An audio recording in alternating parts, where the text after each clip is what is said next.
Coming up on 1 minute until airtime.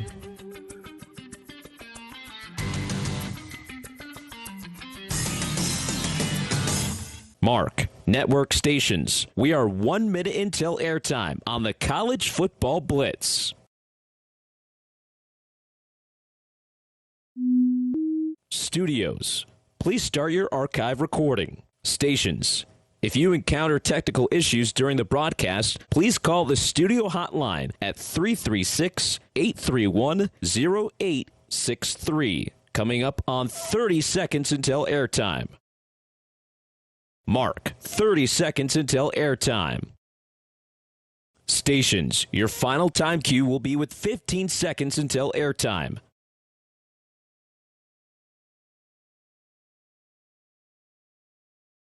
Mark, 15 seconds until airtime. Once again, stations, if you encounter technical issues during the broadcast, please call the studio hotline at 336-831-0863. The biggest games. Touchdown, Georgia! Pick six for Ohio State. Touchdown, Texas!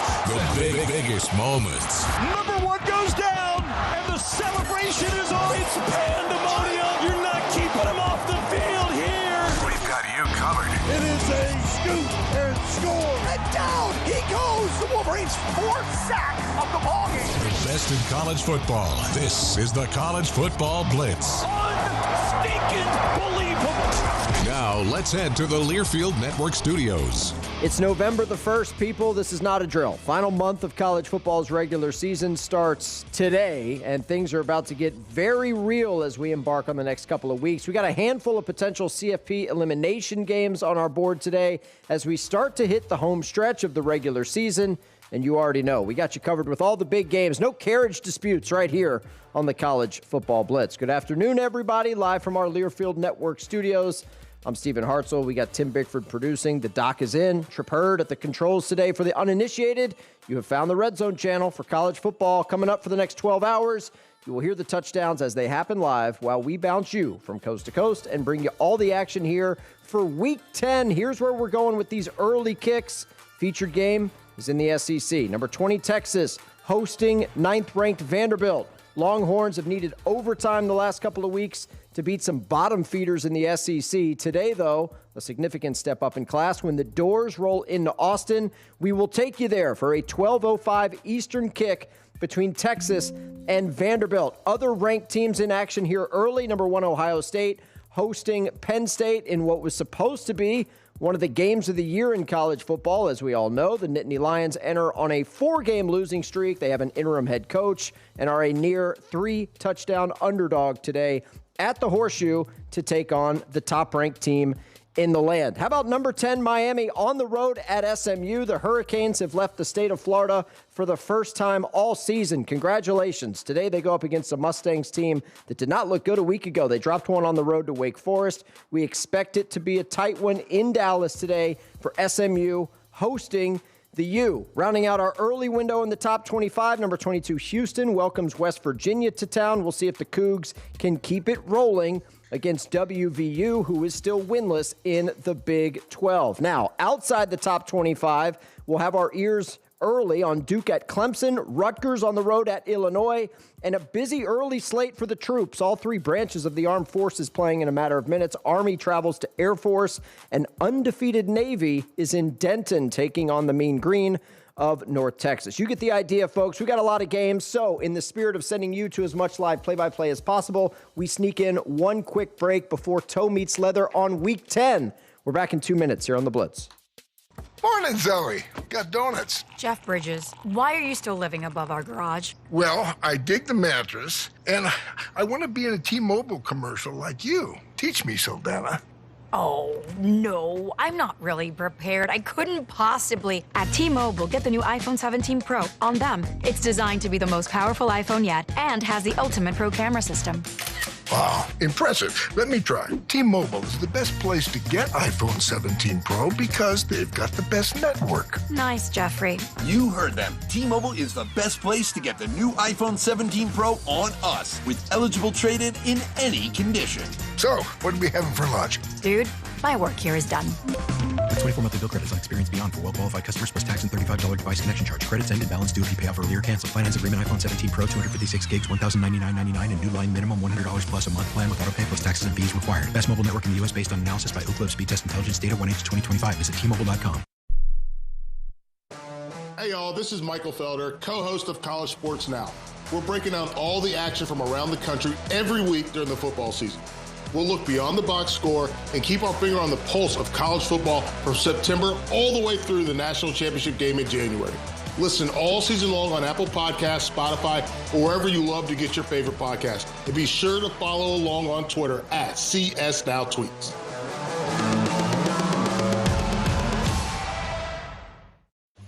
Most people in radio commercials talk really fast.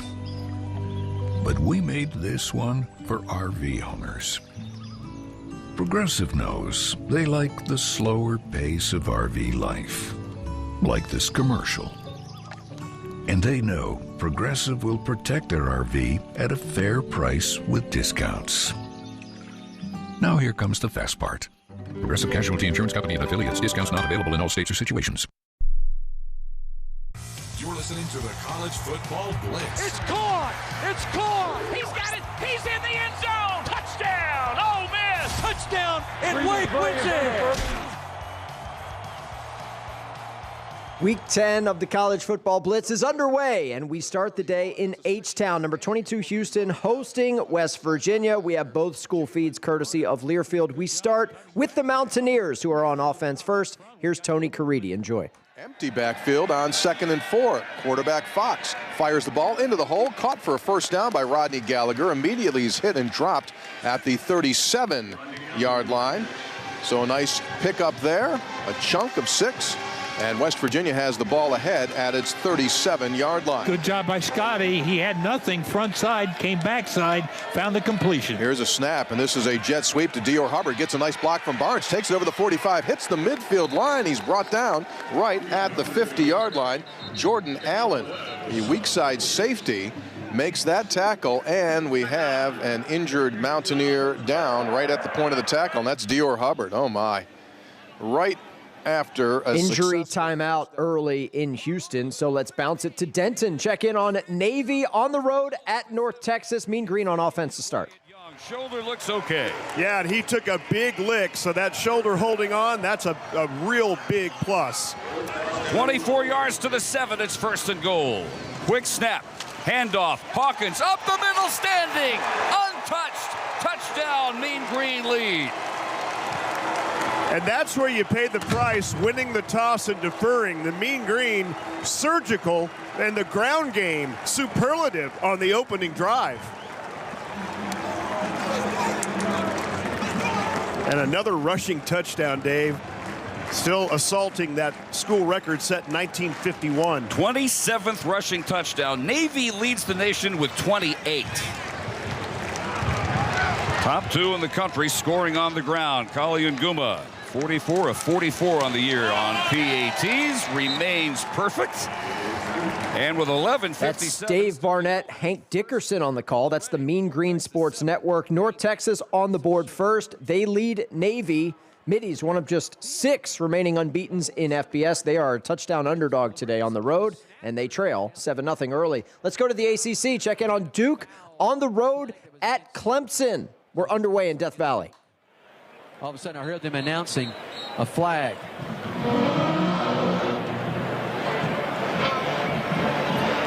They're going to penalize Clemson for tackling the guy when he had a fair catch. Yeah, I thought he called for it, but he bobbled it. He bobbled it. He never dropped it to the ground, though. But then we tackled him. Yeah. So that's going to bring the ball. 15-yard penalty. Yeah.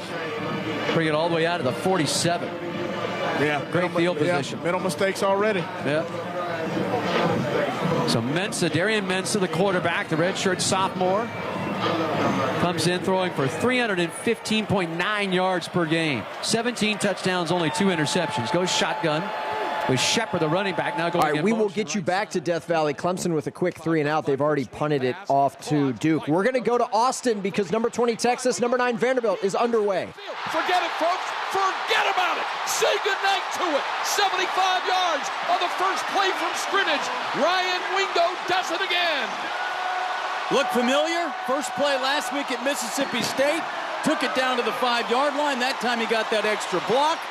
My goodness, what a start for the Longhorns. Stark told you about using that perimeter game, Craig, as much as the run game, and they sure did right there. Just like what they did against Mississippi State. For the conversion, Mason Shipley, 6 foot, 187 pounds, senior transfer from Liberty Hill. Transferred him from Texas State, a perfect 28 out of 28 on point after tries this season. It'll be out of the hold of the punter, Jack Bomeister, 6'3", 209-pound senior transfer from Bendigo, Australia. Transferred him from Utah. And the snapper, Lance St. Louis, the 6 foot, 224-pound senior from Gilbert, Arizona. Took all of 11 seconds to get on the board. Now for the extra point. Good snap and hold. And Shipley's extra point kick is good. It took all. That didn't take long. Craig Way, Longhorn Sports Network, 7-0. Texas with the lead on Vanderbilt. Let's go back and check in on Duke. Early 4th down against Clemson. Offside. Yeah. 12 minutes to go in the opening quarter. No score. First drive for the Blue Devils. In motion, left to right comes Barquet. One-on-one with Terrell on that side of the field. From the shotgun, here's Mensah. They will go for it. Clemson brings 5. He's got time. Steps on the pocket. Over the middle. Got it complete. Barquet a first down to the 36-yard line. And what a vote of confidence for this offense from head coach Manny Diaz. Oh, yeah, vote of confidence for the offense and the defense to be able to stop Clemson if they had not converted. Great ball to Barquet over the middle. Already at the line, a snap and a handoff to the right goes Shepard, and he'll burrow his way inside the 35 to the 34-yard line. The freshman out of Mandeville, Louisiana, 9th in the ACC. He's now over 500 yards rushing on the season. So 3 and out, and now into positive territory go the Blue Devils. Averaging. So Duke picks up a first down on 4th and short. We're going to send you live to Highland Park. SMU hosting Miami, just getting started. Canes on offense first. Scoreless, and it is pouring rain in Dallas. Right on his shoulder pads, and the ball will be spotted down at the Miami 30-yard line right between the hash marks. So Miami has the ball first with Carson Beck, averaging 411 yards a game this season, 256 on the ground. Like the body language Inez Cooper brings out for play number 1, trying to infuse excitement into this offense. Should say 256 through the air, 184 on the ground. First play of our game. Lights are on, skies are gray. It's going to be a pass. Beck swings it out in the flat. Fletcher's got it. Makes one miss along the near sideline to the 34-yard line. Steps out of bounds. He was ushered out of bounds by Alexander Kilgore. He's had 18 tackles for SMU in the last 2 games. Hadn't seen that one before, Joe. You watch the quarterback. He takes a snap, then fakes that he's going to toss the outside play to Fletcher. Fletcher stays on his path and then becomes a receiver. Excellent design. Fletcher gets 3 yards on his 9th reception of the season. 2nd down and 7 off the left hash mark at the Miami 33. Back to the air again. He throws, caught by Malachi Toney. He's at the 40-yard line, lunges to the 41 in between 2 defenders. And Toney should have the first down for Miami. So far, so good by Miami.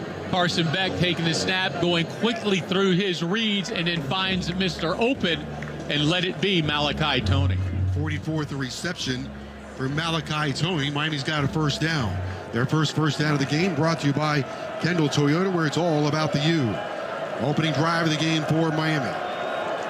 Back in the shotgun, sends bomb to the right side. Bomb to the right side. Going to throw for the 3rd straight time. Lobs over to Fletcher and dropped the ball at the 45-yard line.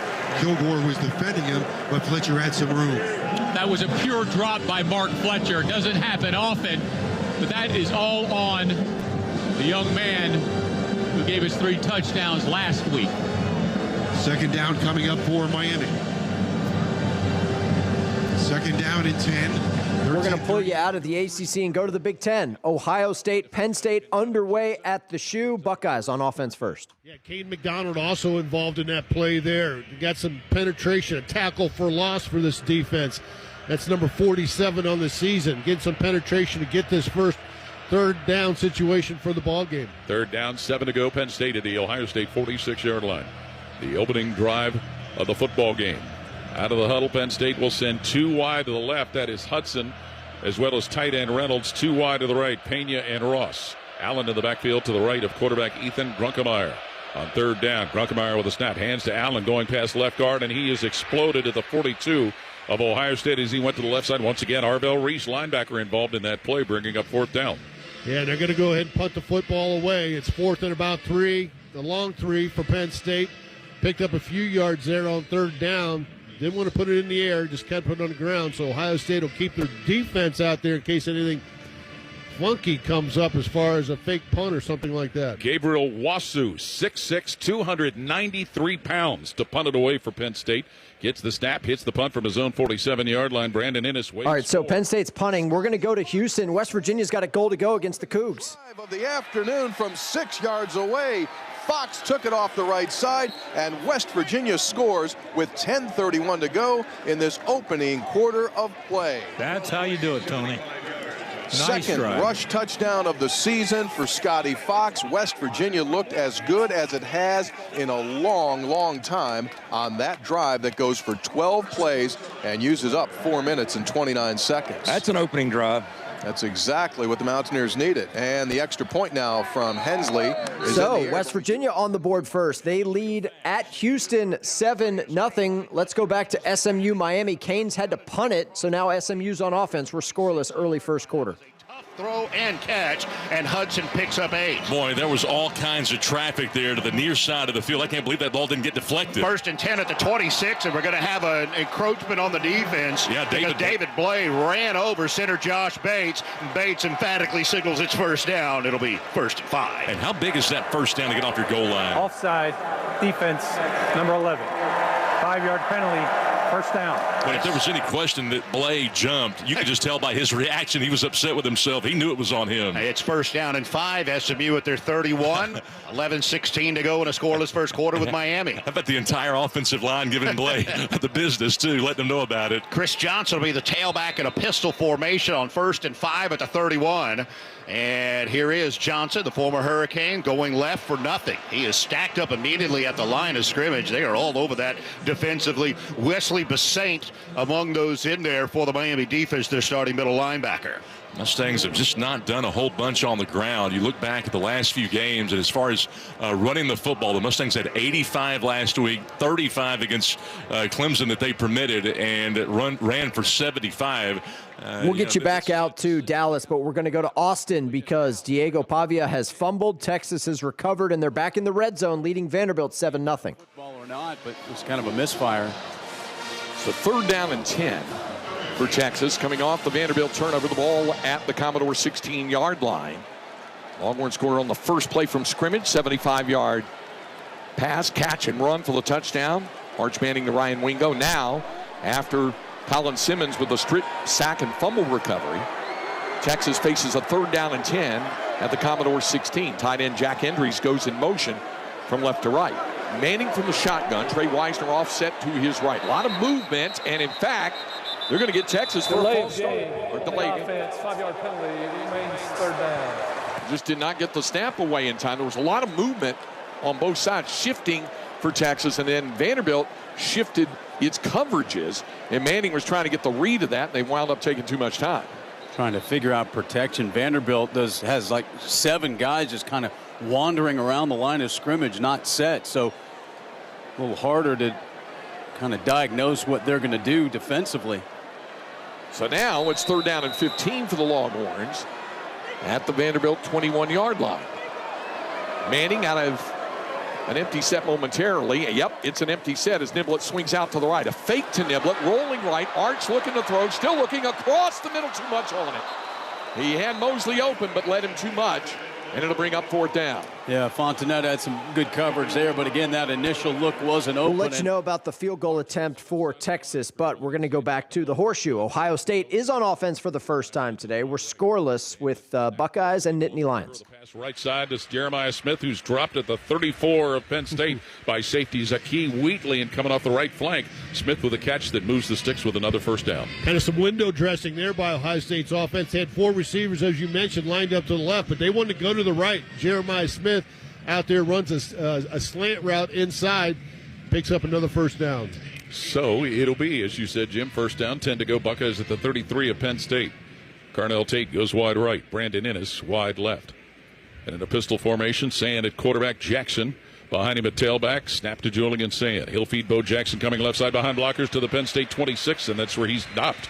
Stopped by Antoine Belgrave Shorter, the safety who came up to make the play. Good block there by the left side of that offensive line. Got some movement, and there was a hole for Bo Jackson to run through. And if he can get a deliberate hole like that, he's going to make a nice gain, and he did about 8 yards on that first down carry. It was a different look in the formation with tight ends each to the side of quarterback Julian Sand. Multiple tight ends in there now, 2nd and 2.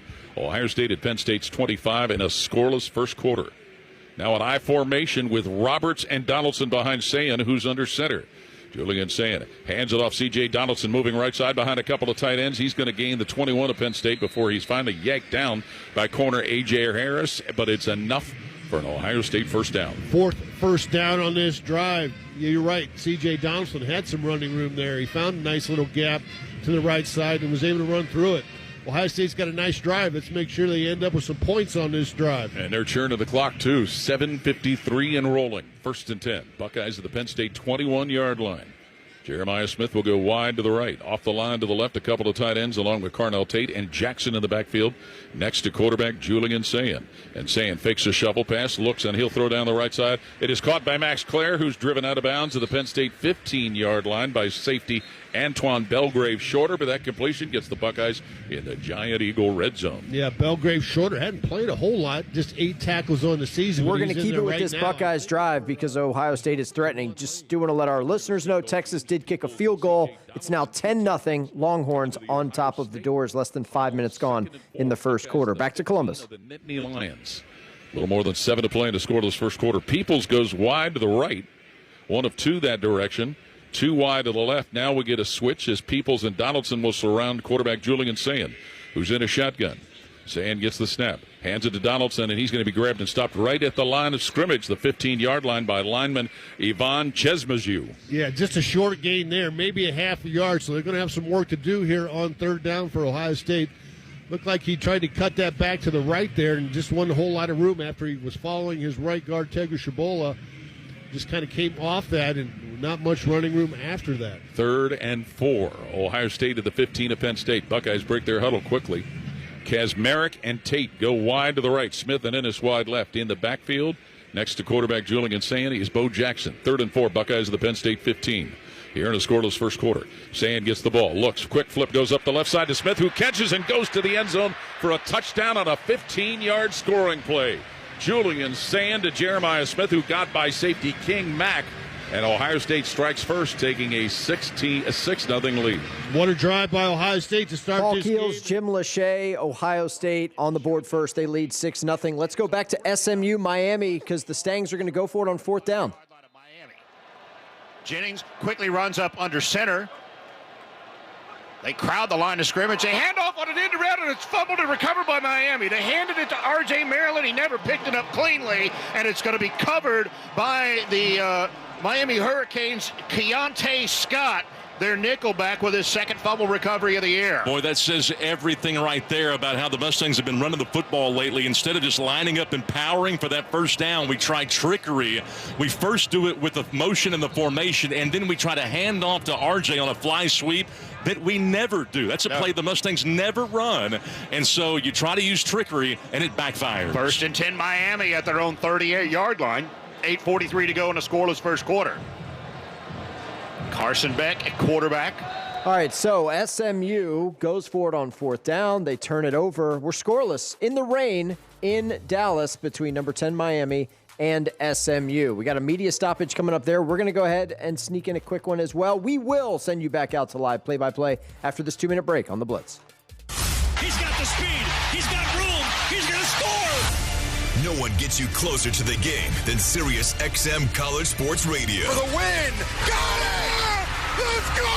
Tune in for news, talk, and analysis from the offseason through regular season and into the postseason. We've got your team covered anywhere you go. Deep to center field. Oh, it's gone! Get a free trial at SiriusXM.com/College Sports Radio 2025. A smooth, close Barbasol shave in the morning lifts your confidence. That rich, creamy lather will catapult you to greatness. Nothing can stop you today. Well, except that traffic jam. Barbasol, it's a can of can-do. Snakes, zombies, public speaking. The list of fears is endless. But the real danger is in your hand when you're behind the wheel. Distracted driving is what's really scary and even deadly. Eyes forward, don't drive distracted. Brought to you by NHTSA and the Ad Council. What's up, fans? This is Roddy Jones, co-host of College Sports Now. We're breaking down all the action from around the country weekly during the football season. We'll look beyond the box score and keep our finger on the pulse of college football from September all the way to the national championship game in January, from the East Coast to the West Coast. Listen all season long on Apple Podcasts, Spotify, or wherever you love to get your podcast. And while you're at it, be sure to give us a follow along on Twitter @CSNowTweets. When you're on the move and looking for nonstop college sports action, get the Varsity Network app and take the game with you everywhere. Stream live play-by-play from schools across the country right from your phone, free. Catch hundreds of weekly podcasts, including shows from your favorite teams, all in one place. From football Saturdays to midweek hoops, it's your all-access pass to the college sports world. Whether it's game day or just your daily drive, the Varsity Network app has you covered. Download now and listen live for free on the Varsity Network app.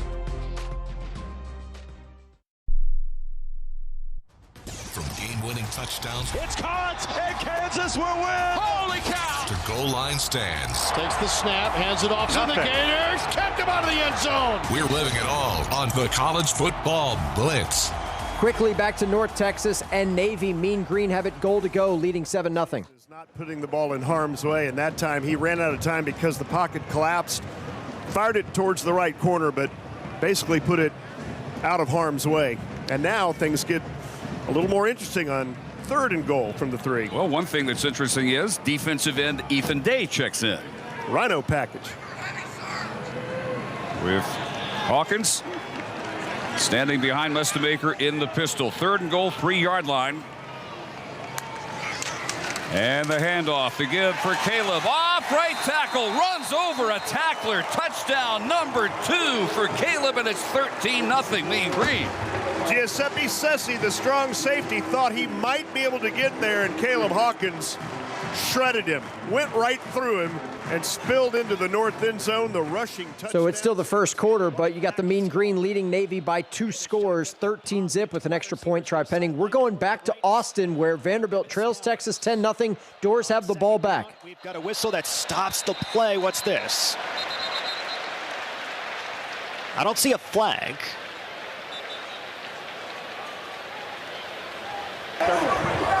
Officials timeout to verify the spot.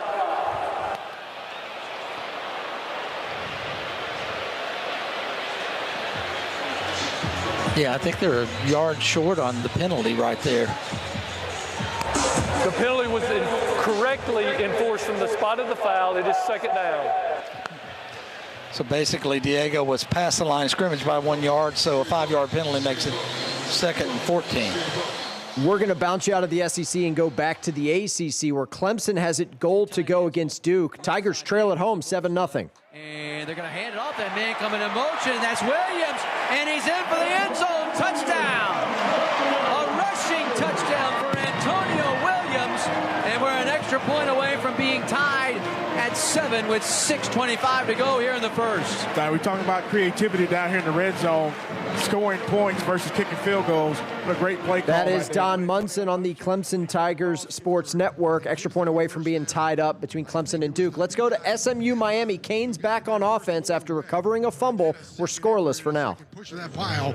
Gets Miami the first down with 5:22 to go. Well, Brockenmeyer had good leverage after the snap, but it was McCoy and Cooper and really that entire front that pushed them to a first down. From the SMU 40-yard line, Miami moving to our left. No score, first quarter here in Dallas. Beck will take. They'll rush 4. Pressure. Now he's going to step up in the pocket. He's looking, he's going to run. Slides down at the SMU 35-yard line is where they're going to mark it. On the right hash mark, maybe the 36-yard line. Carson Beck adding the dimension, short yardage run. Then Nothing's available deep, pulls it down, finds the run lane, makes it second manageable for Miami. From the 36-yard line of SMU, no score first quarter. 2 receivers left for Miami, 2 short side right. That's Lofton in the game. Traders outside the numbers. Inside the numbers, left side for Miami is Josh Moore. He's a home run threat. Beck pointing to the blitz. Here they come. It's picked up. He's taking care of it. He throws it down the middle. It's caught at the 5, the 4, the 3, the 2, the 1, into the end zone. Touchdown, Miami. It's Joe Trader. An exquisite throw from Carson Beck. Trader goes up in the air and tumbles into the end zone for a touchdown for the Miami Hurricanes. JoJo Trader from the outside. That's Joe Zagacki and Don Bailey Jr. on the Miami Hurricanes radio network. Canes strike first. They lead at SMU 6-0. Let's go back to Vanderbilt and Texas. Doors have crossed midfield. They trail 10-0. In the shotgun here for Diego Pavia. Running back is Cedric Alexander. 3 wide receivers near sideline toward the rights. Vanderbilt trails 10-0 midway through the first quarter. There's the snap. It's a handoff, a stretch play toward the left for Vanderbilt's Cedric Alexander is going to dive for the sticks. They're going to mark him a little bit short, but a flag has been thrown. Holding offense. When you see a play stretch out like that, you can expect a holding. We'll get the official call here from Lee Hendricks, but that was the signal. Holding on the offense, number 53. A 10-yard penalty will be enforced from the previous spot. 3rd down. I do think it would have been 4th down, but I suppose for Coach Sarkisian, that takes away the possibility of Vanderbilt going for it on 4th down and short and forces Vanderbilt to go 3rd and long. Yeah, I was going to say, if they didn't get it on the run, that they were going to go for it on 4th down when you're down 10-0 this quickly. Ball's back at the 50-yard line. Vanderbilt needs the 39.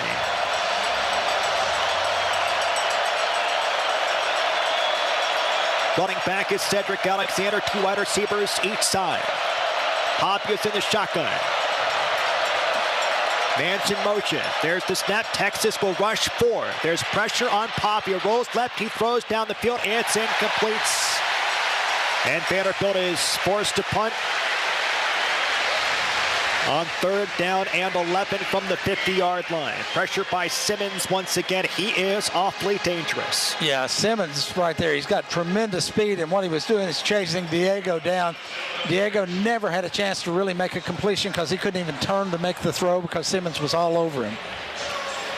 Well, watch out for this guy back deep. It's Ryan Niblett. Has 2 touchdowns on punt returns this season. Oklahoma and Mississippi State. Haberer is at the 35-yard line for the Doors. Niblett is at the 8. There's the snap. Haberer punts near sideline, end over ends, as Niblett brings it in at the 5. He breaks a tackle at the 10 and dropped at the 15-yard line.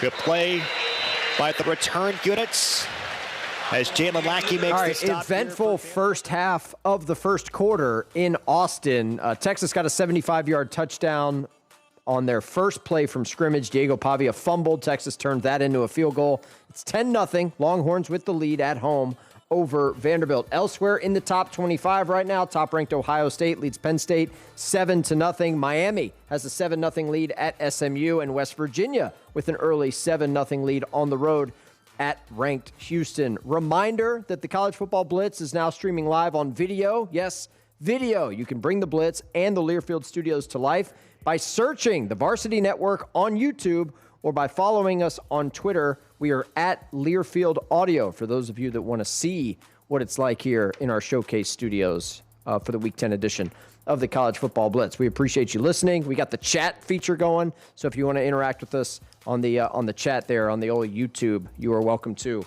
as well. We're going back to SMU Miami. Let's see how the Stangs respond. They trail Miami 7-0. On 42 kickoffs, had 39 touchbacks, only 3 returned. That was number 4. Timeout with 4:10 to play in the first. 7-0 Miami leads. This is SMU football from Learfield. All right, well, we will get you back out there, but there's a timeout. We'll let you know about Rich Phillips and Scott Garner and their call on the SMU Sports Network. Outside the top 25 right now, we'll just run through some scores. In fact, before we do that, let's just go live to some games, shall we? Air Force and Army in Colorado Springs. 3-0, Falcons with the lead. Army on offense here late first half. yards, 1.2 yards per play. So the Black Knights have yet to really find any traction. That's because the Falcons linebackers are swarming to the football. Bartosh now is the fullback, number 29. 1st and 10 from the 29, gets the football, finds an opening to the left side, gets outside. First down at the 40, down the left sideline, and he's finally dragged out of bounds by Max Mustel. Biggest play of the game for Army at the Falcon 37-yard line. That's a 38-yard pickup and a first down. Well, we talked about those big plays, those run plays of 10 yards or more. The Falcons did a very good job against Wyoming, limiting those in a way that they hadn't all season. The Black Knights finally get their first one. It's a big one. It moves them across the 50 to the 37. They go from left to right on a 1st and 10. Bartosh gets it again, finds another opening, and he's finally put down by Sykin inside the 35 to the 32. Gain of 5, 2nd and 5. Briggs Bartosh, 23 yards rushing against Tulane. He's got 172 yards this season. He's one of 4 fullbacks that they have been using throughout the year. Yeah, just a sophomore. Pretty big kid, too, for being that young, about 215 pounds. 2nd and 5. Helms calls his own number left side. He's got the first down, and a flag comes in away from the play. He's tackled at around the 26. Let's check the flag. All right, we're going to pull you out of Air Force and Army to get you an update on Duke on the road at Clemson. 2nd down and 8. They bring Barcade in motion left to right. Shepard is a tailback, offset to the left of Mensah in the backfield. And here's the snap. Going to throw. Rolling to the right. Barcade's wide open. 50, 45, a foot race, and he will stroll into the end zone for the touchdown. How do you like that, David? Wide open, about as easy as it gets. 77 yards, and Cooper Barcade has his 5th touchdown of the season. Play action to Nate Shepard, and that's why you still run the football. We talked about how difficult it is against this defense. Mensah, play fake to Shepard out of the backfield. The secondary bites on it. That's David Shoemate, Dave Harding, Blue Devil Sports Network. 14-7, Duke with the lead on the road at Clemson. Another eyebrow-raising game, or at least scoreline early, is in Houston, West Virginia on the road. Change at running back. Sincere Bowers has come in. Here's a snap. And they handed the ball off to Bowers. Bowers finds a seam. Bowers 15, 10, 5, end zone! Touchdown! Sincere Bowers on his first carry of the afternoon. West Virginia on the board. A 21-yard touchdown run. It's 13-0 Mountaineers as Sincere Bowers on a well-blocked play off the right side scores the touchdown, his 2nd of the season, and West Virginia in charge early in this game. Yes, indeed they are. That's Tony Caridi, Mountaineer Sports Network. 14-0 West Virginia, who has been lifeless. They haven't won since the backyard brawl way back in September. Up 2 scores on the road at Houston. Let's go back to the Horseshoe. Ohio State leads Penn State 7-0. Buckeyes back out on offense. And Brandon Ennis, who scored the go-ahead touchdown last year at Penn State, gives the Buckeyes a first down in Nittany Lion territory. Can't double everybody, right, Paul? Exactly. So they couldn't double Carnell, or they tried to double Carnell, and they tried to double Jeremiah, but then there's Brandon Ennis running right in the middle of the field. Julian Sane was able to hit him. Ennis with his first TD catch of the year 2 weeks ago to Wisconsin, 1st and 10. Ohio State at Penn State's 30. Buckeyes leading 7-0 here in the first quarter. Gain of 29. Tate wide right, Smith wide left. In the backfield, West next to quarterback Julian Sand, who looks at a blitz. Sand being pressured, heaves that one out of bounds, going out the right side around the 20-yard line, but he had some pressure coming from defensive end. Denied Dennis Sutton. Yeah, hit a delayed blitz there. You know, they timed it up perfectly. Right when the ball was snapped, they had pressure coming through that offensive line. Then we got another flag. Is there going to be legal grounding? There's no foul for intentional grounding. Number 42 is in the area. 42? Bobby Carpenter. Correction, number 17 was in the area. No foul. I was thinking the same thing. So 2nd and 10. Ohio State at the Penn State 30. Bobby, you'll appreciate that we mentioned his name today.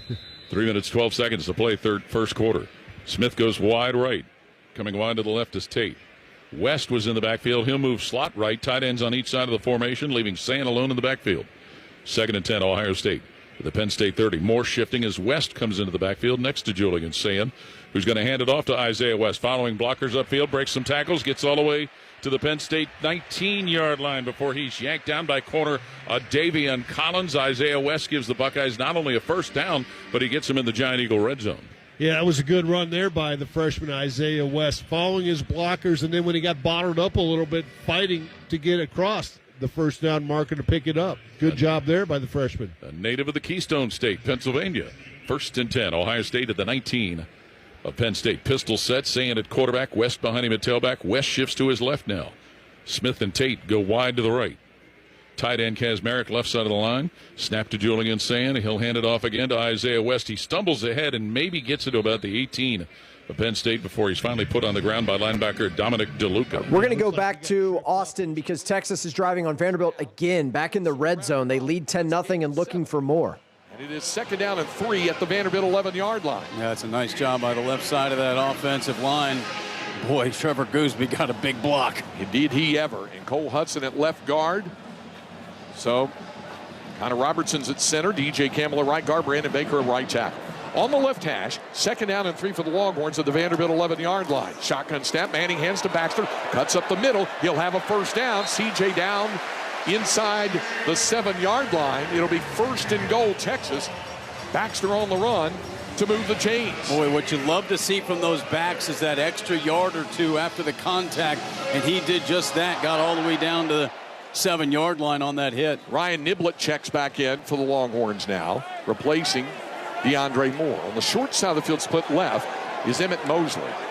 Tight to the formation on the right. Now going in motion right is Niblett with Livingston in the slot on the right. 1st down and goal. Play action. Manning rolls right, looking to throw. Still looking. Rolls right near the boundary. Fires from the end zone. Caught. Touchdown, Texas. C.J.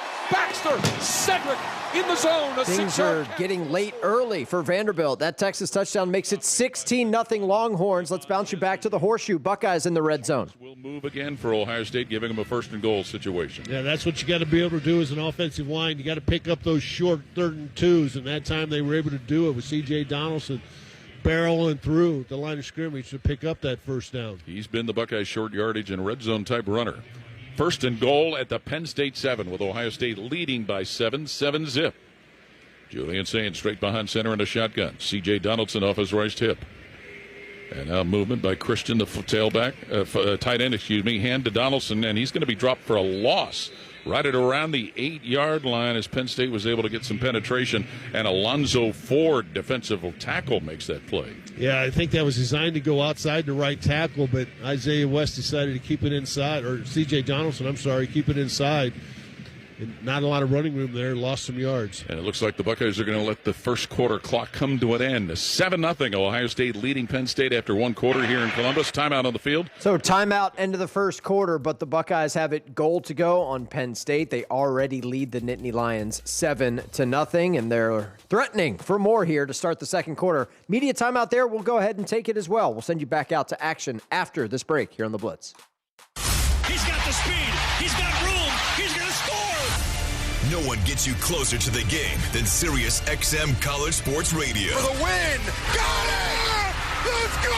Tune in for news, talk, and analysis from the offseason through regular season and into the postseason. We've got your team covered anywhere you go. Deep to center field. Oh, it's gone. Get a free trial at SiriusXM.com/College Sports Radio 2025.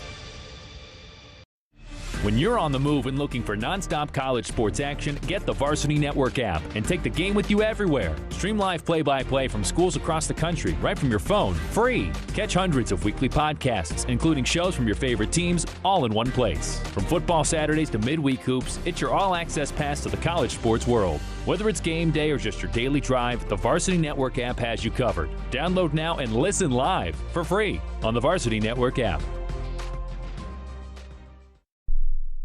Your morning shave with Barbasol is a time for self-reflection. Look in that mirror and ask yourself, can I make a real difference in this world? Of course you can. Just not today. There's football on. Barbasol. It's a can of can-do. If you can plan barbecues and weddings, you can plan to protect yourself from a natural disaster. Sign up for local alerts, prepare an emergency kit, and make a family communications plan. Get started at ready.gov/plan. Brought to you by FEMA and the Ad Council. Progressive knows not all rides are smooth. Meet Sarah. She loves her motorcycle. What she doesn't love is when it suddenly rains. As she sits underneath a bridge waiting for it to stop, she grows quite fond of the graffiti on the overpass. She really likes the one with John Hart's Claire and wonders if they're still together. Not every ride is smooth, but Progressive has your back. Get an online quote in as little as 3 minutes and see if you can save with America's #1 motorcycle insurer. Progressive Casualty Insurance Company and Affiliates, not available in D.C. Your heads-up no-huddle look around the nation. He's not human. Pistols firing. Touchdown, Oklahoma State. Caught at the 10, into the end zone. Touchdown, Tulane. It's the College Football Blitz. Literally, while we were in a commercial, points to tell you about in H-Town, Houston hosting West Virginia. Koziel in motion from left to right. Back to pass, Wigman. Wigman throws into the end zone. Caught, touchdown, Houston. Tanner Koziel makes the catch. His 5th touchdown reception of the season, and the Cougars are on the board. Kevin Eschenfelder, Houston Sports Network. Cougs on the board. They trail West Virginia early second quarter, 14-7. Let's check in on the troops. Air Force hosting Army. Helms 2 to the near side. Time to throw. Steps up. He wants it all. Deep down the field. Caught. Touchdown. Noah Short. He got behind the defense. Helms spotted him in the end zone. And on a 3rd and 13, Army scores. That's Jim Arthur, Air Force Sports Network. Army on the board with the touchdown. They lead at Air Force 7-3, end of the first quarter. Back to the horseshoe where the Buckeyes coming out of the timeout here. Start of the second quarter, Buckeyes lead Penn State 7-0. They have it, goal to go. The only thing good about that, when the game was over, we were home in 10 minutes. Yeah. 2nd and goal, Buckeyes at the 7 of Penn State. Quarterback Julian Sayin has them break the huddle. He's got James Peoples in the backfield off his left hip. Brandon Ennis, Jeremiah Smith wide left, Carnell Tate wide right. Tight end on the right side of the line, Max Clare. 2nd and goal at the Penn State 7 for Ohio State. Sayin in a shotgun. Now it looks like he's giving instructions for a play call change. Has Ennis motioned to the line. Snap to Sayin, looks to throw. Pressure coming, floats it at the 4 where it's caught on the receiver. Tate is dumped right there at the 4 by linebacker Amari Campbell of Penn State. Yeah, so quick pass there, and Tate coming up with it. Good protection there by the offensive line. Still got work here to do on 3rd down. Goal to go, ball at Penn State's 4. As then the Nittany Lions will make some defensive changes, and Ohio State huddling up. Early second quarter, 7-0, Ohio State leading. Out of the huddle they come. James Peoples remains next to Julian Sayin, who's in a shotgun. 3 wide to the right. Now one of them, Tate, will motion to the left. Carson Hinsman, center over the ball. Snaps it to the quarterback, Julian Sayin, who looks to throw. He's being chased, fires that one out on the left side. Batted away at the 4-yard line. Linebacker DeLuca knocked the ball away. Dominic DeLuca did from tailback James Peoples. Denied Dennis Sutton, number 33, got pressure on Julian Sayin there. He had to get rid of that football before he wanted to. Tried to make a connection there towards the Penn State sideline. Came up incomplete, so Ohio State will have to settle for a field goal here. And that brings Jaden Fielding on 8 for 10 on the year. He was 2 for 2 on field goal tries last year at Penn State. 4th and goal at the 4 of the Nittany Lions. John Furman will snap it. Joe McGuire to put it down at the 12, so it'll be a 22-yard field goal try. Both lines are set. Furman poised over the football. Snaps it to McGuire. Fielding's kick in the air for a 22-yard field goal is up, and it is good, increasing Ohio State's lead to 10-0 over Penn State. Nature Made to care for fans on game day and every day. Proud vitamin and supplement sponsor of Ohio State Athletics. So the Buckeyes get a field goal. It's 10-0. Ohio State on top of Penn State. Let's go back to Austin, see if Vanderbilt can get some points here. They need them. They trail 17-0 late first quarter. You basically lost it down. You were looking at 2nd and 10. Instead, you wind up at 1st and 5.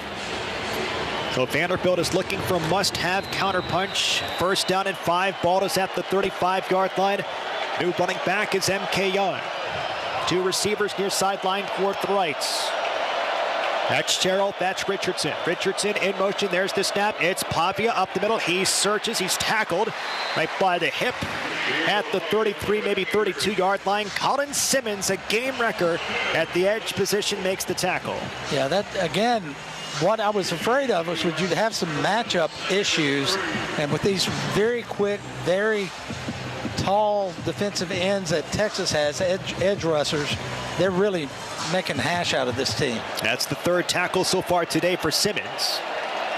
With 4 seconds left in this first quarter, we'll see if Vanderbilt runs a play or no. They do not. That is the end of the first quarter. My takeaway so far is that number 1, Texas has a good offense, and number 2, Smokey the Cannon is ferociously loud. That's Andrew Allegretta on the Vanderbilt Sports Network. End of the quarter, 17-0 Texas with the lead, but the Doors are driving to start the second quarter. Let's go back to rainy Dallas. Check in on Miami and SMU. 7-0 Canes, and Miami's in plus territory. Interest on the timeouts. Take the timeout. Make sure you get the play and move on. 30-second timeout. And we'll stay right here. It's a 30-second timeout.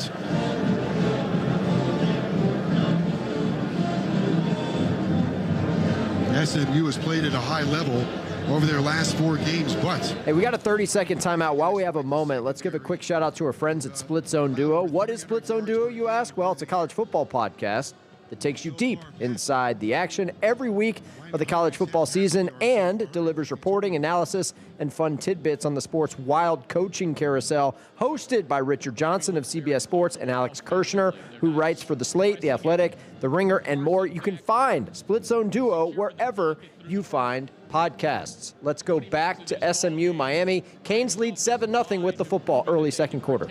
Against the front of SMU. Second down and 8 from the SMU 23-yard line. Split backs, Fletcher and Lyle. Beck to throw. Looks left. Looking left, now throws toward the end zone. Bauman's got it inside the 10-yard line. There's a flag down at the SMU 2. Bauman caught that one right around his neck on the shoulder pads. And let's see what this penalty is going to be about. Yeah. Pass interference, offense, number 10. 15-yard penalty, replay second down. You thought you'd heard it all, Joe. Well, still no penalties on SMU. It's amazing to me that in the league, Miami opponents have the least amount of penalties against the Hurricanes. Pass interference on Tony, and it wasn't even thrown to him. Really, a little bit of line dancing with Tony and Nettles, the quarterback. So now you're almost at a field goal, or you are at a field goal range. Second down and 23 from the 38-yard line of SMU. Beck pedals back to throw. Looking. Throws right side for Tony, incomplete. So now Miami's looking at a 3rd and 23, as we mentioned earlier. This is the time of the year. Can't run faster, can't jump higher. Got to be smarter. One thing I can tell you is that Miami's offensive line so far, knock wood, has been excellent pass protection. But again, Joe, SMU is making it difficult, except for a couple shots here, to get behind him. Canes swinging a hot bat on 3rd down early in the game, 3 for 4, but this is a monster. 3rd and 23. Really just put it get to field goal range. Back against a 4-man rush. Fires and it's caught at the 30-yard line. Josh Moore wrestled to the ground at the 30 by the linebacker Brandon Booker in his 23rd game. It's a 47-yard field goal. No. Let's see. Yep, there's a flag at the 45-yard line. Holding, offense, number 61. 10-yard penalty, replay 3rd down. Now you're at a field goal range again. Well, I want to see if my man Maui Noah, if I can defend him a little bit on All right, that. Miami's going backwards, so that's not what we're here for. Miami 7, SMU nothing. We're going to go back to Austin, start of the second quarter. Doors trail 17-0, but they're in plus territory. Last year, where the edge rushers just completely changed the game, and it's happening right now here at Texas. Nobody's blocking them, though, guys. That was a free runner for Anthony Hill. Nobody got their mitts on one of the best defensive players in the country. Third down for Vanderbilt. And 6 from the 36-yard line. Running back is Cedric Alexander in motion toward the left. It's a rush of 4. Quick throw. It's a slant for Vanderbilt. It's caught. It's a first down past the 30 down to the 25-yard line. Tackle is made by Gilbo. Move the sticks. Junior Sherrill hauls it in. Yeah, that was a really good slant route by Junior right there. Had good coverage, but he ran a great route, and Diego put the ball exactly where it had to be. Big first down for Vanderbilt. Doors are 2 for 4 on third down conversions here today. So at the 25-yard line, Vanderbilt stays on the field. Running back is Cedric Alexander. Richie Hoskins near sideline toward the left. Man's in motion. It's a handoff for Seti. Bounces toward the right. There's pressure. Seti lowers the shoulder. He's hit. He's dropped. Loses maybe a yard as he stretched out to the right. Tackle is made by Gilbo, but Vanderbilt is struggling to run the football so far. Yeah, Vanderbilt's not going to get anything outside. They're going to have to get it in between the tackles on the run with angles on their blocks and everything. This Texas defense, no surprise to anybody, is very fast, and you can't get to the corner fast enough. Texas's defense held Ohio State to 77 yards on the grounds. 3 receivers near sideline toward the left. Ball's at the 26-yard line. Pavia's in the shotgun. They show pressure. There's the snap. It's a blitz. Pavia's got a pocket. Throws near sideline. It's caught by the Doors at the 25. Wrapped up and tackled. Nothing doing for Vanderbilt that time. Third down and long here for the Doors. Yeah, this is exactly the situation you didn't want to be in for Vanderbilt. Looking at third and almost 11 yards. Not a lot of plays right here, especially when you got the field shrunk down, playing from the 25-yard line.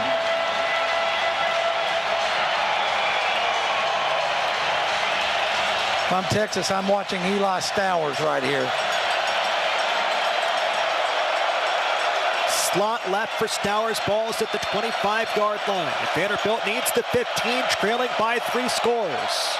There's the snap. It's a blitz. Pavia steps up in the pocket. He starts to rush. He's tackled at the 25. Trey Moore is going to get there. 4th down for Vanderbilt. And they've got to kick the field goal. And that's what we talked about with this speed for Texas. What's happening in college football is you're getting edge rushers that are not as big as they used to be. They're not huge defensive ends. They're quick as a cat, and they're going against 330-pound tackles. So it makes it hard to go against those guys. A 44-yard field goal for Brock Taylor. Out of the hold of Nick Haberer for Vanderbilt's first points of the afternoon. There's the snap, the hold, the kick here for Brock Taylor. This is up, and it is good for Brock Taylor. He goes 8 for 8 here this season. All right, so the Doors are on the board. 17-3 is our new score in Austin. About 11 minutes to play in the first half. Let's go back to Death Valley. Get an update on Duke at Clemson. Brown and Higgins, the wideouts on the left or the right side of the formation. Andrew Anthony on the left. From the shotgun, here's the snap. Minsa to throw. Waits, fires down the middle. Anthony into the end zone for the touchdown. His 4th of the season. They're 3 for 3 on touchdown drives. And with 5 seconds to go in the opening quarter, it's 20-7. And Darian Minsa has his 3rd touchdown toss as well. Take your pick. Anthony, Higgins, Barkey, Brown, Hazley, they can't cover him. It's David Shoemate, Dave Harding on the Blue Devil Sports Network. 21-7, Duke with the lead. Darian Mensah carving up the Tigers so far. He's already got 3 passing touchdowns. They've just started the second quarter. Duke leads on the road by 2 scores. Let's go back to the Big 12, get you an update on West Virginia at Houston. On second down, Fox dropping, he pumps, he looks, he fires it toward the end zone for Vaughn. Vaughn's open, Vaughn comes back, Vaughn makes the catch in the end zone. Touchdown, West Virginia. A 24-yard reception. Fox finds Vaughn on the right side. He had gotten by the defensive back, waited in for that ball, leaped into the air, and he brings it down into the corner of the end zone, and West Virginia immediately takes advantage of the fumble by Houston. It was a double move by Cam Vaughn, and the cornerback bit inside. That was Latrell McCutcheon, and Vaughn made him pay. Let's Tony Caridi on the Mountaineer Sports Network. How about West Virginia? 0-5 in the Big 12, just 2-6 overall. They lead at 7-1 Houston by 2 scores, 21-7. They've just started the second quarter there. Let's go back to the Big 10. Penn State driving here, looking for rare points against this Ohio State defense. 10-0 Buckeyes with the lead. 10-0 Buckeyes leading. Grunkemeyer in the shotgun. Singleton was in the backfield next to him, but he'll shift to a slot right. Now he moves back across the backfield, gets a pitch coming left side. Nick Singleton to the Ohio State 20. Gets behind blockers to the 10, where Sonny Styles will tackle him. At the Ohio State 10, the Buckeye linebacker makes the stop. And Penn State inside the Buckeye 20. Time to defend the shoe, brought to you by Androl. Yeah, that time Penn State went to a unbalanced offensive line. They had everybody over to the right, come back, run to the left there, and they found a little running room for that first down. So it will be 1st and goal, Penn State at the Ohio State 9.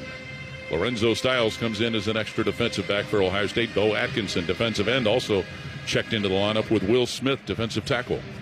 1st and goal, Penn State at the Ohio State 9. Pistol formation. Grunkemeyer at quarterback, Singleton behind him at tailback, but Ohio State's coaching staff wants a timeout with 7:46 left until halftime here in Columbus. Let's pause 10 seconds for station identification of the Ohio. All right, so timeout there. Let's quickly go to Dallas because SMU's lining up for a field goal attempt here. They trail Miami 7-0. The snapper, it is back, and I think it's a delay of game. And he hit the crossbar, by the way, with the kick. It was no good. Before the snap, delay of game, offense, 5-yard penalty, 4th down. I think they're going to have to punt at this point. Hey, that's a gift right there because he missed that field goal, and now we're going to get a chance to pin him. So instead of Miami beginning outside their 35-yard line, we'll have a chance to pin him deep. That's a big break for the Mustangs. Yeah, that field goal was just short on a 54-yard try, but again, a delay of game.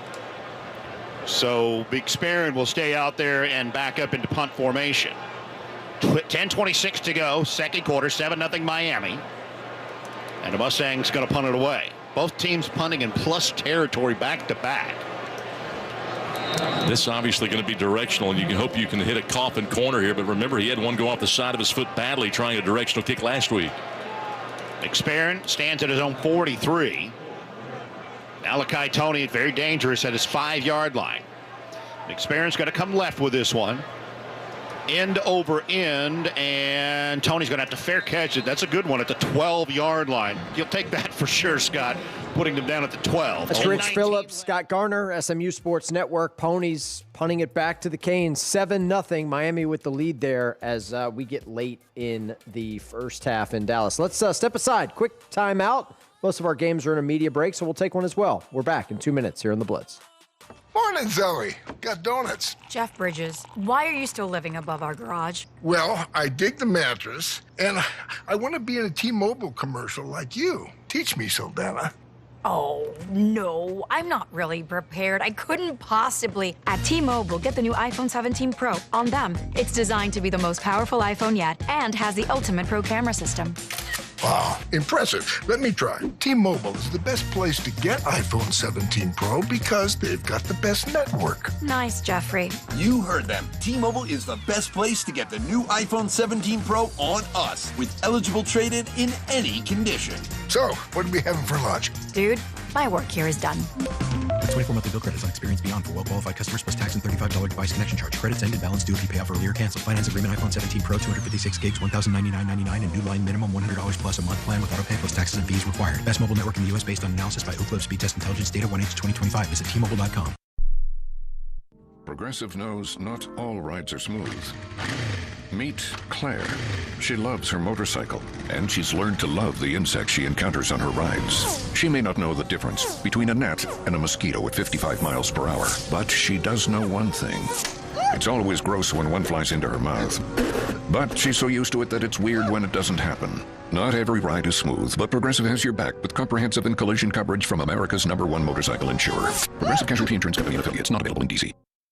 When you're on the move and looking for nonstop college sports action, get the Varsity Network app and take the game with you everywhere. Stream live play-by-play from schools across the country right from your phone, free. Catch hundreds of weekly podcasts, including shows from your favorite teams, all in one place. From football Saturdays to midweek hoops, it's your all-access pass to the college sports world. Whether it's game day or just your daily drive, the Varsity Network app has you covered. Download now and listen live for free on the Varsity Network app.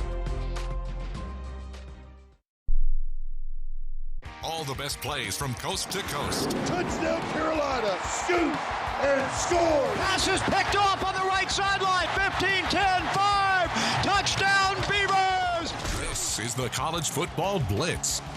Quickly to the Big Ten. Penn State knocking on the door, looking for points against Ohio State. 10-0 Buckeyes.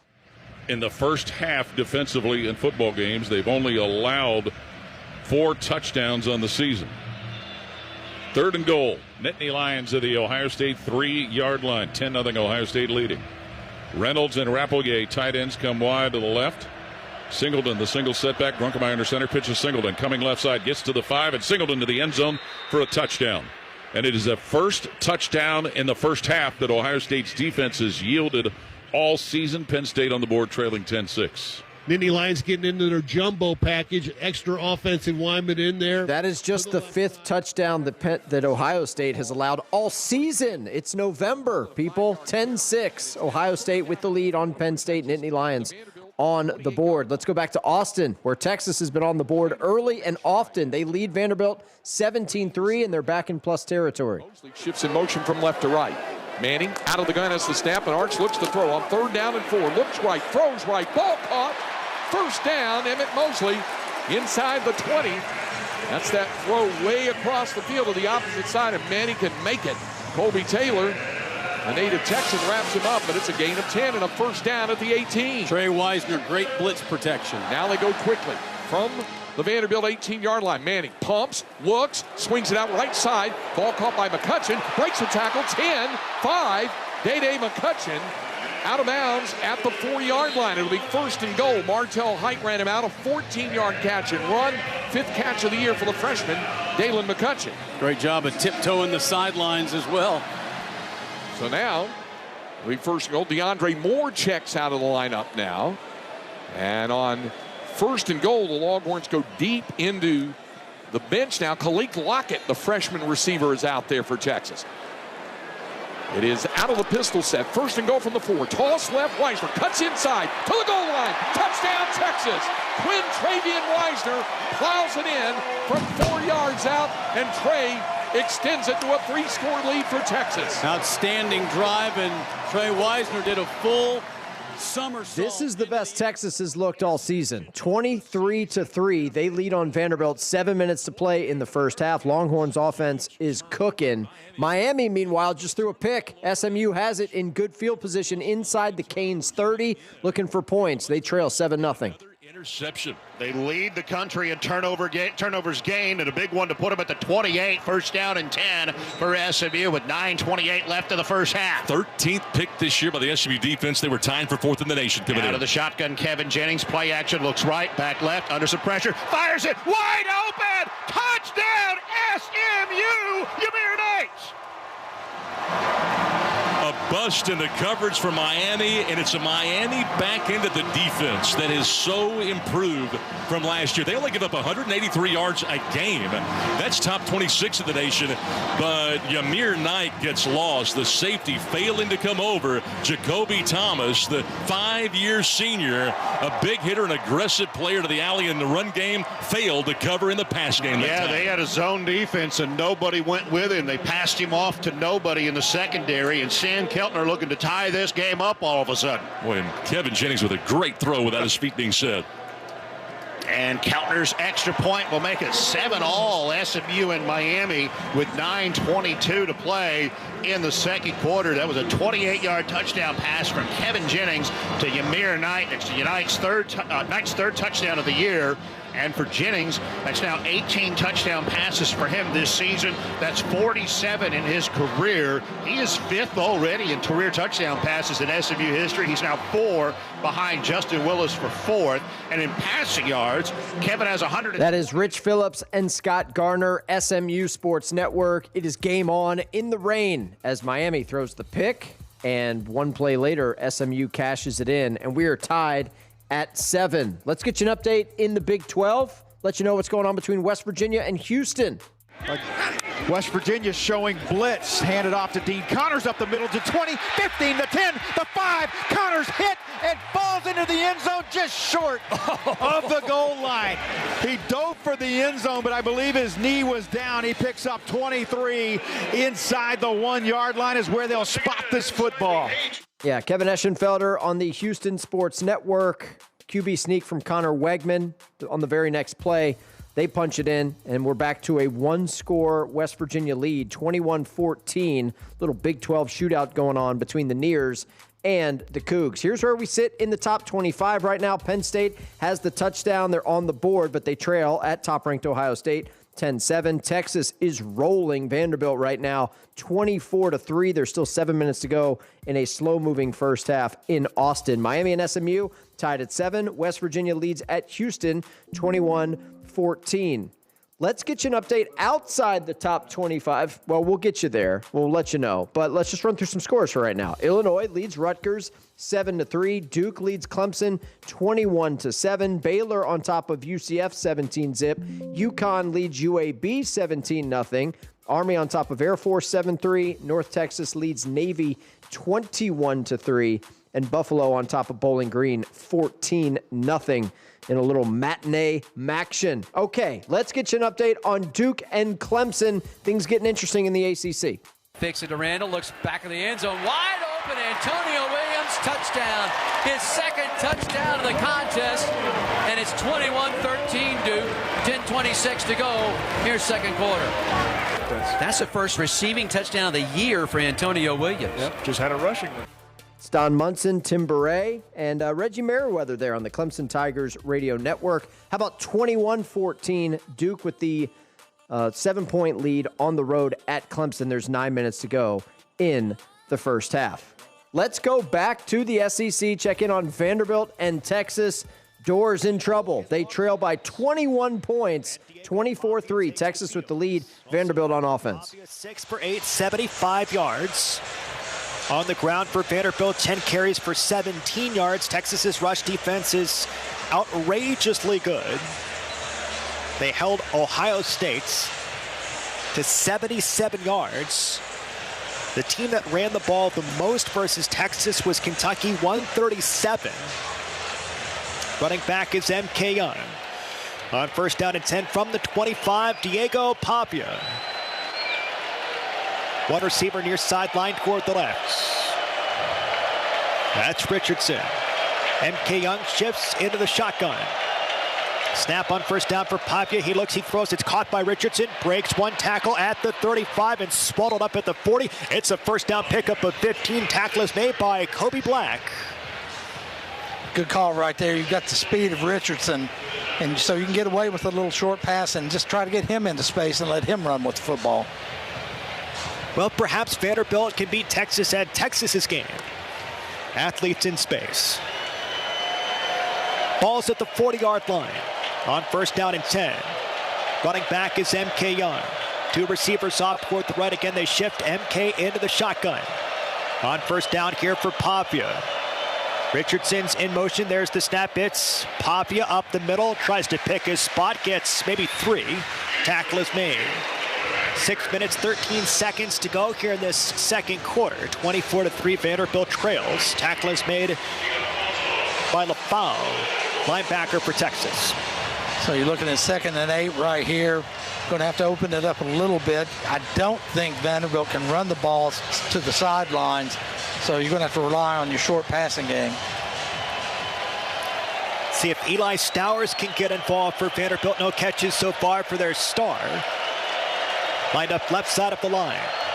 On second down and 8, Richardson in motion out toward the right. There's the snap. It's a blitz picked up by Seti. Pavia rolls out toward the right. He throws. It's caught by Seti at the 40. He stretches toward the 45, breaks a tackle, and slung out of bounds. It's a little bit short of the first down, but tackle is made at the far sideline, 48-yard line. Third down and shorts. Good play by Seti to pick up the blitzer, get to his feet, and make the catch. Yeah, I mean, that really is, that's a thinking player right there. You pick up the blitz, and once you've got him picked up, slip out and make the catch and get 8 yards on the play. Now for Vanderbilt, 2 for 4 on third downs here today. Running back is M.K. Young. Stowers out toward the right. Vanderbilt needs midfield, third down and 2. There's the snap. It's a play action. Pavia rolls. He throws short. Caught by Fisher. It's a first down here for Vanderbilt. Outside the numbers. Races and angles out of bounds for a first down pickup to the 47-yard line. Forced out of bounds by Trey Moore. It's Gabe Fisher makes the catch, first down. That's a really good play because typically when you see Gabe Fisher into the ball game for Vanderbilt, you're thinking lead blocker. And so you take him at the defensive end and let him just slip out and get the first down. Well, for the second time for Vanderbilt inside Texas territory. 4 minutes, 21 seconds to go, second quarter. In the shotgun here for Pavia. Running back is Cedric Alexander. Pavia drops back, nothing doing. He scrambles near sideline. He's going to throw this one out of bounds, incomplete. That should be the intended target, Trey Richardson in the area. No intentional grounding. Good coverage by Malik Muhammad. Yeah, Muhammad is one of the really terrific players. He's a good cover guy, and as I said at the pregame, a ferocious hitter. Had a massive game versus Oklahoma. 2 interceptions in that game. Kind of helped Texas get their season back on track. On second down, ball is at the plus 47. Running back is M.K. Young. 3 receivers near sideline toward the left. There's a snap. It's a blitz. Pavia rolls near sideline. He throws. It's caught by Stowers at the 40. Breaks it. Tackle 35 and shoved out of bounds. Close to the 30-yard line. Forced out by Littleton. And Vanderbilt picks up a first down. So Eli Stowers makes his first catch of the ball game and at a big time on second and long. Yeah, and a good play right there. You roll Pavia out to his left toward Eli Stowers, and you get Eli involved in the game and in space. He's a terrific athlete. Good run. Young's the running back. Stowers left side of the line. First down and 10 from the 30. Man's in motion, that's Hoskins. There's the snap. It's a give for MK through the middle. He's hit by Simmons, but that's a good pickup on first down here for Vanderbilt. It goes down to the 27-yard line. That's fine for Vanderbilt. It's second down and 6, second down and 7. That's exactly what you want right there. I mean, you obviously love to have a couple of more yards, but that's staying in time. Looks like that ball should be closer to the 27. Yeah. That's where the referee on the far side spotted it. The one on this side thought differently. On second down for Vanderbilt. Young motions near sideline toward the left. Pavia's by himself in the shotgun. There's a snap. It's a blitz. A free runner comes at Pavia. He throws far sideline. Deflected. Incomplete. Vanderbilt did not pick up the blitzer. Goodness. Muhammad free runner right at Pavia. He gets rid of it. Third down. Ball came in a little bit high right there. Pavia felt the pressure coming behind him, rolled away from it, and just while he was on the run right there, didn't quite get his shoulders squared. Threw the ball a little bit high. Third down and 7. Not 100%, but might be fourth down territory for Vanderbilt. It depends on what they can get here. It's close. Vanderbilt needs the 21. It's back at the 28-yard line. Running back is Alexander. Stowers slot toward the right. There's the drop back. Pavia has pressure. He breaks out, rolls toward the right, looking for some space. He throws it, looking, trying to find his intended target. It is caught for Vanderbilt at the 25-yard line. It's Hoskins makes the catch here for Vanderbilt, and it gives them the chance to think about going for it on fourth down and 4. Well, you've got to get touchdowns to make up a deficit like this, so they're going for it. They don't have to snap the football. 2:06. Let's see if Vanderbilt takes it to the 2-minute timeouts. They do. 2-minute timeout in Austin, but the doors are threatening here, trailing 24-3. We're going to the ACC, where Clemson's in the red zone, trailing Duke 21-14. Looking. They throw inside for Pat Henry, and the ball knocked away, but pass interference call. Yeah, he got it too early. Jaden Francois, the star linebacker, on the coverage of Pat Henry, Pat Henry. So that should set things up. That should be first and goal. Well, first and goal, but it'd be half the distance. No, it's at the 2, I think. The ball is placed at the 2-yard line. Spot. Automatic first down. It's the goal to 2. Yeah, he had his left arm. Right here. And a lot of jersey as well. Yep. Got there too early. So first and goal at the 2. 5:52 showing second quarter clock. 21-14, Duke leads it. Off that right hash, boy, they go bunch set. And they hand it off, and Randall up the middle, going to score from 2 yards out. We're a point away from being tied at 21 with 5:49 to go second quarter as Randall rushes in for his 5th touchdown of the season. You're talking about the much-needed shot in the arm. It was that play to Williams. Again, in the offensive line, and everybody got behind him, was able to push forward for a couple of yards there. Gave this offense some juice. So great drive. Way to end it with a good run by Randall, taking on a safety in the end zone there. 7 plays, 68 yards, and 2:39 off the clock as Hoosier comes on to tie us at 21.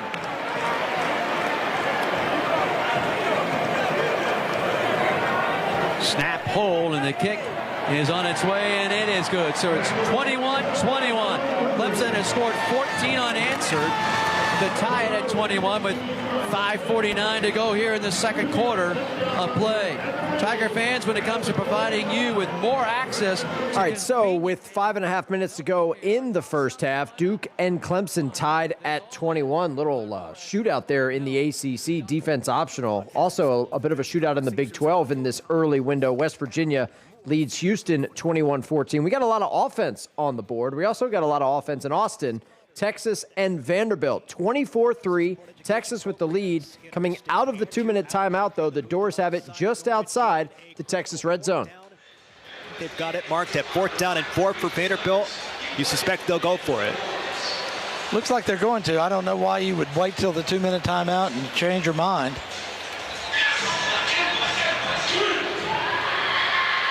So Vanderbilt breaks the huddle to go for it on 4th down for the first time here today. Vanderbilt 142 yards of total offense, but just 3 points. Running back is Cedric Alexander. Eli Stowers out for the left. A 2-by-2 set at the 25. Vanderbilt needs the 21. Driving left here for Pompeo. In the shotgun. Play clock is at 17. Sends Stowers in motion. There's the snap. Pompeo rolls toward the left. He throws, looking for Stowers. It's a first down catch here for Vanderbilt. Move the sticks. Eli Stowers once again at a critical moment. Tackled by Williams. Yeah, it's a good route by Eli right there, but it's a better throw by Diego. Rolling out to his left right there. Had to avoid the defensive end. Those guys are like 12 feet tall with their hands up. They feel that way. Yeah, and they made a nice throw, and Eli, he'll always get his first down if he gets the ball in his hands. Good drive for Eli Stowers, a 7-yard pickup on 4th and 4. Running back is Young, shotgun for Pompeo. Ball's inside the red zone. There's the snap. It's Pompeo, the drop back with pressure. He is flushed, he's hit, he's dropped. Oh. Anthony Hill just destroying Vanderbilt's offensive line. I don't think you have any choice right here if you're Vanderbilt, but to start lining up a tight end and chipping him at the very least, slow him down because he's getting around that corner unimpeded.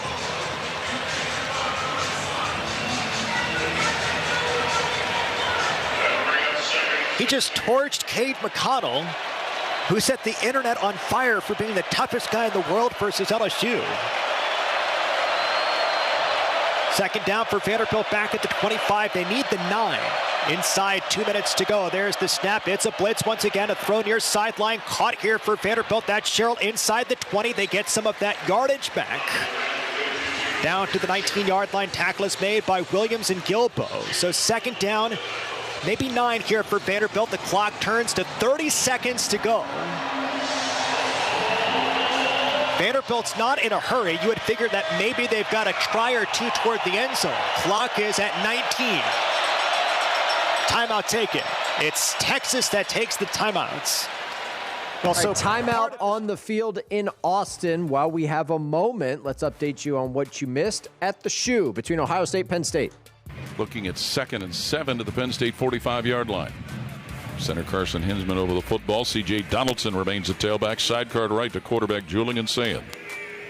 Penn State showing blitz again. Snap to Sand. Fakes a reverse. Looks to throw from his own 45. Slings that deep down the right side for Carnell Tate, who runs under it and grabs it and lunges into the end zone for a touchdown.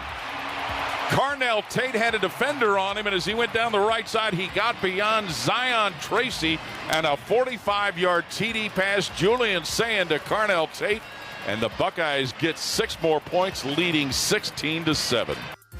Big play for that Ohio State offense. Some breathing room for the top-ranked team in the land. Now 17-7. They lead by 2 scores over Penn State. Let's go back and check in on Miami. SMU tied at 7. Final 3 minutes of the first half. Canes on offense. Sweeping the line of scrimmage like a searchlight.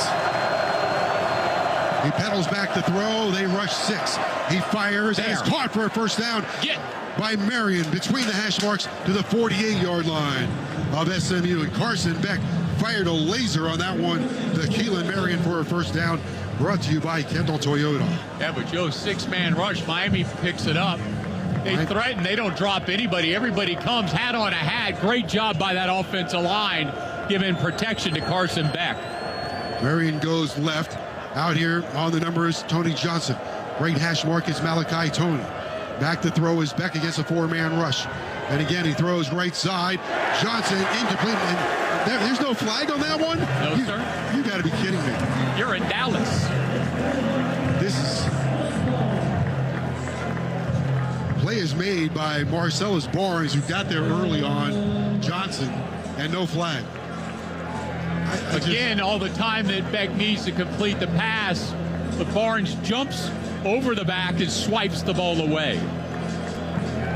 Second down for Let's quickly bounce you out of the ACC and go back to Austin, where coming out of the timeout, Vanderbilt trailing Texas 24-3 and looking for points here. Just 17 seconds left in the first half. 17 seconds to go. Third down and 10, 24-3. Vanderbilt trails. Again, 17 seconds left in the second quarter. Let's head down to the sideline. Once again, check in with Kev. Yeah, Andrew, you're talking about managing the clock in these late game situations. You and I had a pretty good conversation with Coach Clark Lee about that on Commodore Hour on Monday. He was talking about, at times you don't want to score too fast. It's okay if it takes a couple plays to get to the end zone. I think in this situation right here, you got the ball, the 18-yard line, you're down 24-3. You got to punch it in. You just got to get a touchdown, whatever it takes in this situation. You got to get the ball across the goal line and get those points. Yeah, I think what's going to happen here, though, with the limited time on the clock is if you don't get the first down right here, you're going to be pressed for time to get a touchdown with that much time left. So I would expect to see a field goal, even though it's a minor victory, it's a victory. It would technically make it a two-score game, right? A field goal would make it a two-score game. M.K. Young's the running back. Not that that's the focus at the moment.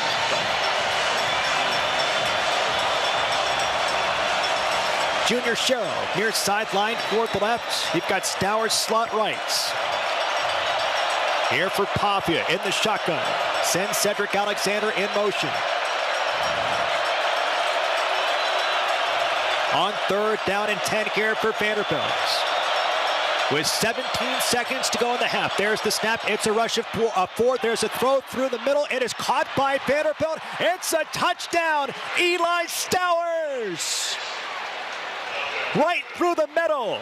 A must-have play. Vanderbilt goes to Stowers for 6. Absolutely must-have play. Great throw right there. Stowers on basically a skinny post, hits him right in time on about the 2-yard line, takes 2 shots. He's a big guy. He gets into the end zone. What a play for Vanderbilt. 18 yards, 24-9. Once again, that is Andrew Allegretta, Norman Jordan on the Vanderbilt Sports Network. Doors with life, a touchdown with 10 seconds to go in the first half makes it 24-9. And I'm pretty sure they received the football to start the second half. If you're just joining us, Texas, 75 yards on the first play from scrimmage. They led this game 7-0, like 11 seconds in. It's been all Longhorns. Vanderbilt, though, with some much-needed points before intermission. Let's get you an update on Houston hosting West Virginia. Things getting interesting in H-Town.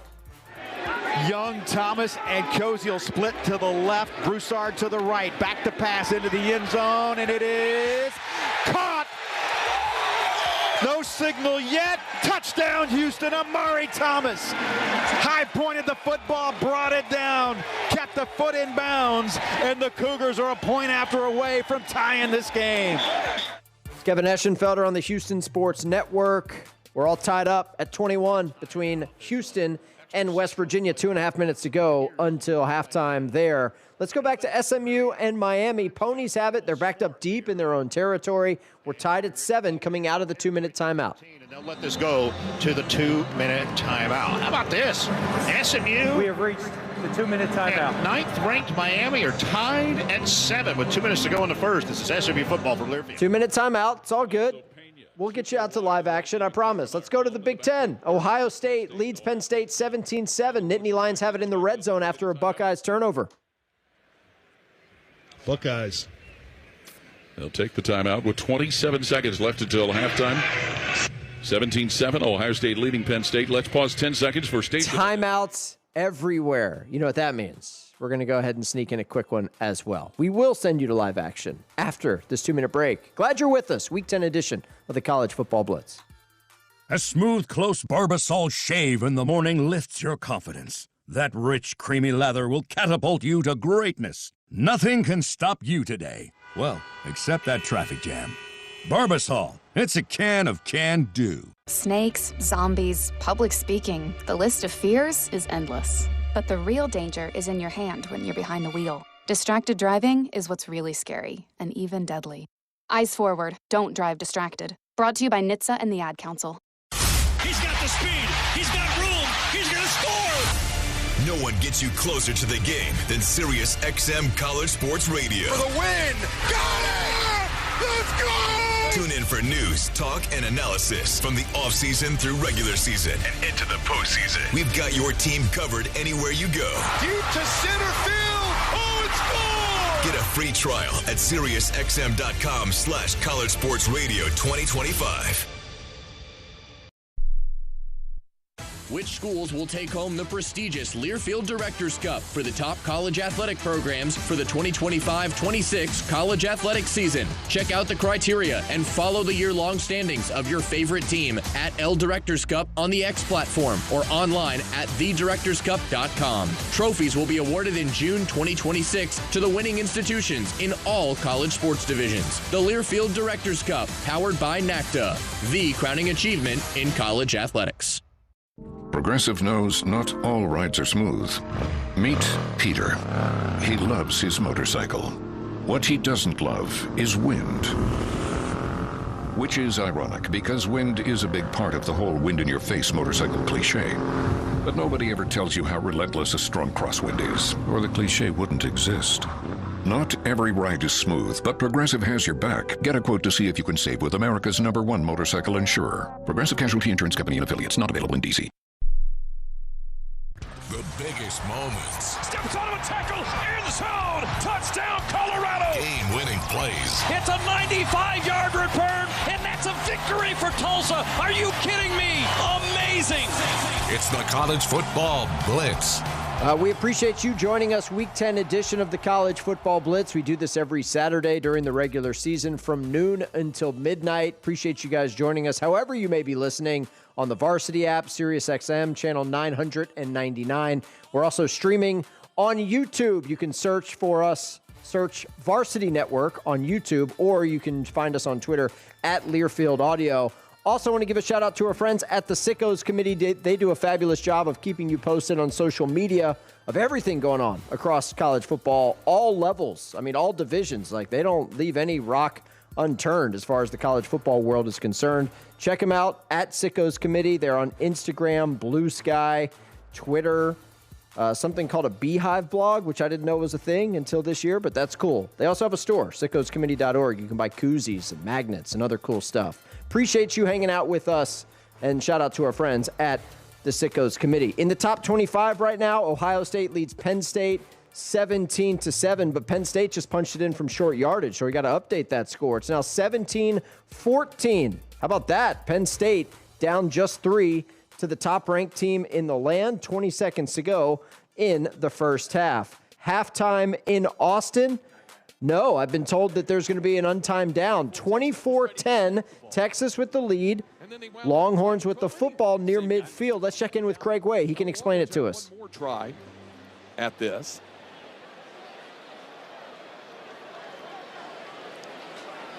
The ball is at the Vanderbilt 41-yard line with 3 seconds remaining in the half. Manning from the shotgun. Arch has it. Back to throw. Winds up. Lets it fly for the end zone. Down into the end zone. And it is battled for and caught right on the back line. It looks like, what do they call this? Incomplete. Over the back line. It was caught by Marlon Sewell. You could say intercepted, but it was out of bounds. So it'll go as an incomplete pass. And that's the end of the first half. Here in Austin with the score, the Texas Longhorns 24, the Vanderbilt. All right, so halftime in Austin, Texas 24, Vanderbilt 10. Let's go to Dallas for the final 90 seconds of the first half. SMU and Miami tied at 7. I think happy to take that run off. They're trying to guard against if they don't convert on 3rd and 3, not giving Miami too much time. The Hurricanes have only one timeout remaining. That's the key right there, the one time. And they've had to burn a couple because they were about to get delay penalties. Miami might have used the timeout to avoid the runoff if they didn't have just the one left. Yes. Minute 39 to go in the first half. 7-all our score, SMU and Miami. And that Thomas, having a free safety with 156 career tackles, 10 for a loss, 5 interceptions in his career. The senior, the Tennessee transfer. Actually played at Middle Tennessee before he transferred to the Volunteers.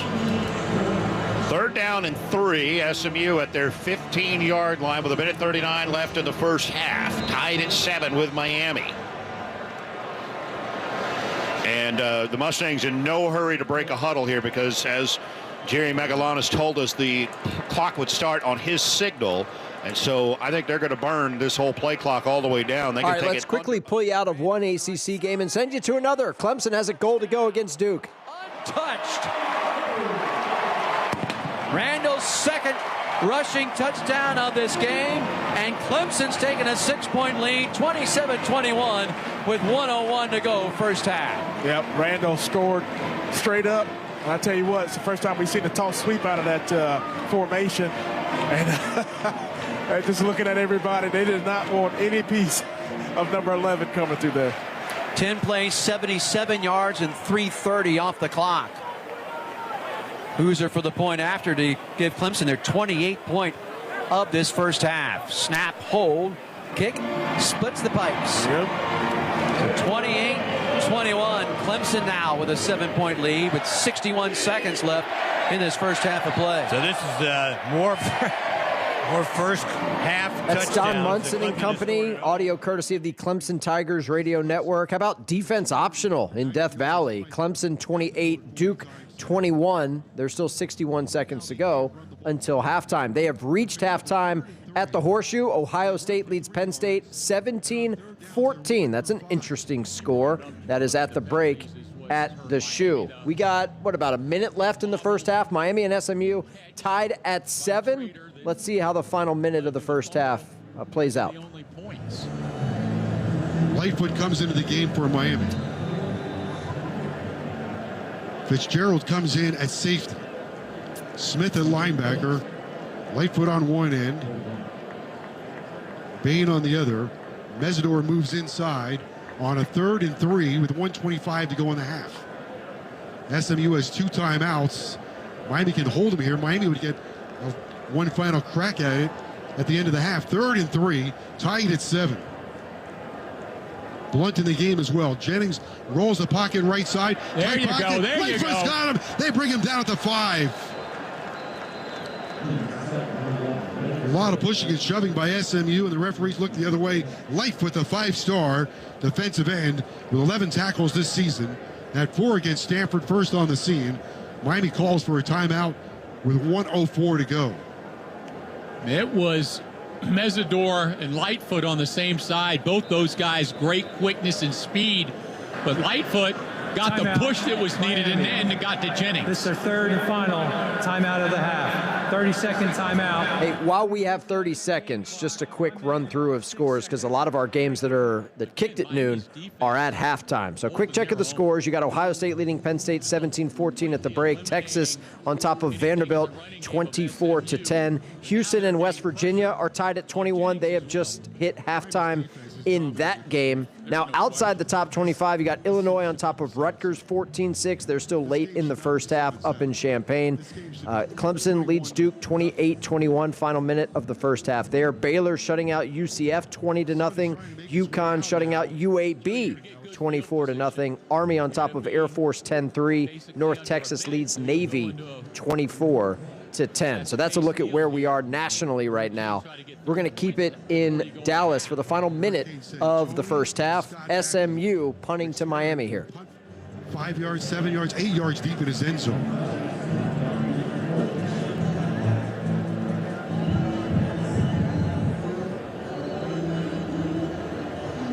I don't know what the officials are talking about. Or they're going for dinner tonight. Yeah. 8 penalties, 60 yards for Miami. SMU, 1 penalty for 5 yards. Interesting, since SMU's been penalized 64 yards a game. Today, basically nothing. Experiment waiting for it. Left-footed punter from Australia.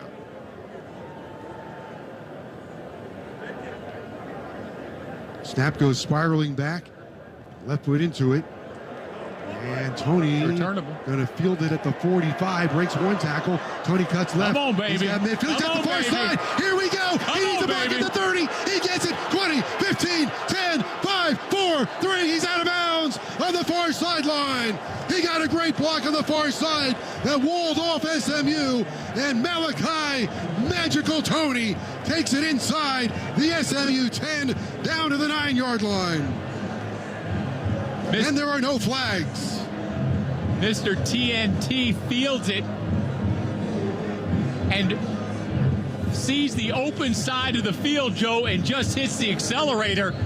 Credit the blocks that were made as well by the return team. 47 yards for Tony on the return. That's what you needed. He went 42 last week, 47 on this one. SMU, the third best red zone defense. Miami scores touchdowns 77% of the time in the red zone, 23 out of 30. They have 49 seconds to work with, 9 yards for 6 points. That's a lifetime. Beck takes, fakes, lobs it, end zone. Tony overshoots him. And no flag. Moses. I credit the way Beck handled that, Joe. He didn't try and squeeze it in. It was going to be caught or it was going to be overthrown and out of bounds. No risk. So another spectacular return by Malachi Tony sets Miami up at the 9-yard line. Can they punch it in? 9 yards for 6 points and the lead at the end of the half. 44 seconds to go. Miami 7, SMU 7. Lofting make that coming out to the right side. Josh Moore. Snap comes back. They rush 3. Pass is caught by Lofton at the 5. Miami's going to have to hurry. 39 seconds. They'll be 3rd down and goal. They'll get one more play. 3rd and goal from the 5. They got to throw it into the end zone. Can't come up short. They'll have to run the field goal team on. We're down to 23 seconds to go.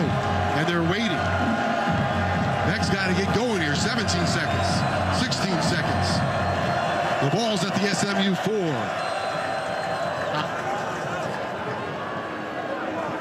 I don't think Miami Second charge, timeout, SMU. Oh, thank you. 30-second timeout. Please reset the game clock to 15 seconds. Thank you. I don't know what SMU did, but send him a thank you call. All right, you're down to 13 seconds. The ball's at the 4-yard line. You cannot run it. Well, I mean, you can run it, but it better be a touchdown. There's 15 seconds. Now they put 2 seconds on the clock. Ball's on the left hash mark. You got 15 seconds. You need to come away with 3 points at the very least. Now the sun comes out. Who will it be shining on? Will it shine on Miami or the SMU defense? 3rd down and 4. 3rd down and goal from the 4. Carson Beck brings them up. 13 out of 21. 157 yards. He's got Fletcher in the backfield. Bauman a wing to the right side. Moore left side. Tony right side. Bauman in motion. Back to throw. Stands tall. Throws. End zone. Lofton dropped the ball. He got hit from behind. Dropped the ball in the end zone by Maizano. Couldn't hold on to it. Maizano dislodged the ball, then stared over him. All right, we will let you know about the upcoming field goal try for the Canes looking to break a 7-all tie, but we got to go to Duke and Clemson. Touchdown! 43 yards! A lightning bolt before halftime! Oh, it was perfectly executed by everybody on the offense. Number one, the offensive line gave Mensah plenty of time. And then secondly, Mensah is able to look off Brown so the defense doesn't suspect that he's going there. Brown runs a perfect route to get behind the defense. And then at the last minute, Mensah dumps a perfect ball right into the breadbasket for a touchdown. They've done it again. 8 touchdowns in the last 7 games in the last 2:20 of the first half. And here's Polino to tie it. Good snap, good hold. What a call on 4th and 1 to go for it on your own side of the field. Dave, we might be pointing at that at the end of the day, as the Blue Devils have tied it now 28 apiece. Yeah, you're right. Getting it done on that 4th down conversion to the tune of 7 points when you really needed it incredibly badly. All that momentum had been pushed back on the Clemson side, and that does wonders going into the locker room at halftime. It's like, guys, look, we can do it. We just got to play our game. And I think that also gives the defense a little bit of confidence. You know, all the game pressure is not on them anymore. The offense is back in the game. Quayshawn Brown has tripled his touchdown total entering the day. He's got 2 here in the first half. Mensah's got 4, by the way.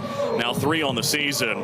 David Shoemate, Dave Harding on the Blue Devil Sports Network. That touchdown call that you heard is presented by T-Mobile. Visit your local store to start saving. T-Mobile, it's better over here. Duke and Clemson tied at 28.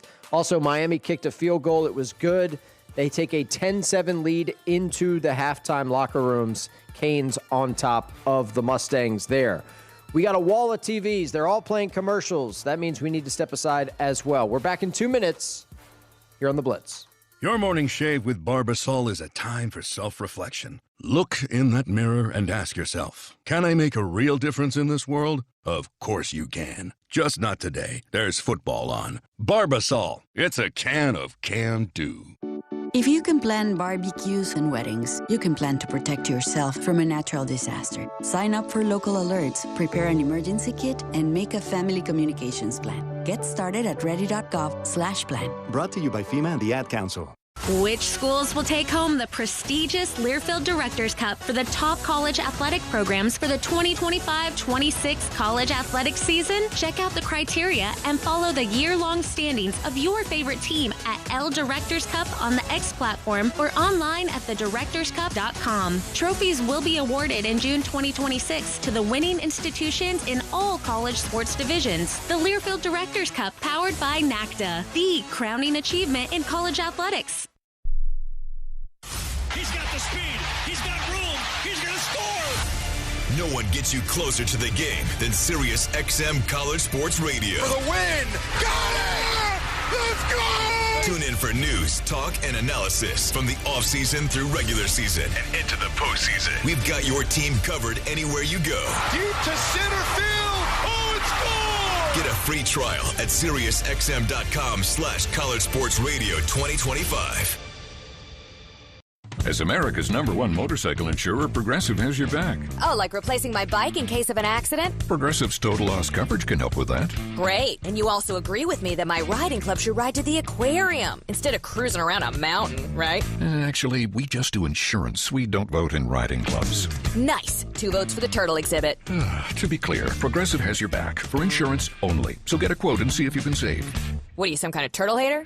Progressive Casualty Insurance Company and affiliates. Covered subject to policy terms, limits, and conditions.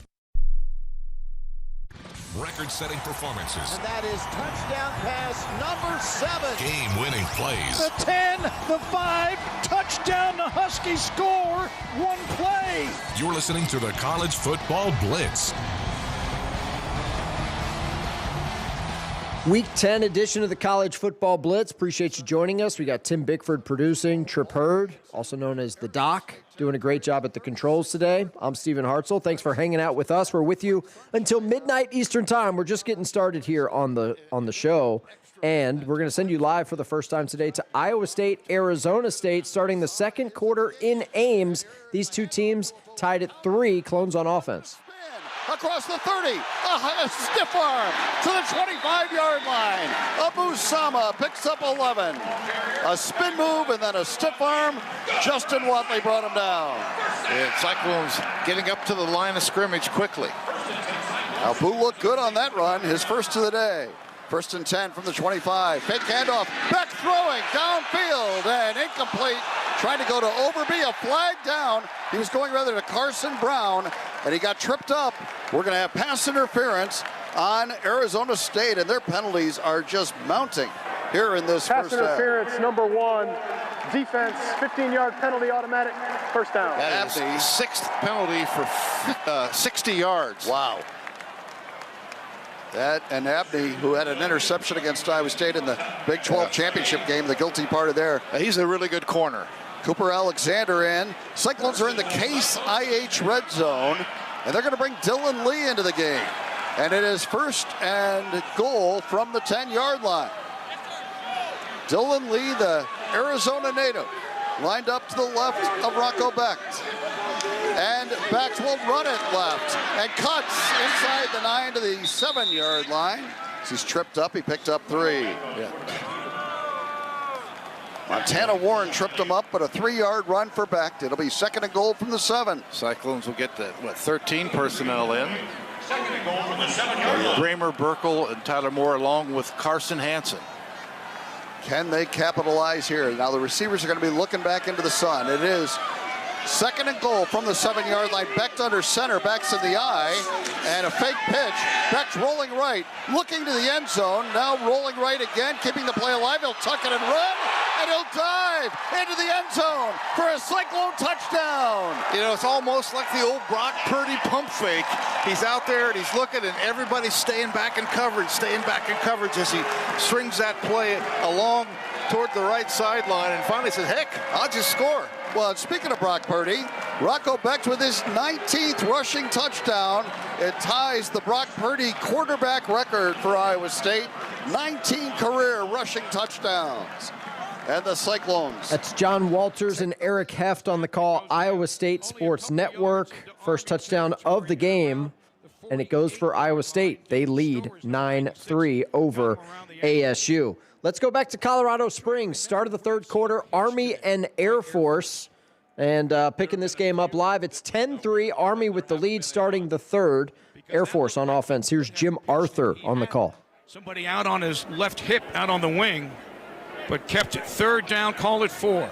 Falcons really need to convert. 2 receivers right. In motion long. Here's a pitch to the right side. Kate Harris with it. First down, Air Force to the 40. Inside the 35. And the Falcons have a first down to the 31-yard line. Go to the guy who's been good all season long, Kate Harris. Well, go to the guy that has the speed to the outside. Liam Zarka unloaded the football really quick. And then the senior from South Weber, Utah, did the rest. Knew exactly how far he needed to get. Turned on the jets, turned it upfield, and got even more down to the 31-yard line. Falcons with a first down. Late substitution here, too. Yeah, the Army's going to get a substitution. Falcons had a substitution off the bench. Play clock is at 3. Timeout, Troy Calhoun. See, that's what Army is doing. That's charge timeout of the half. Air Force. Full timeout on the field. That is done strategically Sure it is. and on purpose. Troy Calhoun had to use a timeout. Jonah Dawson came off the field right to the line of scrimmage, and that allowed Army to make their own substitution and drain the clock. 11:46 to go, third quarter. Army 10, Air Force 3. Timeout on the Air Force Sports Network from Learfield. All right, timeout on the field. And as you heard, Army leads Air Force 10-3 to start the third. They're also just about ready to start the third in North Texas Navy. The Middies trailing the Mean Green 24-10. Navy entering this weekend one of just 6 remaining unbeatens in FBS football. But they trail by 2 scores as they get ready to start the third quarter on the road at North Texas. All of our games involving ranked teams are at halftime. Ohio State leads Penn State 17-14. Texas on top of Vanderbilt 24-10. Miami kicked a field goal late in the first half. They took a 10-7 lead into the locker room over SMU. Houston and West Virginia tied up at 21. As promised, let's go to early third quarter action in Denton, shall we? North Texas leading Navy 24-10. Middies on offense here to start the third quarter. A pause, looks to the far sideline. Horvath up and down the line. And now ready for the snap. For the Mean Green 40. The handoff again, faked, option pitch coming right, and there's room to the 30, to the 25, first down inside the 20, Heidenreich. Right at the 20-yard line. Navy has come out with a purpose, and it really shows up on this opening drive of the second half. It's like they're reminding everybody who they are. This is what they do to get to 7-0. Quick snap, another handoff. Heidenreich spins inside the 15 to the 14. Maybe the 13, second and short coming. Well, this is the first 3 minutes of the second half as Navy in position to turn what was a 21-3 deficit into 24-17. Second and 4 for the Mean Green 14. Mean Green sub slowed down the motion. Gutierrez this time is the running back and not Teska. Horvath under center, as he has been most of this possession. Whistles, movement. They're going to back up 5. This will be the 5th midshipman penalty. Mean Green flagged 3 for 20 in the first half. False start. Number 79. Offense. 5-yard penalty. Second down. Again, Hoke Smith the second. Their right guard, and their biggest lineman at 6'3", 317. One advantage the Mean Green have on both lines is size. Up front, they have a 300-pound guard, Penn Purvis, and then Smith, the other guard, 317. Everybody else sub 300. They stay with Gutierrez as the running back behind Horvath on now 2nd and 9 from the 19. Mean Green crowd the line of scrimmage. Gutierrez sneaks up, has a word with Horvath. Now back at his stance. Now Horvath looking to the far sideline as the play clock expires. Did they get delay game? We heard both. Delay game. Offense. 5-yard penalty. Second down. Very un-Navy-like, those 2 penalties back-to-back. Well, I guess, and takes him out of the red zone on back-to-back plays. Hoke Smith with his 2nd infraction a play ago, and then not keeping track of the play clock. I guess it happens, Nathan, even to the best of them. It does, but certainly something you can't have in that situation right there if you're Navy. So now 2nd and 14, back to the Mean Green 24, and Teska has replaced Jackson Gutierrez in the backfield, which now has Horvath in the gun. Teska to his left. 2 wide outright. Handoff, Teska off right tackle, plunges inside the 20 to the 19-yard line. So there's 5 of the 14 they needed, and now 3rd and 9. Mean Green trying to hope those back-to-back penalties will put them in a position to thwart this drive. When Horvath throws, though, he's averaging, 17 yards of completion. Fresh sets of legs on there for the Mean Green. Both B.J. Allen and Quentin Hammonds are in, both the nickels. Bryson Hayes back in. 3rd and 9 from the 19. Full house on either side of Horvath in the gun. Drops the throw. Looking, rolling right. He will keep inside the 15, short of the first down at the 13. And so on 4th down. We'll let you know about the field goal try coming up for Navy, but we got started the third quarter action in Columbus. Ohio State leading Penn State 17-14. Buckeyes on offense to start the third. Ohio State sideline, and Julian Sayin puts it on the numbers. Senior from St. Louis with his 7th catch of the year. 1st and 10, Ohio State from their own 39-yard line. Jeremiah Smith goes wide to the left. Carnell Tate wide right. Tight ends on each side of the line, and Jackson in the backfield. Next to quarterback Julian Sayin. And Sayin back to pass from his own 30-yard line. Looks and he fires deep down the right seam for Carnell Tate. Got it to the 20 of Penn State, to the 10 and to the 5. He is taken down at the 5-yard line. Carnell Tate by safety Zakee Wheatley. And that bomb gets the Buckeyes in the Giant Eagle red zone. The Buckeyes are like, why don't we just keep throwing the ball, right? I mean, it seems to be working. And, you know, we had that fumble on that last series by Ohio State where they tried to run the football on 1st down. Maybe they learned their lesson. We're just going to throw it down the field. Worked at Wisconsin. It sure did. 1st and goal, Ohio State at the Penn State 4. Nate Roberts and Bennett Christian, a couple of extra tight ends come into the lineup. Bo Jackson off the right hip of quarterback Julian Sayin. Carnell Tate wide to the right. Tight ends on each side of the line. Sayin in the shotgun with Tate motioning. Snap to Julian Sayin. Hands it to Bo Jackson, and he makes it up to about the 1 before he's knocked down by Zakee Wheatley, safety at the Penn State 1. It looks like they're going to mark that at the 2. Are they really? Yeah, if you look at that side, Judge, his knee must have been down before he got to that. Okay. No, I agree with you. I thought it was going to go to the 1-2. Almost crossed the goal line, but he had a body part down. Well, Jackson tried to pinwheel away from the defender Wheatley, but 2nd and goal at the Penn State 2 for Ohio State. Nate Roberts and Bo Jackson, I formation behind quarterback Sayin, who's under center Hinsman. Now motion by one of the tight ends, Crispin. Handoff will go to Jackson, and he's taken down right at about the 1.5-yard line. Penn State was able to collapse the line, and linebacker Amari Campbell makes that tackle for the Nittany Lions. Yeah, no movement. Trying to run behind the right side of our offensive line. Tegra Shabola, Phillip Daniels there. Just ran into a mob of Penn State Nittany Lions for no gain. To make it 3rd and goal at the 1. Yeah, short gain, I should say. Maybe a foot. Minimal. C.J. Donaldson in at tailback. All of his touchdowns have come in the red zone. Donaldson behind tight end / fullback Nate Robertson and I. Sayin under center. 3rd and goal, Ohio State at Penn State's 1. Sayin barks out the call. Gives it now to Donaldson. Goes over left guard and into the end zone for a 1-yard touchdown run. C.J. Donaldson. His 7th scoring run of the season. And Ohio State strikes in a hurry early in the 3rd quarter, taking a 23-14 lead over Penn State.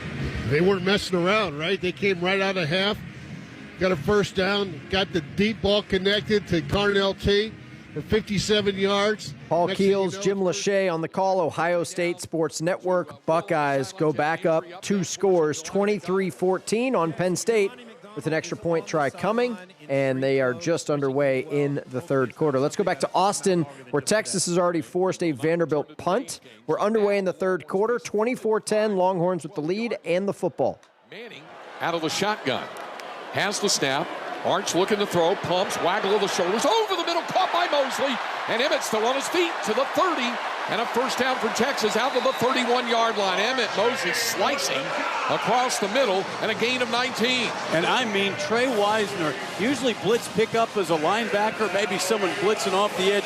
He took on a defensive tackle. 1st down and 10 Longhorns from the Texas 31. Quickly to the line.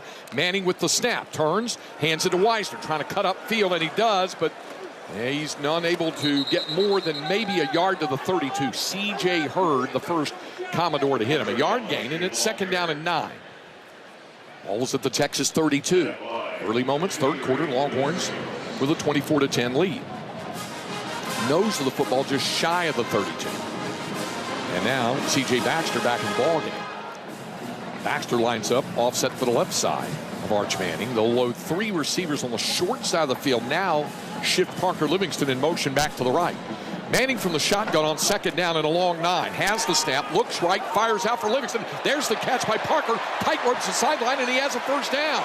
Livingston at the 42-yard line, a gain of 10, and a first down, Texas. That's a great job by Livingston. Awareness and being able to stop his momentum from going out of bounds. And you're right, he just tippy-toed to that first down. 3 minutes gone by third quarter. Longhorns with a 24-10 lead. It picked up a couple of first downs on their initial possession after forcing a 3-and-out from Vanderbilt. Shotgun snap to Manning on 1st and 10. Arch looks, fires deep to the left side. Ball caught by DeAndre Moore inside the 40, 35 to the 30, still on his feet before he's finally forced out of bounds at the Vanderbilt 29-yard line. Randon Fontenette finally forced him out 29 yards down to the Vanderbilt 29. That's a long throw by Arch Manning. Good job on the blitz pickup again from Texas. 1st and 10 Longhorns of the Vanderbilt 29. Ticking down to 11.5 to go third quarter, a 24-10 Texas lead. Longhorns line up in the pistol. Baxter directly behind Arch Manning. He'll shift one receiver in motion, but it's Baxter sweeping right, cuts back to the middle, and only able to gain a yard to the 28. Vanderbilt adjusted quickly. Nick Rinaldi on the tackle along with help from Keani Coate. Senior transfer from Alabama. Let's quickly bounce you out of Austin and go to West Virginia, Houston. Mountaineers lining up for a long field goal here in the third quarter that would give them the lead. Snap is down. The kick is up. The kick has distance. That kick is good. Got it. From 50 yards out. Hensley. Just your casual 50-yard field goal. You don't get those very often on Saturdays. 24-21. West Virginia retakes the lead on Houston. Back to Austin we go. Looks, steps up in the pocket, fires deep over the middle, and it's incomplete. Boy, that was almost a spectacular one-handed grab by Parker Livingston. Couldn't come down with it, however. And now it's going to be 3rd down and 9. He had Livingston a little bit behind him. The flip side of that with Livingston getting his hand on it, scary to have that ball hang up there. We had a tip interception at Mississippi State last week. Livingston got his hand on it. 3rd down and 9 from the Vanderbilt 28. Livingston is in a slot to the left along with DeAndre Moore. Nearest the boundary, wide left, is Dalen McCutcheon. The tight end, Jack Hendricks, lined up on the tight side of the formation to the right. Baxter, the running back. Manning from the shotgun on 3rd down and 9 from the Vanderbilt 28-yard line. Arch has the snap, back to throw. Sends it over the middle. It's caught by Hendricks. Breaks a tackle inside the 15. It'll be a first down for Texas. Marlon Sewell made the tackle 17 yards to the transfer tight end, Jack Hendricks. It'll be first down Longhorns at the Commodore 11. Can't overstate the job this line and blitz pickup is doing for Texas. Longhorns at the Vanderbilt 11-yard line. 10:15 with a rolling clock here in the third quarter. DeAndre Moore checks out, as does Parker Livingston. And they'll go with an extra tight end with Jordan Washington checking in. So 2 tight ends in the formation. Mosley lines up tight to the formation on the left. Now Emmett shifts in motion on 1st down. Play action pass. Hendricks again lowers the shoulder down to the 6-yard line.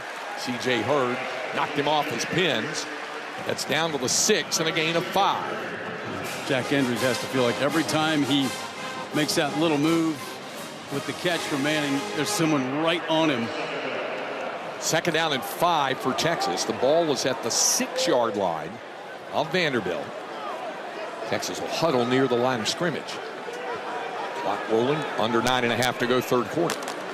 On 2nd down, Dalen McCutcheon goes wide left, and a slot left, Emmett Mosley.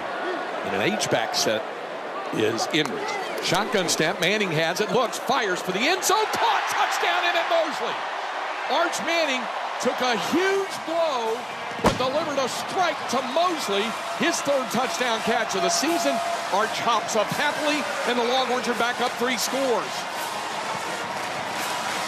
Great job by Arch Manning standing in there and throwing a dart. And I mean, the stretch he has had. Pretty impressive drive there by the Longhorns, who, again, it bears repeating, this is the best they've looked all season on offense. 30-10. They have a bit of a cushion against the number 9 ranked Commodores, and there's still 9 minutes to play in the third quarter. Texas cruising at home. All of our noon games are about ready to get back in action in the second half, so we sneak in a quick break so we can send you there.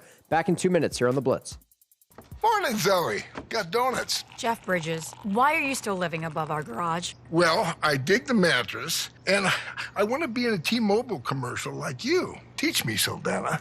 Oh, no, I'm not really prepared. I couldn't possibly. At T-Mobile, get the new iPhone 17 Pro. On them, it's designed to be the most powerful iPhone yet and has the ultimate pro camera system.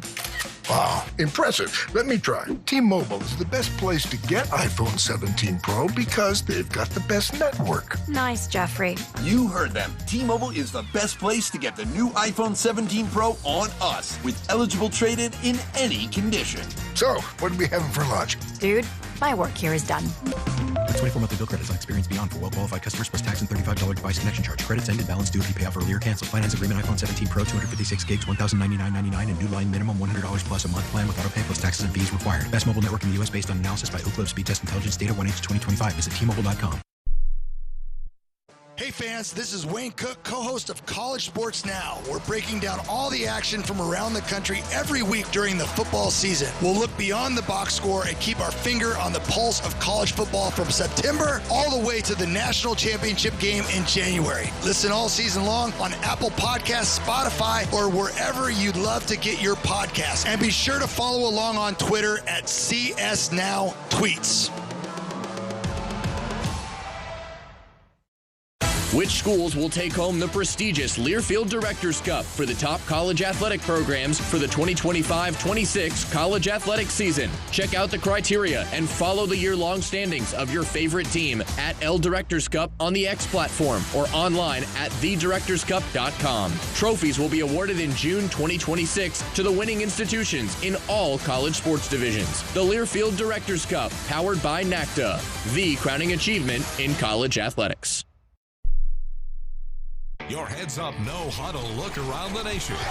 Touchdown! Game-winning touchdown, Illinois! Hit immediately, ball comes free, covered up by Missouri. It's the College Football Blitz. Quick check of the scoreboard. Ohio State leads Penn State 24-14. Texas on top of Vanderbilt 31-10. Houston trails West Virginia 24-21. And Miami is on top of SMU 10-7. Those are our ranked games in action right now.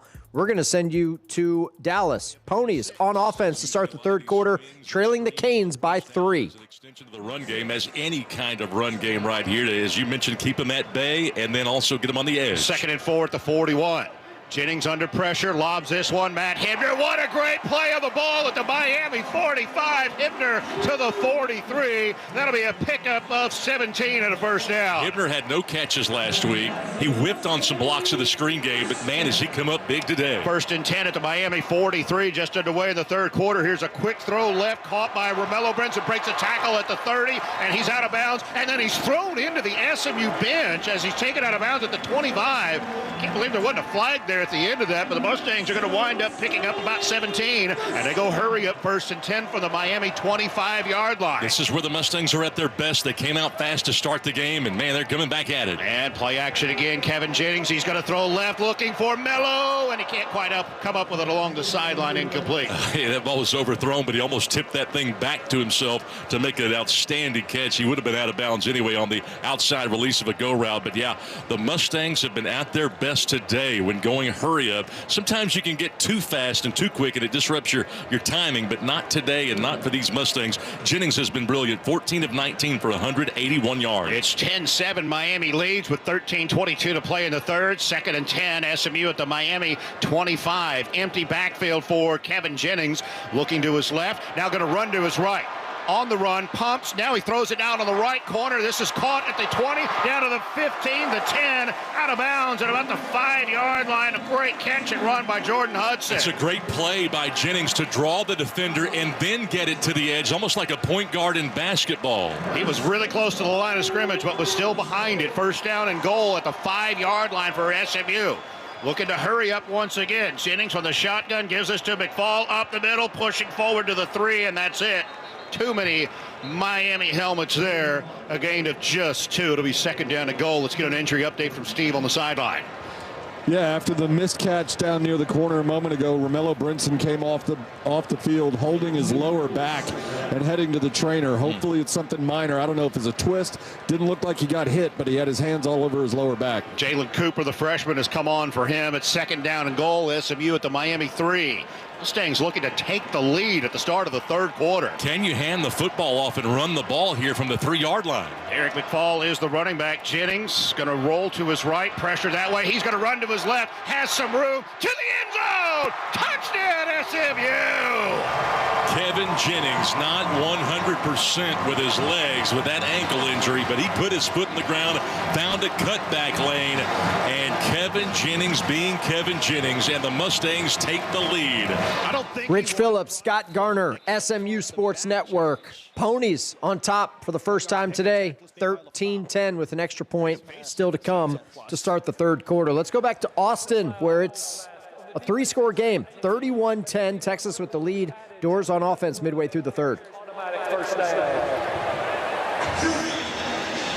There's a benefit for Vanderbilt. Did you know you can touch somebody's face mask and it's not a face mask as long as you don't squeeze your fingers and then the helmet doesn't twist? Right. So they had one called last week in a game that they took away because they didn't actually grasp the face mask and turn it. Well, what they used to call an inadvertent face mask. It was a smaller penalty. I know all the old rules. The new ones, not so much. There's plenty that's changed.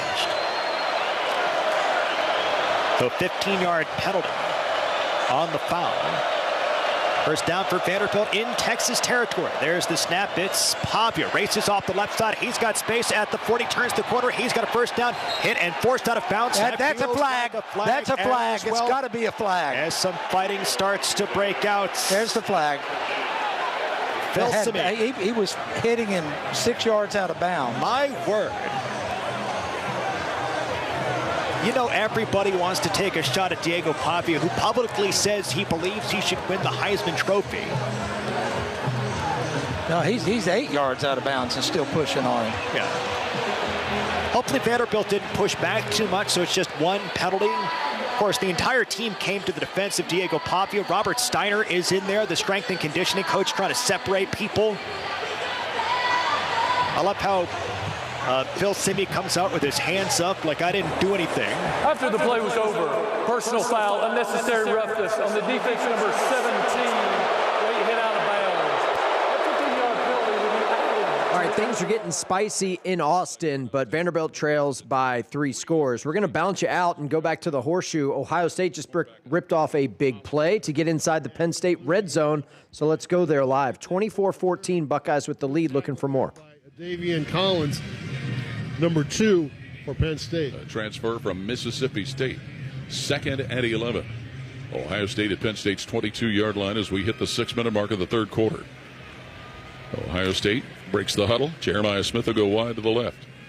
Carnell Tate off the line to the right, along with Max Clare and Brandon Ennis. They break wider to the right with Bo Jackson in the backfield next to quarterback Julian Sayin, who's in a shotgun. Sayin receives the snap, screens on the right side. Brandon Ennis, and he's hit, slips by one defender, but a second will drop him at the Penn State 24-yard line, and that stop is made by defensive lineman Ivan Chemaju. Yeah, 2 quick passes and 2 quick plays that you get negative yards on for Ohio State. So now they're facing a 3rd and 12. 3rd and 12 they're going to call it. Got to come up with some plays here. Ball put at the Penn State 23-yard line. Julian Sayin almost walked all the way over to the Ohio State sideline before returning to the huddle. He'll send Carnell Tate and Brandon Ennis and Max Clare wide to the left. Jeremiah Smith wide right. C.J. Donaldson in at tailback. 3rd and 12, Ohio State at the Penn State 23-yard line. Snap to Julian Sayin. Back to pass. He looks, floats that one down the middle of the field. Incomplete. And a flag finally comes out as Max Clare was going down the middle of the field toward the end zone, and he was grabbed aggressively by corner A.J. Harris. Defensive holding. That'll give Ohio State a first down, and a couple flags came out, so everybody saw that one, including everybody in the south stands. Didn't you say that Ohio State's opponents have not been called for pass interference all year? Yeah, I read that. Defense number 4, 15-yard penalty, automatic, first down. So here's the first one of the year that gets the Buckeyes in the Giant Eagle red zone, called against a Buckeye opponent. Man, we had an interference in the first half, too. Wow. So Max Clare was going right down the right seam, and it appeared as though he had a good chance to get that ball, but A.J. Harris wasn't having it.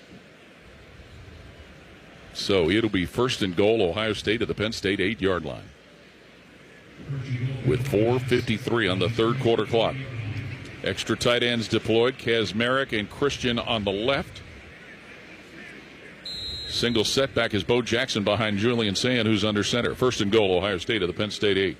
Jeremiah Smith moving in motion. Handoff, Jackson running up to the 6-yard line, and he's going to be wrestled down to the ground at the 6 as Penn State's Amari Campbell, linebacker, was ready for him. Yeah, if he could have broke that tackle, he might have got inside that 5-yard line, but Penn State was right there to hold him. They'll put that at about the 5.5-yard line with a couple downs to go here. And they'll bring C.J. Donaldson in, who now has 37 career rushing touchdowns. He seems to do most of his work here in the red zone. Second and goal, Ohio State at Penn State 6. Tate and Christian wide to the left. Wide to the right is Jeremiah Smith with tight end Will Kazmarek on the right side of the line. Now Smith will motion to the left. Donaldson in the backfield to the right of quarterback Julian Sand. Second and goal, Buckeyes at the Penn State 6. Sand receives the snap. Sand hands it off. Donaldson stutter steps, moves to the 1, and is knocked down at the 1-yard line by safety Antoine Belgrave Shorter. That's a good tackle there by Shorter, because I thought if he could have busted through that tackle, he would have definitely scored. So Ohio State gets it down to about the 1-yard line. Now they got to find a way to get in on third down. 3:45 and counting third quarter. Buckeyes leading by 10. Try to increase that by 6 more and eventually 7. Max Clare comes in to play at tight end. Clare will be on the right side with Bennett Christian and Will Kazmarek. Wide to the left, Jeremiah Smith. And Sayan under center with Donaldson behind him at setback. And Sayan fakes the handoff, rolls to his right, throws into the end zone right corner. Caught by Bennett Christian for the touchdown. His second career touchdown catch, the first of this year. Bennett Christian with a 1-yard catch from quarterback Julian Sayan. It's 30-14 Ohio State. Third touchdown pass of the ball game for Julian Buckeyes Sayan. with some breathing room. Remember, this was a 3-point margin at halftime. That touchdown puts the Buckeyes up 16 with an extra point still to come. By the way, Vanderbilt just missed a field goal at Texas. Longhorns will take over, leading 31-10. We are sending you to Dallas, where Miami is driving on SMU. Ponies lead 14-10. Miami on the move. Penalty today for delay of game. That's their first penalty. SMU came into the game averaging 64 yards, penalty yards per game. They've been really good. They're able to play defense, offense without any penalties. So now Miami's 20, make it 17 yards. 17 yards for 6 points and the lead. 18 yards. While at the 18-yard line, right hash mark. The D lineman strangled him at the after the throw, drug him down to the turf. Good call by the officials. Tony goes in motion. Handoff goes to Fletcher. He's got a hole. Fletcher to the 10, 5, 4, 3, 2-yard line. Goes Fletcher behind on S. Cooper and Bauman. Takes it inside the 5. They're going to mark it back at the, mark it back at the 4. Miami trying to answer and take the lead. They've got a first and goal at the 4. Approaching 9 minutes to play, third quarter. Canes go with a heavy package on offense. Here comes McCoy and Bell. Okunlola in there. Rodriguez. He'll take a quarterback sneak if it's there, Joe. Seo's in there. They're going to throw it in the back of the end zone. Caught for a touchdown by Bauman. Off a play fake. It's back to Bauman. A 4-yard touchdown. And Miami has reclaimed the lead here in Dallas with 9:06 to go in the third quarter.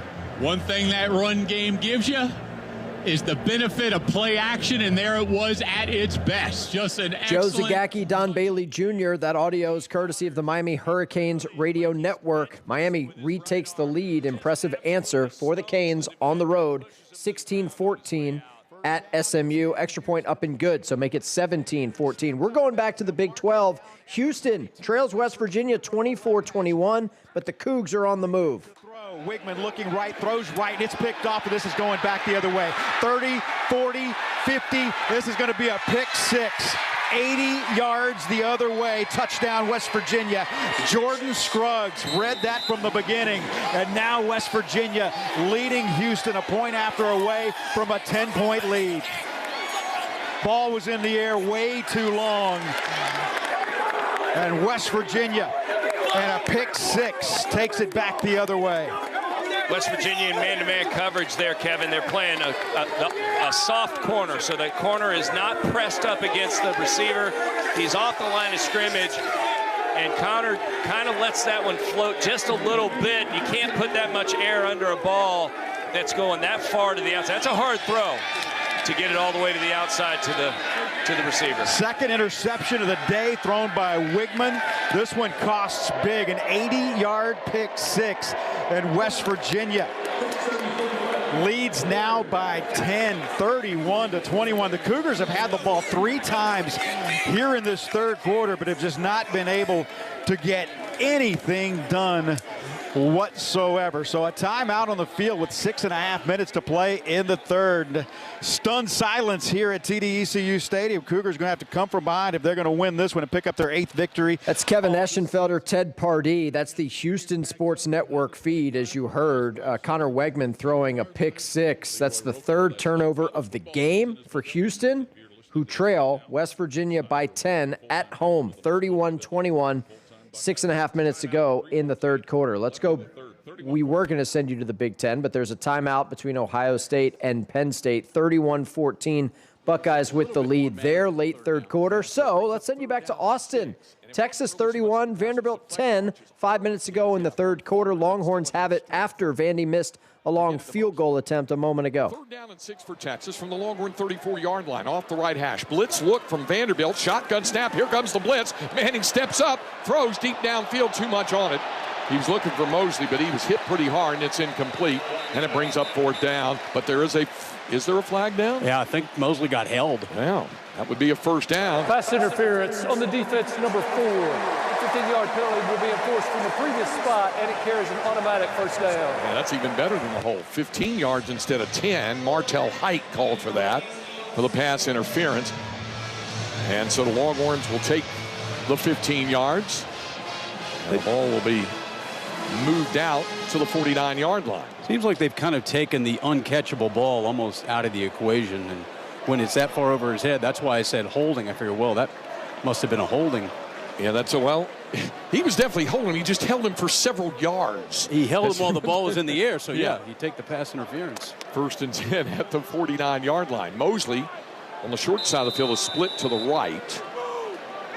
And Longhorns have 2 receivers left, including the tight end Nick Townsend. On 1st down, handoff, sweeping left is Weisner. Cuts back to the middle, across midfield, and into Vanderbilt territory for a 3-yard carry down to the Commodore 48-yard line. Tackle made by Linus Zunk, senior from Berlin, Germany. There's something after every play. Trevor Gooseby, I think, maybe flopped a little bit, thought he got hit late by Colby Taylor. 2nd down and 7. The ball is at the 48-yard line. 2 receivers out wide right. 1 on the short side of the field, split left. Now Weisner shifts in motion. 2 men in the backfield, including Ryan Niblett, who now shifts out of the backfield. So it's out of a pistol set. And a handoff. Weisner cuts back, center of the field. Back to the middle again. 40, 35, and a 1st down. Boy, Trey Weisner can cut it. Can he? To the right, back to the middle. Tackle made by C.J. Hurd. A 13-yard gain for Quintravian Weisner. And a 1st down for Texas at the Commodore 30-yard line. Starts with that offensive line, getting that push, giving him cutback lane. He had a cutback and then a recut back. I said the 30. I meant to say 35. It's 1st down at the 35-yard line of the Commodores. 3:35 and counting here in the third quarter. Texas with the ball, driving, leading 31-10. On 1st down and 10, Manning from the shotgun has the snap, hands it again to Weisner. A stiff arm, but Trey in a world of trouble, and then still manages to move it back closer to the line of scrimmage. Still a loss on the play. Ryan Longwell, the weak side linebacker, grabbed onto him. This is going to be a loss of at least 1, maybe 2 yards, depending on the spot here. And they're going to put the ball down at the 37. A loss of 2, and it's 2nd down and 12. Jack Hendricks checks out, and back on is Jordan Washington. First Vanderbilt tackle for a loss in the ball game. So it is 2nd down and 12 at the Commodore 37-yard line. 3 receivers on the short side, split left. Now one of those, Dalen McCutcheon, goes in motion back to the right. Out of the shotgun, Manning to take the snap. Arch has it, looks to throw, steps up in the pocket, over the middle, caught by Weisner, 30, still on his feet, and he has a 1st down or is close to it. Maybe about a half-yard shot. Inside the 26, Jalen Stone, the tackle. Junior transfer from Decatur, Georgia, transferred in from Southeast Missouri State. It's at the 26, an 11-yard gain, and it's 3rd down and 1 for the Longhorns. Well, you love to see that from Arch Manning, the patience and the ability to kind of just step up in the pocket and then throw a ball where Wisner can make a catch and make a move. Texas lines up in the pistol on 3rd down and 1 at the Vanderbilt 26-yard line. Manning the snap, handoff, Wisner off right tackle, turn in the corner behind a Connor Robertson block, and has a first down inside the 20.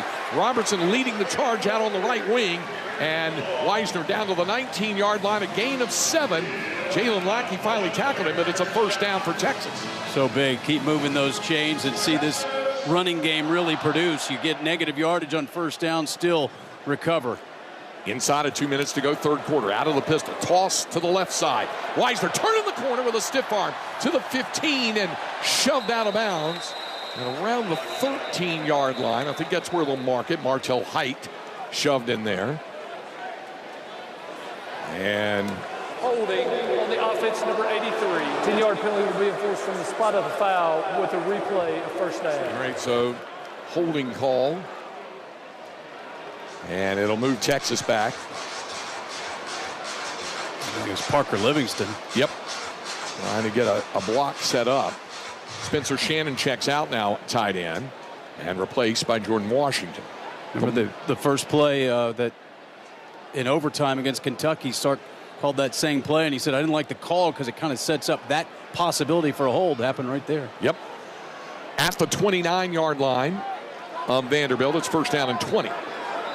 Manning out of an empty set. 3 receivers, wide left, 2 on the short side, split right. Shotgun snap, quick swing pass, and McCutcheon dropped it.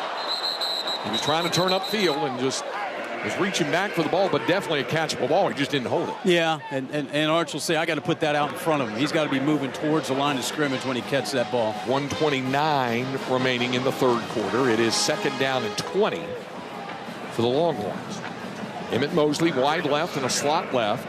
DeAndre Moore and the tight end, Jack Hendricks, on the short side of the field, split right as Dalen McCutcheon. Ball on the right hash at the Vanderbilt 29-yard line on 2nd down and 20. Manning the shotgun snap, swings it out of McCutcheon, tries to pick up a block and does. Down to the 25, still on his feet, steps out of bounds. Boy, that was DeAndre Moore, and they're just out there just tumbling over top of one another. DeAndre Moore and Brandon Fontenette. He's got me, no, I've got him, and they're just rolling acrobatically. No flags thrown. It's a 4-yard gain, but now it's 3rd down and 16. I'm telling you, every play there's something going on after the play. So it's at the 25-yard line of Vanderbilt. Under a minute to go, 3rd quarter. 3 receivers out wide right for the Horns.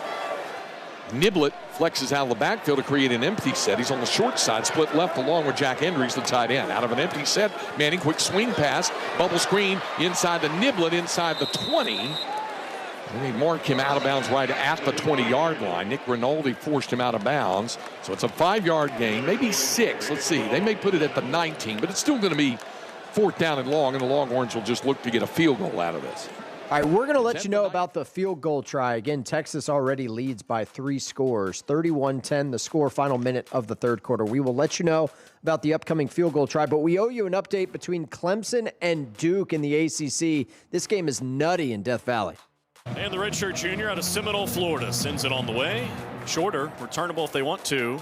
And a yard deep. Hagans is going to bring it out on the right across the 5, the 10, the 15. Looking for a seam. He's got it. And there he goes. Across midfield 30. Samir Hagans making a house call. Touchdown. And there are no flags on the field. And Duke is an extra point away from tying it. We caught it right at the goal line. Maybe just a little short. Great blocking up the middle. Then he cuts to the right. David Shoemate, Dave Harding, Blue Devil Sports Network. That call is presented by T-Mobile. Visit your local store to start saving. T-Mobile, it's better over here. What if I told you Duke and Clemson were tied at 35 with 5 minutes to go in the 3rd quarter? Is that something you might be interested in? We'll keep you posted on that one. Let's go back to the Big 12. Houston trails West Virginia, who is winless in the Big 12 by 10. Cougs driving here. Let's listen in. Right there from your running back. Dean Connors is that guy. 2 receivers to the right. Now they switch out of that and go a 2-by-1 set. Austin Carlisle wide to the right. Amari Thomas in the slot to the right. It is 2nd down and 4 from the 37. Connor's up the middle, and Connor's back to the line of scrimmage. That's it. West Virginia right there to make that play. Is that interior line once again doing the job, making life very, very difficult on that interior line right now. Too many guys, everybody's got to get their block. Everybody on the line of scrimmage, all the offensive linemen they've got to secure their block, and if one guy doesn't get it, you have that happen right there. Cougars 4 for 9 on 3rd down today, but that's living dangerously. They are 3rd down and 4 right now from the West Virginia 37-yard line. And West Virginia wants to call a timeout with 2 minutes and 25 seconds to play here in the 3rd quarter. West Virginia. All right, timeout there. We're going to go ahead and sneak one in as well. All of our noon games are late in the 3rd or about ready to start the 4th quarter. So we sneak in a quick break. We should have some good games coming up here down the stretch. And oh yeah, by the way, look at the time. We're about an hour away from the world's largest outdoor cocktail party. We also got number 2 Indiana on the road at Maryland.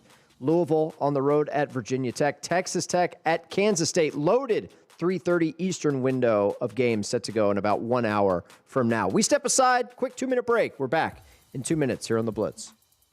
Morning, Zoe. Got donuts. Jeff Bridges, why are you still living above our garage? Well, I dig the mattress, and I want to be in a T-Mobile commercial like you. Teach me, Saldana. Oh, no, I'm not really prepared. I couldn't possibly. At T-Mobile, get the new iPhone 17 Pro. On them, it's designed to be the most powerful iPhone yet and has the ultimate pro camera system.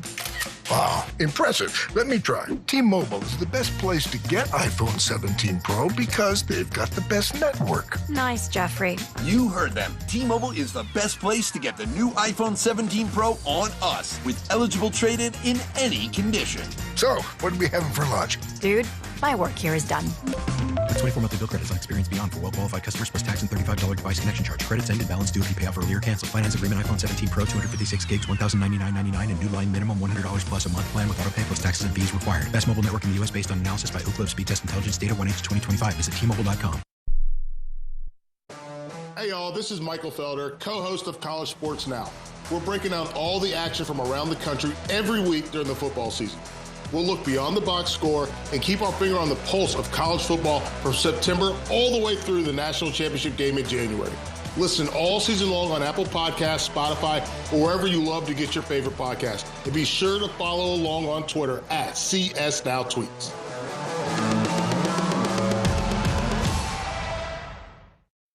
When you're on the move and looking for nonstop college sports action, get the Varsity Network app and take the game with you everywhere. Stream live play-by-play from schools across the country right from your phone, free. Catch hundreds of weekly podcasts, including shows from your favorite teams, all in one place. From football Saturdays to midweek hoops, it's your all-access pass to the college sports world. Whether it's game day or just your daily drive, the Varsity Network app has you covered. Download now and listen live for free on the Varsity Network app. Bringing you the best in the game today. Back to the end zone. He's in for a touchdown, Oregon. It's going to be another long touchdown for Iowa State. It's the College Football Blitz. All right, let's go back to Houston. 4th and 3 coming up here for the Cougs, who trail West Virginia by 10. 31-21 is the score, and we're starting to get late here. Just 2 minutes to go in the 3rd quarter. Demetrius Hunter up along with head coach Willie Fritz. And he will walk to the near sideline. Walk slowly to the near sideline. So, here we go. 4th down for the Cougars. 4th down and 3. Need to get to the inside the 34-yard line of West Virginia. Cougars trailing this game 31-21. West Virginia has outscored Houston 10-0 here in the second half to lead it by 10. Game was tied at 21 at halftime. 4th down and 3 for the Cougars from the West Virginia 36-yard line.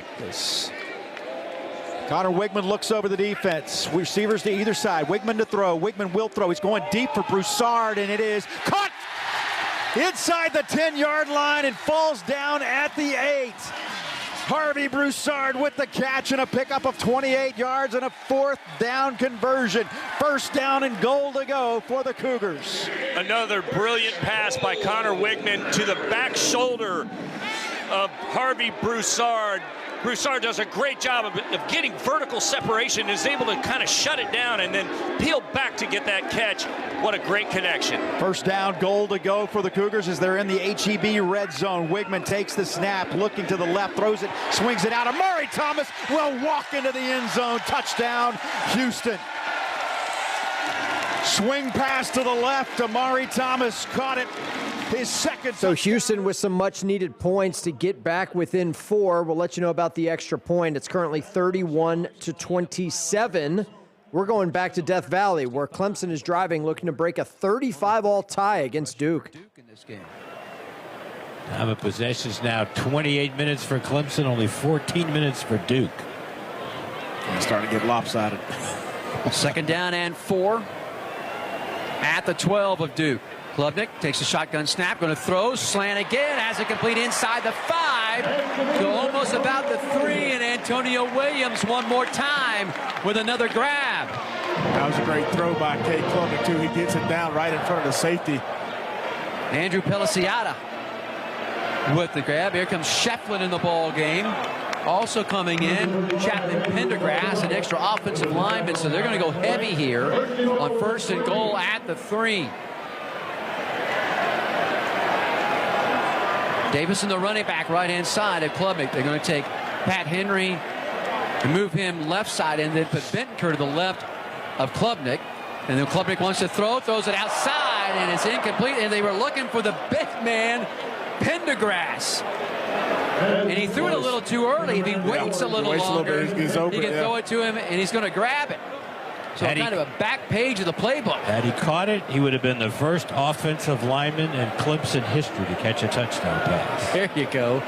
2nd and goal at the 3. Klubnik was 11 for 11 in the 3rd quarter before that incompletion. Peter Woods now in the ball game. They go I set with Woods, the fullback, Davison, the deep back. And they're going to pitch it to Davison, top sweep right, trying to find running room, and he's going to get tackled for a loss at the 4. Duke, great job of pursuing there. They ran heavy right side with all kinds of big bodies in there. Didn't work. Francois, along with Gumpers, making the stop. So here's 3rd and goal now at the 4 off the right hash. Clemson 3 of 7 in 3rd down conversions here today. 41 seconds left here in the 3rd quarter in a 35-35 game. Davison still the running back, right-hand side of Klubnik as they operate off the right hash. 3 wideouts left in a triangle set. Smith, the lone wideout, right. Got man-to-man coverage. Klubnik, the shotgun snap, looking left, still looking left. Pressure coming, throws it back of the end zone and overthrows everybody. Looking for Williams. As he just had to get rid of that ball because pressure was coming in his face and had to get rid of it. It was Green, the defensive tackle. If he could just put a little bit more air up under it, he could have got him there. But yeah, like you said, too much pressure in his face, had to get rid of it. So a short field goal try here for Hoosier. Looks like they're going to spot the ball at the 12, so a 22-yard field goal off the right hash. So a tough angle here for Nolan. Hoosier this year 7 of 9 on field goal attempts, looking to give Clemson a 3-point lead with 18 seconds left here in the 3rd. Snap, hold, kick is on its way, and it is perfect. So 38-35 with 14 seconds left in the 3rd on the short field goal by Hoosier from 22. Caps a 15-play, 71-yard drive that took 7:59. Once again, that's Don Munson and company, Clemson Tigers Radio Network. Clemson retakes the lead 38-35 on Duke. Let's go back to Dallas. Miami leads SMU 17-14, 4 minutes to go in the 3rd. We're looking at a 4th and 1 at the 29-yard line of SMU with a 17-14 lead. Miami on 4th downs this year have converted 63% of the time. Shannon Dawson this week said this game could come down to short yardage. He said, we're good at short yardage. They're good at short yardage. And so we're going to have a tug of war if Miami goes for it. Both teams are good at short yardage.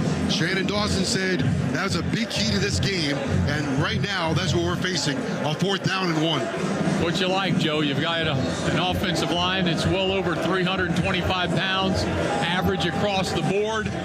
You've got Mark Fletcher last week gave you 3 touchdowns on 23 carries and 106 yards, and he's built for it. Miami's built for it. See what group they have in the ball game will help indicate what play is going to be called. 4th down and 1. They dig in with Dimba and Webb, 2 300-pounders. Looks like they bring in the 3rd 300-pounder. Miami brings in Fletcher. Under sunny skies, Beck goes under center on a 4th and 1 here late in the 3rd quarter. Beck sends Tony in motion. Turns, gives Fletcher left side behind Bell, and I don't know, and I don't think he got it. Side judge not moving that football at all. I don't think he got it. Miami's defense is going to come out, and they did not get it. Miami turned around on 4th and 1 in plus territory. SMU's going to take over, trailing by 3 late in the 3rd. Let's check in on Ohio State, Penn State. 31-14 Buckeyes with the lead. Nittany Lions on offense, though. That's where Ohio State will take ownership of the football with 10:39 to play, 4th quarter. And the Buckeyes leading at 31-14. When life gets real, start at Kohl's, where they've lowered prices on thousands of items your family needs for whatever life brings. Kohl's, where family comes first. Timeout, 10:39 left in the game. It's 31-14, Ohio State ahead of Penn State. Right on cue, Penn State just punted it back to the Buckeyes. 31-14, OSU in control. Let's see what SMU does after stopping Miami on 4th and short. Ponies have it near midfield. Referee has him at the line to gain, and they're moving the chains. First down SMU at the Miami 49 with 3:07 to go in the 3rd. And here they hurry up. Jennings to throw again. Pressure from the backside. He runs right. He throws it. It's caught at the 45-yard line down to the 40, and that's going to be another first down, I believe, for Jordan Hudson. What a great play by Jennings under pressure. And I think he's down right now. Jennings took a hit from the backside, and he is slow to get up and hobble. He is not putting any weight on his left foot. He is hopping on his right foot to the SMU sideline. So here comes true freshman Ty Hawkins, and Jennings just hops all the way, flings his helmet to the bench. Look out, here's a true freshman having to take over. That should have absolutely been a throwaway for Jennings, but like Jennings can do, finds a guy at the very last. All right, here's the true freshman Ty Hawkins, only his 4th appearance of the year, 1st and 10 at the Miami 39-yard line. 2 running backs, 1 each way, and he's going to hand this one off, and nothing doing. McFall's going to lose a yard at the 40-yard line. So Ty Hawkins, coming out of IMG Academy. He's originally out of San Antonio, played last year at IMG Academy. We have seen him in just small doses this year. He's completed 1 of 1 for 9 yards. He's run the ball once for 12 yards in his 3 appearances. Boy, Jennings down here on the sideline, still trying to jog and sprint through the pain of that ankle. And we'll see. He's grabbing his helmet. Man, second is he down. Going to come back in this game? We'll see. Right now, Ty Hawkins has a 2nd down and 11 at the Miami 40-yard line. And Hawkins is going to throw to his right side, brings it downfield, and can't come up with a grab. Matt Hebner because of pass interference against the Hurricanes. Boy, Hebner is fired up, too. He draws the contact. The flags come out. 2 flags came out for pass interference. Look who's coming off the sideline. My gosh. Kevin Jennings, who put no weight on his left foot, hopping to the sideline. Listen to this crowd. He is still hobbling out, and the students know what they're seeing. Automatic first down. We saw a legendary performance from him a couple of weeks ago on one wheel at Clemson. Can he do it again at home against Miami with 1:31 to play in the 3rd quarter? 17-14, Miami leads. Mustangs have it 1st and 10 at the Miami 29-yard line. And he began this drive with great tempo, great game management, throwing on target with every pass. Comes out with injury. He's back out on the field here. Can he finish it? Chris Johnson, the running back, 1st and 10 from the 29. Play action to him. They roll right, throws that way. Caught Yamir Knight at the 30. Slips a tackle to the 27. And out of bounds at about that 27-yard line. A pick up a 4 on the play. What a great job by Knight to elude Raul Aguirre Jr., the Mike linebacker right there, to get out of his grasp. That's a nifty move just to pick up 2 or 3 yards. Yeah, they put him at the 27. I think there was only a 2-yard gain. They had initially had the wrong number on the scoreboard. The line of scrimmage there was at the 29, so at the 27. 2nd down and 8 for SMU. How about that early lob, too, by Jennings? Nice touch pass on the lob. 2nd down and 8. Hands this one off. Chris Johnson coming left. The hole just closes so quickly for that Miami defense. He made just a yard to the 26. It's 3rd down. Made just the yard. Johnson just stopped for a second and hesitated, and that gave him enough time to close that gap. So 3rd down and 7. SMU at the 26 of Miami. The biggest thing here, Scott, don't turn it over, don't take a sack, because you are very easily in field goal range and down by just 3. You got to get it out of his hands quickly. If I were Miami, I'd bring the heat here. 3rd down and 7 at the 26 of Miami. Jennings to throw.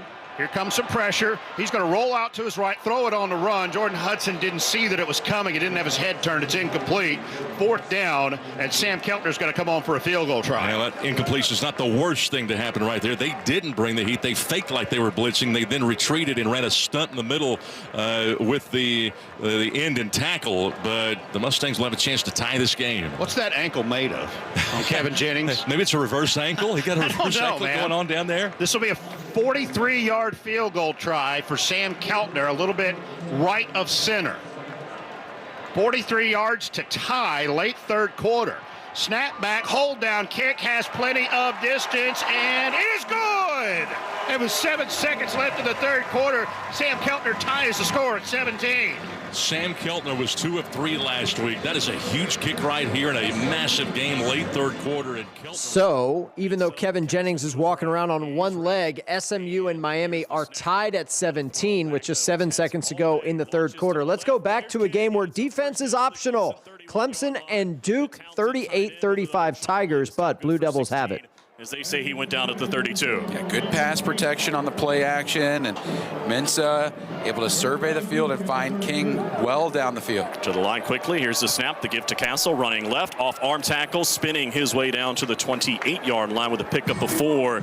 And you mentioned the run game. They've gotten some life here in the 2nd half, and it does feel like it slows down the pass rush just a touch. It does. I'm telling you, if you can establish even just a little bit, like Duke has done on the ground, the defensive line gets a little more tired. Everybody has to deal with the 1-2 punch of the offense with being able to run and pass. It puts the defense in a bind. 12.5 minutes to go in a rolling 4th quarter clock.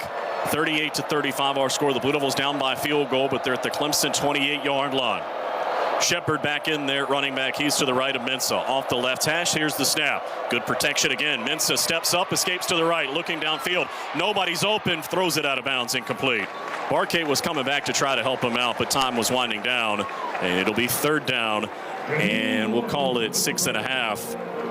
You're looking in the neighborhood of a 45, 46-yard field goal for Polino from here to try to tie it, but obviously they'd love to pick up the 1st down. And if you can get close to the 1st down from what we've seen here today from Manny Diaz, they're 4-4 on 4th down. They're likely going for it. Yeah, I don't think you have to get all of this here, to your point. You're just looking for some positive yardage to make 4th down a little easier conversion. Higgins and Brown, 2 wideouts stacked up on the right side of the formation. Here's the snap. Mensah to throw, looks to the right, fires. Brown, a spinning grab down to the 18-yard line. I don't know how he found it, but he moved the sticks. Perfectly placed football by Darian Mensah. I mean, that ball could not have been an inch off. If it was, it's getting picked. And Brown goes up to find it. And a great 1st down conversion for the Blue Devils as they're in the red zone. At the 19-yard line, 2 for 2 in the red zone today. Obviously, both of them touchdowns. 11:40 to go. The clock rolling. Down by field goal, 38-35, but threatening. Mensah has Shepard to his left. A bunch formation in terms of receivers on the right.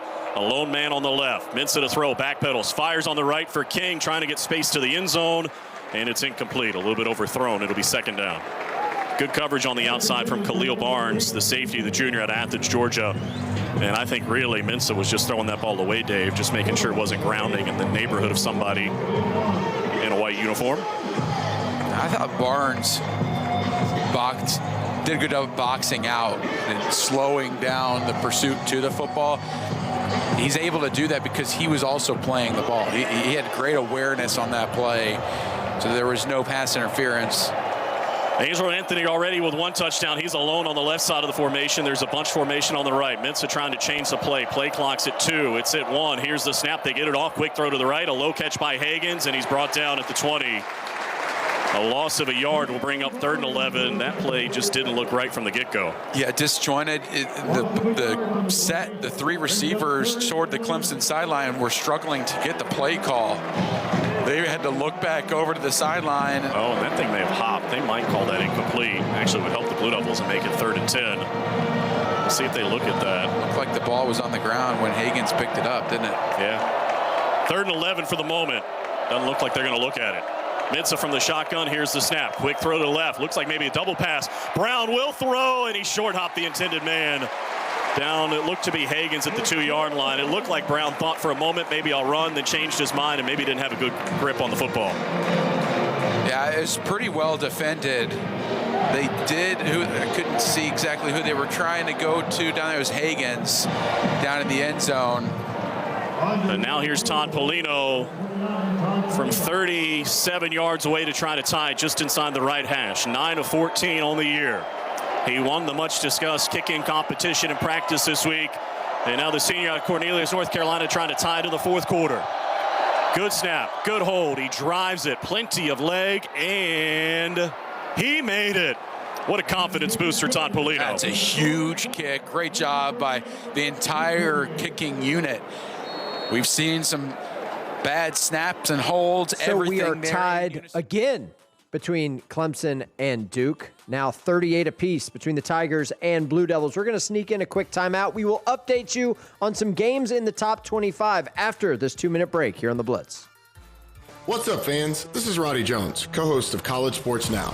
We're breaking down all the action from around the country weekly during the football season. We'll look beyond the box score and keep our finger on the pulse of college football from September all the way to the national championship game in January, from the East Coast to the West Coast. Listen all season long on Apple Podcasts, Spotify, or wherever you love to get your podcast. And while you're at it, be sure to give us a follow along on Twitter @CSNowTweets.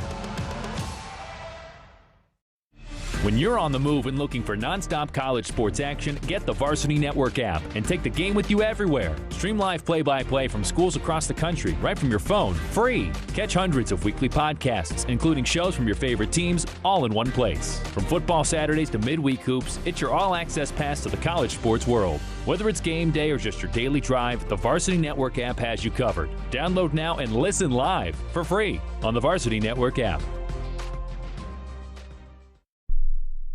Progressive knows RV owners like to travel at a nice, relaxing pace.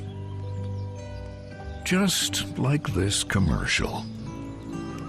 They're not rushing to a departure gate at the airport because they depart from their driveway. And they can relax even more knowing they're protected by Progressive. Now here comes the fast part. Progressive Casualty Insurance Company and Affiliates. A smooth, close Barbasol shave in the morning lifts your confidence. That rich, creamy lather will catapult you to greatness. Nothing can stop you today. Well, except that traffic jam.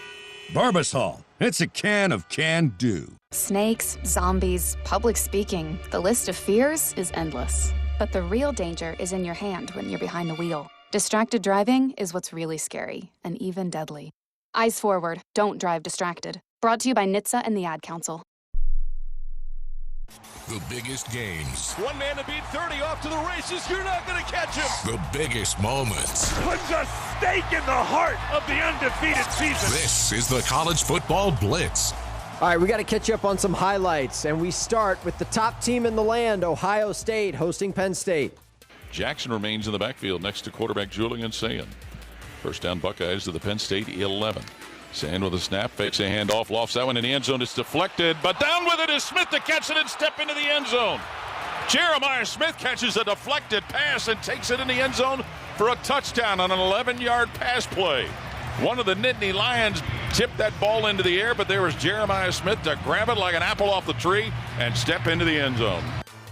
That's Paul Keels on the Ohio State Sports Network. Julian Sand continues to put up some pretty eye-popping numbers for the redshirt freshman. 20 of 23 today for 306 and 4 touchdowns. Ohio State cruising at home against Penn State, 38-14. To the SEC we go. Let's get you an update on Vandy at Texas.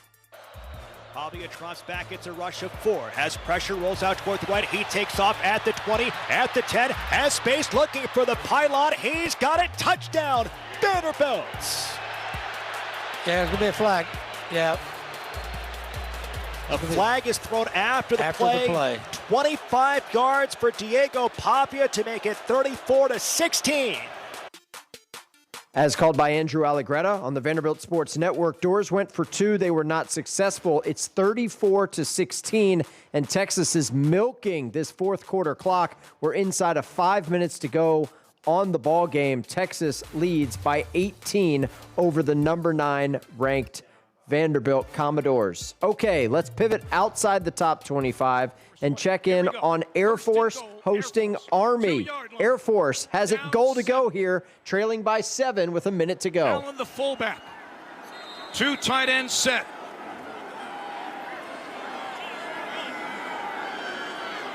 Zarka might be changing the play. Now he gets under center. Zarka to the right side, turns it up. Touchdown, Air Force! The legend of Liam Rose. He's done it again. He has led a drive in a game in an operative moment, and the Falcons are an extra point away from an improbable tying of this football game. Thank you, Jeff Monken, for the gift. We'll take it.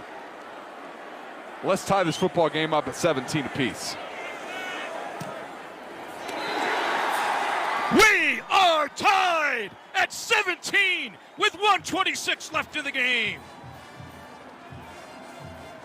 Liam Zarka's second rushing touchdown of the game. That is Jim Arthur on the Air Force Sports Network. As you heard, Air Force and Army tied at 17. Let's go back to Austin, where Texas might have scored a touchdown. No, that ball hit the ground, right? That can't be upheld. Let's listen. 40, Vanderbilt 16. We'll wait for the results of the review when Longhorn football continues in a moment.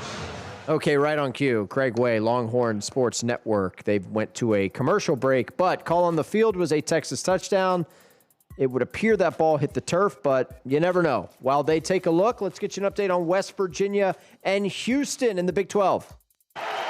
Fox takes the snap. It's a quarterback run. Fox bursts through. He's at the 20 to the 15 to the 10 to the 5. End zone touchdown. Scotty Fox took it on 4th down and 4 with a quarterback run right up the middle. And West Virginia answers with 12:54 to go here in the fourth quarter to lead it 37-28. Scotty Fox called his own number, and he gets 6 on the touchdown run from 34 yards away.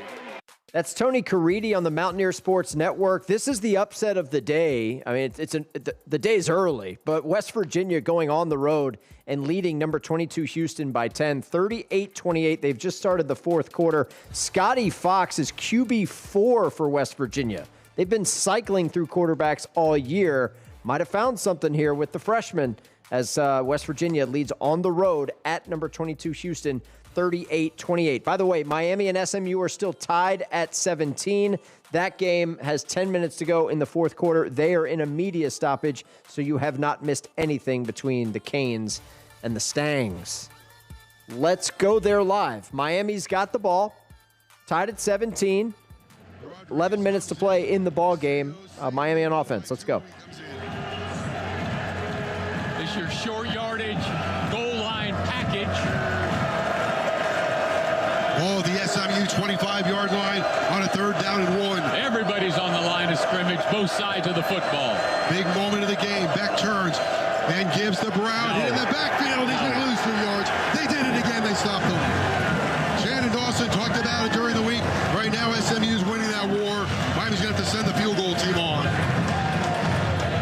Yeah, but you know, Joe, you can't redirect them. If you're Marty Brown, you've got to take it. You got to find your hole as soon as you take the handoff and hit it. That many guys on the line of scrimmage, it's too easy to get penetration and get into the backfield.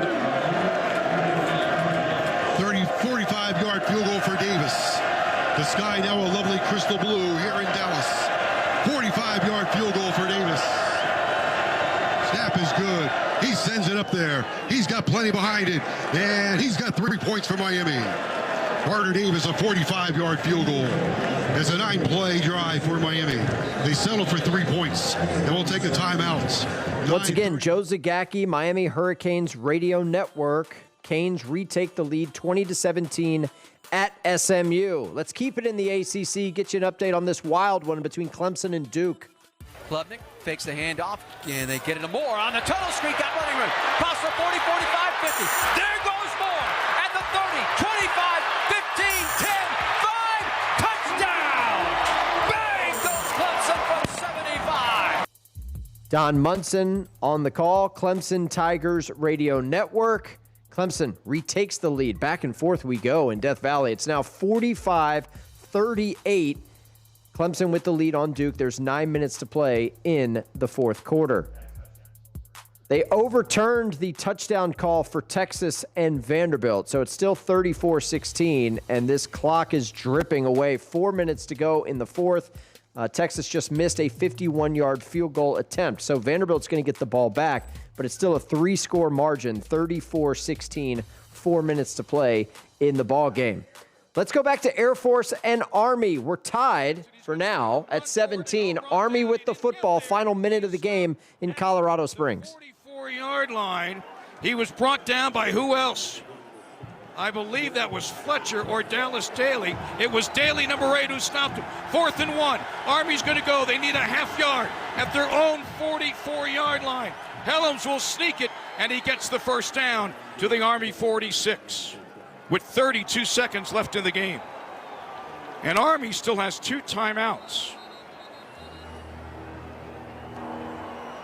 Second charge timeout of the half. Army, 30 seconds.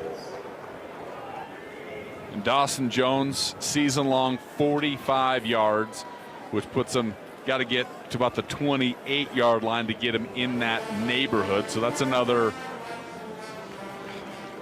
that's another 20 yards, right? Ish. 25 yards. Yeah, 25 yards. By the way, we're listening to Jim Arthur and Jesse Kurtz here on the Air Force Sports Network. Air Force and Army tied at 17 in the final minute. Navy, the other service academy playing here in that noon window, trails at North Texas 31-17. There's 3 minutes to play in Denton. Navy coming into today, one of just 6 remaining unbeatens in FBS.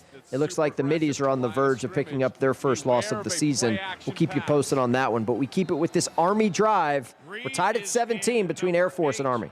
At fullback, he's had fumbling issues. Helms has it, 1st and 10, Army 46. Helms to throw, in the pocket, time, deep ball, down the field, it's caught! Number 84 with the catch, Brady Anderson. Army has the football, 1st and 10 at the Air Force 12. I repeat, beware of the play action pass. And Army with the offensive play of the game down to the 12-yard line. 1st and 10 at the Army 12. Helms will just run it to the right side, get to the 10, and stopped at the 10. And the clock winds. Army has 1 timeout, and they will run the clock down to 6, 5, 4, 3. And Jeff Monken takes the timeout with 2 seconds left. And Air Force is out of timeouts. Boy, I'll tell you what, that was a brilliant play call. First down, there's not a whole lot to lose to take a shot, and Helms was right on the money down the field as Max Mustel was beat. And it puts Army a field goal away from winning this football game. Dawson Jones is going to have his chance to etch his name into Service Academy lore with a tough, hard-fought victory if he's able to deliver one through the uprights here. That is the first catch for Anderson today. And he's averaging 29 yards a catch. Here it is, all or nothing. Daniel Groby, what you got here, dog? You got to get that big mid up and knock this ball loose. Air Force has not blocked a kick in a while. Dawson Jones, 27-yard field goal, middle of the field. There's the snap. There's the kick. It's up. And Army wins it.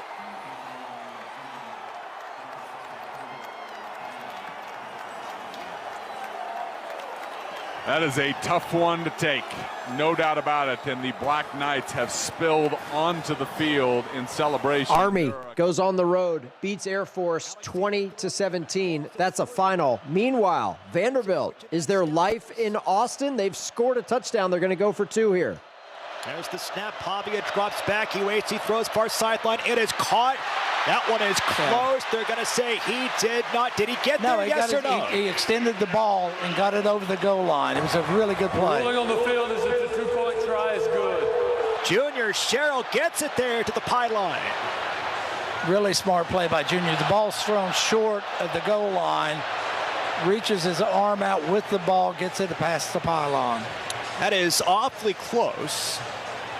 I suspect we'll get ourselves a review. But I do think he got to that pylon, Junior Sherrill. See that a lot more these days. You're not going into the end zone, throwing it short of the end zone and letting the player get the ball there. The ruling on the field is that the 2-point try was good. That play is now under video review. All right, they're going to review this. If it's upheld, it's going to be a 10-point game in Austin. We will keep you posted, but we got to go to Dallas because Miami leads SMU 20-17. Ponies are driving here inside the Miami red zone. 7.5 minutes to go in the game. Another good call and throws it out of bounds. It'll be 3rd down and 11 upcoming for SMU. Now, here's the situation. You're well in Keltner's field goal range. You're down by 3. You got 7 minutes to go in the game against the number 9 team in the country. The last thing you want to do here is try to force this thing on 3rd down and 11. You've got to make a good decision here. Don't turn the ball over, and you've got a good chance to get this game tied. You want to get a touchdown, but don't turn it over. 3rd and 11 at the Miami 15 with 7:01 to go. 3 receivers will go left. Hudson alone to the right. Jennings from the shotgun. Miami looks confused in their secondary. Kevin, pressure is coming. Flag goes down. It's going to be a hold on SMU. Yeah. Throw right, caught by Hibner at the 9-yard line. He makes a man miss and drives forward to the 5-yard line. But that's absolutely a hold on P.J. Williams. Yeah, P.J. Williams got called, and he turned around. He's got his hands up like, I didn't do anything. Offense, number 59. 10-yard penalty. Replay 3rd down. Well, he turns Lightfoot, Marquise Lightfoot, the defensive end, but then he turned him and landed on him, trying to pancake him. And when he did that, he got his hands outside from the inside, and it was an absolute hold. So it'll be 3rd down and 21 now. They're going to be at the 25-yard line, still in field goal range. Yep. At this point, your options are you throw it in the end zone or just try to shorten the field goal. Yeah. Don't take a sack. Don't obviously turn it over, but don't take a sack at this point on 3rd and 21 from the 25. Draw play wouldn't be bad here. Screen pass wouldn't be bad here. Something safe. You can't have a negative play now. 6:47 and counting. 20-17. Miami has the lead over SMU. Jennings comes up under center on 3rd down and 21. And Kevin's going to throw a lateral to the left. Romello Brinson has to elude some pressure, throws it downfield, and he almost threw it directly to a defensive lineman. That was right into the hands of Ruben Bain. Yeah, that's the opposite of a safe screen pass, right? that's Brinson almost throwing it to right at their linebacker. I don't know who he was throwing it to. I don't either, but when he had to make a decision, I thought, oh boy. So this will be a 42-yard try for Keltner to tie with 6:27 to play. He's on the right hash. He just made one a moment ago. Now he looks to tie it up with 6:27 to go. Snap back, hold down, kick on its way. Plenty of leg into that one. And it is no good. No good for Keltner. On the field goal that would have tied it with 6:24 to play. He misses from 42 yards. Yeah, and some of the linemen are going, hey, let's get a replay on this. It looked good. Boy, it sure did. I just looked at it. Boy, the fans are seeing a replay, and they thought it was good. We've got a timeout with 6:24 left. Miami 20, SMU 17. This is SMU football from Learfield. All right, so there's a timeout on the field. This is going to be tricky because of camera angles, but the ball looked like it went directly over the right upright in Dallas. Call on the field was that it was no good, and that was a potential game-tying field goal. They're in a commercial break. We will keep you posted, but we're going to go to live play-by-play in Austin. Texas-Vanderbilt is now a 10-point game, 34-24, inside of 4 minutes to go. Texas has the ball near midfield. There's an automatic first down. Yeah, you can see it. Glenn Seabrooks reaching in. Face mask penalty will carry a 15-yard walk-off down to the 35. Well, obviously a killer because he wasn't going anywhere regardless of that face mask. Killer for Vanderbilt. So now, Longhorns have 1st and 10 at the Commodore 35-yard line. They'll take their time, breaking the huddles. The clock is put back in motion after that. It's down to 3.5 minutes remaining. Texas will line up in the pistol. Baxter directly behind Arch Manning. On 1st down from the Vanderbilt 35 handoff, Baxter cuts inside, and CJ inside the 30 down to the 28. Nice 7-yard carry on 1st down. Jalen Lackey on the tackle. Vanderbilt uses its first timeout with 3:19 to go. This is their first charge timeout. 3:19. This will be a 30-second timeout. Remaining in the game. All right, there's a timeout on the field. We have a final at the Horseshoe. Top-ranked Ohio State puts up 21 unanswered in the second half to pull away from Penn State. Final score 38-14. Buckeyes get to 8-0 on the season. Penn State falls to 0-5 in the Big Ten. That is wild. But this was a 3-point game at halftime. Ohio State pulls away in the second half. Julian Sayin, 20 of 23 for 316 and 4 touchdowns. Pretty good for the Buckeye quarterback. Elsewhere in the top 25 right now, Miami leads SMU 20-17. West Virginia is blowing out Houston on the road 45-28. And we're just getting started at Lane Stadium. Number 16 Louisville on the road at Virginia Tech. No score there. Back to Austin. Arch has the snap. He'll hand it to Baxter. Cuts up the middle for another yard to the 27. Langston Patterson the stop, and the Commodores use their second timeout. Well, and if you don't lose anything, I don't even know if Sark would risk a field goal attempt here if it gets to 4th down. Yeah, because it would only put you up 13 anyway at that point. It's still a 2-score game at that point. As long as you can get some positive yardage, feet right here. The 3:16 remaining in the ball game. What about you, Will Matthews? You figure you're an old fullback anyway. You're going to hand it to the running back for 2 more times if necessary? 100%. Right here is a 4-down territory. What I can see them doing, getting 1 or 2, or if not, getting that first down, and then lining up again and going for it. If they get this first down, they have a really good chance of putting this thing away. So it's on the 37. It's 3rd down and 2 for Texas with 3 minutes and 16 seconds to go, and the Longhorns leading 34-24. Manning will take the snap from under center on 3rd down. Vanderbilt crashes into the line, and if they jumped across, nope, it's going to be a false start against Texas. They came rushing up the line, and somebody moved for the Longhorns, and that's going to be a false start, I guess. False start on the offense, number 73. That's a 5-yard penalty. It remains 3rd down. And it's called on Brandon Bakers right when Vanderbilt came rushing up to the line of scrimmage. And he just flinched a little bit. But it's enough to move him back to the 32, and now it's 3rd down and 7. 8th penalty, unfortunately, for Texas. That's right about their average per ball game. DeAndre Moore is checking in at receiver. Spencer Shannon will come out. So now it is 3rd down and 7 at the Commodore 32-yard line. Baxter in the backfield, offset to the right side of Arch Manning. 3 receivers on the short side of the field, split left. Manning from the shotgun has the snap, turns, hands it to Baxter, and he's going to bang forward down. No, he doesn't even cross the line of scrimmage. Corday Sidnor with the tackle. Vanderbilt calls its final timeout with 3:10 to go. There's still a 2-minute timeout as well. So Vanderbilt calls its final timeout here, and it is 4th down and 7 coming up.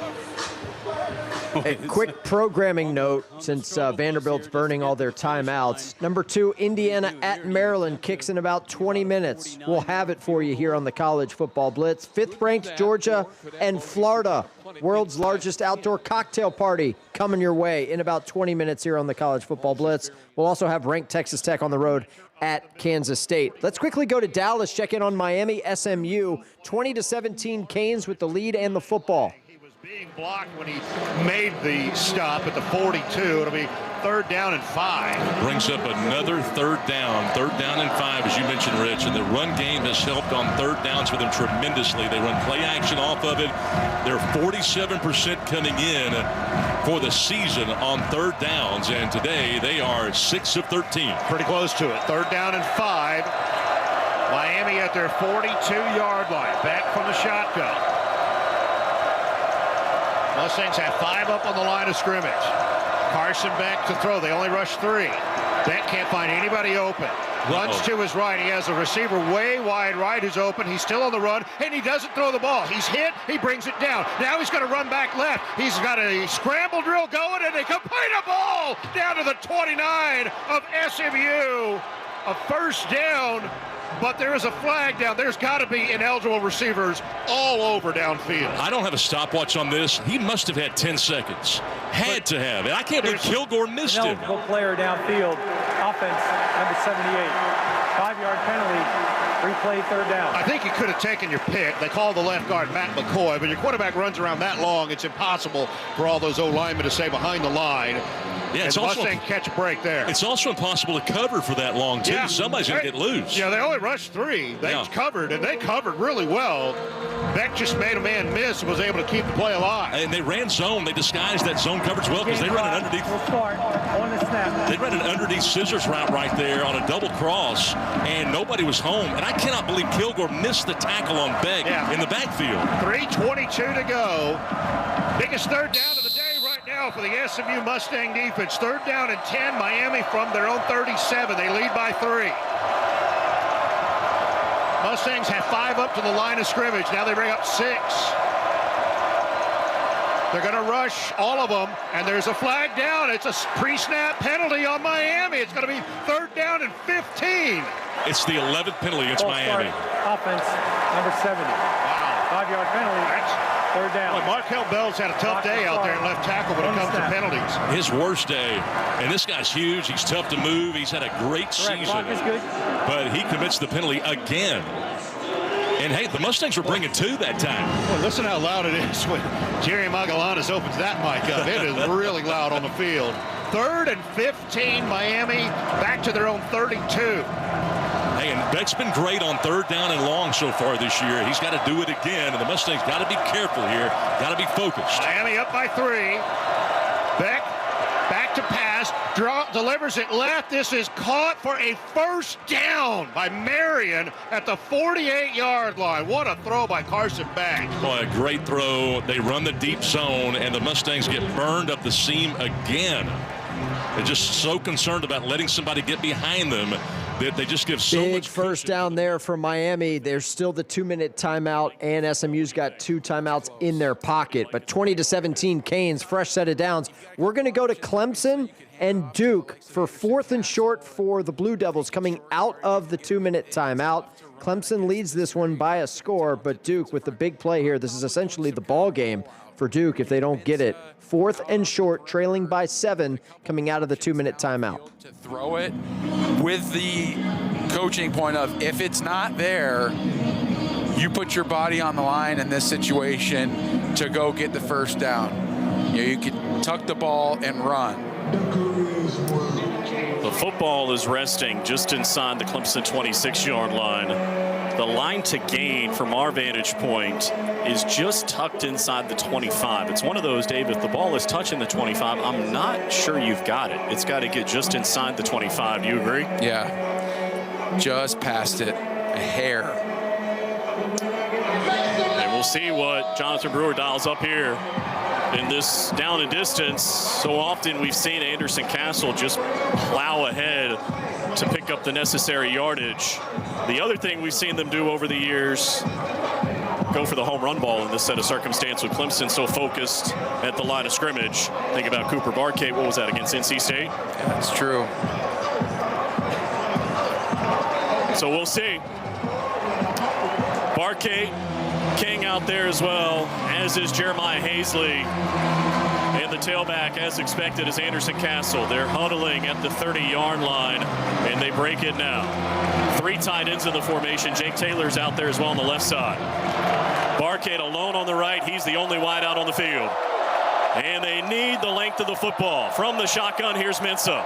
Here's the snap. Rolls to the right. Wide open. It's caught, and it's a first down with Hazley inside the 20 to the 18-yard line. They stopped the clock to move the chains. We're under 2 minutes to go, and a fresh set of downs. Yeah, it's a motion pre-snap with Barkay to the left. They fake Castle out to the left, so get the defense to hold their feet just a minute and slide Hazley, the tight end, out into the flat to the right, and he was wide open. 3 timeouts from Andy Diaz, not using them yet. 1:40 to go, the clock rolling. Down by a touchdown, 45-38. They're at the Clemson 18-yard line. Mensah with Shepard to his right, a bunch formation to the right. Here's the snap. They'll give it to Shepard through the hole on the left. Bounces, flags fly from every direction, and he's down to the 14-yard line. We'll check the marker. You think it's a hold? Yeah, on Craycraft. Might be a face mask. Holding. Yeah. Offense number 72. 10-yard penalty. Repeat first down. And 1st and 10 becomes 1st and 20. With 1:25 to go. That's the challenge. Right at the point of attack. Yeah, with Clemson and the talent that they have, and we've talked, they haven't been consistent this year with it, but in a close game like this at home, these D linemen can tee off. It's really hard. And they wind the clock as we approach 1:20 to play. The Blue Devils down by a touchdown. 1st and 20 off the Clemson 28-yard line. Shepard to the left of Mensah. Bunch formation on the left. And from the shotgun, here's the snap. Pressure comes from the left. They throw to the left. Screen set up. It's Brown. Got a hand on him. Did Clemson. He'll fall forward to the 26-yard line. Clock rolling towards a minute to play. Not using timeouts yet. And timeout Clemson. That'll leave them with 1. With 1 minute exactly to go.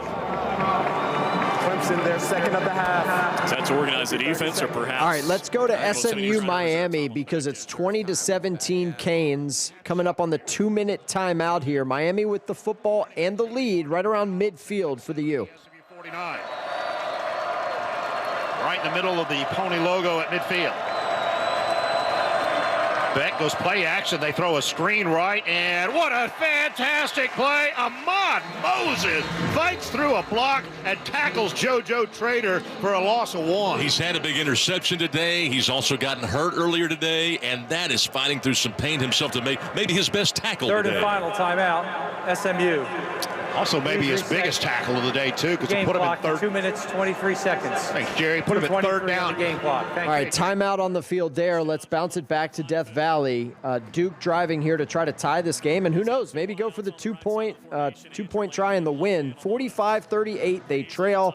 Duke with the football, minute to go in the red zone. Oh, the redshirt sophomore quarterback. Off the Clemson 26-yard line, 2nd and 18. A long look to the sideline. Play clock's down to 12 and 11. Hazley looks a little bit confused. You might want to burn a timeout here just to get by organized. It's down to 4, down to 3. Mensah ready. Here's the snap. They bring pressure. It doesn't get home. He waits. He fires underneath it. Shepard angles right 20 and spun down as he got to the 18-yard line. And Manny Diaz will use the timeout with 54 seconds to go. And you're looking at timeout Duke. Let's go back to Dallas. Here comes 3rd and 8 for the U. Gotta come up with a stop here. 3rd down and 8. Miami at midfield. 2:23 to play. They lead SMU 20-17. Beck in the shotgun. Looks like Jordan Lyle is the running back. 4 men up front for SMU. They'll bring 5. Beck delivers left. There's a flag down in the offensive backfield. The pass is going to be incomplete as it's overthrown to Keelan Marion. And I think that's a hold on Miami in the offensive backfield. It is, and Nettles might have gotten away with a hold, too, on Keelan Marion up the left side. There's another flag far side of the field, downfield at the 18. Well, you hope this is an offsetting. The play was on the near side. We have 3 officials down at the SMU 20 conferring. Jerry Magallanes and I think the center judge are standing at the Miami 45 discussing. It's a hold up here on the offense for sure. I don't know what the flag is yet at the 17 on the far side of the field. There is no foul for defensive pass interference. However, holding, offense. All right, we're going to pull you out of the Miami and SMU game. Here comes third down for Duke in the red zone. He's got time, fires, end zone on the right, and Barkate was being held, but I don't see a flag. And it'll be fourth down. Barkate was looking for one for sure. That's a tough call. I just thought it was kind of a broken play. It was well covered. Yeah, he got held a little bit early by Hampton, but overall I think it's just very well defended. 2 timeouts from Eddie Diaz. Do you take one here before this pivotal fourth down play? Doesn't look like it. They need to take it inside the 8 to keep the game alive with 49 seconds to go. A long look to the sideline. They are going to take a timeout. And why not, right? Make sure you have the perfect play call. They've been perfect on fourth down today, 5 for 5. The last time they needed one, they went to Hazley out of the backfield. All right, there's a timeout on the field there. We're going to send you back to SMU Miami because the Ponies have the ball back. There's going to be a play or two before the 2-minute timeout here. 20-17, Miami with the lead, SMU football. For the Mustangs, all the yards that the Mustangs have rest on the shoulders of Kevin Jennings, who should go over 300 yards today for the first time all season, if he's able to do it. His 296 is by one his most of the season. Yes. He had 295 in the Baylor game. TJ Harden, the running back. 1st and 10 from the 10 for SMU, down 3 with 2:10 to go against Miami. 2 by 2, the receivers. Jennings looks to throw out of his end zone, does on an inside screen, caught 15-yard line up to the 18-yard line. Believe that's Jordan Hudson on that one. No, it was Romello. All right, 2-minute timeout in Dallas. SMU with the football, down 3. Here comes 4th and the game for Duke. Inside the 8 to keep the game going. Trailing by touchdown 45-38. Mensah to the line to get the protection organized. He's back in the shotgun now. Everybody ready. Here's the snap. Backpedals, has time, waits, drifts, waits, lost it down the middle. When incomplete, flag flies. We'll wait and see what the penalty is. Brown was in the area, and let's check the marker. PI. On whom? I really think Clemson had Brown wrapped up. The back judge threw the flag. Here comes the referee over for a word. Obviously a pivotal call here. Brown's trying to get to the middle of the field. He's getting tugged. Pass interference, defense number 8. Yeah, it's a good call. Good call. He had Brown in his hands the whole way down the field, and then Brown tried to cut So back. it's going to be 1st and goal, Duke, down 45-38 with 43 seconds to go. Let's quickly go to Austin. Vanderbilt's driving. They're down 10 with a minute to go. At the end zone, And there's a hold. A flag has been thrown. It's going to go against Vanderbilt. It's going to go against Bryce Henderson.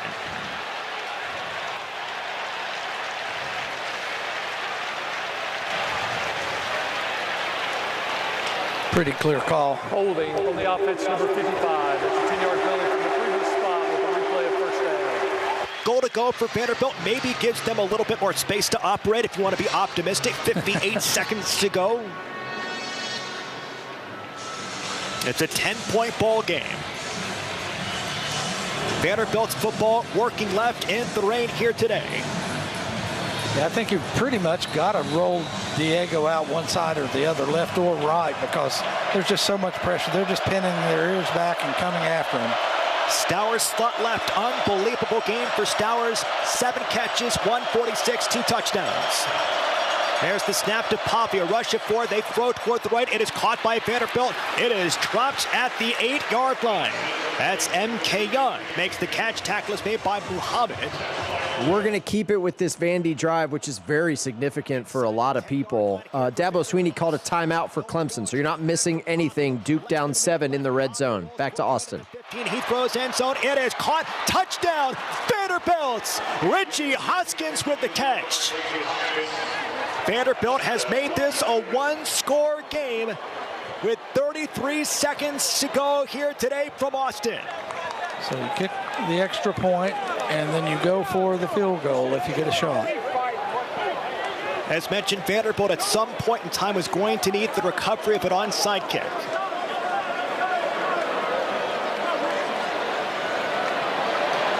Big extra point, though, for Brock Taylor, trailing by 4. There's the snap, the hold, the kick for Brock Taylor. It is good. So it's a 3-point game. We'll let you know about the onside quickly. Back to Clemson, Duke. Duke in the red zone here, down 7. Minutes on this could be perhaps for Darian Mince's first rushing score of the season. We'll see from the shotgun. Here's the snap. They will run it. It's Shepard! Touchdown! He runs to the right, and they're an extra point away from tying it, or will they go for 2? That's the big question now. We've seen this coaching staff roll the dice. And on the road, I could see them deciding to go for 2 and try to win this one when you've got control. They are going for 2. Well, here you go, 45-44. Nate Shepard with a rushing score. His 5th of the season, and now trying to grab the lead with 40 seconds to go. What do you have in your back pocket trying to win one on the road? 2 wideouts on the left, 2 on the right. Hazley is the tight end. He'll go to the right side of the formation. Manny Diaz has a timeout. Man, they looked disorganized right now. It's down to 5, down to 4. They look like they're ready, though. Here's Mintz to the snap. Rolls to the right. Fires. Higgins! He'll take it in! And Duke has the lead! 46-45 with 40 seconds to go. Samir Higgins having an afternoon in Death Valley. Higgins lined up off the... Goodness gracious. 46-45. Duke with the lead. 40 seconds to go. We were waiting for the onside kick between Vanderbilt and Texas because that's a 3-point margin with 33 seconds to go. While we wait, we're going to live action. SMU trails Miami by 3. They have the football near midfield. Minute 40 to go. 4-man front. They walk the linebacker up. Jennings steps up. They back off. Still 7 on the play clock. 2nd and 10. 5-man rush. They pick it up. No, they don't. Jennings is going to be sacked back at the 38-yard line. T.J. Harden absolutely whiffed on the blitzer. And a sack was made by Keontae Scott back to the 38. They had to hurry up. SMU's going backwards. Here comes the onside kick for Vandy. Who's got it? Vanderbilt's got the football. They say they've got it. They say they've got it. The official said it. Now Texas has the football. Who's got it? The official signaled Vanderbilt. This was loose. It squirmed on the field. It's going to be out of bounds, Texas football.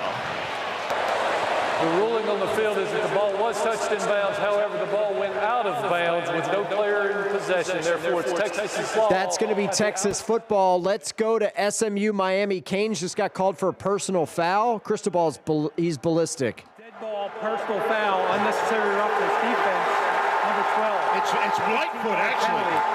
Automatic first down. So Miami called the timeout, didn't hear the whistle, and it's Marquise Lightfoot with a massive dead ball foul, and it's a first down. It's a first down, and I'll tell you who's not afraid, who's not upset about throwing that flag, and that's Jerry Magallanes, because all of the grief that they took on a controversial field goal that might have been good, might not have been good, that did not go SMU's way, they'll gladly throw that flag and help SMU out right there. They're down to the 37 of Miami with 1:04 to go. The Hurricanes lead the Mustangs 20-17. Buckle up, let's go. Man. 1st and 10 SMU. And Mario Cristobal probably upset with himself. Obviously, they didn't hear the whistle. And they get called for the personal foul, which absolutely was. It was after the whistle, no question. You know what it's called? What's that? Home field advantage. That's right, home field advantage. But Cristobal's probably upset with himself for doing that. On the game clock. Thank you. 1st down and 10 at the 37-yard line. 1st and 10 at the 37 of Miami for SMU with 1:08 left. The biggest part about that is it's automatic first down. It's not the yard, it's just the fact that it's first down here for the Mustangs. And they still have 1:08 left, no timeouts. Can you win the game here? Kevin Jennings has a career-high 343 yards today. He needs 37 more. 1st and 10 at the Miami 37. 1:08 left. 2-by-2 are the wide receivers. Jennings looks right, throws it underneath, and it's knocked away from Hudson right as the ball arrives. That's a great play by Keontae Scott. It's a great play by Scott, and it's that little gray area where you can hit him right before the ball gets there, and they not call it. Well timed by Scott, the nickelback, to break that up. 2nd down and 10, SMU at the Miami 37-yard line. You're at the very edge of field goal range, but you certainly want more. 1:04 left, down 3. On 2nd down and 10, Jennings making sure everybody's lined up right. They weren't covered right on the right side. Can't take a sack here. 4-man rush. Jennings throws right underneath. Caught. Yamir Knight at the 30. He's up to the 25-yard line. 1st down, SMU. 59 seconds to go. And they're playing soft coverage because they don't want to give up the big play, but they give up the underneath and ensure that the Mustangs are well in field goal range. An injured offensive player. Mustang down, and it's Savion Byrd who has to get some help up. All right, while we have a timeout, it's a final in Austin, 34-31, Texas with the win over Vanderbilt. Commodores had a chance to recover the onside kick. It trickled out of bounds, but the Doors had a chance. Also, this thing was 34-10 in the 4th quarter. Texas was cruising. They left the back door open, though. Vanderbilt walked in that thing, too. 34-31, Texas survives. They get the win over the Doors. We are keeping our eyes on Clemson Duke. 1-point margin. Duke with the lead. Clemson with the football. We'll keep our eyes on that, but we got to stay in Dallas. SMU trails Miami by 3. Final 30 seconds. Holding offense, number 64. 10-yard penalty. Replay 1st down. The center, Josh Bates, called for that. Savion Byrd, by the way, jogs back in for this next play. It'll be 1st down and 20 at the 47 of Miami. And that's we've already seen a hold affect the field goal earlier in this half. I'm sorry. It's the 36. It's the 36-yard line after the holding penalty. 47 seconds left. 1st down and 20 for SMU. And that's 20-17, Miami leads it. It's another reason why Jennings is trying to get the ball quickly out of his hand. Number one, it's there. That's what they're giving him. But the longer you hold it, the more apt you are to have a hold. And no question, he just grabbed him, Ruben Bain, right around the throat. 1st down and 20 at the Miami 36. 3 left, 1 right. Jennings steps up, now back in the shotgun. Kevin to throw. Sliding to his left. He's going to lob this one and just airmails it over Yamir Knight, who was not open at the 30-yard line. It'll be 2nd down and 20, but that's a pretty good incompletion. It is a good incompletion, but a very low percentage pass right there. He was just trying to get that thing away. No chance really to make that play. 42 seconds left. Miami 20, SMU 17. 2nd down and 20 for the Mustangs at the Miami 36-yard line. Well, you'd like at minimum to get at least 5 yards here to get them closer.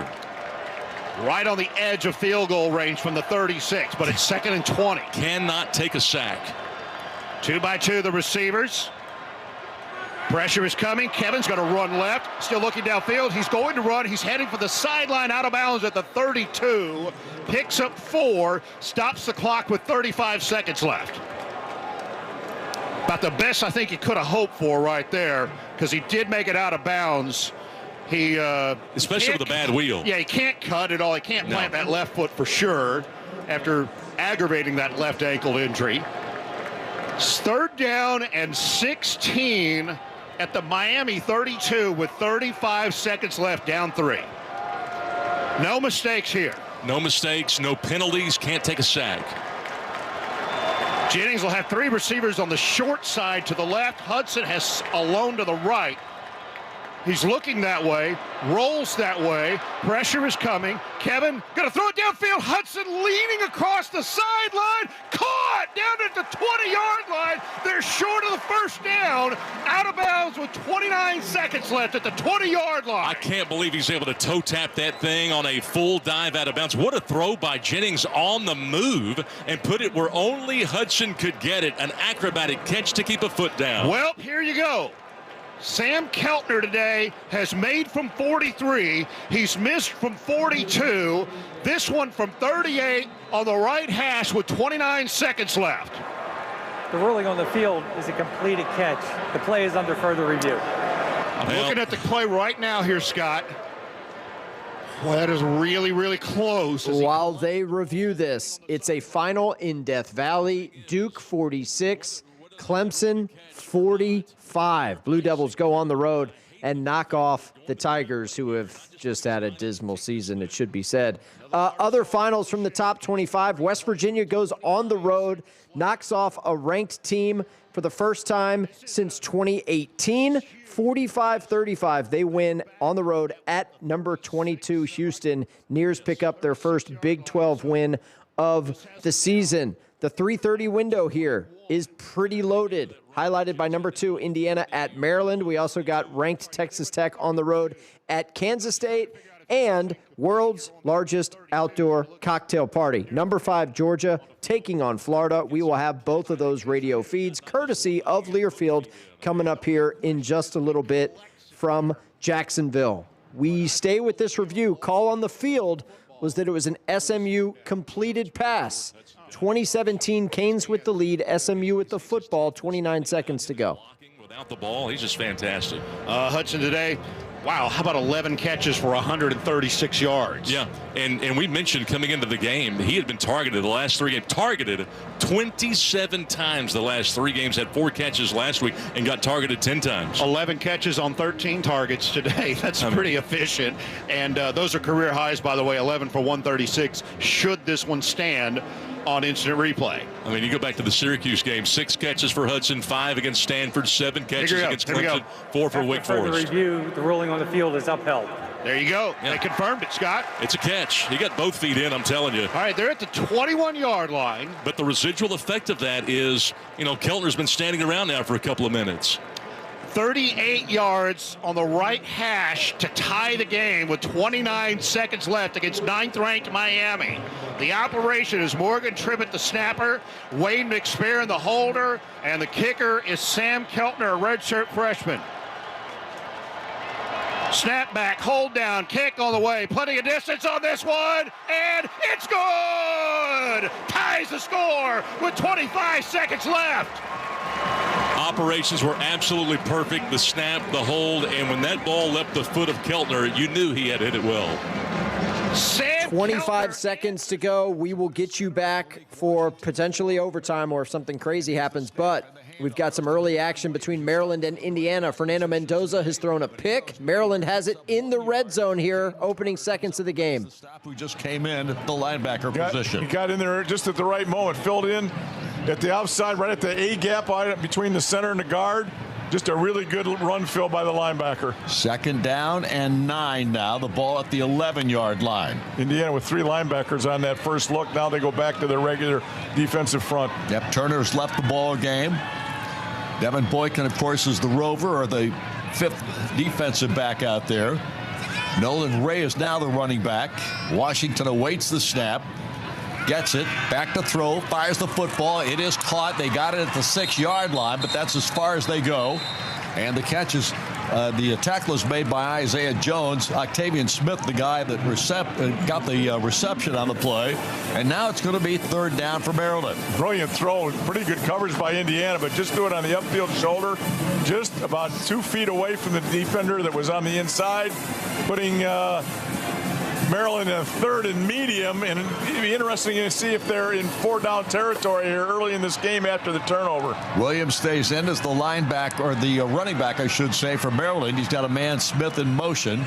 Malik Washington takes the snap, looks to his left, looks up the middle, starts to run to the left, now backs up, now being chased. He's going to throw it out here, and it's incomplete. He was trying to go to the tight end, Fleming. Dorian Fleming was the intended receiver, but that throw was very low. Yeah, tried to flood the end zone on the left side of their offense. Indiana had a lot of people in zone coverage, nowhere to throw it. The tight end, again, was in max coverage there. They love to do that to help their quarterback. He moved around left, right, sideways, and all around. Had a pretty good look to the tight end late, but couldn't get there because he was throwing it off balance. So now a field goal try for the Terps, and the man coming in to kick it is Sean O'Hare. And this will come from the 14, so a 24-yard boot, so a chip shot for the Terps, and a kick is good. And so Maryland draws first blood after Indiana makes a mistake with an interception. All right, so we got a lot going on. That's Don Fisher, Buck Sir. We will hear plenty of those guys on the Indiana Sports Network. Maryland gets the pick. They convert it to a field goal. They lead 3-0. We are going to overtime between Miami and SMU. We're also just getting started between Georgia, Florida, or Florida, Georgia, based on your perspective of the rivalry. Either way, we got a lot going on. We're going to step aside for a quick break so we can get you back out to some play-by-play and overtime in Dallas between the Canes and Stangs. Morning, Zoe. Got donuts. Jeff Bridges, why are you still living above our garage? Well, I dig the mattress, and I want to be in a T-Mobile commercial like you. Teach me, Saldana. Oh, no, I'm not really prepared. I couldn't possibly. At T-Mobile, get the new iPhone 17 Pro on them. It's designed to be the most powerful iPhone yet and has the ultimate pro camera system. Wow, impressive. Let me try. T-Mobile is the best place to get iPhone 17 Pro because they've got the best network. Nice, Jeffrey. You heard them. T-Mobile is the best place to get the new iPhone 17 Pro on us with eligible trade-in in any condition. So, what are we having for lunch? Dude, my work here is done. 24 monthly bill credits on experience beyond for well-qualified customers plus tax and $35 device connection charge. Credits ended. Balance due if you pay off earlier. Cancel. Finance agreement iPhone 17 Pro 256 gigs, $1,099.99 and new line minimum $100 plus a month plan with auto pay plus taxes and fees required. Best mobile network in the U.S. based on analysis by Ookla Speed Test Intelligence data 1H2025. Visit T-Mobile.com. Your morning shave with Barbasol is a time for self-reflection. Look in that mirror and ask yourself, can I make a real difference in this world? Of course you can. Just not today. There's football on. Barbasol. It's a can of can-do. If you can plan barbecues and weddings, you can plan to protect yourself from a natural disaster. Sign up for local alerts, prepare an emergency kit, and make a family communications plan. Get started at ready.gov/plan. Brought to you by FEMA and the Ad Council. Progressive knows there are two things RV owners love: to travel and relax.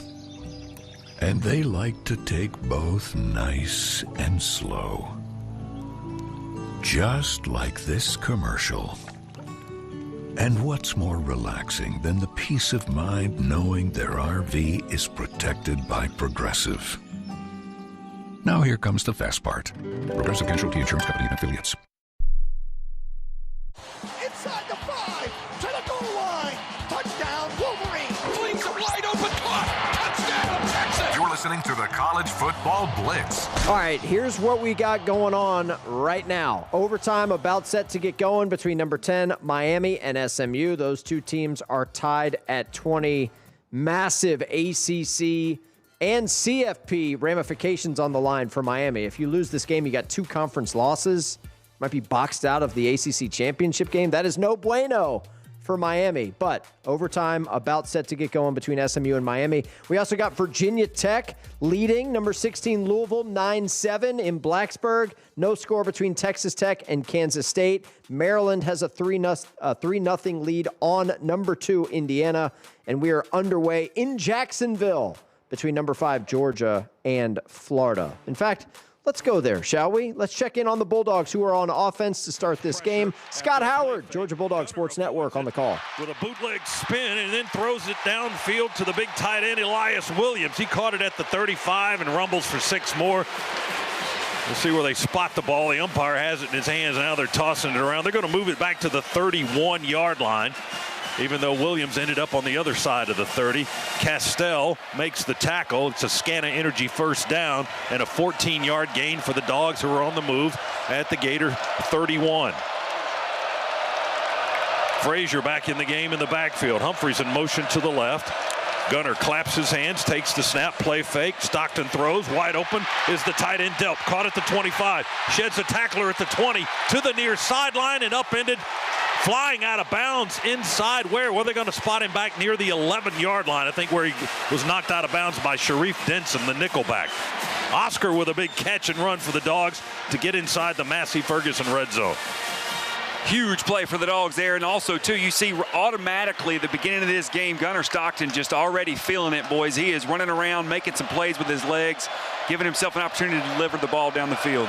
Dogs pick up 20. It's 1st and 10 just outside the Gator 11. Dogs on the doorstep, hand off to Frazier, looking for room. Gums jumps on him, one of their linemen, at the 10 and rides him down to about the 8. So Frazier with a 3-yard run right down the hash, running between the tackles. It'll bring up second down. Dogs can get a first down without having to score here in this situation. Frazier just dragging Gums with him for a few yards there, Scott. Powerful run.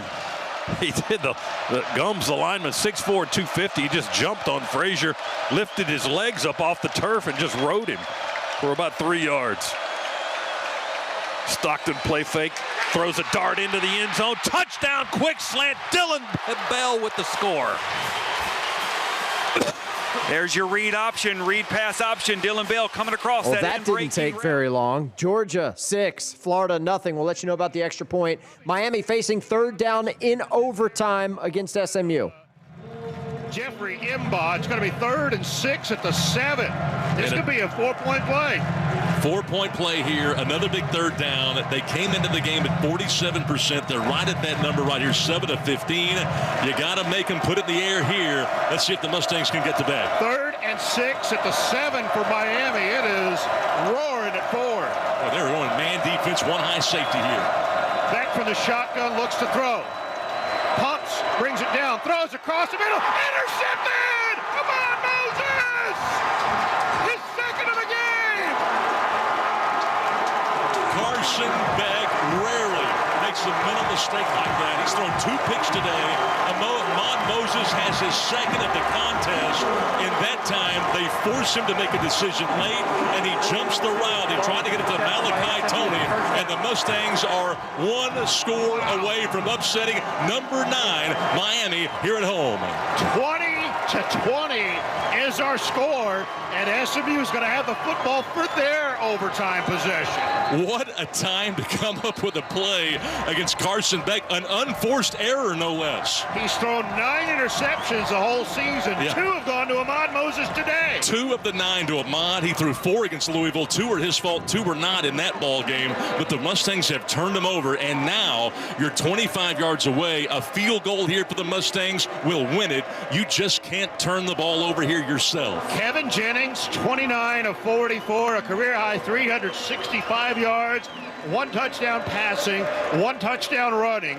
1st and 10 at the 25 for SMU in overtime. Trying to beat Miami. TJ Harden can do right here. He should get the football. Jennings going to take it on a draw, running right to the 20, heads out of bounds at the 19-yard line. Wow, a play where you ordinarily just hand the football off on first down. Jennings, who's on 1 leg for the most part, runs for 5, his biggest run of the game. You know, when he first got hurt badly in the Clemson game, that was what he told them he could do, was run forward, not laterally. That's all he did, was just run straight forward.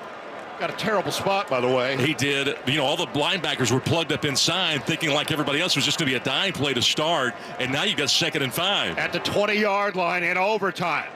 Jennings gives to TJ Harden, running left at the 20, makes a little cut down to the 17-yard line. 3rd down and 2 upcoming for SMU. It's 3rd down and 2, and now you kind of got to consider, where is Keltner most comfortable? Is he most comfortable from the hash, from the middle, although you'd like to get a first down?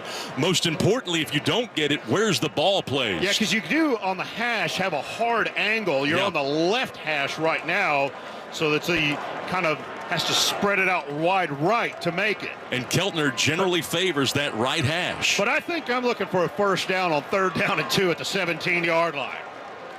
In overtime, Jennings gives to Harden up the middle. First down, SMU to the 15-yard line. Still going to Pyle, being pushed forward by Andrew Chamblee to the 14. First down, SMU in overtime. The Mustangs looking to win it on this possession. It's Stone Edey, the tight end, comes out of there, and he is pumping his fist. He was excited about that first down, and a big one. First down and 10. SMU at the 14-yard line in overtime, tied at 20 with the Miami Hurricanes. Boy, nothing fancy here. This is just old-fashioned football, and the Mustangs' number 1 priority is ball security right now. Jennings in the shotgun. First and 10 for the 14. T.J. Harden has a hole up the middle, lowers his head to the 10. He's down to the 8-yard line. For an offense that ran for negative yards through the entire regulation, to have T.J. Harden come up with a huge run of 6 yards on first down here, getting down to the 8 is absolutely monumental. Longest run of the day. No question. By the whole team. 2nd down and 4 at the 8-yard line. 20-20 our score. SMU and Miami in overtime. The Mustangs can win it on this possession with any score. It's gone so old-fashioned. The Mustangs are now huddling. 2nd down and 4 from the 8-yard line. Jennings gives to Harden. Up the middle to the 5. Down to the 2 to the 1-yard line. 1st and goal at the 1. He just kept fighting and kept fighting. And we talked about the Miami offensive line wearing out the SMU defensive front. The inverse has happened here with great blocks by Bates and Addison Nichols seemingly the entire overtime. And the Mustangs are 1 foot away from upsetting number 9, Miami. 1st down and goal at the 1. Jennings in the shotgun, Harden to his right.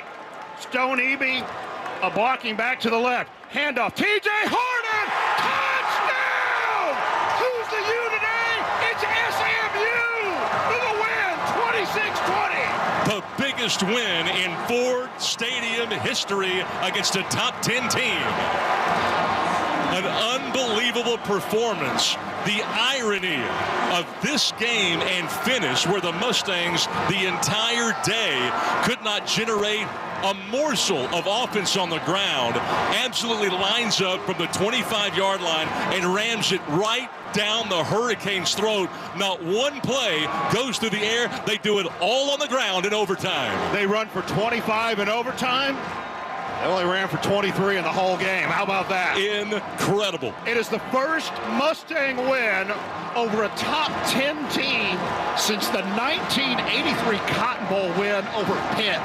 Wow. Rich Phillips, Scott Garner on the call, SMU Sports Network.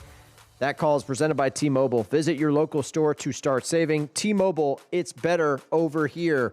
SMU 26, Miami 20. That is a final, and we have a field storming in Dallas. Good stuff. All right, we got to step aside. We got Florida, Georgia. We got Kansas State, Texas Tech. We got Indiana, Maryland. We got Notre Dame, Boston College. We got a lot going on. We'll send you to those games after this 2-minute break here on The Blitz.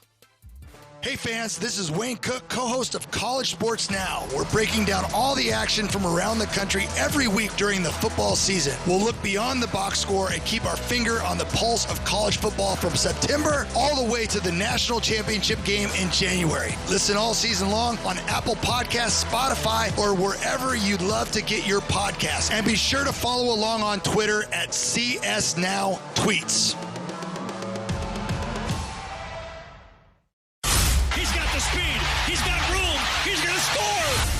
No one gets you closer to the game than Sirius XM College Sports Radio. For the win!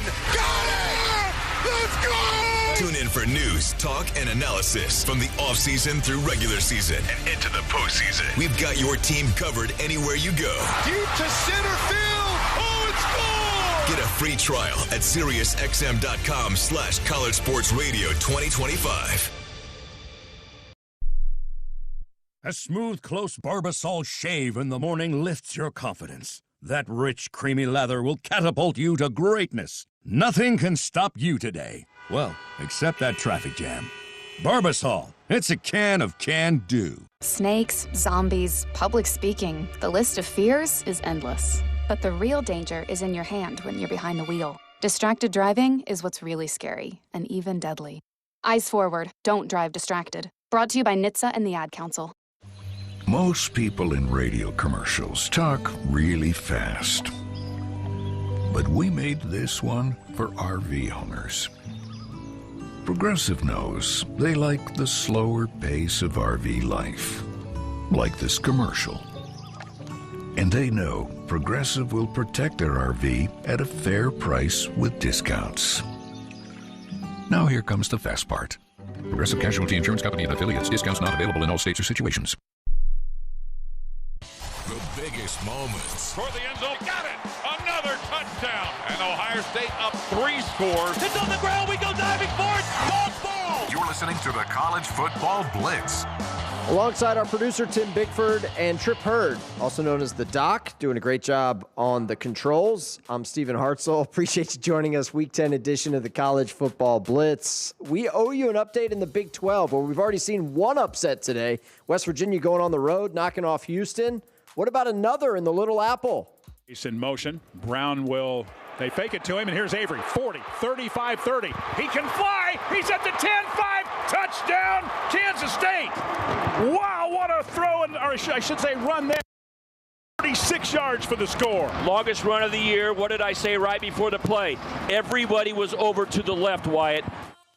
Wyatt Thompson and Stan Weber on the Kansas State Sports Network. How about 7-0? Kansas State with the early lead on number 13, Texas Tech.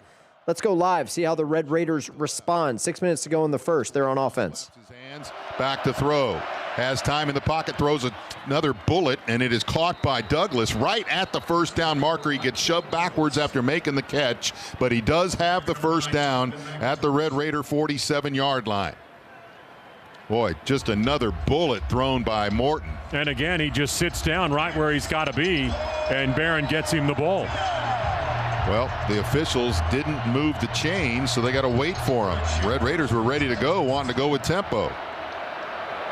And Morton comes up to the line of scrimmage, tells the offensive line something, now tells Terrence Carter, and he's back in the shotgun ready to go. On 1st and 10, hands it off to Dickey. Helmet goes flying, and Dickey goes down, and it was not his helmet. It was Terrence Carter who was trying to block for him's helmet, and he only gets a yard after Carter got shoved away. Dickey with 1. It'll be 2nd and 9. Again, Kansas State just selling out. Red Raiders have a play, a flea flicker play, but man, as fast as Kansas State's coming up on the run. Morton's 4 of 8. And he hands it to Dickey again. Dickey going to keep trying to churn, but Des Purnell grabs him from his hips and pulls him backwards. He did get across midfield and got the football to the 48-yard line, but that's still 5 yards short of the first down. And here you are, 3rd down. And after Barron handed off that ball, he continued on running around the right side. Might be something to see later in the ball game. Red Raiders are 2 of 4 on 3rd down conversions. You've got Aiken and Douglas to the right, Virgil to the left. 2 tight ends. No, one of them is to the right. That's John Carlos Miller. Motion Aiken left. Handoff Dickey tries to go left, and they were not going to let him. The edge rusher that time, Obi Izor, was right there to wrap him up. 3 yards short of the first down. Red Raider offense still out there. I don't know if you want to give up the ball at midfield, but man, you got to be confident here. You're going to try to draw him first, I would imagine. Red Raiders just 44% on 4th down conversions. That's 13th in the conference. And Morton with Dickey, they're going to go for it. Morton back to throw, rolls to his right into pressure, and he's sacked. And they're going to get the football well into Red Raider territory back at the 36-yard line. That was a disaster.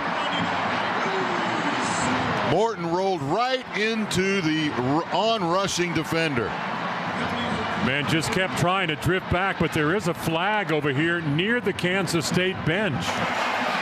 Sideline warning against the Kansas State bench. There is no penalty yardage associated with this warning. Uso Suomalo is the guy that made the rush and the sack. That's his first sack of the season. Yeah, not considered a guy that's a great pass rusher, but Barron just kept drifting back and kind of ran his way right into the tackle. It's a 15-yard. That's Brian Jensen and John Harris on the Texas Tech Sports Network. K-State will take over, leading 7-0. Let's go to the Big Ten. Check in on number 2 Indiana, who trails Maryland 3-0. Hoosiers are on offense. And so Indiana having a tough time again with this Maryland defense. Ian Thomas again comes up with the deflection on that pass.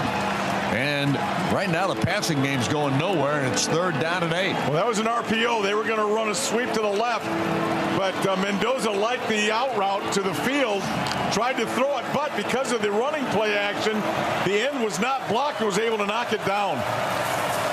So right now, Fernando sends 2 receivers to the far, 1 to the near. And Fernando says something to the offensive line on 3rd down and long. Gets the snap, looks over the middle, fires over the middle. Ball is caught for a 1st down and then some. Omar Cooper breaks the tackle and moves the ball all the way down to the 38-yard line of Maryland. LeVane Scruggs finally makes the stop on the play, but that was a bullet thrown by Fernando. Yeah, a laser beam right over the middle of the field. Maryland rushed 4. Linebacker came, they dropped an end, but the middle of the field was wide open. Well, it's wide open when Mendoza throws a ball like that. 22-yard gain of the play in Indiana. Finally penetrates Terp territory. Ball is inside the 40-yard line at the 38. 1st and 10. Now Kalon Black in the backfield. Here's the give. Kalon, nope, it is the quarterback, Fernando Mendoza. And he runs it wide to the right side and carries it all the way down to the 20-yard line. Daniel Wingate makes the stop on the play, but Indiana with a nice run there from Mendoza. Yeah, that's an option play by the quarterback. If that end closes, he keeps it. He did for a big gain. 18 yards on the play, 1st and 10. They're going fast. Here's the snap. Outside pass comes to Omar Cooper. He breaks away. Gets it to the 15. Still going down to the 10-yard line before he's knocked out of bounds. Another nice run after the catch and a couple of nice moves by Omar Cooper as Trey Reddick finally gets him down. Yeah, Indiana had the numbers there. Pretty good block by Surratt to let him get a chance to maneuver on the run, and then again, Cooper is tremendous in the open field. Almost was tackled, kept his feet backed up, and then attacked for the 1st down. 1st and goal at the 9-yard line for Indiana. E.J. Williams wide to the far side. Charlie Becker wide to the near. Kalon Black's the running back. Mendoza takes the snap, hands it to Kalon, pops up the middle. Not much there. Is going to pick up 2 or 3. We'll see where they mark the football. Looks like about the 7-yard line. And so it's going to be 2nd down now as Carlton Smith comes up for the stop for Maryland. Ball is spotted at the 7. Yeah, Maryland had a lot of people near the line of scrimmage that time. That same power play over the right guard or left guard in center is what they tried to run there, but Maryland had a lot of people in the middle of that defense. 2nd and goal at the 7-yard line. Fernando has Kalon Black to his left. 2 receivers, Becker and E.J. Williams to the right. Holden stays now the H-back. Here's the snap. The give to Kalon. No place to go. Gets stopped right at the line of scrimmage. And it's going to be 3rd down now as Cam Rice makes the stop for the Maryland Terrapins. Interesting call there. If it was a run-pass situation, it looked like they had numbers to the field there to the 2 receiver side. But they went to the handoff again, and Maryland is just stacking the middle of that defense against the run, leaving those corners and safeties all isolated out there on a 3rd down play. We'll see if they continue. Williams and Cooper and Nowakowski all split to the far side. Charlie Becker to the near. Now they're playing coverage. Black is the running back. Fernando takes the snap. Now he runs right up the middle of the field. Nobody there, and he scores a touchdown. A 7-yard run for Fernando Mendoza, and the Hoosiers come up with the first score of the game from a touchdown perspective. For an injured player. Indiana spread them out. Again, they were playing coverage. They had a lot of people against the pass. And Mendoza, like he has been for the last couple weeks, saves Indiana with his legs. And we've got Khalil Benson that's limping off the field. An Indiana player is shaken up. Benson, now he's under his own power, just hopscotching his way out of bounds over there. And I think he's going to be Indiana on the board with the rushing touchdown from the Heisman frontrunner, Fernando Mendoza, 6-3. We'll let you know about the extra point. Let's check in on Stanford and Pitt out on the farm. Dives in for the score. Touchdown, Stanford Cardinal. C.J. Williams takes it off the deflection from the Pitt defender and says, "Happy Halloween to me." Well, you said it, Troy. That throw looked like it might have been intercepted. The defender was a little bit startled, but he was facing the football, a little bit startled, got his hands on it, went up in the air, and C.J. Williams, Troy, he's just so good at adjusting routes, adjusting his body to tip balls. And Troy, I was impressed with the run after the catch. He had a head of steam, and that allowed him to get into the end zone. Had a few white shirts in front of him, but nobody touched him. Emmett Kinney on for the extra point attempt. The snap, the spot, the kick is good. And Stanford with a 35-yard touchdown pass from Ben Gilbranson to C.J. Williams takes takes a 10-7 lead. And, of course, another Stanford touchdown brought to you by Cresco Equipment Rentals, the official. Troy Clardy on the call. That's the Cardinal Sports Network. Yes, we just caught a live Stanford touchdown. Not easy to do. Shout out to our producer, Tim Bickford. He has the gift. 10-7, Stanford on top of Pitt. Late first quarter in Palo Alto. How about we go to Jacksonville, shall we? An update. Georgia, Florida, we got action. Langley takes the snap. First and 10 from the 40. Flushed out, rolls right. Fires down the right sideline. Caught at the 4 by Trey Wilson. Waltzes in. Touchdown, Gators. Sean Kelly on the call. Gator Sports Network. We're tied at 7. Number 5, Georgia and Florida. Early fireworks in Jacksonville 6 minutes ago in the first quarter. Let's go to the blue turf. Check in on Boise State and Fresno State, shall we? Fresno State has it goal to go here, looking to score first. Of the season. Penalties are really a big issue for Boise State in this first quarter. It killed the drive offensively, and it helped result in a touchdown drive, as we saw there for Fresno State. So the game's first score goes to the Bulldogs, something they did not do last week against San Diego State. They were shut out. 2:28 to go in the first. We'll see. We would assume it's going to be cut forth for the Broncos at quarterback. Lynch is on for the extra point. And Lynch's kick is up, and the kick is good. It is a 9-play drive. That's Bob Beeler and Pete Cavender there on the Broncos Sports Network. Boise State, a near 3-touchdown favorite at home, trailing to Fresno State, 7-0 late first quarter. By the way, Kansas State had it in plus territory. They just fumbled, so Texas Tech has taken over. It's still a 7-0 ball game there. You have not missed anything, and we're tied at 7. Georgia, Florida down in Jacksonville. We're going to step aside. Quick break. We'll send it back out to games after this here on The Blitz. Morning, Zoe. Got donuts. Jeff Bridges, why are you still living above our garage? Well, I dig the mattress, and I want to be in a T-Mobile commercial like you. Teach me, Saldana. Oh, no, I'm not really prepared. I couldn't possibly. At T-Mobile, get the new iPhone 17 Pro. On them, it's designed to be the most powerful iPhone yet and has the ultimate pro camera system. Wow, impressive. Let me try. T-Mobile is the best place to get iPhone 17 Pro because they've got the best network. Nice, Jeffrey. You heard them. T-Mobile is the best place to get the new iPhone 17 Pro on us with eligible trade-in in any condition. So, what are we having for lunch? Dude, my work here is done. 24 monthly bill credits on Experience Beyond for well-qualified customers plus tax and $35 device connection charge. Credits ended. Balance due if you pay off earlier. Cancel. Finance agreement iPhone 17 Pro 256 gigs, $1,099.99 and new line minimum $100 plus a month plan with auto pay plus taxes and fees required. Best mobile network in the U.S. based on analysis by Ookla Speed Test Intelligence data 1H2025. Visit T-Mobile.com. Your morning shave with Barbasol is a time for self-reflection. Look in that mirror and ask yourself, can I make a real difference in this world? Of course you can. Just not today. There's football on. Barbasol. It's a can of can-do. If you can plan barbecues and weddings, you can plan to protect yourself from a natural disaster. Sign up for local alerts, prepare an emergency kit, and make a family communications plan. Get started at ready.gov/plan. Brought to you by FEMA and the Ad Council. Hey y'all, this is Michael Felder, co-host of College Sports Now. We're breaking down all the action from around the country every week during the football season. We'll look beyond the box score and keep our finger on the pulse of college football from September all the way through the national championship game in January.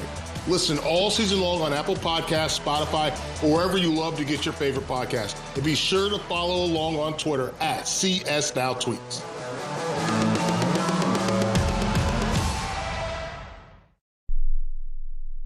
We go crazy for this stuff. The deflection! Touchdown! Back to the College Football Blitz. Oh, my God!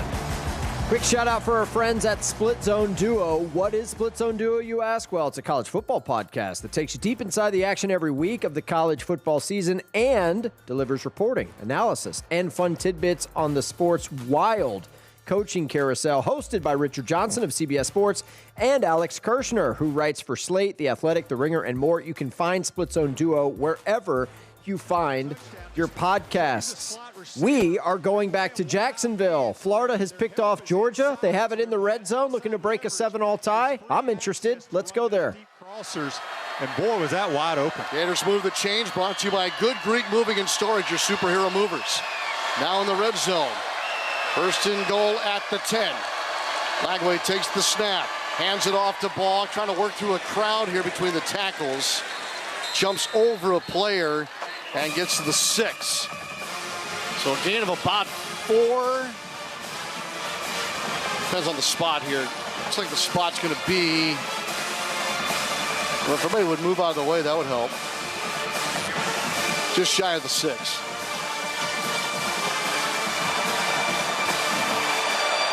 At the 6. Second and goal. Tank Hawkins in as a receiver slot. 2 tight ends set, 1 to each side. Snap back. Quarterback keep. Lagway run to the left. Can't get outside.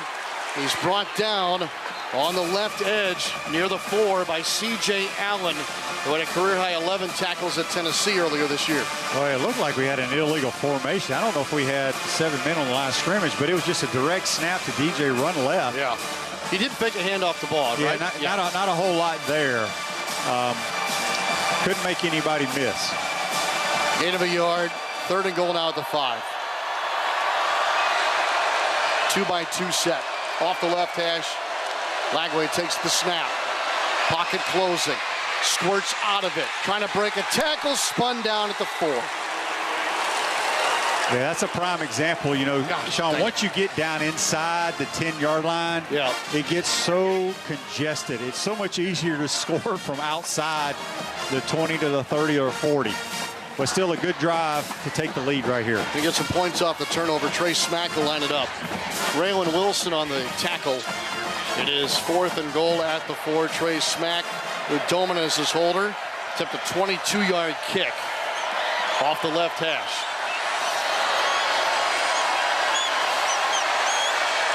Snap back, good hold. Kicks away, and it is good. 13 straight field goals made for Trey Smack. Gators lead for the first time, getting 3 points off the turnover. All right, so here. as you heard, Georgia throws the interception. Florida cashes it in for a field goal. It's now 10-7 Gators on top of the Bulldogs. Let's go to Lane Stadium. Check in on number 16 Louisville, who trails at Virginia Tech 16-7 late first half. And just falls forward. I don't know. He didn't need much. He fell forward slightly, but nope, they're signaling 4th down, and I kind of feel like this is go-for-it territory. Yes, it is, and boy, Virginia Tech has got their blitzes dialed in. That time they had a safety blitz right in the backside hole, and that's right where Isaac Brown cut back into it. Brown goes to the sideline, but Kewan Brown is in, and so is Deuce Adams as the quarterback. The best runner of the Louisville quarterbacks. But on 4th and 1, he's in the shotgun. Adams motions Meeks by him. Adam fakes the pitch, finds a little gap, but they recover and bring him down, and I don't think he got there. And I'm not wild about going for a 4th and 1 from a shotgun. Especially on it was a slow developing play. He faked the toss left, and then he tried to run it back in the middle. He's a diminutive guy. It's not like Drones running it up in there where he's going to plow right through everyone. So a good stop by Virginia Tech. Just for a second there, I thought he had a space to run through, but faking that pitch gave them time to recover and plug the gap. You're exactly right, Paul. For a moment, there was a big gap there. Had he just not faked it, but followed the tight end Christie up into the hole. So I agree with going for it. Virginia Tech takes over on downs at its own 22, still leading 16-7. Tech with an interception. That's Paul Rogers, longtime voice of the Louisville Cardinals. We've already seen one wild result in the ACC with SMU knocking off Miami. Why not another? 16-7, Virginia Tech with the lead on Louisville. Let's go back to the Big Ten. Check in on Indiana and Maryland. 7-3 Hoosiers with the lead. Maryland, though, driving in plus territory to start the second quarter. Washington, who's a really good football team, was just dominated by them. I think it was 20-0 in the first half against Washington, or close to that. So they're capable of playing well. It's just a long game, and they've already had a penalty that's going to slow them up a little bit. They haven't been able to run the football. They're the same problems. Indiana struggled in one series and then moved the ball really well. So it's a long game. Indiana's got to kind of get off the field a little bit. This feels a little bit more like Michigan State right now, in that Maryland's had a lot of plays keeping the football away from Indiana. And that is a concern. Again, this Malik dude now. Wow. He's got tools. Wow. And this offensive line just kind of is big enough to keep people that 1/2 step away from him. And he is smart. He's smarter than anticipated for a freshman. He's getting rid of it and not taking that hit. Well, right now, Maryland has a 1st and 15. I guess you can't call anybody a freshman after, 8 games, 7 games? Yeah, you still could call him a freshman, but he's not playing like that. No, he's not. He's got a lot of experience under his belt. He didn't even go through camp. He didn't go through fall camp. Wow. He was hurt all through fall camp, too. Well, Coors Light, Mount Cold Refreshment, choose chill, official beer sponsor of Indiana Athletics. Celebrate responsibly. Malik Washington is going to line up under center this time. And DeJuan Williams is the running back. Man comes in motion. Octavian Smith, the wide receiver, to the near side. There's the snap. Back goes Washington to throw it. Gets pressure, throws it, intercepted. And it's picked off in there by Caden Turner. Caden Turner, who came in at linebacker here today, replacing Aiden Fisher. And Turner is limping off the field too now as he heads to the sideline. I think he's going to be okay, though. It doesn't look as bad as Benson's. He ran out the limp a little bit there. So Maryland, promising drive in plus territory. Pick. Indiana takes over with the 7-3 lead. Let's go back to Georgia, Florida. 10-7 Gators with the lead. Georgia with the football. Final minute of the first quarter. 34 seconds to go in the quarter. We throw it out to the near side. It's caught low off the turf by Dylan Bell. He scoops it up and runs in front of the Florida sideline up to the 50-yard line, where he's tackled there by Jordan Castell and Cormani McClain in the secondary, and that's going to be a gain of 7 more. Let's see if that's the last play of the quarter. 10 seconds to go. Georgia may take another snap, and they will. Fake a toss to the left. Pressure up the middle. Gunner avoids it. Rolls right. Pump fakes. Now just runs and gets what he can before he runs out of real estate in the Florida sideline. He just dove for that last yard or two right into the Gators bench area. And where do they mark him? 49-yard line. In the first quarter. That's the end of the quarter. And quarter number 2 is coming up. So Georgia's got a 3rd down coming up after the break. First 15 minutes in the book.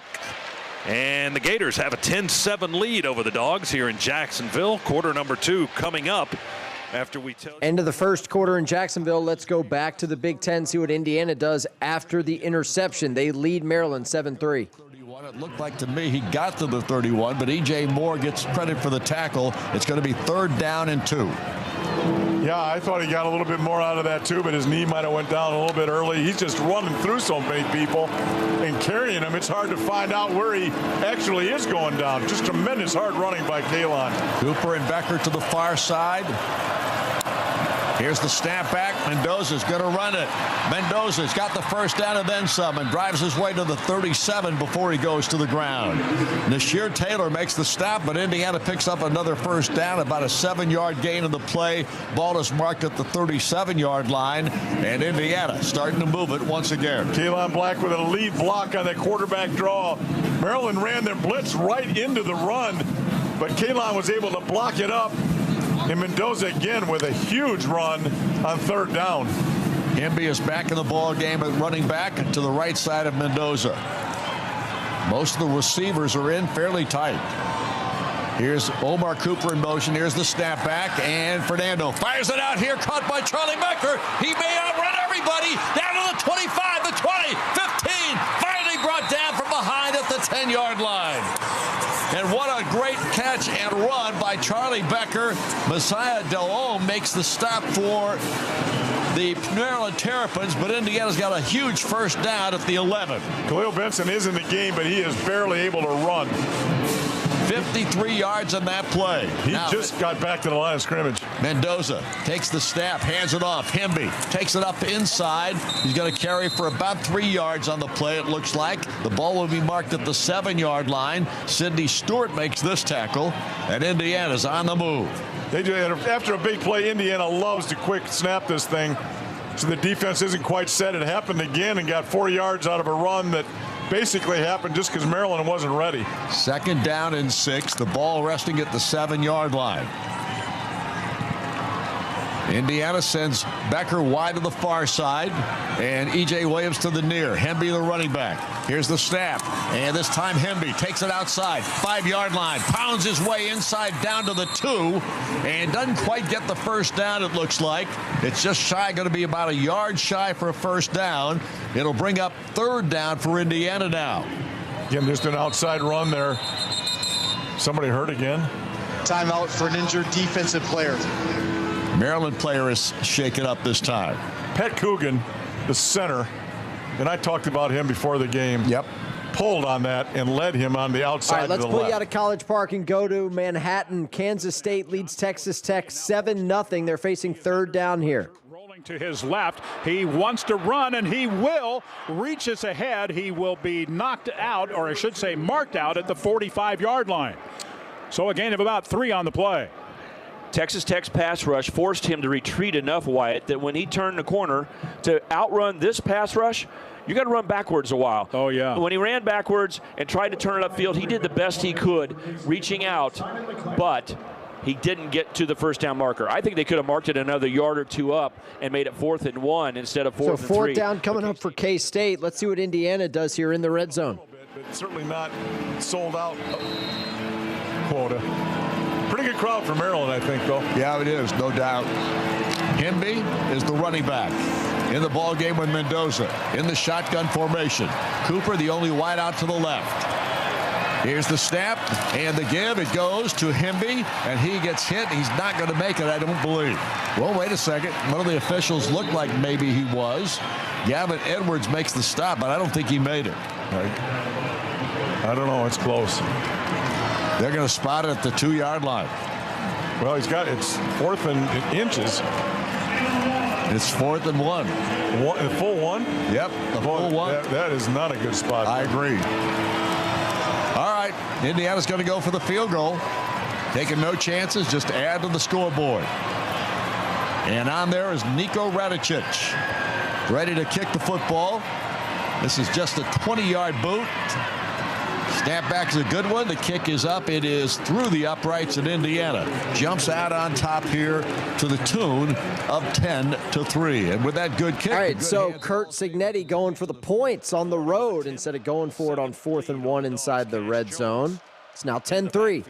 IU with the lead on Maryland. Back to Jacksonville. Georgia has crossed midfield. They trail Florida 10-7. Rolls to the right, wants to run, directing some traffic, gets to the sideline as he's shoved out of bounds inside the 45 at the 44 by the linebacker Jaden Robinson, who was chasing. Got a couple there. A 2-yard run on the scramble. 3rd down and 8 for the Dogs at the Florida 44. Just underway here in the 2nd quarter. Dogs trail by 3. Cash Jones stays in the backfield here for 3rd down. Now Gunner wants to look to the sidelines. To his right, to the Georgia bench area. Gets a new set of signals, perhaps. And here we go, back in the shotgun. Gators bring a lot of pressure, and he'll throw it down the middle, and it's incomplete. Trying to find London Humphreys, the sole receiver down deep for Georgia. He was at the 30-yard line. That ball whizzing right by his head, and at least 3 Gator defenders incomplete. Long developing route, the square and down the middle of the field. If the throw was there, it's hard to tell if the safety for Florida actually made contact early or not. No flags on that play. Georgia back in punt formation. Brett Thornton will try to pooch it in now from the 44-yard line. Angling it to the right, backspin, high hanging. Punt, fair catch called for at the 10.5 by Eugene Wilson, the redshirt sophomore for the Gators. So Florida will have the ball right there at that spot on the fair catch. 33-yard punt on the pooch punt by Brett Thorson. Florida with a 10-7 lead here in quarter number 2. Visit your local Toyota dealers for great offers during on trucks during Truck Month.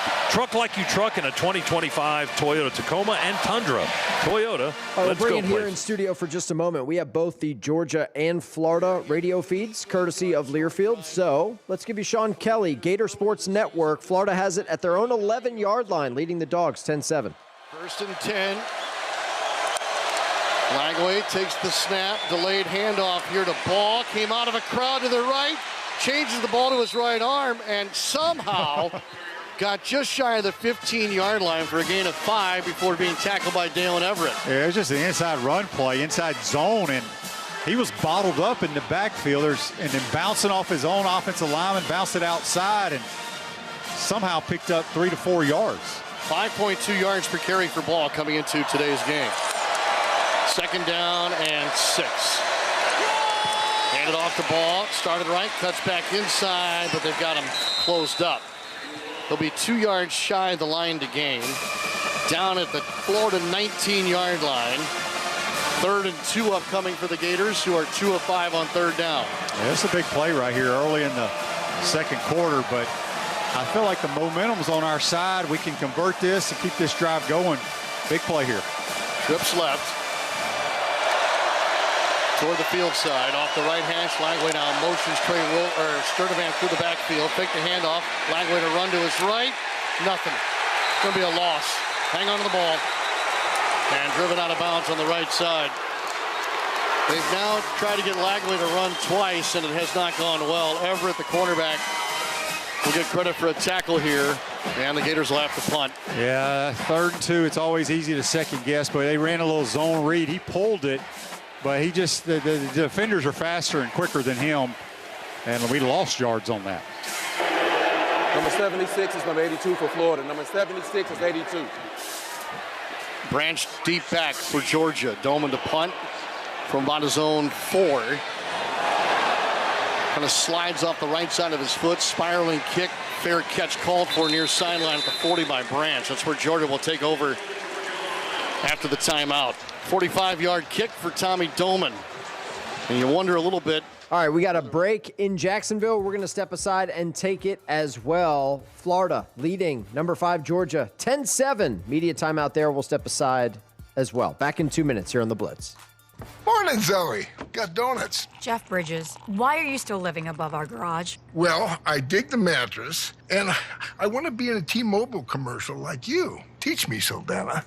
Oh, no, I'm not really prepared. I couldn't possibly. At T-Mobile, get the new iPhone 17 Pro. On them, it's designed to be the most powerful iPhone yet and has the ultimate pro camera system. Wow, impressive. Let me try. T-Mobile is the best place to get iPhone 17 Pro because they've got the best network. Nice, Jeffrey. You heard them. T-Mobile is the best place to get the new iPhone 17 Pro on us with eligible trade-in in any condition. So, what are we having for lunch? Dude, my work here is done. 24-monthly bill credits on experience beyond for well-qualified customers plus tax and $35 device connection charge. Credits ended, balance due if you pay off earlier, cancel. Finance agreement iPhone 17 Pro, 256 gigs, $1,099.99 and new line minimum $100 plus a month plan with auto pay plus taxes and fees required. Best mobile network in the U.S. based on analysis by Ookla Speed Test Intelligence data 1H2025. Visit T-Mobile.com. A smooth, close Barbasol shave in the morning lifts your confidence. That rich, creamy lather will catapult you to greatness. Nothing can stop you today. Well, except that traffic jam. Barbasol. It's a can of can-do. Snakes, zombies, public speaking. The list of fears is endless. But the real danger is in your hand when you're behind the wheel. Distracted driving is what's really scary and even deadly. Eyes forward. Don't drive distracted. Brought to you by NHTSA and the Ad Council. He's got the speed. He's got room. He's going to score.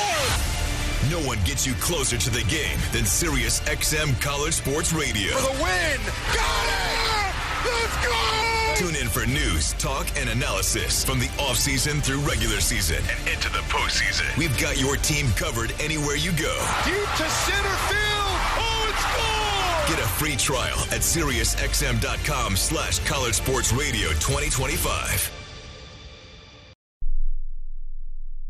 All the best plays from coast to coast. Coast call! Touchdown! The Blue Devils have the lead. Into the end zone. Touchdown, Washington! This is The College Football Blitz. Let's go back to the Big 12. Texas Tech's got something going here inside the Kansas State red zone, looking for their first points of the day. They trail the Wildcats 7-0. Dickey takes the handoff in that direction, and he's going to get to the 10 and not to the 9. The flag comes in late, and it's going to be an important call here. Actually, I thought he had gotten across the 10-yard line. Illegal hands to the face. Number 52, defense. All right. Half the distance to the goal, automatic first down. That's Ryan Davis, the sophomore out of Phoenix. That's going to put the football down at about the 5-yard line. It'll be first and goal from there. Red Raiders down 7-0, 8:56 left in the first half. Offense has really been struggling since the opening drive. They were able to move it, but then had the turnover. But this drive started back at the 10-yard line after a K-State punt. Two tight ends right side. Dickey on the right side of Morton. Motion coming left to right. Now they'll pitch it to Dickey, trying to get outside, cannot.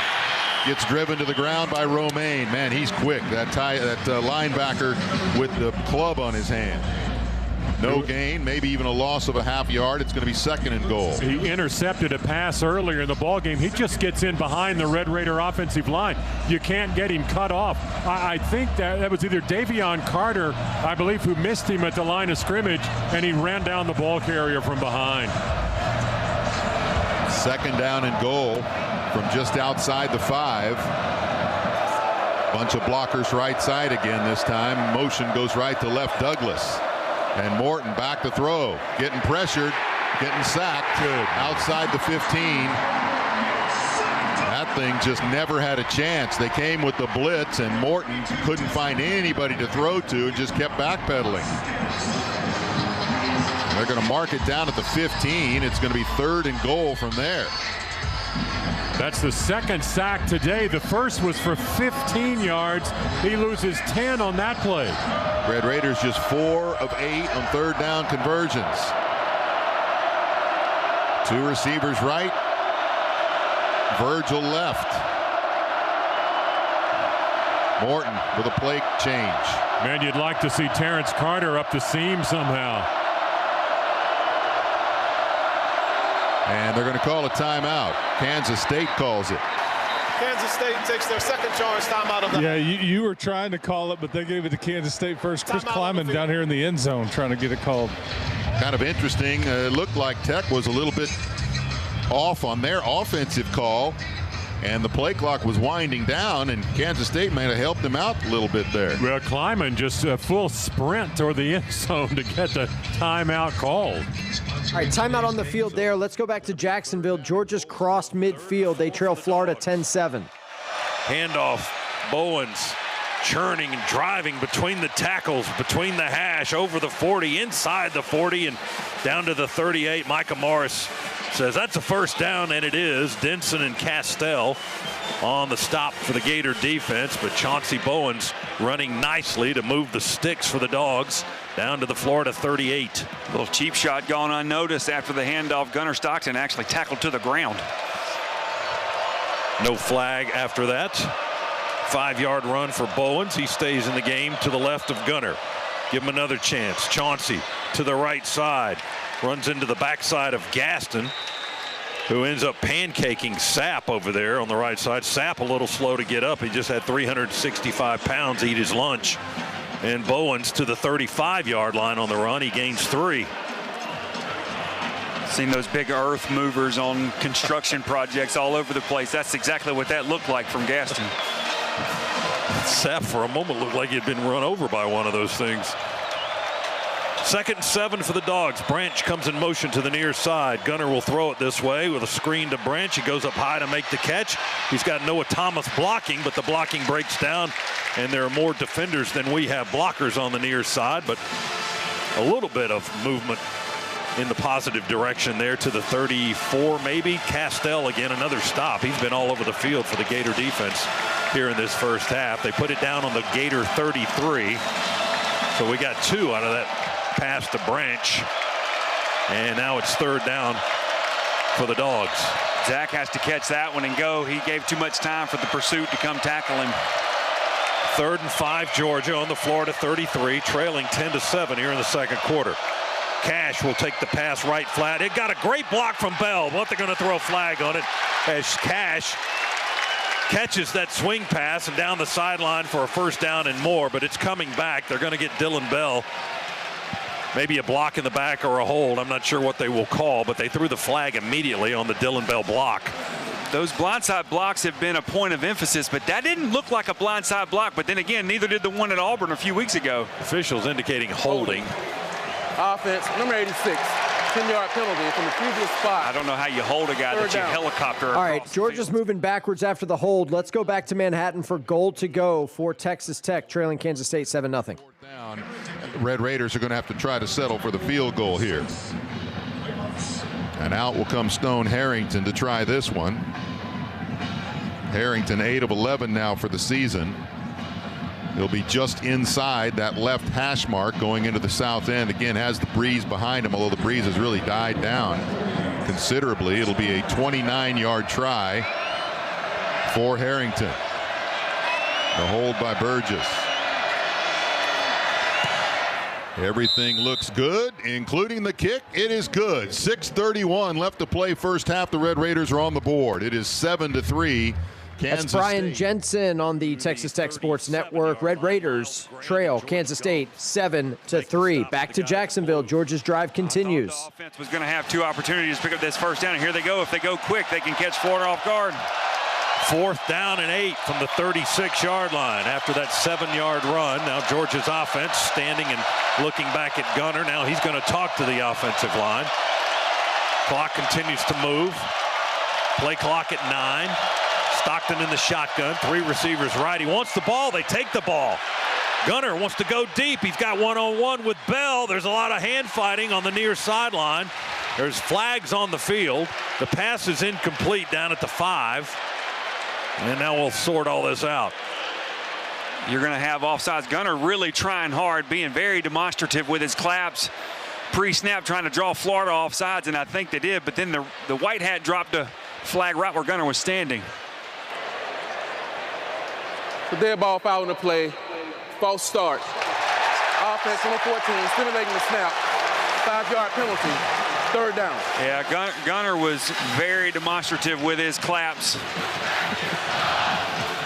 Can't you have a lot of energy on the snap of the football? You can. But I think he had too much head movement in it. Too much deception there. Is that what they're seeing? That's a bogus call, buddy. Well, because you also too had the side judge on the Georgia sideline throw the flag first for defensive offsides. That's what Georgia's coaches are questioning on the far sideline now. Now the officials are going to huddle up again. These guys were posing for photos on the logo before the game, by the way. The officiating crew. But they're not having a photo type first half. Well, and Drew, the center, is taught as soon as he sees that Florida player step into the neutral zone, snap the football. Whether anyone's ready or not, watch Drew. Well, no one can. We can watch it. None of our listeners can. But as soon as that defensive end, number 15 for Florida, came across. Clock operator, please put 6:36 back in the game clock. Jaden Woods for Florida stepped across into that neutral zone. Drew snaps the football instantly because that's what he's taught to do. Well, we see quarterbacks all the time, too. When the play clock is winding down, they get more demonstrative in their hand claps, and they want the football. And that's what Gunner was doing in that instance. And he got flagged for it. And now we'll have to punt it. Man. Ball's on the Florida 41. It's 4th and 13. And again, Thorson will just try to pooch it in deep. The Gators return man, Wilson, is on the 10-yard line. Here's the kick by Thorson. He'll hang it up with a lot of backspin, and it'll come down at the 8. Take a little bit of a Gator bounce, and Bo Gardner, the long snapper, is the guy who jumps in the air and downs the football at the 11. Florida football. When we come back, we've got a time on the field here with 6:10 to go. Second quarter, Florida leading Georgia by a score of 10-7. Our first half today presented by attorney Ken Nugent. All right, so a timeout on the field. Look, it wouldn't be Georgia-Florida without a little controversy, right? 10-7, Florida with the lead. Georgia punted it back to the Gators. There's 6 minutes to go in the first half. Here's where we are right now in the top 25. Number 16, Louisville, trails at Virginia Tech, 16-7. That is at the half in Blacksburg. Kansas State continues to lead Texas Tech 7-3. Indiana on top of Maryland 10-3. We told you about Florida leading Georgia 10-7. Notre Dame leads at Boston College 6-0. And Virginia leads at Cal 10-7. I've been told we have an update in the Maryland-Indiana game. Easy for me to say. Let's hear the sound. First down at the 22-yard line of Maryland. Fernando has Hemby to his right. Back he goes to throw. Looks. Fires it down the field. Omar Cooper wide open. Touchdown, Indiana!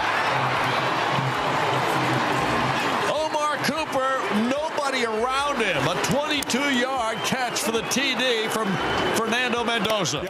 That's Don Fisher, Indiana Sports Network. That's 17 unanswered for the number 2 team in the country. Maryland led this thing 3-0. Mendoza threw a bad pick to start this game. Since then, he has rebounded quite nicely. 17-3, Indiana with the lead. We're going back to Manhattan. Texas Tech has the ball back after a K-State fumble, trailing 7-3.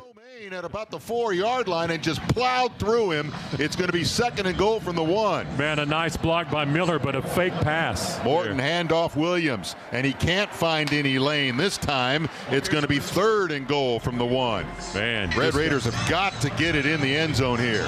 Just got wrapped up completely. I mean, never had a chance.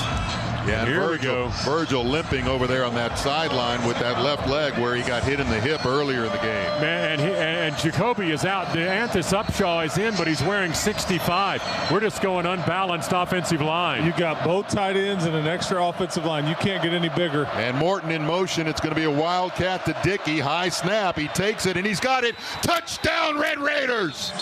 Cameron Dickey untouched into the end zone for the score, but there's a flag down. Flag on the near side. Oh, my God. Caleb Douglas was the Red Raider receiver over here. Offside, number 52. All right, defense. that's what we needed. Zone. The penalty is declined. Ryan Davis was offsides, and the touchdown is good for the Red Raiders. They've got the lead for the first time here in Manhattan. And do you realize the irony there? You called that wildcat. Where did that term emanate? I mean, isn't that crazy? Because that's what it's known as in all of football. It started right here. All right, we're going to pull you out of Manhattan and go to Boise, where the Broncos are getting shut out in the first half. They trail Fresno State 7-0, but they're knocking on the door here late first half. Surging. Gaines getting close to the 10-yard line. He'll get 4 to the 11. And Boise State deciding to kind of play this game in the phone booth the last couple of plays, Pete, where everybody's in tight. You're running the ball between the tackles and moving the sticks. Gosh, and a terrible look. Sire Gaines now down on the turf. Looks to be injured. Timeout on the field for an offensive injury. It's just been a disastrous start for Boise State in this whole first half. Steele, the left guard, left the game. Madsen, the quarterback, left the game. Gaines is going to be out for at least a play, and he was running the ball so hard on this drive. 5 carries for 22 yards, long run of 9, and now he's going to come up and jog off under his own power and gets a nice hand. I tell you what, if we all had an ounce of Sire Gaines' blood, we would all be Superman. He is one of the strongest guys I know.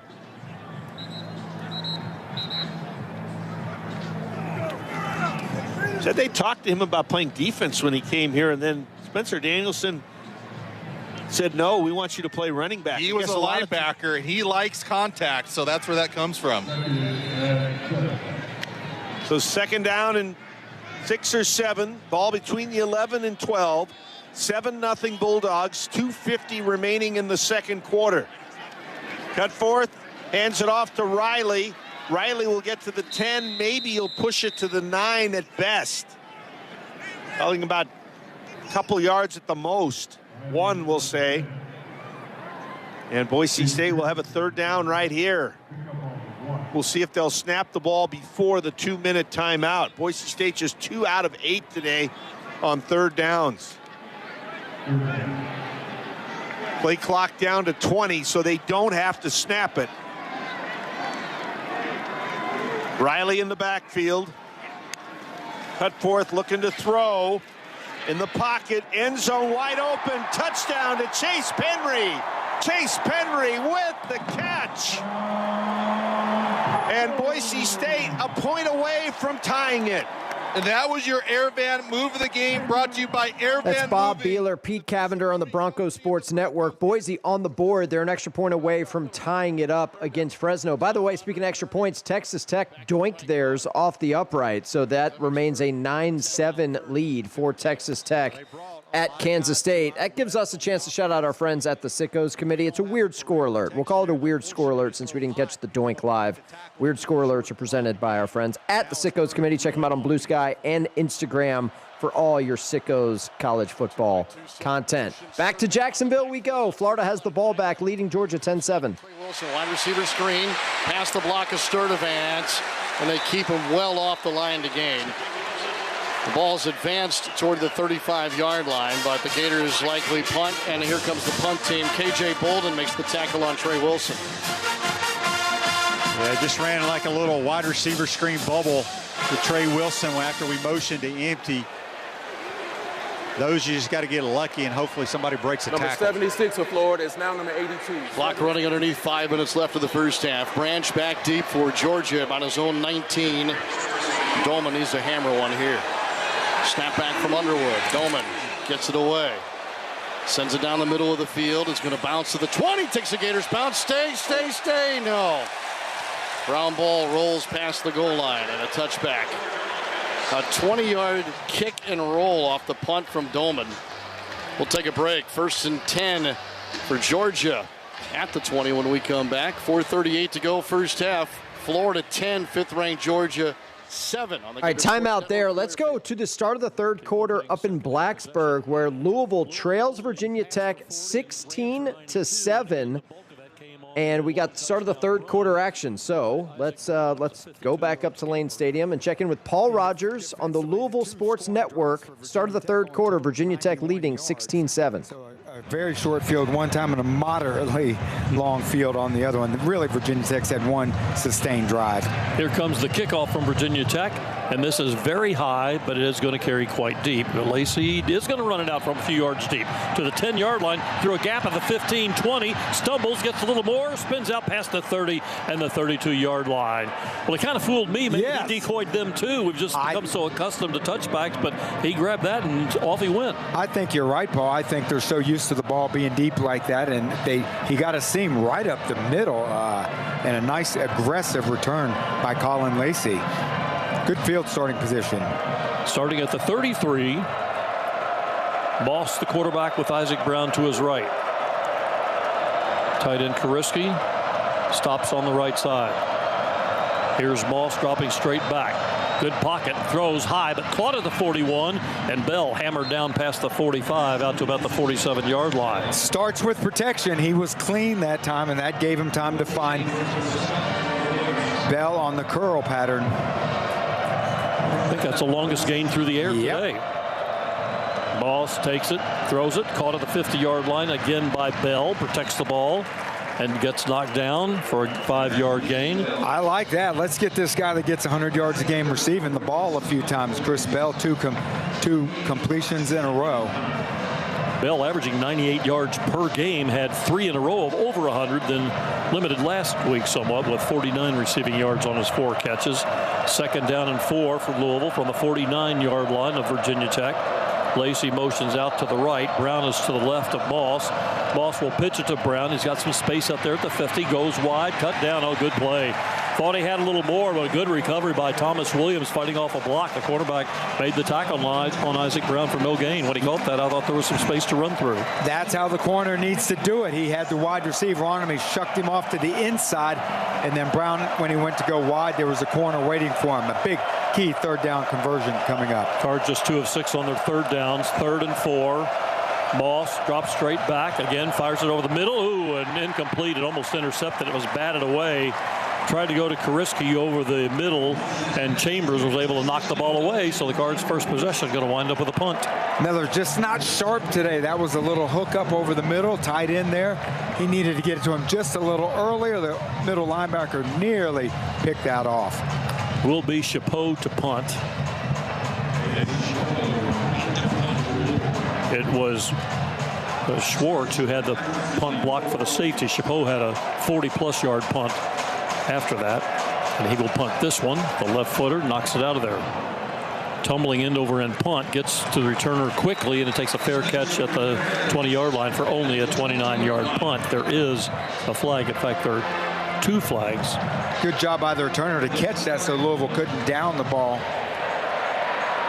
inside the 20, but there's 2 flags there, and I can see on the TV cover that Jeff Brom's not real happy with Miller Moss on the sideline, but some discussion. During the kick, holding, receiving team number 53, 10-yard penalty from the end of the kick. First down. Well, that'll help. So the Hokies have the ball back, leading 16-7 early third. Let's go back to Maryland and Indiana for the final 2 minutes of the first half. 17-3, Indiana with the lead and the football. Comes up with the grab, and then the ball got loose, but Indiana does pick up a 1st and 10. Yeah, just a lot of time again. The defensive end fell down on his way to Mendoza, couldn't get there. Mendoza had all the time in the world and found his tight end. 13-yard gain of the play, 1st and 10 now in Terp territory. Here's Fernando, back to throw again, and he got hit just as he released it. I think maybe he just threw that one away. But he got popped pretty good. Yeah, I think his arm got hit there, his lower body did. He was trying to get that thing completed, but the ball got squirted up. It scared me when it first left his hand because there wasn't any control on it. I think that was Stewart again, number 29, who's kind of starting to pick up some pressure on the quarterback here in the last couple plays. So it is 2nd down and 10. The ball is resting at the 44-yard line of Maryland. Roman Hemby now in the ball game as the running back. Fernando Mendoza takes the snap, hands it off to Hemby. Hemby right up the middle. He gets it down to the 35, down to the 34-yard line before he hits the deck. Stewart again is the man who makes the tackle in the play, but it picks up a 1st down with that 10-yard gain, and the ball is now marked at the 33-yard line of the Terps. Yeah, a little delay there. Again, good job blocking up front. They just are so good up front. A little pressure coming from the right tackle spot. Benson, I don't know if he's perfectly healthy, and Stewart's getting a lot of pressure coming off this edge. 3 receivers far side, 1 to the near. Mendoza ready to take the snap. Does so. Looks, fires it down here to the sideline. The catch is made. Is it a good catch? They say no. He stepped out of bounds before he made the grab, and that was E.J. Williams, who did make the catch, but again, he stepped out of bounds before the ball got there. Yeah, that was a bad throw. Let him too much to the outside. Had to catch that ball going out of bounds. So now you've got 2nd down and 10 at the 33-yard line. We're down to 54 seconds in the first half. A lot of time. 2 receivers, Becker and Cooper to the far side. E.J. to the near, along with Nowakowski, the tight end. Hemby in the backfield. Here's the snap. Mendoza hands to Roman. Hemby takes it up inside. Dives his way across the 30 down to the 28-yard line. And we're going to have a timeout called by Indiana. Team timeout, Indiana.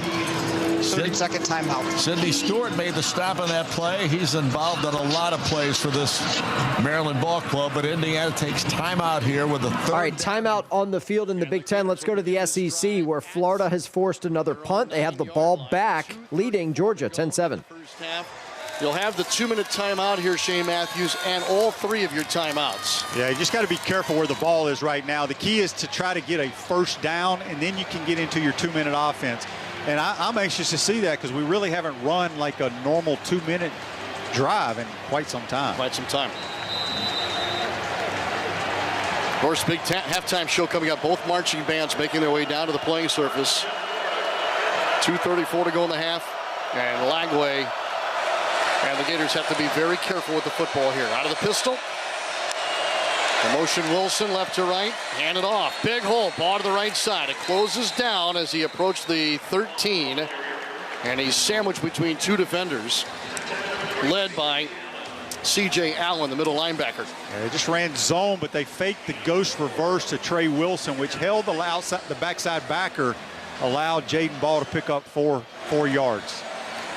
Gators in no hurry here are going to let it roll down to the 2-minute timeout.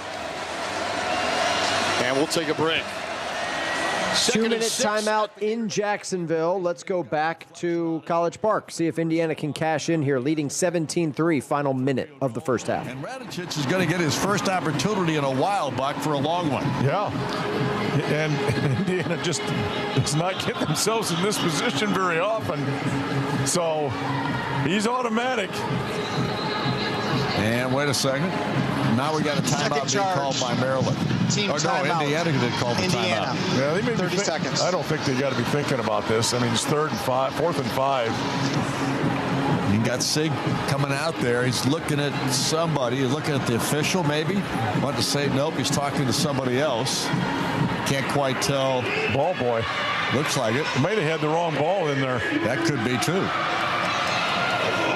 No, we got Langston talking to him over there. Nope, I take that back. That's not Langston. Yeah, it is Langston. Yeah, that is. Yep. So maybe they had the wrong ball. And I've never seen that. Timeout because the wrong ball. Kicking ball's not in the game. Well, this is going to be a 46-yard attempt by Niko Radicic, and he's kicked from that far a couple of times this year. I think he had a 44 and a 46 in another ball game. I think the wind is directly behind him, too. No sideways. So here we go.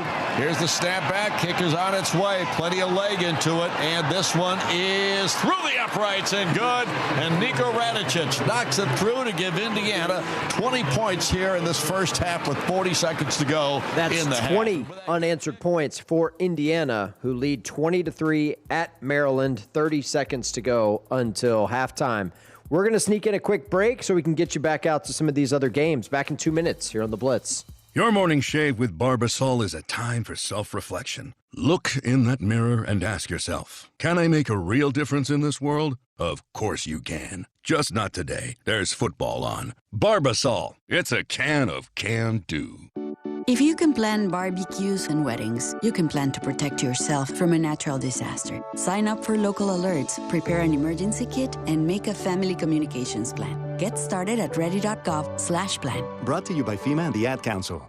Which schools will take home the prestigious Learfield Directors Cup for the top college athletic programs for the 2025-26 college athletic season? Check out the criteria and follow the year-long standings of your favorite team at L Directors Cup on the X platform or online at thedirectorscup.com. Trophies will be awarded in June 2026 to the winning institutions in all college sports divisions. The Learfield Directors Cup, powered by NACDA, the crowning achievement in college athletics. What's up, fans? This is Roddy Jones, co-host of College Sports Now. We're breaking down all the action from around the country weekly during the football season. We'll look beyond the box score and keep our finger on the pulse of college football from September all the way to the national championship game in January, from the East Coast to the West Coast. Listen all season long on Apple Podcasts, Spotify, or wherever you love to get your podcast. And while you're at it, be sure to give us a follow along on Twitter @CSNowTweets. Progressive knows not all rides are smooth. Meet Sarah. She loves her motorcycle. What she doesn't love is when it suddenly rains. As she sits underneath a bridge waiting for it to stop, she grows quite fond of the graffiti on the overpass. She really likes the one with John Hart's Claire and wonders if they're still together. Not every ride is smooth, but Progressive has your back. Get an online quote in as little as 3 minutes and see if you can save with America's #1 motorcycle insurer. Progressive Casualty Insurance Company and affiliates, not available in D.C. Lobs in zone, touchdown! The Sooners are on top! You're listening to the College Football Blitz. Lines up, he's it deep down the middle. Oh, mama! Touchdown, Wisconsin! Week 10 edition of the College Football Blitz, first Saturday in November. Heck, first day of November. Alongside our producer, Tim Bigford, and board op Tripert, I'm Stephen Hartzell. Appreciate you hanging out with us. However you might be listening to the show on the Varsity app. We're also on SiriusXM channel 999. A reminder that the College Football Blitz is also streaming live on video. Yes, video. You can bring the Blitz and the Learfield Studios to life by searching the Varsity Network on YouTube or by following us on Twitter at Learfield Audio. Here's where we are in the top 25 right now. Texas Tech has kicked a 51-yard field goal at the end of the first half to extend their lead at Kansas State to 12-7. Virginia Tech continues to lead Louisville 16-7. They are early in the third quarter. Number 2, Indiana leads at Maryland 20-3. There's 10 seconds to go in the first half up in College Park. 5th-ranked Georgia trails Florida 10-7. They're at the 2-minute timeout in Jacksonville. Number 12, Notre Dame leads Boston College 12-0.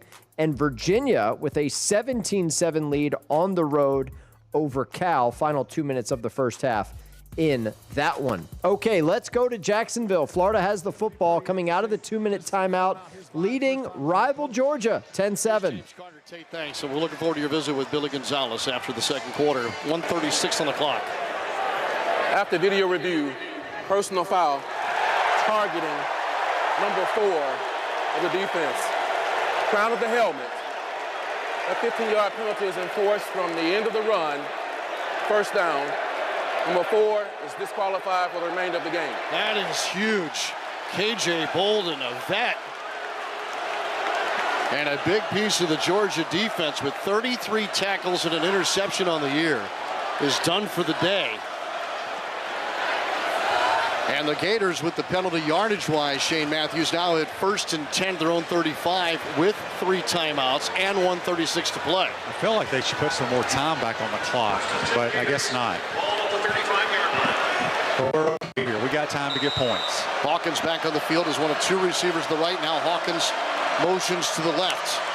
Lagway takes the handoff. Might go big here. Slings it sidearm to a crossing tight end Hansen. Incomplete. Broken up by C.J. Allen. And it was a sidearm pass. Lagway was looking downfield. He checked down here, didn't he, Shane? Yeah, we kind of went all-out protection there, trying to get a shot play down the field. I think if DJ steps up in the pocket, he still can fire one down the field, but I guess he felt pressure in his face and tried to hit Hansen in the flat. 2nd and 10, shotgun snap back to Lagway, lobs it down the right side, and he overshot Hawkins near the Georgia 40-yard line. A little too much air under it, even with the speed of Tank Hawkins. Yeah, you like to have that one back. You had good protection, Tank on a crossing route. Maybe just a little more air so you can run under it. It's 3 straight incompletions now for Lagway, who's passed for over 100 yards in the half. 3rd and 10 at the Florida 35 with 1:21 to go. Ball at running back now on the right hip of Lagway, trips to the left. Georgia's crowd making a ton of noise. Snap back to Lagway. They blitz. Lagway slips, lost the football, and dives back on it. He slipped, scissoring. It squirted behind him. Lagway somehow beat others back behind him to jump on the football, and it's going to be 4th and forever for Florida, and Kirby Smart calls timeout. Well, we're first start timeout of the half. Fortunate Georgia. 30-second timeout. DJ got back on that ball, but game clock operator, please put 1:13 back in the game clock. Another bad situation that came out of that. I just saw Dallas Wilson limping from the Georgia sideline to ours, and it looked like I'm not going to speculate, but it was a leg, a foot, or something. Okay. Of course, Wilson missed the start of the season with a foot injury. Vernell Brown III already out today. The 2 dynamic freshman wide receivers combined in the last 3 games to lead the Gators in receiving. Hopefully Wilson can continue. But boy, how that series there, man, changed quickly, didn't it? Yes, it did. Gators lead at 10-7, and now Georgia's going to get it back. They have 2 timeouts available after this one. Branch back for the Bulldogs near his own 33-yard line. Doman off the right hash will punt. Line of scrimmage is the Florida 22 on 4th and 23. Doman off the right side of his foot. Not a great punt. It's going to kick near the 40 and then skip into the Gators bench. And will be down at about the 37-yard line.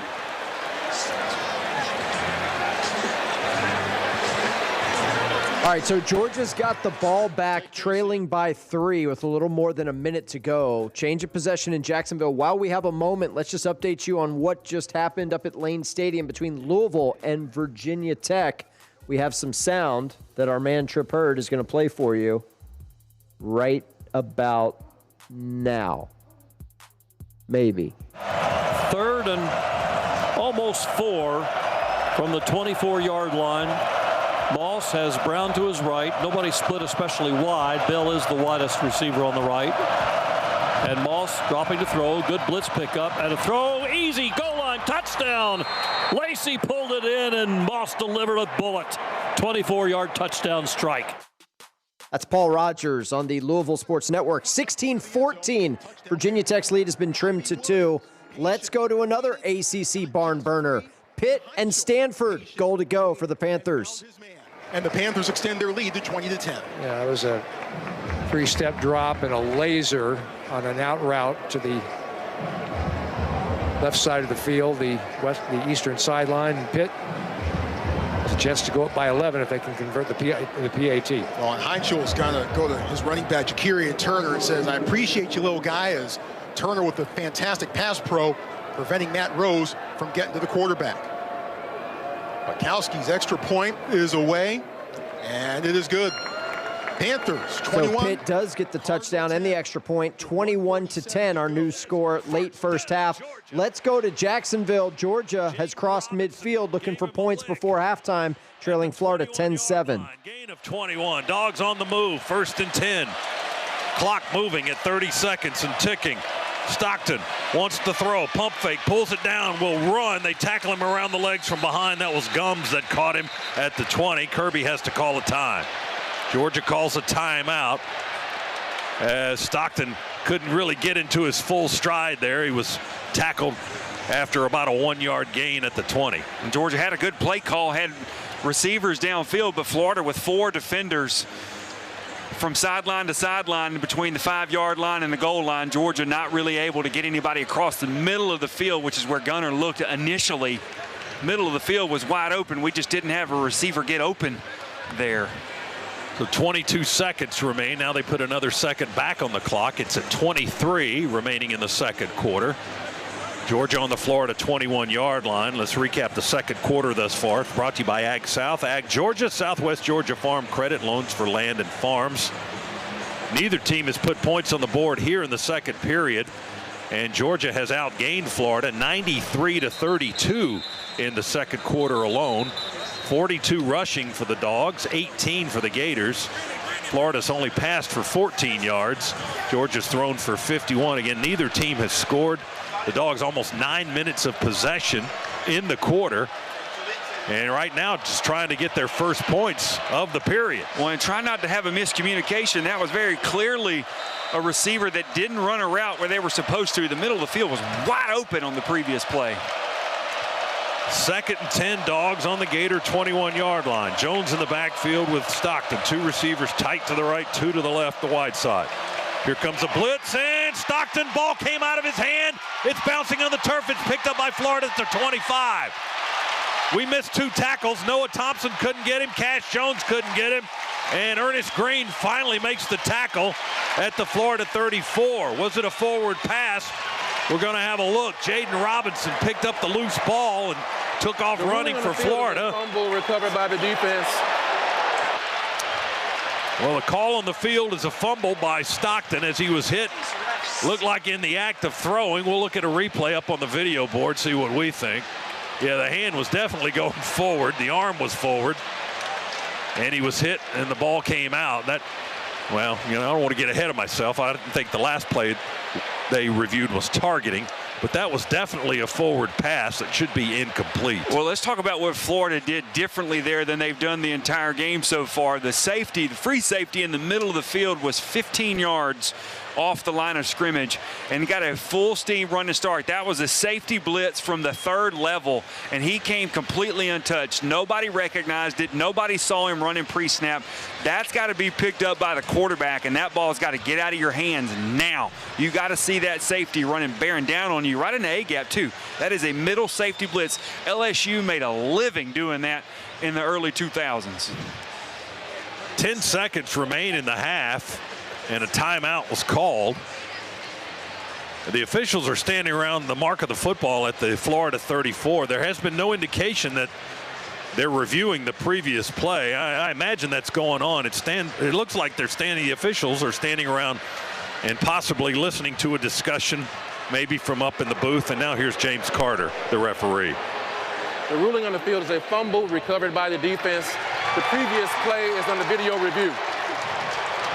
Oh, so what do we take? Like all right, 20 while seconds? they review this, you heard Scott Howard, Georgia Bulldog Sports Network. He thinks this is an incomplete pass. Our producer, Tim Bickford, thinks this is an incomplete pass. Tripp, James Carter he thinks maybe fumble. Jog to the video He thinks maybe a fumble. I think this is a fumble, too. Honestly, that ball's kind of moving before the hand starts its forward motion. Either way, what are you missing in other games right now? Nothing, because they're all at halftime. Number 2, Indiana leads Maryland 20-3. Texas Tech leads at Kansas State 12-7. Notre Dame leads Boston College 12-7. Eagles did get on the board with a late touchdown in the first half to make it a 5-point margin at intermission. And you got Virginia leading in Berkeley over Cal 17-7. Let's find out about the review. Call on the field was a Georgia fumble recovered by Florida.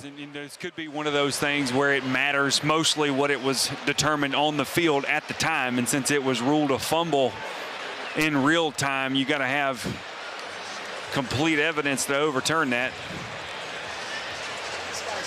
Let's check the Modelo scoreboard for you. A couple of finals from earlier today. Texas defeats Vanderbilt in Austin 34-31. All right, we're going to pull it out and check in on Louisville, Virginia Tech. Cards knocking on the door. Chalks up his 5th touchdown of the season.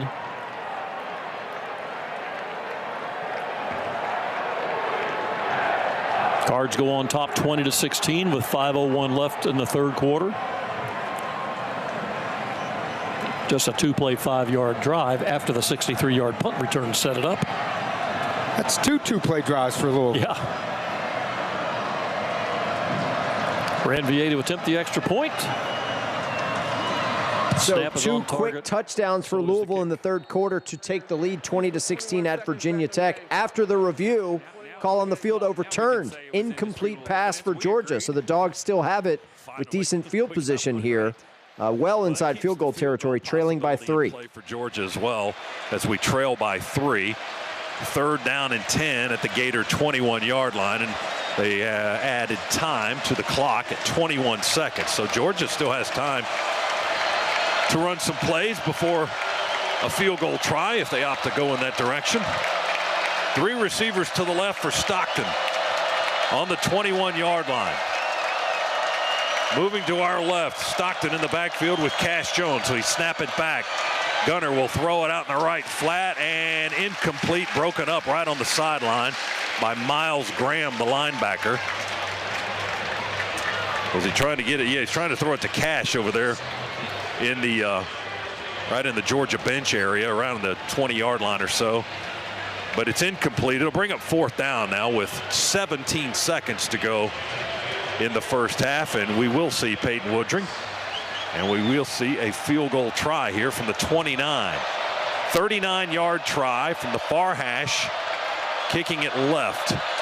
Sunshine in his face right now, and now Florida wants to call a timeout. The head linesman runs off the sideline of the half, and indicates a timeout for the Gators. So Florida will call a time.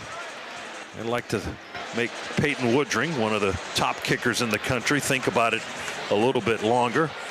Peyton 9 out of 10 in his field goal tries this season. In his career, he's 87%. That's pretty darn good. 51 of 58 on field goal tries in his career for the junior from Lafayette, Louisiana. Where he'll be setting up, Scott, is about 5 yards away from where he lost his footing on the opening kickoff of this football game after Georgia, or opening kickoff for Georgia of this football game after we scored the touchdown. All right, hope maybe he's got longer cleats this time around. Put longer studs in. Grab that dirt, yes, all right. Gunner will hold it on the 29, and Peyton will right foot it. The kick is away towards the uprights, and good. 39-yard field goal to tie the game with 12 seconds to go. And with that good kick, The good hands at Allstate will contribute to the Georgia Bulldogs athletic scholarship funds for student athletes across all sports. Thank you, Allstate. 39-yard field goals, a 7-play, 42-yard scoring drive that took Georgia 54 seconds. All right, so with 12 seconds left in the first half, we're right back where we started. Florida and Georgia are tied at 10. And again, just a play or two left in the first half. We're going to sneak in a quick timeout so we can get you back out to some live play-by-play. Back in 2 minutes here on The Blitz. A smooth, close Barbasol shave in the morning lifts your confidence. That rich, creamy lather will catapult you to greatness. Nothing can stop you today. Well, except that traffic jam. Barbasol, it's a can of can-do. Snakes, zombies, public speaking. The list of fears is endless. But the real danger is in your hand when you're behind the wheel. Distracted driving is what's really scary and even deadly. Eyes forward, don't drive distracted. Brought to you by NHTSA and the Ad Council. When you're on the move and looking for nonstop college sports action, get the Varsity Network app and take the game with you everywhere. Stream live play-by-play from schools across the country right from your phone, free. Catch hundreds of weekly podcasts, including shows from your favorite teams, all in one place. From football Saturdays to midweek hoops, it's your all-access pass to the college sports world. Whether it's game day or just your daily drive, the Varsity Network app has you covered. Download now and listen live for free on the Varsity Network app.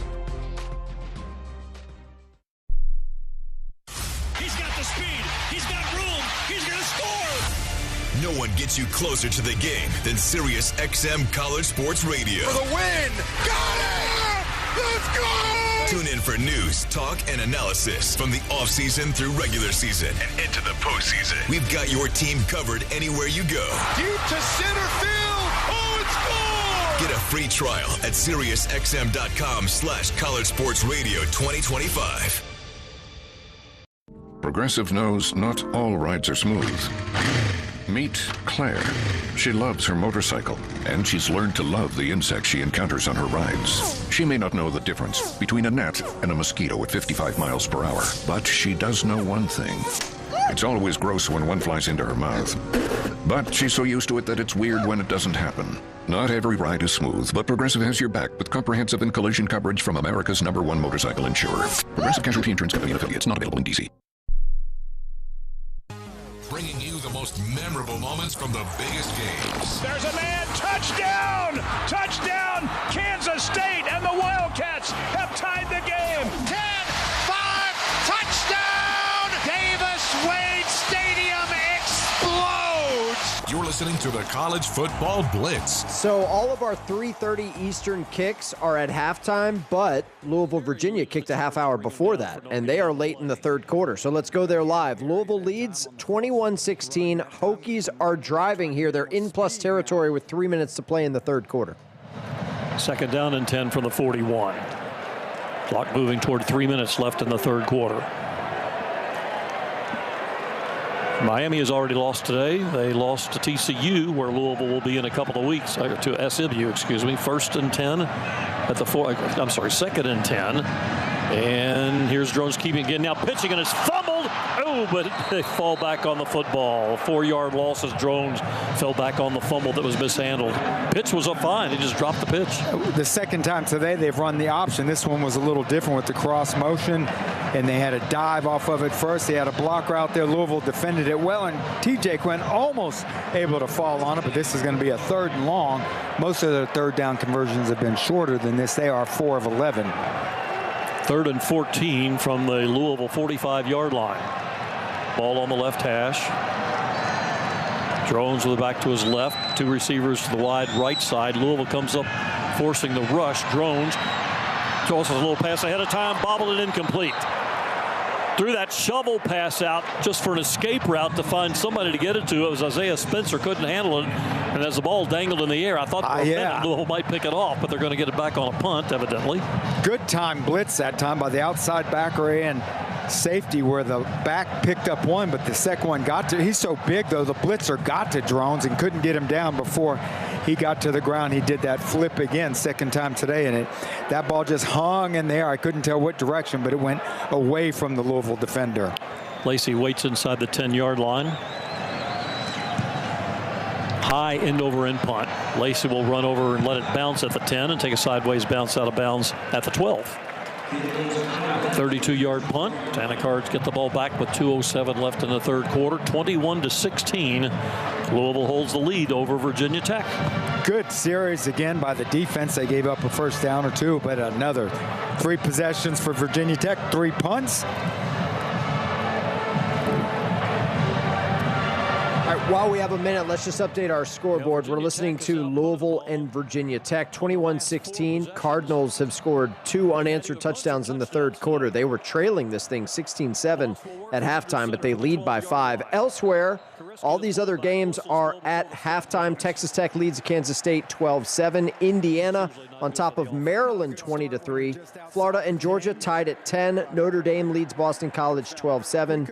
And UVA has a 17-7 lead at Cal. They're about ready to start the third quarter in Manhattan between Texas Tech and Kansas State. We will get you there in a moment. But for now, we stay with Louisville and Virginia Tech. Cardinals on offense. 15 now from the 8. 2:07 to go in the third quarter. Louisville's outscored Virginia Tech 14-0 in this quarter. Brown, the running back, is lined up at the goal line behind Moss. Miller gives to Isaac, slashes up the middle, spins away, runs across to the right to the 20, trying to get outside, runs out of room and out of bounds at the 30-yard line. But a big run of 20 yards for Isaac Brown. Boy, he's having a big game again. That's going to probably, I don't know if they've updated the stats. He should be close to or over 100 yards, but his 600-yard game out of the last 10, and that was just great vision and great speed. And you see him at the end slap away the guys. He didn't stiff arm. He kind of took his hand and chopped the guy's arm off of him. 13 carries for 115 yards, averaging 8.8, which is pretty close to what he averages for the year. Brown stays in behind Moss. Wideouts each way. Brown again starts right, bounces left. Brown cuts back to the middle. They jump on him from behind and push him ahead to about the 33-yard line. Gain 5. That should have been a loss of yards. He went to the right side. There was no one there. Actually, the right tight end probably could have gotten called for holding that time. But he went up there. There was nowhere to go. He bounced back to the left, and Lacey held his block long enough for a good 5-yard gain. Kewan Brown comes in as Isaac gets a breather. Second down and 5 for Louisville from its own 33-yard line. Cards lead 21-16 inside the final minute of the third quarter. Moss to throw this time. Pretty good protection. Zips it high and caught by Bell at the 40. Turns ahead and has the first down. Getting back into their rhythm that time. A curl pattern. He went about 8 yards stop, turned back to the inside. The defensive back gave him yardage or gave off, so he didn't want to get beat deep, but he's so physical after he caught it. He spun forward for another 3 yards. First and 10 from the 41. May not run another play with time running out in the third quarter. Clock moving with 12 seconds to go, and Louisville just standing in the huddle. But a good third quarter it has been. Louisville has outscored them 14-0 in this quarter to turn a 16-7 deficit into a 21-16 lead, and the quarter comes to an end. William McDermott will update you into on the some third other quarter scores. in Blacksburg. Start of the third quarter in Manhattan. Texas Tech 12-7 on top of Kansas State, and it looks like they've just recovered a fumble for the Wildcats, so they're in business here, leading by 5. And he put a hit on one of their guys. Second down and 10 from the Kansas State 49. Play action, roll right. Morton throws, and it's almost intercepted, and it's caught by Douglas. Tip drill. And the catch is made after the tip by V.J. Payne. And that's going to be down to the 40-yard line, or the 41, rather. It's going to be 3rd and 2. Not exactly the way you draw it up. Kansas State had it covered pretty well. Terrence Carter was over there as well, and that's who Barron was trying to lob the ball to, but it got tipped up into the air, and Douglas coming back to make the catch. They've gotten pressure on Morton the first 2 plays very quickly. Motion Aiken, right to left. They're coming again. Morton handoff to Williams, coming right side, gets the corner, bounces off of a defender back to the middle of the field at the 25-20, 15-10. He's going to score. Touchdown, Red Raiders. Jacoby Williams. When they came with the pressure, he bounced right, bounced off of one defender, and then into the middle of the field for 41. They get to go for two. Terrence Carter's a guy that leads him around the corner, but it's just the fact that they can't get him on the ground that allows him to go all the way for that touchdown. Extra point try. They shift back into the extra point formation after spreading it out to see what Kansas State would do. And this is Harrington into the south end. Hold by Burgess. And it is good. So the Red Raiders get the score right at the beginning of the third quarter thanks to the turnover and the run by Jacoby Williams. Once again, Brian Jensen on the Texas Tech Sports Network. Early third quarter touchdown for the Red Raiders to make it 19-7 on top of Kansas State. Start of the third quarter in College Park. Maryland with the football, trailing Indiana 20-3. And so Indiana allows them to keep the football a little bit longer. That was a 16-yard gain. 1st and 10 at the 45-yard line. Washington again takes the snap. Looks, now rolls to his left. Here comes pressure. Going to have to get rid of it, and he does. And DeJuan Williams comes up with another big play, and he may go. DeJuan Williams being caught from behind, but he gets to the end zone. Touchdown. And Indiana gets beat, and all of a sudden, Maryland puts 6 on the board.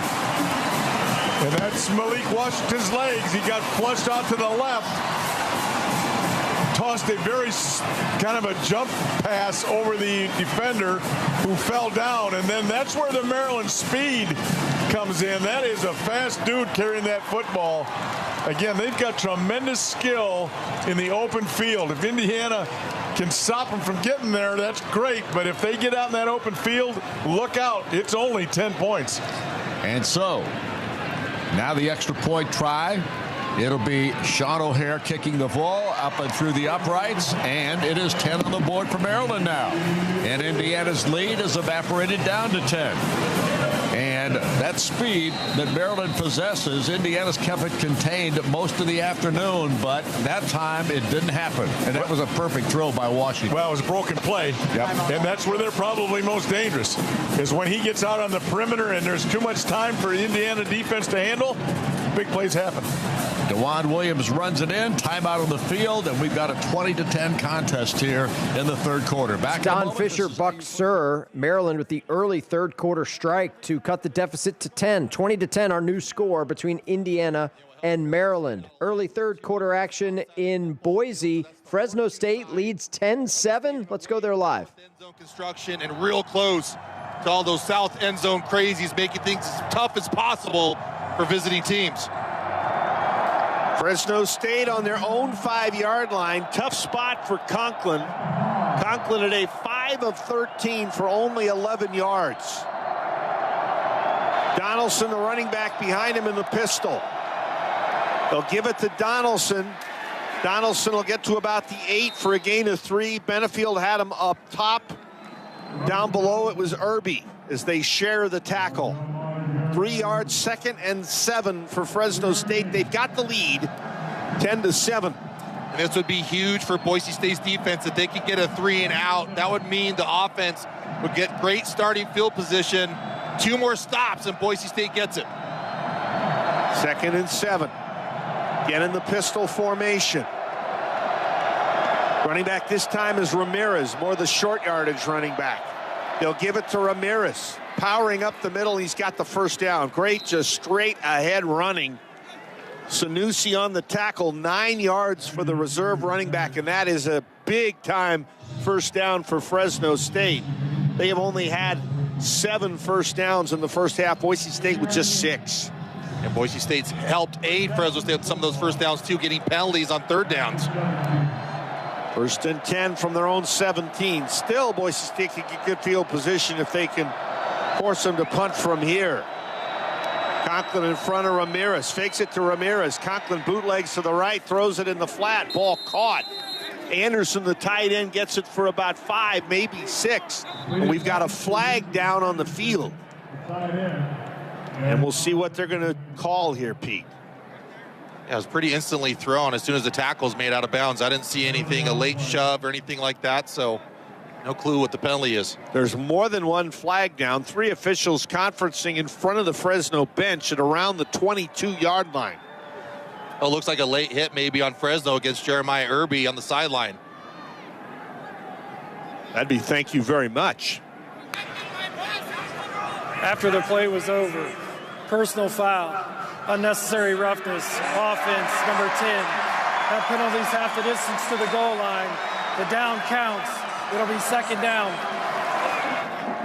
Jordan Malaulu with the extracurricular activity. So instead of getting a decent gain on first down, penalty's going to move the ball back to the 11. And maybe the biggest thing, it's not a down over, Pete. It moves to second down. So now you've got second down and about 16 to go for a first down. Yeah, there's no doubt about it. That was a double whammy there against Fresno State. Let's take that little bit of help and compound it. 3 receivers to the left, 1 to the right. Empty set for Conklin. And it's going to be a quarterback draw, and it's going to be worth maybe 2. Virgin Morgan, one of several tacklers there for Boise State, and Fresno State now will have a long third down. They're 2 out of 7. They're going to have about a 3rd and 13. They're going to need to get out to the 28-yard line. And again, if Boise State can get this third down stop, should get pretty decent starting field position as well, with Fresno State facing 3rd and 13. Broncos have had 5 Mountain America third down stops. They trail at 10-7. First possession of the third quarter. Broncos showing blitz on 3rd and long against Conklin. Conklin 6 out of 14 today for just 17 yards. Long count, gets the snap, all out blitz thrown over the middle. It's caught by Freeman, but it's well short of the first down. McCoy with a huge tackle, and Fresno State will have to punt. The Broncos will be thrilled to give him 6 yards on third down. What a play by McCoy, doing exactly what a corner needed to do, Pete, on an all-out blitz. Yeah, all-out blitz. That means man coverage in the outside. That means 0 help, but Mamari McCoy does not need that help, getting a huge tackle and a third down stop. Verdugo to punt. Sherrod standing at the Bronco 40, so that should be good field position for Boise State. 1 first down, and then it was shut off, and Fresno has to punt. Verdugo punts it towards the right side. Fair catch called for Sherrod on the 31. Called a 49-yard punt and no return.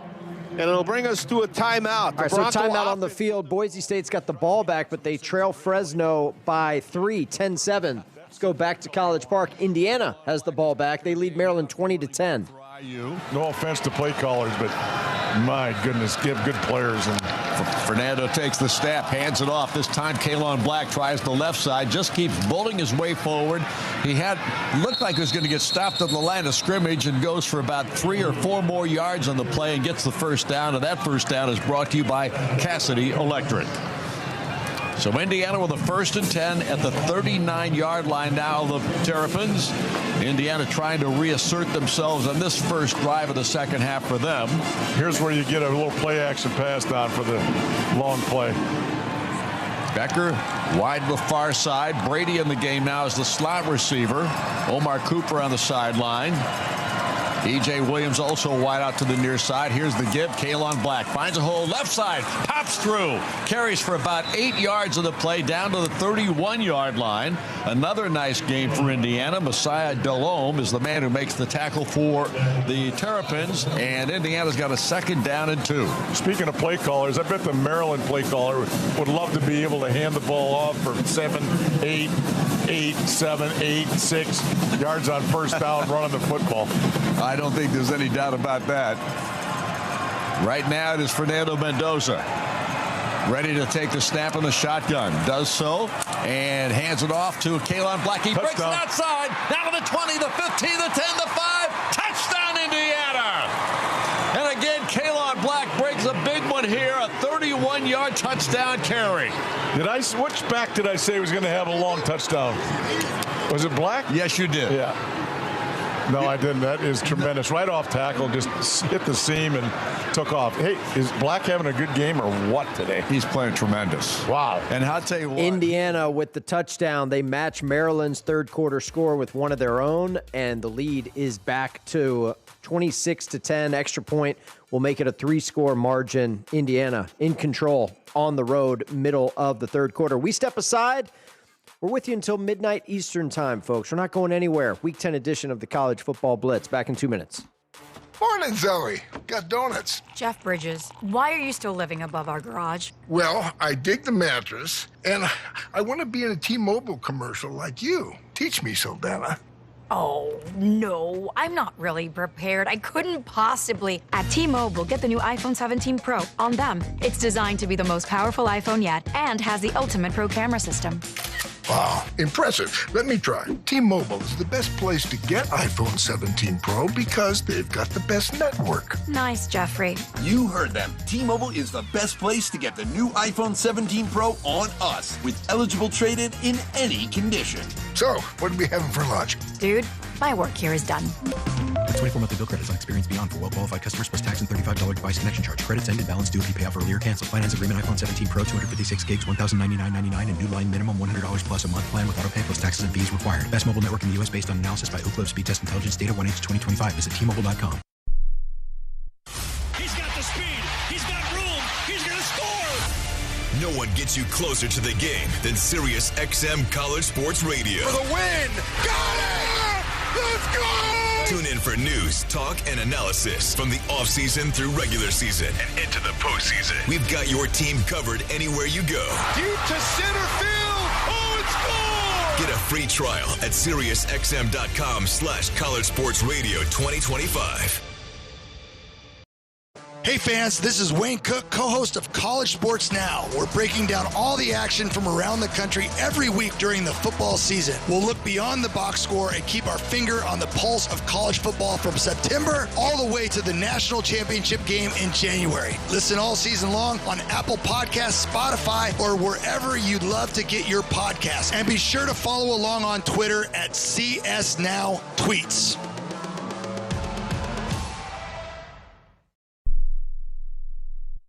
Bringing you the most memorable moments from the biggest games. Did he hang on? Yes, he did. Touchdown, Alabama. Picked off and going the other way for an easy score. Touchdown, Iowa. You're listening to the College Football Blitz. All right, let's get you caught up on what you missed during our commercial, which was Kansas State, Texas Tech, little early third quarter fireworks in Manhattan. K-State needing something good to happen here. Avery Johnson back to throw. Steps to his right. Now he'll take off and run. He's at the 10, to the 5. He's in there again. Avery Johnson in from 18 yards away. And the Cats do get a quick score. And don't go away just yet. It's a 19-13 game. Thanks. That's Wyatt Thompson on the Kansas State Sports Network. Extra point makes it 19-14. K-State hanging around against the Red Raiders. All right, let's go back to Boise, checking on Fresno and Boise State. For the extra point. And the kick is good. And it's now Fresno State 17 and Boise State with 7. And turnovers hurting the Broncos. We'll take a break. We'll see if Boise State can get back in the game. They're down 10. More to come on the Coca-Cola. All right, we caught the tail end of a Fresno State touchdown, but Bulldogs in control on the road on the Smurf turf. They lead Boise State 17-7 early third quarter. Start of the third quarter in Jacksonville, Florida, Georgia, tied at 10. Gators on offense. Cuts left, outside numbers, 20, 25, 30, 35, and then knocked off his feet along the far sideline. A great return here to begin the third quarter for the kickoff return unit and running back Jaden Ball. Yeah, that was a beautiful return. That man can make people miss with the football in his hands. I don't know why you don't kick it out of the back of the end zone. We've seen a couple of kicks returned more so than normal today. Georgia with a kickoff return to their own 20 earlier.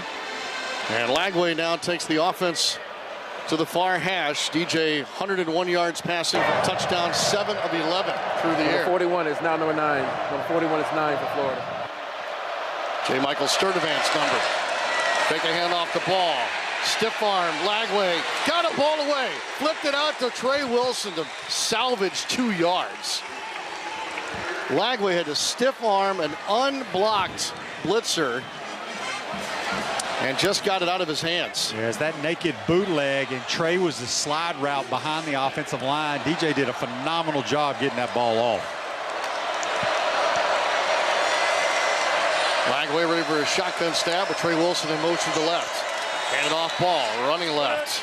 Trying to follow 2 blockers. Oh, man. And goes down funny here and comes up needing some attention. He's going to jog off under his own power to the near sideline. That's kind of that, that hip drop tackle. Yep. That's kind of, hopefully he's okay. So 3rd and 5 now and a gain to 3 there. Katie Daniels at running back. Trey Wilson motions into a tripped formation to the left of Lagway. Abrams, single receiver right. Lagway takes the snap. Blitz coming by the Bulldogs. Fire over the middle. It glances off of Wilson. Ricochets another 12 yards and almost picked off at the Georgia 38. Jonel Aguero. Yeah, the Dogs they brought pressure, played man bump coverage, tried to hit Trey Wilson on a slant. He was in the slot. Just a high, hard throw by DJ. Number 76 is 82. Hit the Georgia defender in the head. So after the big kickoff return, 3 and out for the Gators offense. Doman to punt. Sends a good one down at the 10. Fair catch, and then tackled by, it looks like Sharif Denson. Branch called for a fair catch, or did he, at the 11. He made the catch and then was blasted. Flag came out. I don't ever remember seeing Branch indicate fair catch. I didn't see it either. Maybe it was while I was watching the ball in the air, but. Here's James Carter. Personal foul. Kicking team, number 9. Unnecessary roughness. 15-yard penalty. First down. I think that was Drake Stubbs, the gunner. Okay. 47-yard punt. All for naught. And by penalty, it'll be Georgia football at the 26-yard line. And so the Gators defense has got to get to work here. So Florida unable to get anything going on their first drive of the second half. Score remains tied at 10. Let's bounce it to Palo Alto. Check in on Pitt and Stanford. Early third quarter, 21-13 Pitt with the lead. Cardinal with the rock. A leak out to the flat. I love it when Stanford throws to the running backs, because usually there's a lot of daylight after they catch the football, and Champ Hampton-Troy, not known as a receiver at all, able to leak out there, catch the ball, and get beyond the line of get beyond the sticks for a first down. Well, we're still learning about Champ Hampton, a super small sample size for much of his career. 2 receivers right, 1 to the left on 1st and 10, Stanford's own 41. And there's a handoff, stutter step into the line, tries to go laterally, but is brought down from behind. That's Hampton with the carry, and Kyle Lewis with the stop for a gain of maybe a yard. As Caden High is on the ground, I think a non-contact injury, Troy. Officials timeout for an injured player on the offense. And it happened about 10 yards downfield. High currently on his stomach and visual discomfort. Now being helped up, and he's got the mind to try to jog back to the sideline, but he can't. He's just kind of walking now with a bit of a hobble. Hope is it's a cramp. Yeah. Okay, let's go. Caden High, junior, originally from Atlanta, grew up a Seattle Seahawks fan. Root for guys like Doug Baldwin and Richard Sherman, and that's how Stanford kind of got on his radar. Transfer from South Carolina State. All right, there's a timeout for an injured player. Again, Pitt leads on the road over Stanford 21-13. While we were parked on that game, this just went down in College Park. And this time he's going to carry it himself, and he fumbled the football. It's picked up by Indiana's Devin Boykin. Down to the 10, 5, touchdown! Devin Boykin picks up a fumble and runs it into the end zone for the touchdown.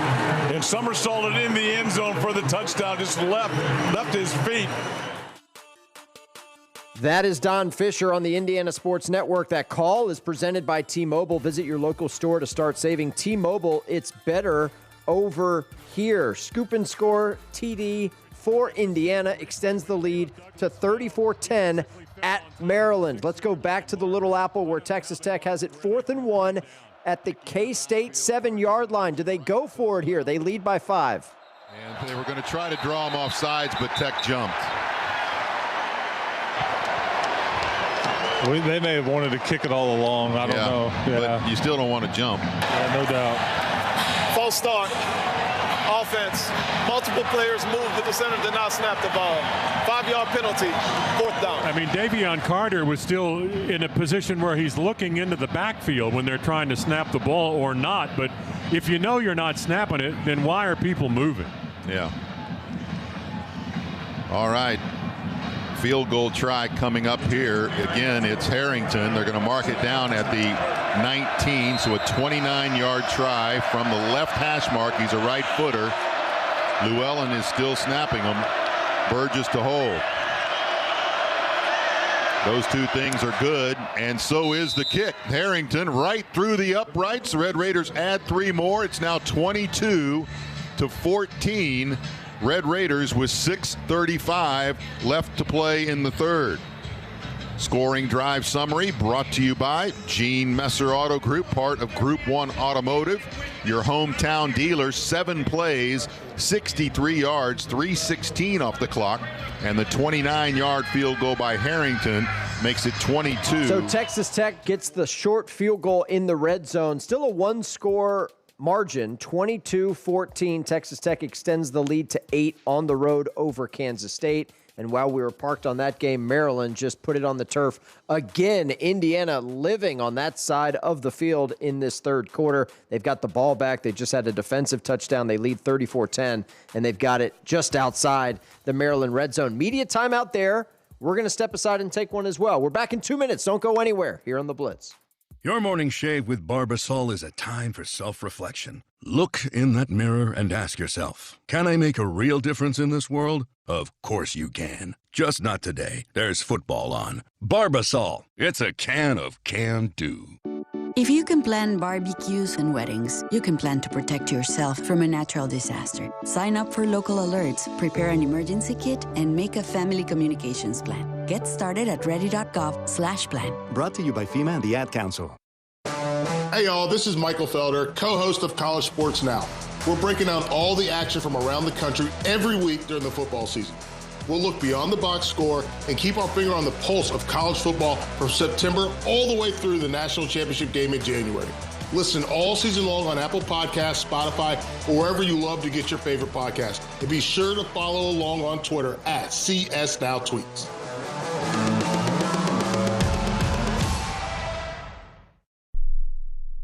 Progressive knows not all rides are smooth. Meet Peter. He loves his motorcycle. What he doesn't love is wind. Which is ironic, because wind is a big part of the whole wind-in-your-face motorcycle cliche.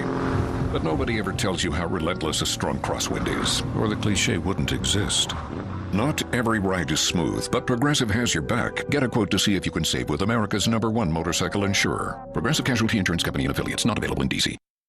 When you're on the move and looking for nonstop college sports action, get the Varsity Network app and take the game with you everywhere. Stream live play-by-play from schools across the country right from your phone, free. Catch hundreds of weekly podcasts, including shows from your favorite teams, all in one place. From football Saturdays to midweek hoops, it's your all-access pass to the college sports world. Whether it's game day or just your daily drive, the Varsity Network app has you covered. Download now and listen live for free on the Varsity Network app.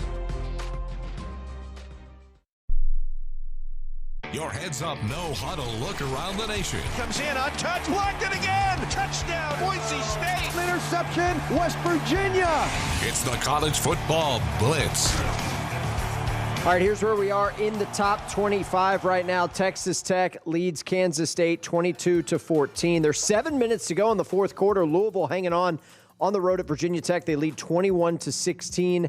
Up in Blacksburg, you got Indiana on top of Maryland, 34-10. Georgia and Florida are tied at 10. Notre Dame leads Boston College, but just by 2. BC has an early third quarter field goal to get it within a deuce. And you got Virginia leading Cal 17-7 midway through the third quarter. Let's go back up to Blacksburg. Virginia Tech is driving here, trailing Louisville by 5. He affected both the mesh, so had he pulled it, there was nowhere for Drones to go straight ahead because Capers was right there. D'Angelo Hutchinson returns to the field for the Cards on 4th down and 3. It appears they're going to go for it. Play clock counting down at 10. Drones has Hawkins next to him. Drones rolls to the right, turns to the middle, bottled up, short of the first down. Louisville is held. That little play where they fake and then follow the tight end where he has a run pass. If the tight end blocks, he has to run. Louisville's defense holds. They'll get the ball back right around their own 35-yard line, leading Virginia Tech 21-16. There's 6 minutes to play in the ball game. An update from Jacksonville, where Florida and Georgia are no longer tied. Under 11 minutes remaining, third quarter. 10-10 our score. Dogs trying to threaten here on the 23. Pump fake. Gunner throws for the end zone. Noah Thomas caught. Touchdown, Georgia. Scott Howard, Georgia Bulldog Sports Network. Georgia has retaken the lead against rival Florida, 17-10, with 10 minutes to go in the third quarter. How will the Gators respond? Let's go there live and find out. Trying to find room to his left. He's going to be brought down near the line to gain. I think they're going to get it. Yep. Yeah. Move the Change brought to you by Good Greek Moving and Storage. Your superhero movers. Gain of 5. Tackled by C.J. Allen. Yeah, well said, partner. He was probing in there and found a crease and hit it for the first down. Ball on the pistol again with Lagway. Gators get a first down for the first time in seemingly a long time. Handed off to Ball, and they plugged up the holes. And Ball's brought down to the line of scrimmage. No gain on the play. 2nd and 10 coming. Christian Miller up the middle for Georgia's defense. Yeah, that was another kind of a zone read. DJ gave it to him. There's really no threat from the run game right now. So they're just attacking Jaden Ball. Meanwhile, Lagway is 1 for his last 6 throwing it. Only 13 pass attempts on the day. The secondary for Georgia has been a little vulnerable this season. Lagway to throw here. Georgia rushes 4.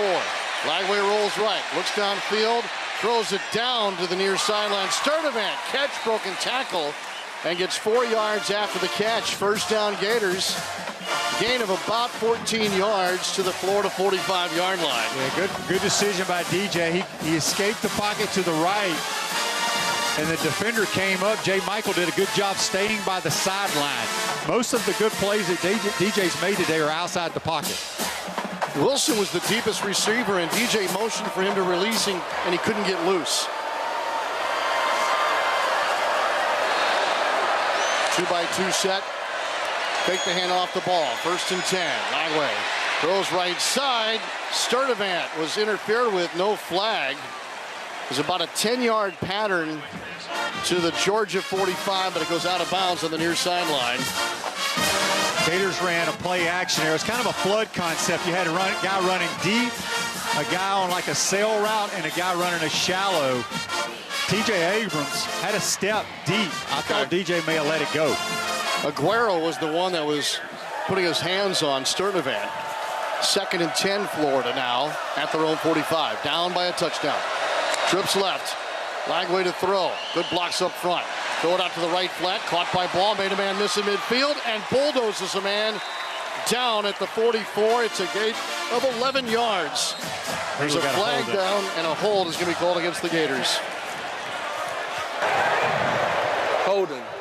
Offense, number 58. 10-yard penalty from the previous spot. 2nd down. That's Barber, who had his engagement go down to the grass, and then Barber just jumped on him, which I thought you're able to do when the defender goes down. They saw a hold, so wipe that that gain of 11 out, and it'll make it now 2nd and 20. So instead of a first down, you're 2nd and 20. 7:56 to go in the third. Katie Daniels out of the backfield, a receiver now right side. They go empty. Quarterback draw. Lagway made a man This is the 40, 45, 50. Another man at the 45. And to his right and out of bounds at the 39-yard line. Longest rush perhaps of the season for DJ Lagway. Everett finally finished him off, but Lagway has a big gain to the Georgia 40, first down. Actually put it on the 39. 26-yard carry for Lagway. Yeah, Gators motion to empty. There was nobody in the box. Blocked well. Good job by DJ making yards. That's the career-long rush for DJ Lagway. Handed off to Daniels, running between the guard and the tackle left side. Good for 4. Pushed back when he reached the 35-yard line. Lagway's previous career-long rush was 22 yards last season against Kentucky. 26 on the play prior to that one. Well, you know, and we hadn't seen that all year. 5 wide, quarterback draw up the middle. Second down and 6 at the Georgia 35. Gators driving and trying to tie. Abrams, one of 2 receivers left. Now Wilson will motion toward him. Out of the pistol, Lagway takes the snap, hands it off to Daniels, runs left, then turns upfield. Brought down, he was grabbed around the shoulders and tackled near the Georgia 31 by Christian Miller. J.D. Daniels with just 11 carries on the season coming into today. Yeah, I would hand it to KD again here. It's 3rd and short. We got 2 downs. We don't need to kick a field goal here. We need to convert this first down. The line of gain is the 29. Sturdivant will break out and line up left of the formation. Trey Wilson to the right. Double tight right. We'll see if they motion out of that. Out of the pistol, Lagway. Hand it off to Daniels. Finds a crease, shoves his body through. First down, Florida. Got about 2.5 yards. It had to be like a whole closet to get into for KD Daniels, but he found room. Yeah, good leg drive by. Quick programming note, we've reached the halfway point of the Week 10 edition of the College Football Blitz. We're with you until midnight Eastern time. There will be a shift change coming up. The evening crew is ready to go, but we got to stay with this Gators drive. They're down 7. There's a single receiver left. Trips right with Hansen, the tight end, next to the right tackle, Caden Jones, making his 6th start. Shotgun snap, fake the handoff. Lagway, all day to throw. Fires down the left side, 1-on-1 coverage. Flag down, pass interference to the 1. Jaden Ball was the intended receiver, and he was interfered with by a linebacker, Raylan Wilson. Yeah, just a wheel route. Ball was on the left hash, the far side. Jaden Ball out of the backfield. Pass interference. Defense, number 5. 15-yard penalty. First down. That's a prime example. When you got 1-on-1, just throw it down there. You're going to get pass interference. Jaden did a good job jumping back into the defender to get that call. The 6th penalty on Georgia today. 17-10, Georgia leads it. Clock at 5 minutes remaining in the 3rd quarter. First down, Gators at the Georgia 13-yard line. Jet sweep fake, Lagway keeps, and ran into his own man initially, Caden Jones. C.J. Allen then is able to clean it up and make the tackle for Georgia. That's that power play. It's the QB power, but you have the option to hand the jet sweep off. It's easy to say it afterwards, but if he hands that off to Tank Hawkins, I think he walks into the end zone. Yeah. Gators operating in the one blood big red bus red zone. And face 2nd and 8 at the 12.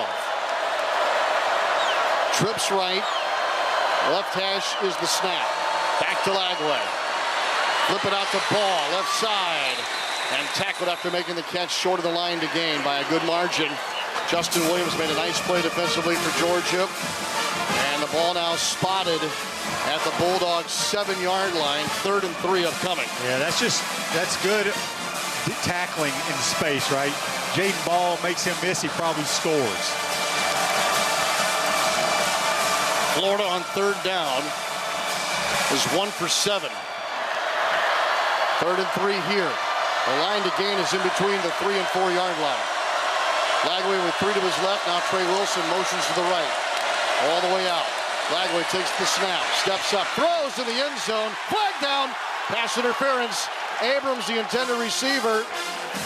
Quickly, we're going to bounce it from Jacksonville to Manhattan. Texas Tech has a goal to go from the 1. The red zone brought to you by the Wiley Implement and Spray Center, your Case IH dealer. First and goal, handoff Dickey. Not going to get there.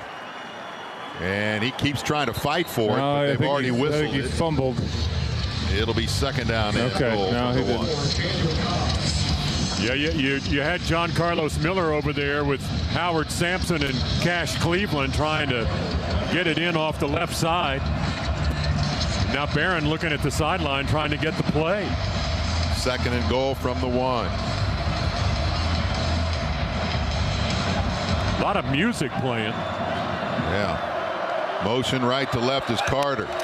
Going to be an added blocker. Now rolling right is Morton looking into the end zone. Throws. It's took now. That's a touchdown, Red Raiders. Caleb Touchdown, Douglas. Texas Tech. Can the Gators follow suit? 5th touchdown of the season. And now Trey Smack with a chance to tie the ball game again. Powerful run by Ball. Yes, indeed. He was like a rocket going through it, the line of scrimmage.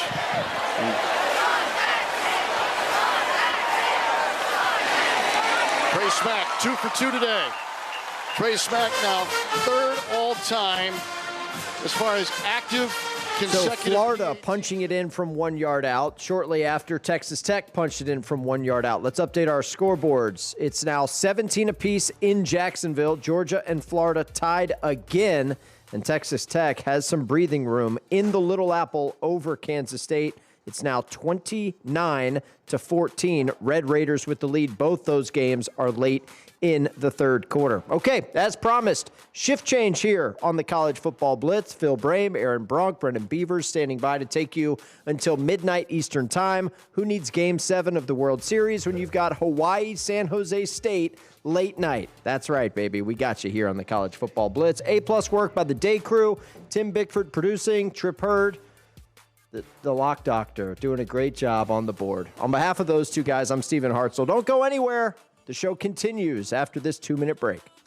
As America's #1 motorcycle insurer, Progressive has your back. Oh, like replacing my bike in case of an accident? Progressive's total loss coverage can help with that. Great. And you also agree with me that my riding club should ride to the aquarium instead of cruising around a mountain, right? Actually, we just do insurance. We don't vote in riding clubs. Nice. 2 votes for the turtle exhibit. To be clear, Progressive has your back for insurance only. So get a quote and see if you can save. What are you, some kind of turtle hater? Progressive Casualty Insurance Company and affiliates. Covered subject to policy terms, limits, and conditions. A smooth, close Barbasol shave in the morning lifts your confidence. That rich, creamy lather will catapult you to greatness. Nothing can stop you today. Well, except that traffic jam.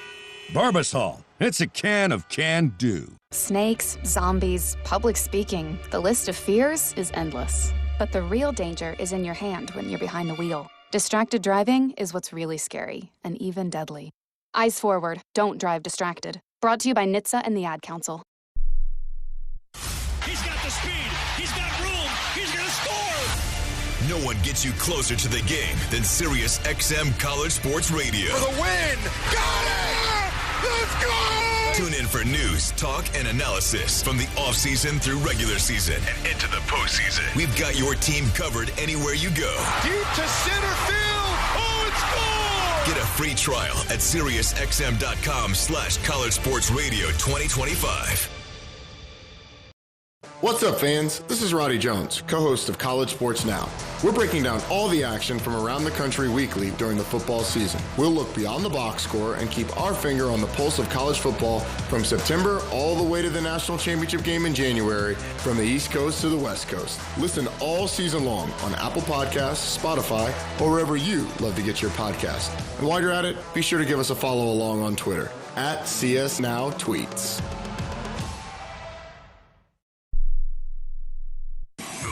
Games. Touchdown, Georgia! Pick 6 for Ohio State. Touchdown, Texas! The biggest moments. Number 1 goes down, and the celebration is on. It's pandemonium. You're not keeping him off the field here. We've got you covered. It is a shoot, and score. And down he goes. The Wolverines' 4th sack of the ballgame. The best in college football. This is the College Football Blitz. Unstinking believable. Now let's head to the Learfield Network studios. It is officially the month of November. We are officially halfway through this edition of the Blitz. Phil Brame in for Stephen Hartzell with Aaron Brunk, our producer. Brandon Beavers is at the controls for you as we ride until midnight. Let's get you out west and let's go to Berkeley, where Cal just hit a double pass TD to get within 3 of number 15 Virginia. Wahoos with the football now as they lead 17-14, 5 to go third quarter in Berkeley. He just rubbed people off coming across the middle. Quick snap now, Morris to throw, and this is batted incomplete. T.J. Bush was right in the face of Chandler Morris, got his hands in the air and batted that one incomplete. 4:50 to go in the third quarter. It's 17-14, Virginia on top. 2nd down and 10 from the California 42-yard line. Cavaliers in this game, over 300 yards of offense after that first down catch and run of 25 yards to Ennis. Morris maneuvering Whaley to his left. 3 receivers left here. Ball set right hash. Handoff sweeping right side. Whaley waits for the hole to open up. Follows the block. Hit by Farrelly along with Zeke Masses. Drilled out of bounds near the 35. It's 3rd and short again. Now, Jamari Taylor is clearly the first guy for them, but Whaley is also a very good football player. Had a 97-yard touchdown run versus William and Mary earlier this season. And of the 2 backs, he is by far the faster back. He can flat out run. Yeah. Injured a bit last year at his last season in Wyoming. 4:15 to go in the third quarter, 3rd and 3. Whaley the handoff again, hit initially, keeps his feet moving, stays on balance, and backpedaling his way for a first down, falling at the 29. Aaron Hampton and Luke Farrelly had an opportunity there, short of the line to gain, but the second effort enough for Whaley. Yeah, run after first contact last week was a big deal, and Aaron Hampton hit him in the backfield, and he got 5 more yards to finish it. So you have to stop people at the point of impact if you want to have solid defense. Nice job bringing him down, but don't give up the extra yards. Morris dropping to throw now. Again, another check down. This is to Ross. Ross makes a man miss, and Luke Farrelly, the second there to make the stop. Josiah Wagner, that cut move forced Wagner to miss, and it's down to the 22-yard line, a gain of 7. Boy, so tough to make a tackle like that out in open space. They call it open field tackling. It is brutal. Now a fake a handoff, booting to the right side. Morris on the run, nearly hit by Jaden Wayne. Now cuts back to his left to the 20, sliding at the 10-yard line. Boy, what an athletic display there from Chandler Morris, avoiding pursuit from Jaden Wayne, realizing there was nothing downfield and getting something. And we haven't seen a lot of that from him here today, but he shows it on film. He can flat out run. He is a good athlete at that quarterback position. 1st and goal from the 10. Whaley back to the ground. Starts left, cuts back right, gets down to the 5, and takes on T.J. Bush, who tackles him from behind, but they'll mark him at the 1-yard line. So the Bears doing all that work to get into the end zone, and now Virginia once again foot on the gas pedal. Handoff though, left side Whaley, T.J. Bush with Luke Farrelly. They'll make the stop in the backfield. It's a loss of 2. Yeah, Virginia just being a model of persistence here with that offense, running the ball well, getting the quarterback out of the pocket, throwing the screen game, using quarterback run. They just do a little bit of everything, and they have an answer in their playbook for whatever you're doing. But the key comes in those big guys up front. Those guys are winning. And when your offensive linemen are winning, your offense is going to be winning. 3rd and goal from the 2. Shotgun snap, Morris looking, throws to the flat on the right side. Paco Austin trying to make the tackle on the catch from Eli Wood. Wood reaching to the goal line. They say he's in. Touchdown, Cavaliers. It was just a one-on-one play with Paco Austin on Eli Wood. Wood reaching the ball to the goal line just enough to get in. So Virginia marches right back down the field and restores their 2-score lead. It is 23-14 Wahoos over the Bears as they go on to kick the point after. We're going back to Jacksonville, though. Bad snap has the Dogs backed up as Georgia and Florida, for the last time for a couple of years, in Jacksonville, tied at 17 late in the third. And Florida's Sharif Denson, the nickelback, was able to grab Chauncey around the leg and hold on to him at the line of scrimmage for no gain back at the 13. What's your play call for third and forever to get out of the shadow of your goal line? Draw play and punt. 3rd and 22 for Georgia on the 13. Cash Jones in the backfield. Snap back to Gunner. 4-man rush for the Gators. Here's the throw and broken up at the 29. Trying to go to Lawson Lucky. He was ready there to catch it. And then the safety, Bryce Thornton from College Park, Georgia, jumped in front, made a nice play to break up the pass. It's incomplete. Would not have been a first down, but it would have gotten Georgia some yardage to kick it away, have a little bit more space. As it is now on 4th and extra long, Thorson will have to, he'll stand in his own end zone to receive the snap. 4th and 22 from the 13. Gators return man back on their 40. And Thorson going to bomb one here out of the end zone. Going to bounce on the 40, high up in the air, take a little bit of a Georgia Bulldog bounce, and the Dogs field it at the 38-yard line of Florida. So Thorson with a nice job of punting that out of a hole, 49 Gators defense, after they got the tying touchdown, able to force the Georgia punt. And so Florida will take over again. 2 minutes to go, third quarter. Gators and the number 5 Dogs knotted at 17 on the banks of the St. Johns River. Let's go ahead and get you back to Texas Tech and Kansas State. So K-State back to work. It's 1st and goal at the 18. Avery with an empty backfield. 2 receivers to the left and 1 to the right. That's Joe Jackson. A little bit of pressure. Avery running to the sideline and throws for Joe Jackson, and he is blasted at about the 8-yard line. So they get the penalty. Now they're going to say incomplete, I believe, that he dropped it. Wisniewski with a huge hit on the sideline. Oh, that was an unbelievable shot. Did he have the ball long enough for it to be a completion? The ball got knocked out of bounds. The question is, did Joe Jackson have it long enough and make a football move before he got hit? Did he at all juggle the football? If he didn't juggle the football, I think he might have made a football move. Wow. But it's hard to overturn those. It is.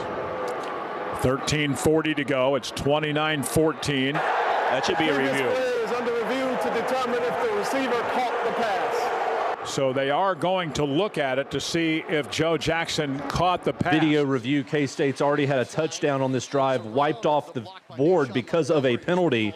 We'll keep you posted there. But we're going back to Jacksonville, where the Gators are on the move. Again, this has not been the year Florida wanted. Billy Napier shown the door after the win over Mississippi State, headed into their bye week before they face Georgia in this annual showdown.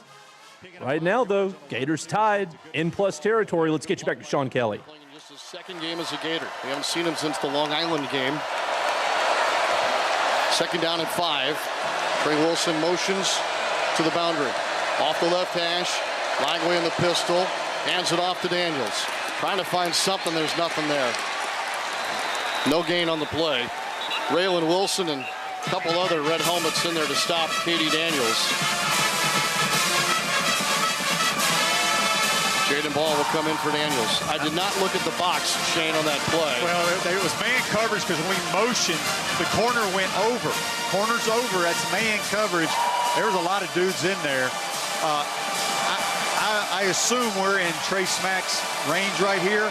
We cannot take a sack. Yeah. Cannot. And the Gators going to play keep away a little bit here. They're going to let the clock run all the way down to the end of the third quarter. Remember, Georgia's dominated time of possession today. 3rd and 4 upcoming. 15 minutes to go in Jacksonville between Georgia and Florida. As you heard Sean Kelly allude to, Georgia dominant in time of possession in the first half of actions. The Gators trying to shorten the game a little bit, even things up, and keep Georgia's offense off the field. We're going to sneak in a quick timeout. Don't go anywhere. We'll be back in 2 minutes with more of the Blitz. Morning, Zoe. Got donuts. Jeff Bridges, why are you still living above our garage? Well, I dig the mattress, and I want to be in a T-Mobile commercial like you. Teach me, Saldana. Oh, no, I'm not really prepared. I couldn't possibly. At T-Mobile, get the new iPhone 17 Pro. On them, it's designed to be the most powerful iPhone yet and has the ultimate pro camera system. Wow, impressive. Let me try. T-Mobile is the best place to get iPhone 17 Pro because they've got the best network. Nice, Jeffrey. You heard them. T-Mobile is the best place to get the new iPhone 17 Pro on us with eligible trade-in in any condition. So, what are we having for lunch? Dude, my work here is done.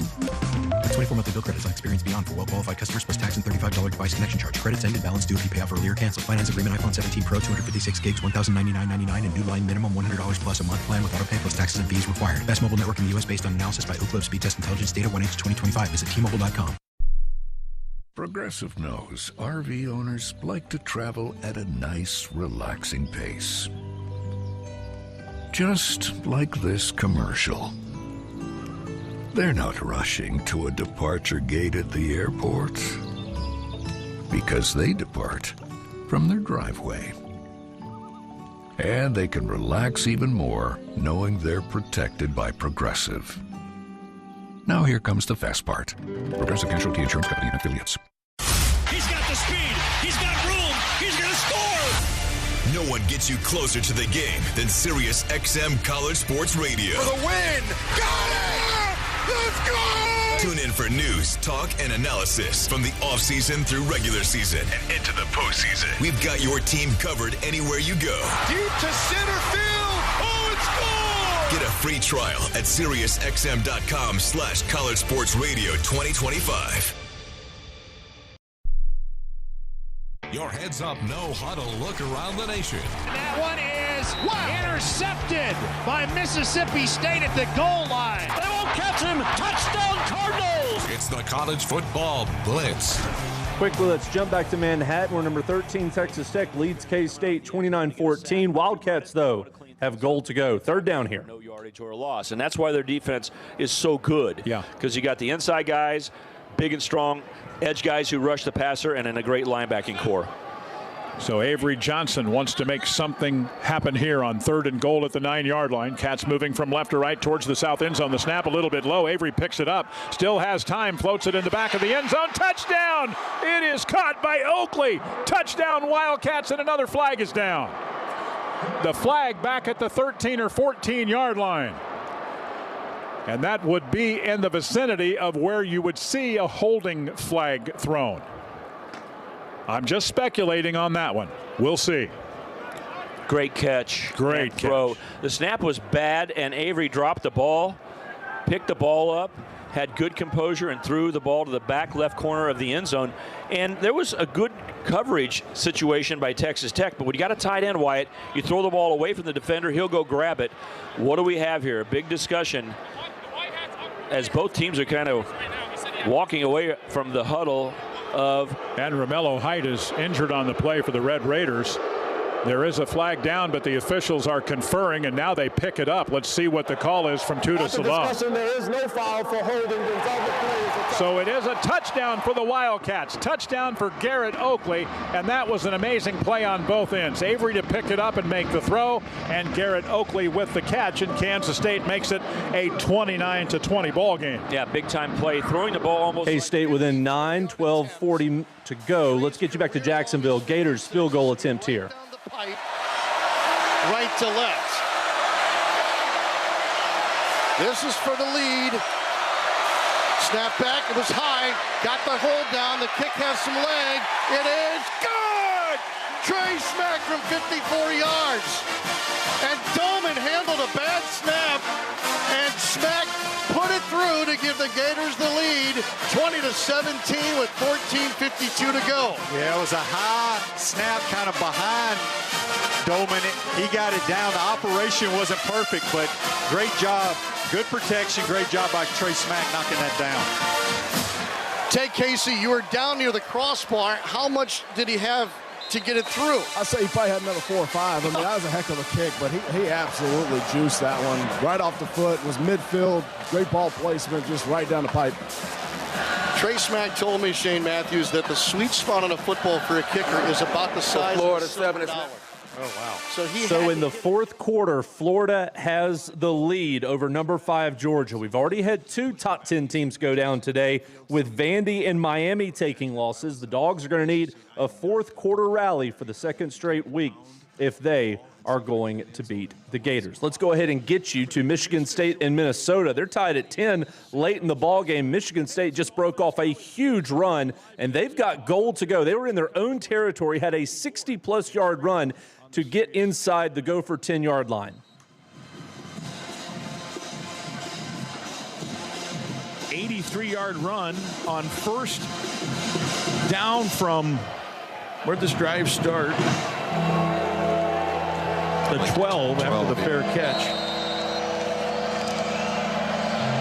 I mean, they, in essence, had him pinned. You try to hold him, get the ball back, and you can win the game. But the 83-yarder has put you in a tough spot. Here's a handoff to Tullis. He's in. Touchdown, Michigan State. And they've scored 17 unanswered points. The Gophers have been shooting blanks on offense for just too long against this defense of Michigan State, which is allowing 32.5 points a game. Tullis's 4th touchdown of the year, and it's 16-10, a 3-play 88-yard drive. It covered 107, and now the extra point kick here to make it a 7-point game. After that big run by Tolliver, that is really, really hard to overcome when you're first down and 10 inside the 5-yard line.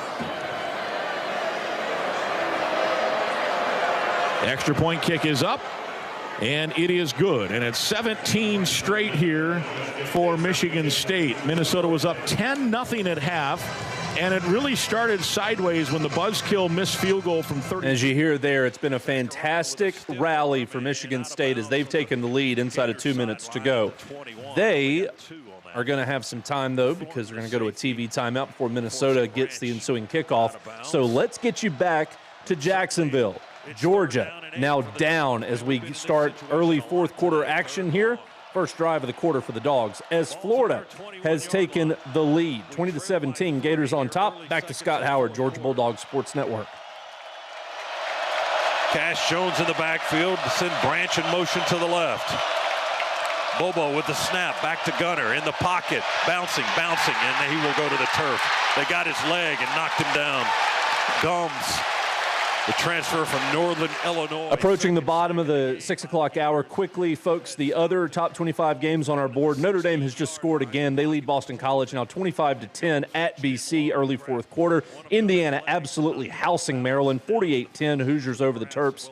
That one's in College Park, too. 9 minutes to go in that ball game. You heard the Kansas State score to draw within 9 of Texas Tech. Virginia leads at Cal 24-14. That is it right now for the top 25. We'll have South Carolina and Ole Miss and Michigan-Purdue set to start at the top of the hour. Let's get you back to Jacksonville, though. Long spiral backing up the Florida return man, Jaden Ball. We hit him twice, doesn't go down. He's now fighting Bo Gardner and dragging him another 2 yards as the snapper again makes the tackle. Jaden Ball, I'm not sure how he came out clean out of that. We hit him twice and he just spun off and kept running. They'll have the ball at the 30, where are they? 30, 32, 3 or 4. Where are you going to put it down, guys? We got 3 guys, 3 referees, officials. 34. There, they finally put it down on the 34-yard line. You can always count on the referees taking some grief. A little more grief, though, when the team in question is trailing. But we won't accuse Scott Howard of that. Anyway, Florida football, they're deep in their own territory. While we've got a moment, as promised, let's go back to Minneapolis and see if Minnesota can get up off the mat. And again, inside of 2 minutes to play, Michigan State has just taken a 17-10 lead. Gophers football. Again, though, DT, I mean, that's a 0-yard pass that gains 3 yards. You're just not going to get down the football field on a. Well, I actually feel like they're giving us that. I think they're rolling everything deep, and they're giving us that. So we've got to figure out a way to be a little bit more aggressive than that. And we only got a minute and 45 seconds to do it. Well, I mean, can't rely on a face mask penalty. Yeah, no doubt about that. But that's a big penalty. That pushes it into Minnesota or into Michigan State territory to the 47-yard line. So a nice play there of total of 18 yards, 3 on the gain and 15 on the penalty. In motion comes the Gopher tight end Gears. Straight drop here, and another short pass. It's caught inbounds, and that is Davis, and a gain of 2 to the 45. The Gophers they are blitzing. We're not doing a great job with line of scrimmage, so Drake is having to step up and throw to his, his check down route. So we got to do a little bit better with the protection so he can get his eyes downfield. A minute 25 to go on 3rd and 8. Another check down, a throw to Cam Davis, and a gain of 3 to the 41. Clock winding, 1:15, and a 3rd down and 4. 2 pass completions, net 6 yards here. And we know we're in 4-down territory, but the clock is against us. Minute 5, 17-10, Michigan State. Lindsey throws over the middle. It is caught by Jalen Smith at the 28-yard line, jumping in front of a defender, Spencer Brockington. I beg your pardon. Brockington the catch. Yeah, great job of Lemecki fighting for that ball. He threw it on the inside, and Lemecki did a nice job of fighting that ball away. 59 seconds to go. Lindsey to throw. Dumps it underneath. This is Smith trying to get out of bounds, and he does at the 21. So a gain of about 7 there. West and Bell combine on the collision. And it's a short yardage situation from the 20-yard line for Minnesota. Yeah, we can take a little bit of a breather. He did a good job of getting out of bounds on that play so we can huddle up and make sure we get the play that we want to call. And it's like a little bit of substitution going on with both teams here. Minnesota with 2 timeouts left. 53 seconds to go in the game, and from the 20. The running back is Davis. Wide side to the right. 2 receivers that way, including Coleman. He comes in motion. It's a play action. Back to throw, Lindsey. Lobs one for Brockington in the end zone. Jump ball and incomplete. A 50-50 pass in coverage was Bell, and it's 2nd and short. And Brockington is injured in the end zone. They will go attend to him. It'll bring up a 3rd and 2. And the Gophers may have to, no, because it was an incomplete pass, no runoff here. Timeout on the field for offensive. I wonder if he might have hit his head. It didn't look like anything bad happened, so hopefully he'll be all right. He must have hit his head on the ground. It's not good. We'll get a replay here. It was basically a 50-50 jump ball. Brockington and Bell. Yeah, his head hit, and then I think Bell fell on his head, it looks like. Yeah, his hip. It's bad timing. Yeah, his injury timeout there with Minnesota facing 3rd and 2 plus territory. 46 seconds left as they trail Michigan State 17-10. Back from commercial break in Jacksonville, Gators get the ball back as they lead number 5 Georgia 20-17 alongside former Florida quarterback Shane Matthews. Here again, Sean Kelly. Backup left tackle Austin Barber lost his helmet, so he has to come off for a play. Devin Manuel, the Arkansas transfer out of Sunset, Louisiana, in at left tackle now for Florida. 1st and 10 at their own 45. Motion Abrams to the left. Take the handoff, rolling right. Lagway fires and complete along the far sideline of J. Michael Sturdivant. Gain of 8 yards. Out of bounds with the shove from Ja'Cory Thomas. Pretty much the same play we ran a few minutes ago out of the pistol. Fake left, roll right. DJ's throwing the ball really well on the run. Yeah, you said earlier he's been operating well outside of the pocket, away from the tackles. Handed off to Ball up the middle here. And he's through for a 1st down and through the 2nd level. Finally wrestled to the grass at the Georgia 39-yard line by Thomas. That's just good vision by Jaden Ball. And I just pictured Jaden Ball in the offseason right there on that run. Official's timeout for an injured player. You know, back in the day, I don't know if they still do it, but pulling sleds. Yes. That's what that run looked like to me. Timeout in Jacksonville. Let's go ahead and go back to Minneapolis. Handoff left side, buries the shoulder, and has the 1st down to the 18. That should stop the clock to move the sticks. It stopped at 43 seconds. Boy, and Ejeboy was trying to get out of there, and I think Spencer, somebody was trying to hold him up. So the clock still stopped. The ball now set in place, and Minnesota immediately up will not use a timeout. 40 seconds and ticking, and to throw is Lindsey. Fires, it's caught at the 10. Oh, fumbling the football is Gears, and luckily hauls it back in at the 8, and PJ will use a timeout here. It'll be 1st and goal from the 8-yard line and 34 seconds to go. Not going anywhere, but a quick update to put a bow on that Kansas State touchdown. They went for 2, down 9, didn't get it. So it's still a 2-possession game with Texas Tech having the football near midfield. We're not going anywhere. Again, we'll stay here for the finish between Michigan State and Minnesota. That's because they've gone to a television timeout in Jacksonville after that injured Gator on the field. So again, we go back to Mike Grimm, Minnesota radio here, as they trail Michigan State 17-10 in the red zone inside of 30 seconds left. They put second down. Second and about a yard and a half, it looks like. Job of Jamison falling on that ball every once in a while. He did a great job of turning and getting upfield right away, not trying to go east and west, go north and south right away, and the defender ripped that ball out of there, but Jamison did a nice job of falling on it. Yeah, we see the Gophers use those drills all the time to in practice, those ball control drills. Ejiboy is the running back. Under center is Lindsey, and now Jonathan Smith wants a timeout just as the snap occurred, and he gets the timeout sprinting downfield on 2nd and 1. He must have seen something he didn't like either in that play. First of the half, it will be 30 seconds in length. Gophers need a touchdown. A field goal does nothing. And then, if they get the touchdown, extra point kick, if it's made, sends it to a tie game and a potential overtime. 2-point conversion would give you the lead late in the game. That would be a pretty gutsy call to go for a 2-point conversion, especially when you're at home. Yeah. And it's like Michigan State did have that overtime victory against Boston College earlier this year, kind of a barn burner, 42-40 in that victory. Hopefully we don't get in that situation. Hopefully we can figure out a way to close this one out and come up with a victory. So let's see what the Gophers have here on 2nd and 1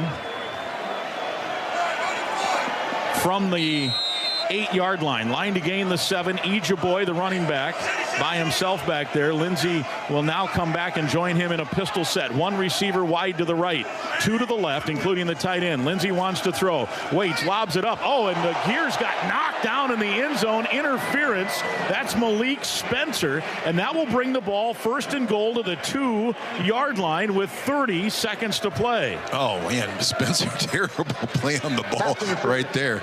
Jamison turned around for the kind of like a jump ball. You want your tight end against that strong safety, and Spencer just smacked him. Yeah.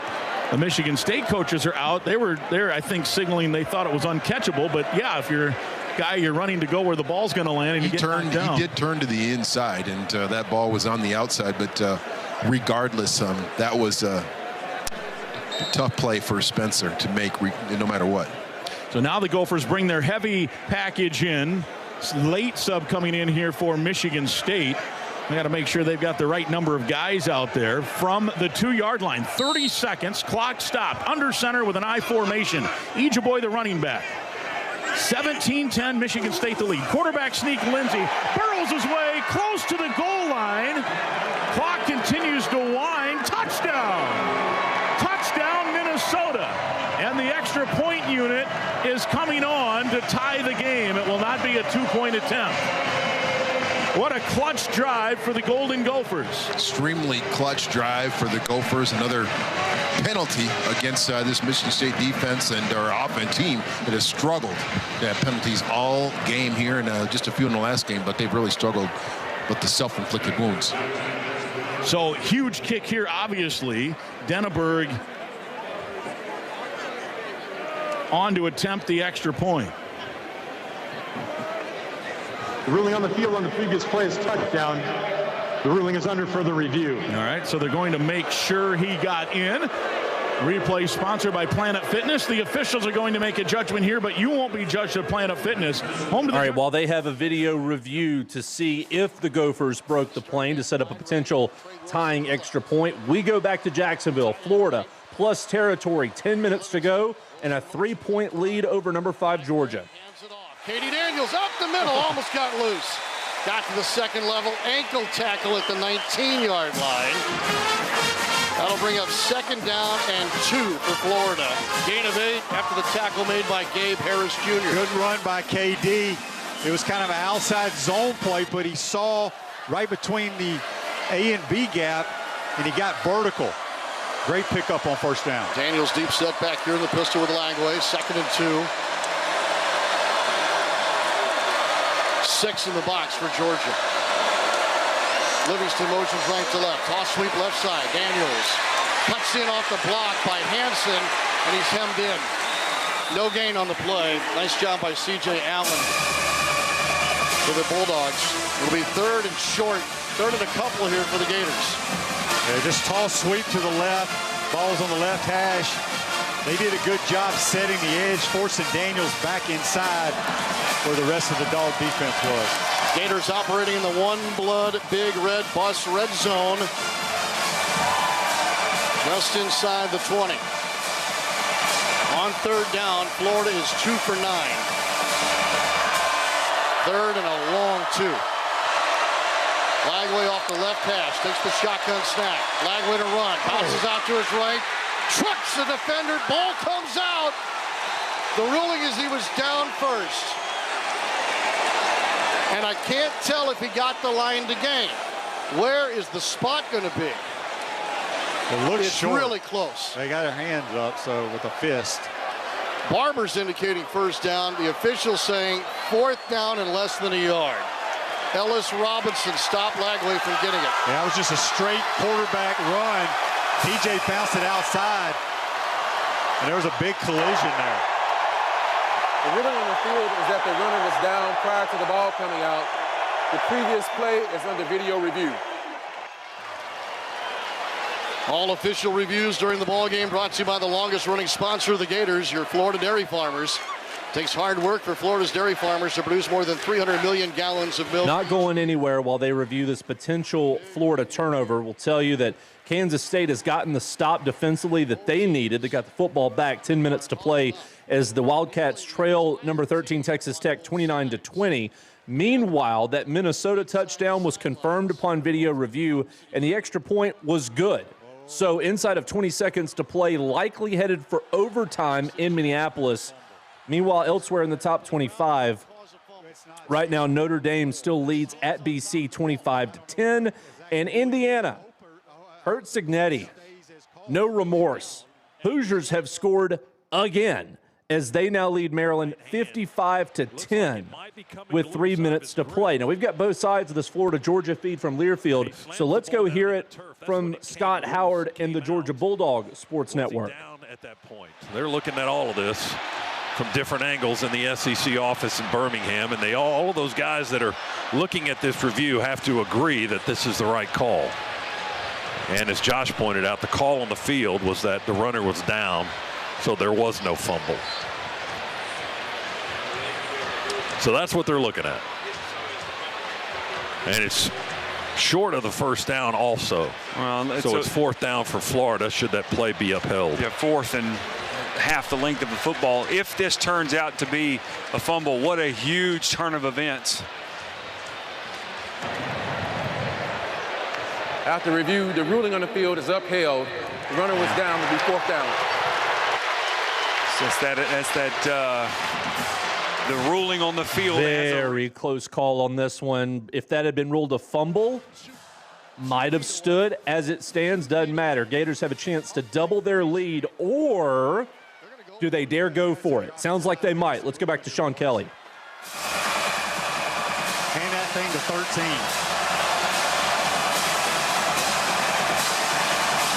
8:06 to go. And a huge play here. 4th and 2 feet from the Georgia 18 officially. Lagway the shotgun. Ball is left hip. Tight splits up front. Handed off the ball. Trying to get through there. Did he sneak underneath? I don't know. The spot doesn't look good. Georgia says they stop him. Ball says it's a first down. Still no indication from the stripes. They're going to measure. James Carter waves the clock dead here.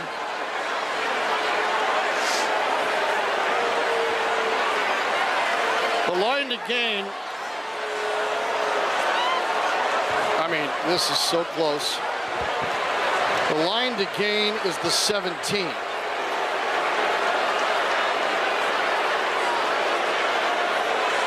Here comes the change. Boy, this is old school. We haven't seen this thing in a while.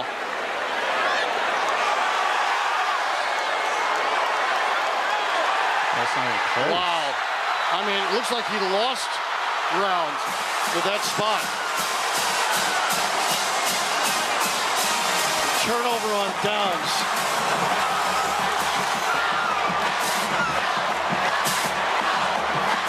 It's the first time the Gators have ended a drive today without a kick or a score.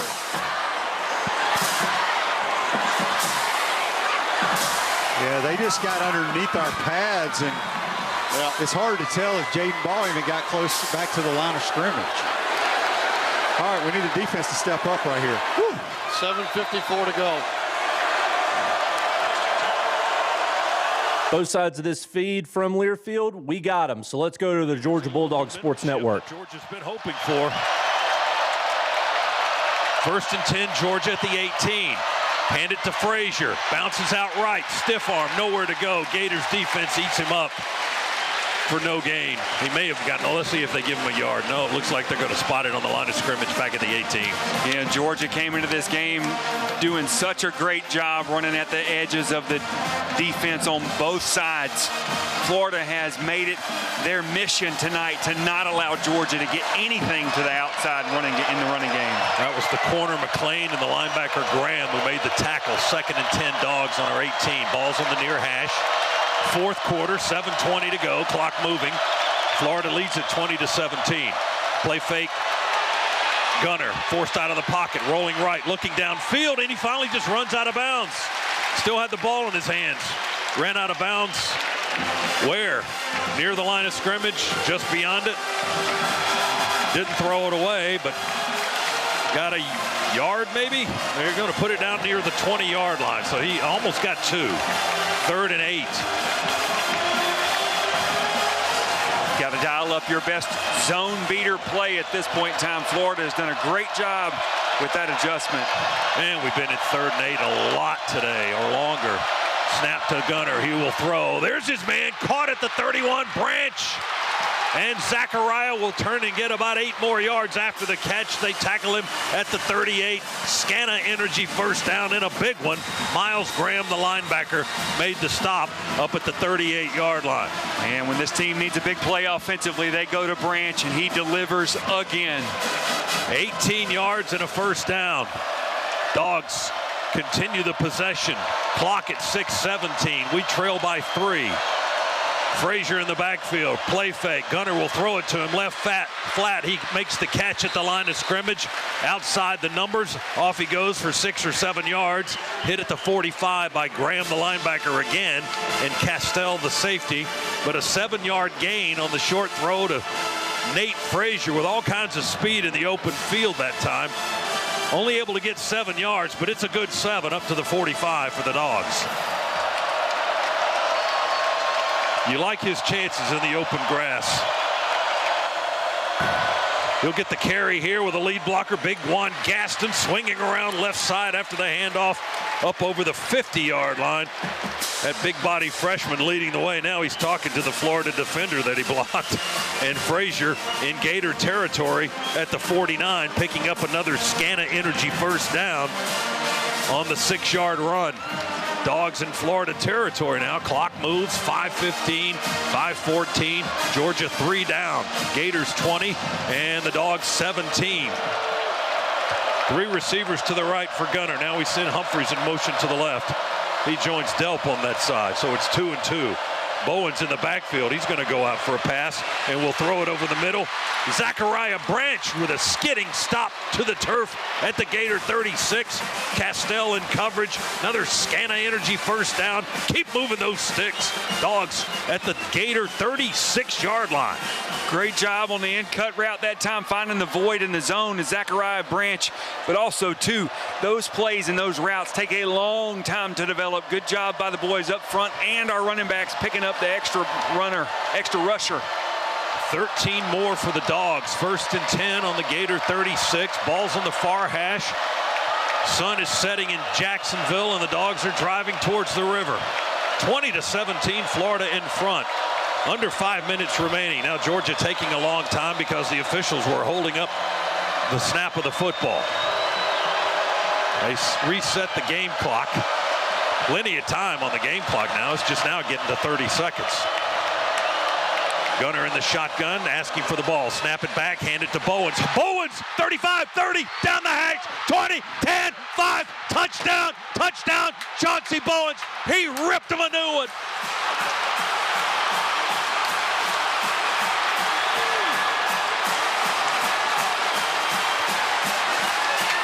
"36-yard burst, Chauncey Bowens puts the Dogs back in front with 4:36 to go. Juan Gaston caved down that right side of that Florida defensive front, opened up a huge hole. Bowens saw it and shot through there for the touchdown. What a run. Peyton Woodring to try the point after. Try to put the Dogs up 4. Gunner will hold it. Gardner will snap it. Here's the kick. Perfect. So in a half where Georgia scored their first drive in the third quarter to take a 17-10 lead, since then, the Dogs have done next to nothing offensively. But when they need it most, 7 plays, 82 yards, and a 36-yard scamper to put them back up 24-20 over the Gators with 4:36 to play. Meanwhile, in Manhattan, Kansas State intercepted Texas Tech down 29-20, and the Wildcats promptly went 4 and out. Stopped by the Red Raider defense on 4th and 9. That might be ball game there as Texas Tech takes back over inside of 5 minutes to play, up by 9. Let's get you back to Berkeley, where with 10 minutes to go, Cal has the football back down 24-21 to number 15, Virginia. Let's go ahead and get you back to Memorial Stadium. By the way, they have started overtime in Minneapolis. We'll get you back there for the bottom half of overtime, if you will. Michigan State on offense first against Minnesota. We'll go there in a bit. Right now, though, let's go to Cal, Virginia. Cam Ross will make it up to the 42. Yeah, the sun's coming kind of dead west, so there is sun there, but you're not looking back into the sun. So the ball wasn't coming out of the sun. It's just this time of the year, it does get tough on that side of the field to catch balls if they're coming from that direction, but it's not fully south yet.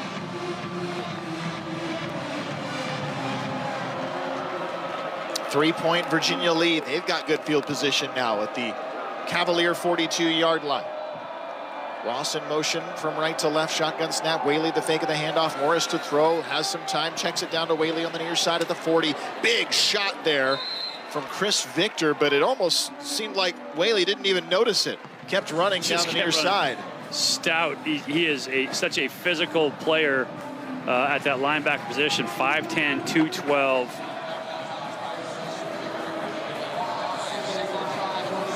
Virginia's looking to put the nail in the coffin right here. Big long drive, chew some clock. They're used to close games, that's for sure.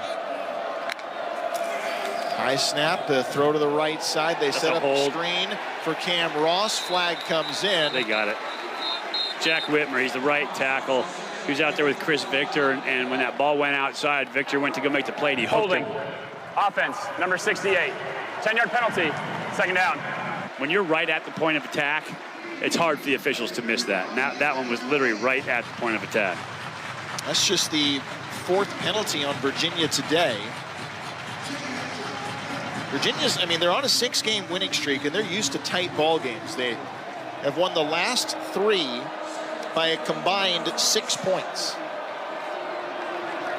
24-21, they lead it here this afternoon. 9:14 to go in the 4th quarter. Harris in motion from right to left. Now Morris looking to throw, and throws it to the far side for Harris, who had that motion. He speeds up in between the middle of the field to the 45, spun around at the 48-yard line. It will be a 3rd down and a few yards after Drew Polidor makes a stop.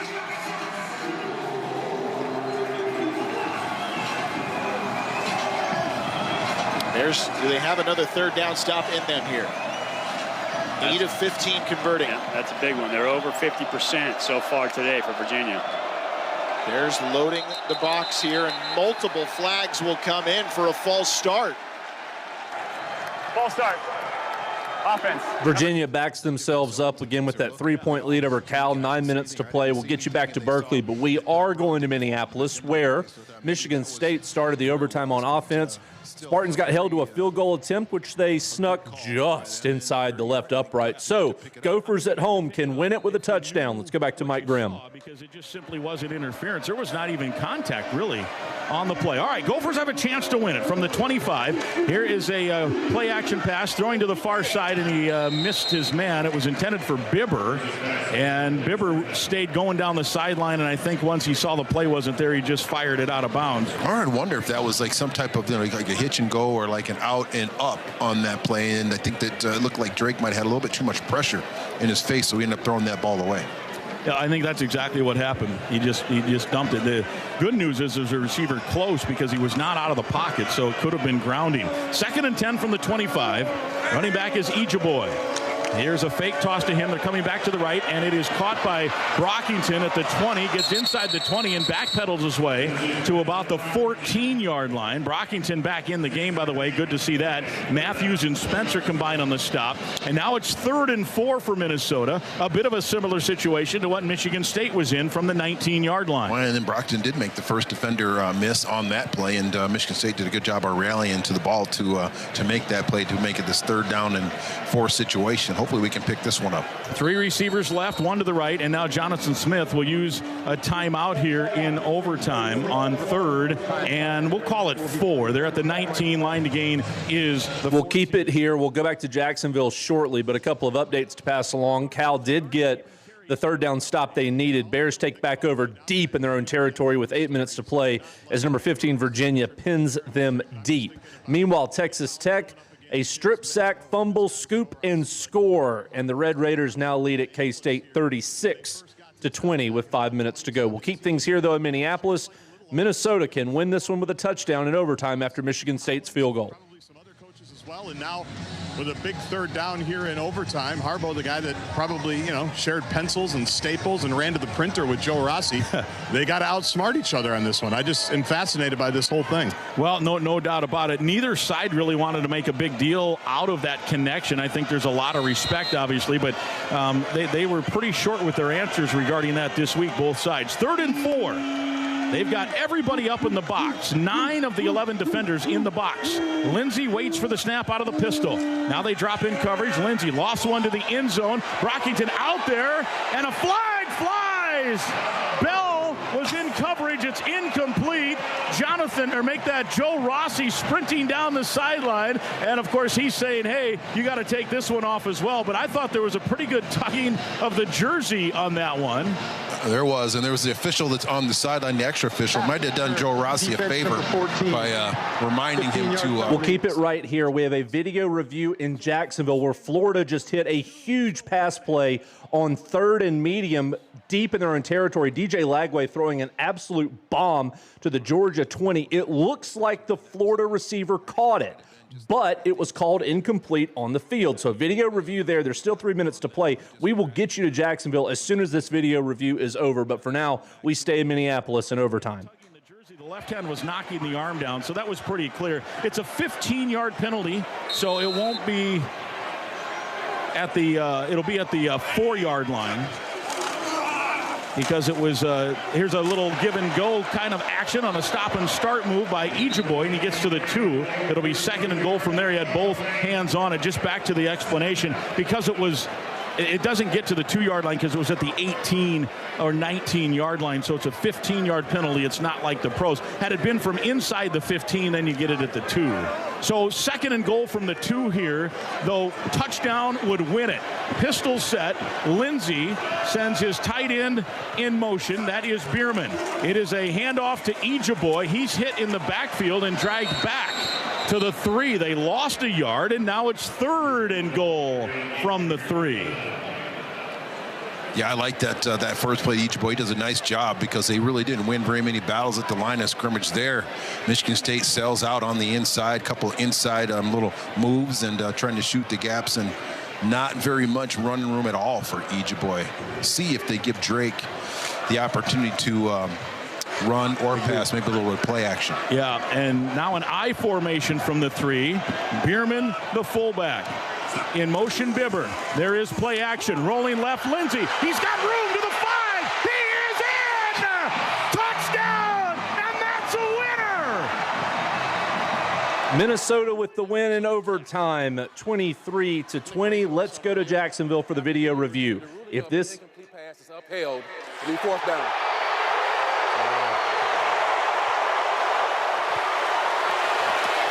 All right, we got to decide if we're going to punt this ball and play defense. At least I think we are. I don't know. 3:16 to go. All right, we're not. No. Here's your ball game. Your first, here's your ball game moment. Oh. I mean, this is. Whew. The line of scrimmage is the 30.5 of Florida. You need the 35. 4th down and 4.5. Georgia's backing up. They want to make sure they don't jump off sides. Snap back to Lagway. They blitz. Throw left side. Broken up. Intended for Wilson at the 36. Broken up by Ellis Robinson, who almost had a pick 6. And for the second time here in the 4th quarter, the Gators turn it over on downs. Yeah, Georgia brought a blitz off the... Florida down by 4 has given Georgia the ball on the edge of field goal range, but Florida does have all 3 of their timeouts. This one's not over just yet, but let's go over to the Georgia radio feed here. 24-20, Dogs take over at the Gators 30. Leading by 4. Can they salt this game away in the last 3:13? Florida, all 3 timeouts left, and you add one to that with the 2-minute timeout. 4 total stoppages of play here for the Gators. Well, you know how you salt it away. You get a touchdown. Right. There you go. Dogs on the Gators.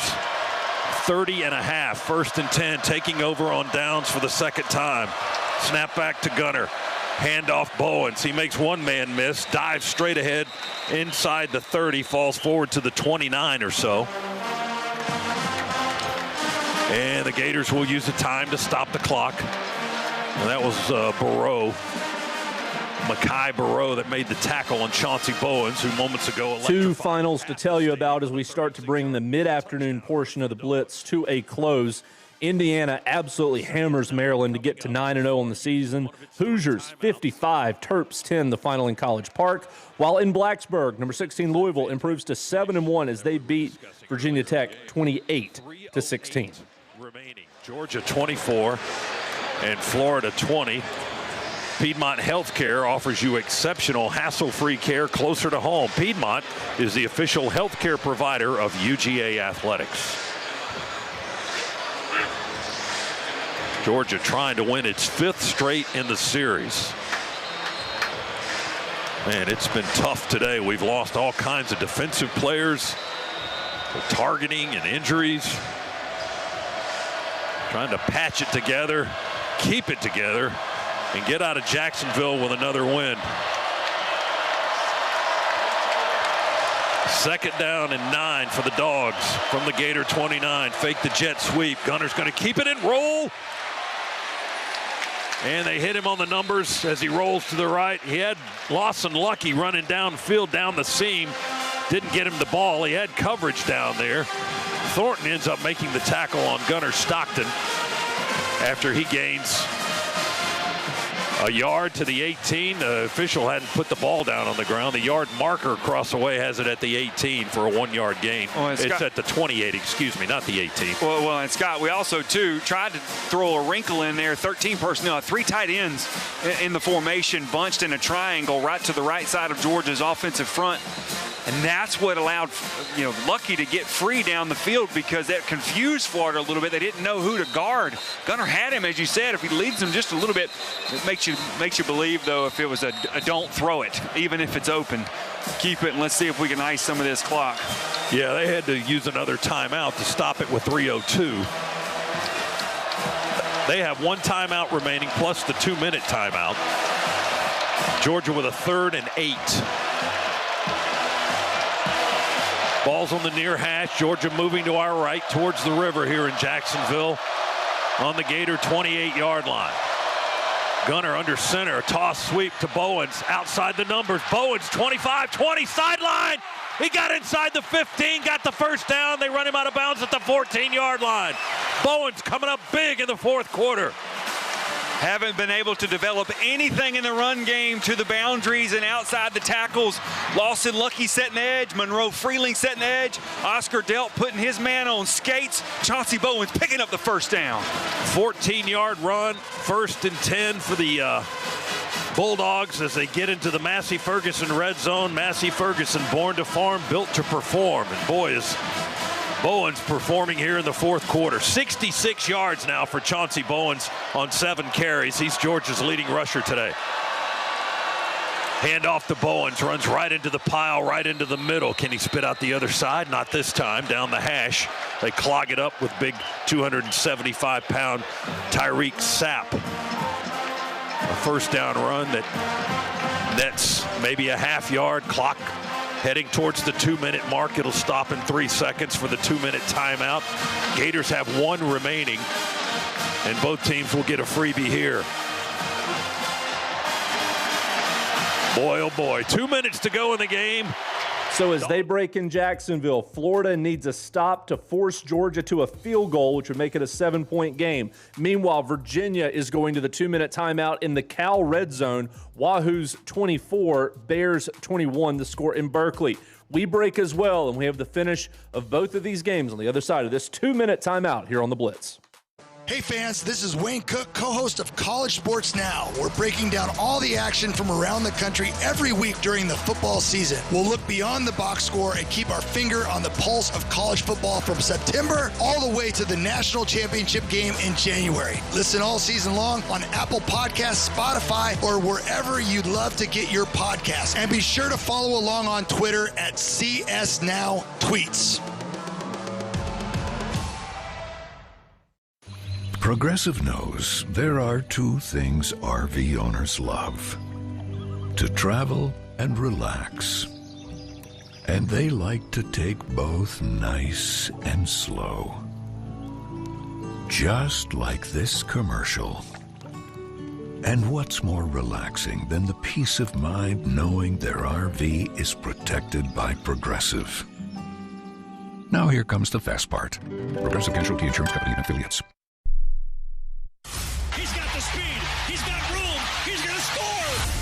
No one gets you closer to the game than Sirius XM College Sports Radio. For the win! Got it! Let's go! Tune in for news, talk, and analysis from the offseason through regular season and into the postseason. We've got your team covered anywhere you go. Deep to center field! Oh, it's gone! Get a free trial at SiriusXM.com/College Sports Radio 2025. Your morning shave with Barbasol is a time for self-reflection. Look in that mirror and ask yourself, can I make a real difference in this world? Of course you can. Just not today. There's football on. Barbasol. It's a can of can-do. If you can plan barbecues and weddings, you can plan to protect yourself from a natural disaster. Sign up for local alerts, prepare an emergency kit, and make a family communications plan. Get started at ready.gov/plan. Brought to you by FEMA and the Ad Council. Bringing you the best in the game today. Hit the horn. Touchdown, TCU. Blockers and fronts. He's gone. He's gone. Touchdown, Stanford Cardinal. It's the College Football Blitz.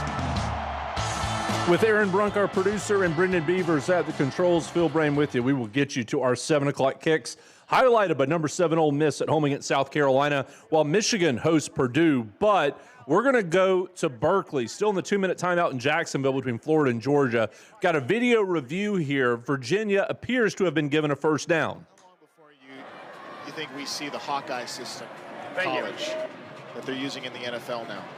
That's a great question. For plays like that. I mean, at least at the power conference level. Yeah, it's a great question. I think because it's impossible to tell where that ball is. Timeout called as Cal will burn a timeout with 2:31 left, and Virginia, having been confirmed, has gotten a first down. So we go back to Jacksonville. Gators got to have a stop here. Field goal would certainly help a lot, or if you just run the clock down to 0 and end the game, that's even better. 13 personnel again for the Dogs. 3 tight ends in a diamond shape on the right side of the formation. Bowens in the backfield with a gunner. Handoff. Chauncey Bowens lowers his shoulder, lowers his head, drives down the middle of the field between the hash marks and pushes the ball inside the 10 to the 9.5. Nice second down run, and the Gators will use their final timeout. Yes, they will. So they cannot stop the clock anymore after this, with 1:54 remaining, and the ball just neatly tucked inside the 10-yard line, as Bowens got about 4 yards on that carry. Third down and about 5.5 coming up for the Dogs on the Gator 9-yard line.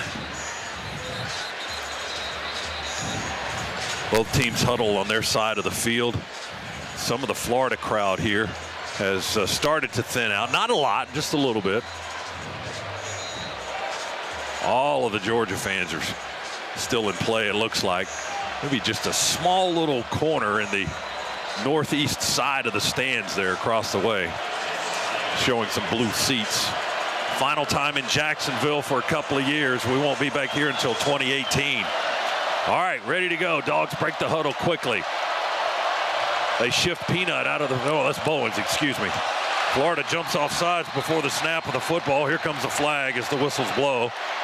Bowens shifted in the backfield. Florida jumped, and that should give Georgia 5 yards. The officials talked about it, and let's see what the call will be.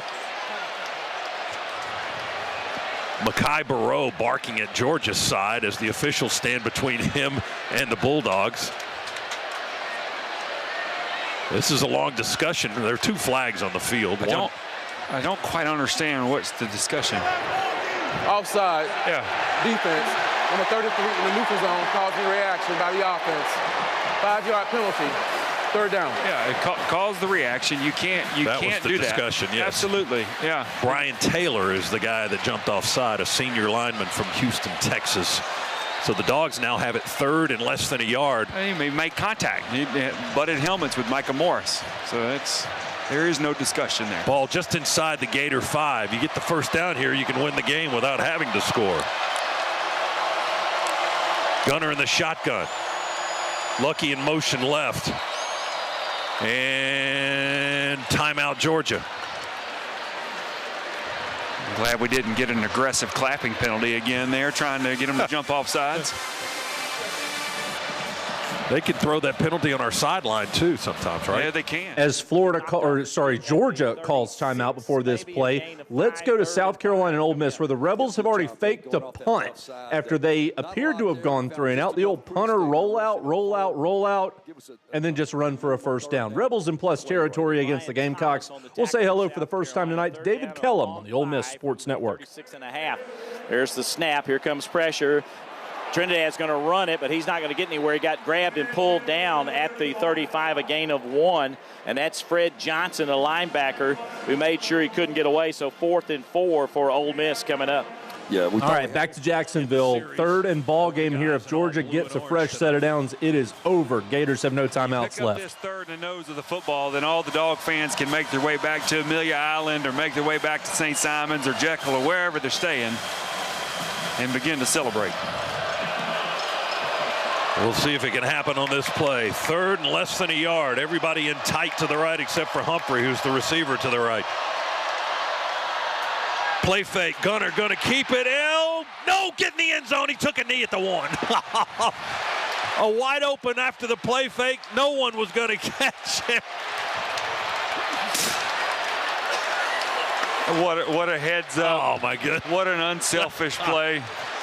Great job. All we needed was the first down, and this ball game is ours. We get to call the best play in the playbook for the last minute 40 and some change here as it winds down. He got the first down. He was looking towards everybody else in the middle of the field. He ran to the sideline, and he just took a knee at the 1-yard line. He got an earful for not doing that at Auburn. Yes, he did. And he scored. Now Georgia will take the knee. We're in the victory formation, and the far side of the stadium is starting to celebrate. We love it when this happens. Not to rejoice in the misery of others. But that lack of a touchdown, very significant to some of you out there. Georgia's going to beat Florida 24-20 as Gunnar Stockton takes a knee, literally with nothing but green grass separating him from an exclamation point touchdown.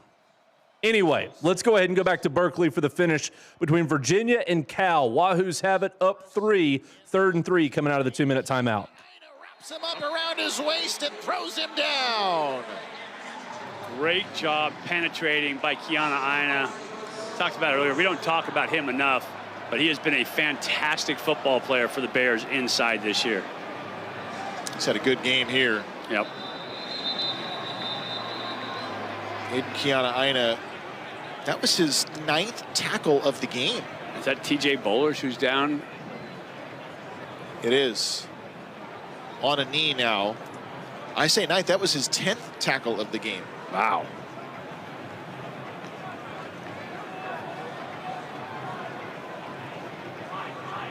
He's only had 29 all year coming into this one, so he's up to 39. The injured defensive player makes a 10-second runoff an option. Virginia has accepted that option.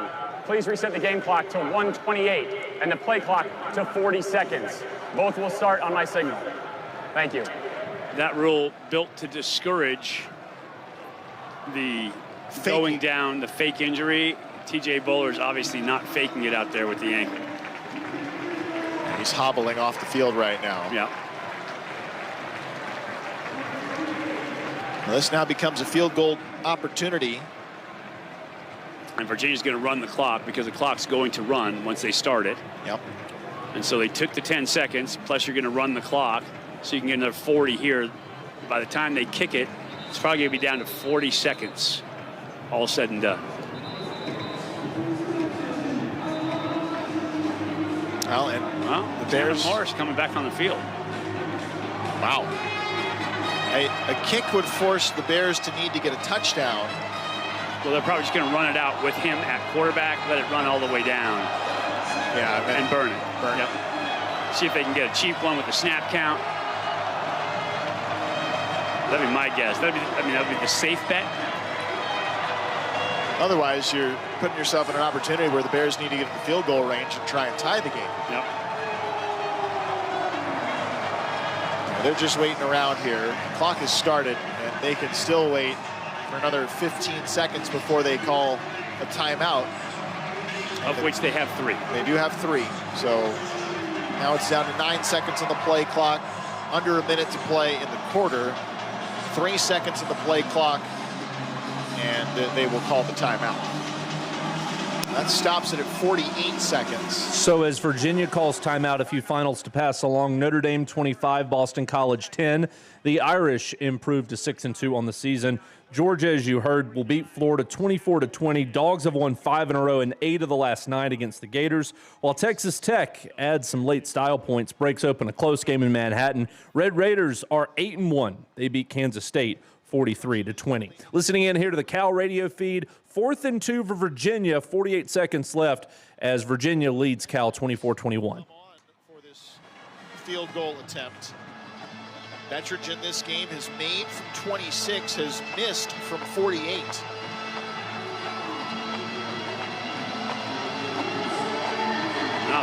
They're bringing the offense on the field. This is a gamble, but if it pays off, the game is over. Morris out of the shotgun. They just need 2 yards on 4th and 2. Snap taken. Morris looking to throw, and he throws underneath. It's incomplete. It was batted at the line. TJ Bush was in there, causing problems. Incomplete with 45 seconds left. The Bears will have to try and get downfield and get into field goal range to see if they can get this game into overtime. A touchdown would win it. Shows a lot of trust in your offense. They're trying to run the mesh route, and the ball just gets batted. I think that's Derek Wilkins, isn't it? It was Wilkins. Gets a hand up, bats that one down. Great job of mirroring the quarterback, making sure that if you can't get to him, you become a problem in that passing lane. All right, no timeouts for the Bears. Low snap, dropped for a moment, picked up again from JKS. He'll throw over the middle. It's intercepted at the 35-yard line. They're going to bring it back to the right, to the 20, to the 15, to the 10, to the 5. Touchdown, Virginia. Cam Robinson takes it in from 35 yards out, and just like that, the game is put away. JKS in that moment locked in, folks. determined where he was going to go. It happened again.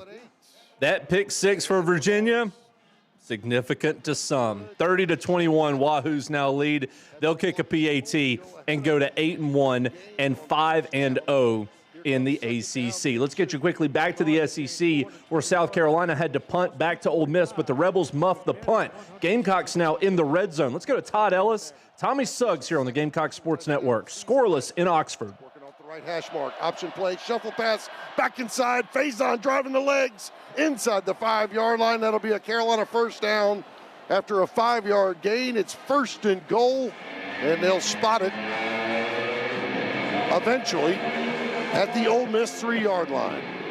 Two good plays right there. Yes, a little different plays than we've run against Oklahoma and other teams. So you can see this offensive schemes and play calling design is changing a good bit. Plus his play calling during the games are changing. That's the critical thing. Lenoris with 2 tight end set. Brady Hunt goes over to the right side.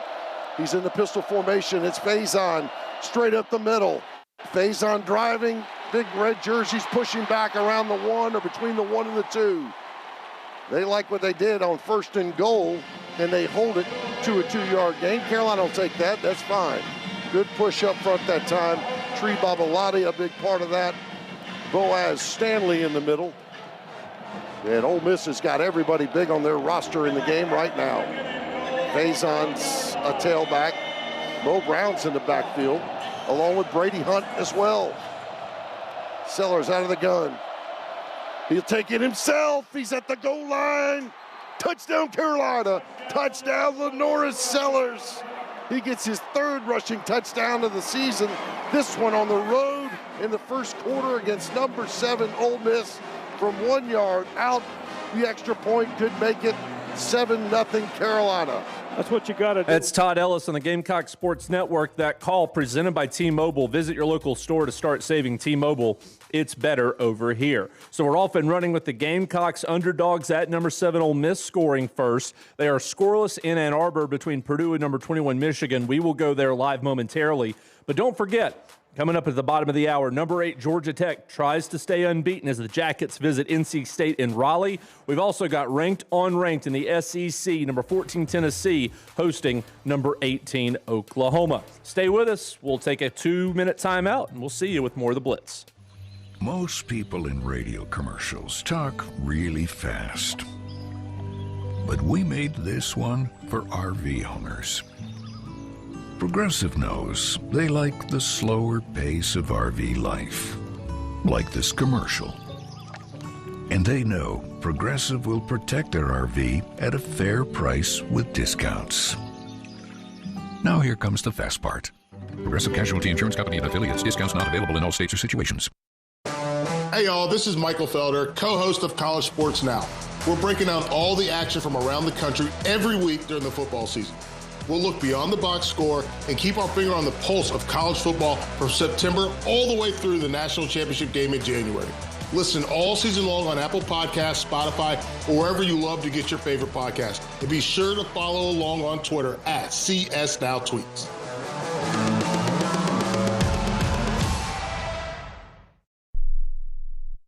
When you're on the move and looking for nonstop college sports action, get the Varsity Network app and take the game with you everywhere. Stream live play-by-play from schools across the country right from your phone, free. Catch hundreds of weekly podcasts, including shows from your favorite teams, all in one place. From football Saturdays to midweek hoops, it's your all-access pass to the college sports world. Whether it's game day or just your daily drive, the Varsity Network app has you covered. Download now and listen live for free on the Varsity Network app.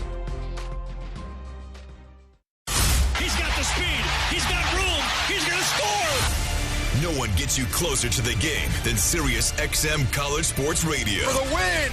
Got it!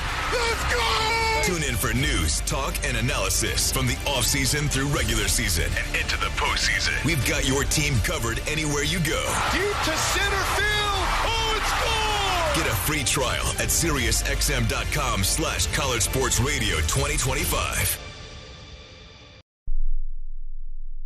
The biggest games. And off to the races, 30. Put this one to bed. Angles in, touchdown. The biggest moments. Number one goes down, and the celebration is on. This is the College Football Blitz.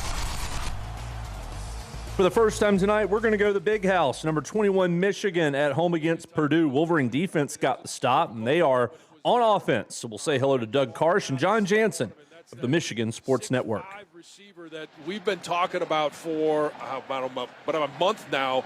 We just want to see more opportunity for him. Learning curve is steep with that young man, and they are trying to get him more involved with this offense. Wolverines on this 3rd down and 6. 2 receivers split wide to the right, 1 to the left, in tight is Andrew Marsh. Back to pass is Underwood. Here comes the rush. He's going to bail out of there, look downfield, and deliver. Too tall for Zach Marshall. He had him at the 44-yard line. Incomplete, and the Wolverines will be forced to punt.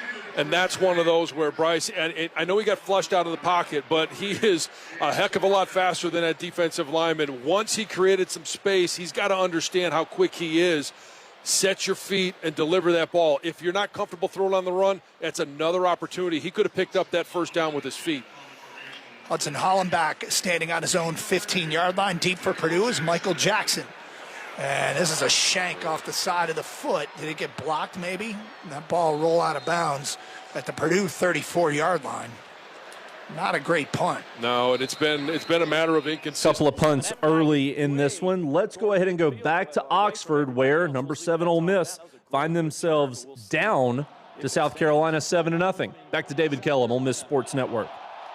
So just a sideline warning. Shoo! Harry didn't want that one not to count. Well, we did not. We obviously had a left return set up, David. The ball was kicked kind of towards the Rebel sideline with Logan Diggs up about the 8 or 10.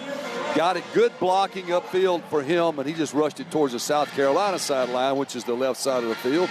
Rebels with excellent field position. We need to get this offense in gear. 42-yard return for Logan Diggs. He's the guy that's up about 8 or 9 yards in case they don't kick it deep. How many times does that happen? And a great return for Diggs, the transfer from LSU, originally at Notre Dame. Slot to the right for Chambliss. Ball's on the left hash. 9:04 to go first quarter. South Carolina leading 7-0. 1st and 10 for the Rebels from their own 45. Got a short field. Ooh, high snap. Hand off to Lacey. He's going to run left. Gets around one man across midfield and stacked up at the 48. He will have a 7-yard gain. It'll be 2nd down and 3. DQ Smith, the safety, and Okoronkwo on the tackle for the Gamecocks. Well, really quick decision by Lacey to kick it outside. Bad snap, kind of caused that play to stumble to start with, but a nice reaction by Lacey. 2nd and 3 for Ole Miss from the South Carolina 48. Ball on the left hash this time. Trips to the right with 3 receivers. One of those is Daquan Wright in the slot, and then you got Lee out there too. There's a handoff, and that just didn't develop at all, and Lacey is thrown for a loss back to the 49, a 1-yard loss. Good penetration by the weak side linebacker. Before this 3rd down for Ole Miss, it is a final in Berkeley. Virginia 31, Cal 21, the final. Again, Wahoo's 5-0 in the ACC, and they move to 8-1 on the season. 5 wides here for Ole Miss. Nobody's in the backfield with Chambliss. 4-man front for South Carolina. 3 to the right, 2 to the left for the Rebels. There's the snap, back to throw, and he's going to run a quarterback draw, and that didn't work. He's dropped at the 47. We'll have a couple of yards. 4th and 2 now for Ole Miss. South Carolina's done a good job, John, so far, kind of keeping Chambliss from breaking clear in the running game. Yeah, that's right. They're doing a very good job on the outside on our wide receivers. The corners are playing a lot of man, looks like to me, and we just can't get anything going offensively. Nick Barrett on that tackle. Trace Bruckler will come in as an extra tight end. He came in for Lee. So we got 2 tight ends. The Rebels are going for it on 4th down. There's the snap to Chambliss. He's going to flip it on an end around to Alexander. He's to the 40, got the first down to the 35, down the sidelines and out of bounds around the 25-yard line. And the Rebels get the first down. Another bank first down. And going forward on 4th down, make sure you have the right red tractor for your operation with Mid-South Ag equipment because Can Do comes in red. Yeah, and the Can Do Rebels got it down to the 25-yard line. That is a 22-yard pickup. And we'll go to the line of scrimmage immediately. What a nice play for Ole Miss to keep the drive alive. Ball be on the right hash. Got to hurry. Yep.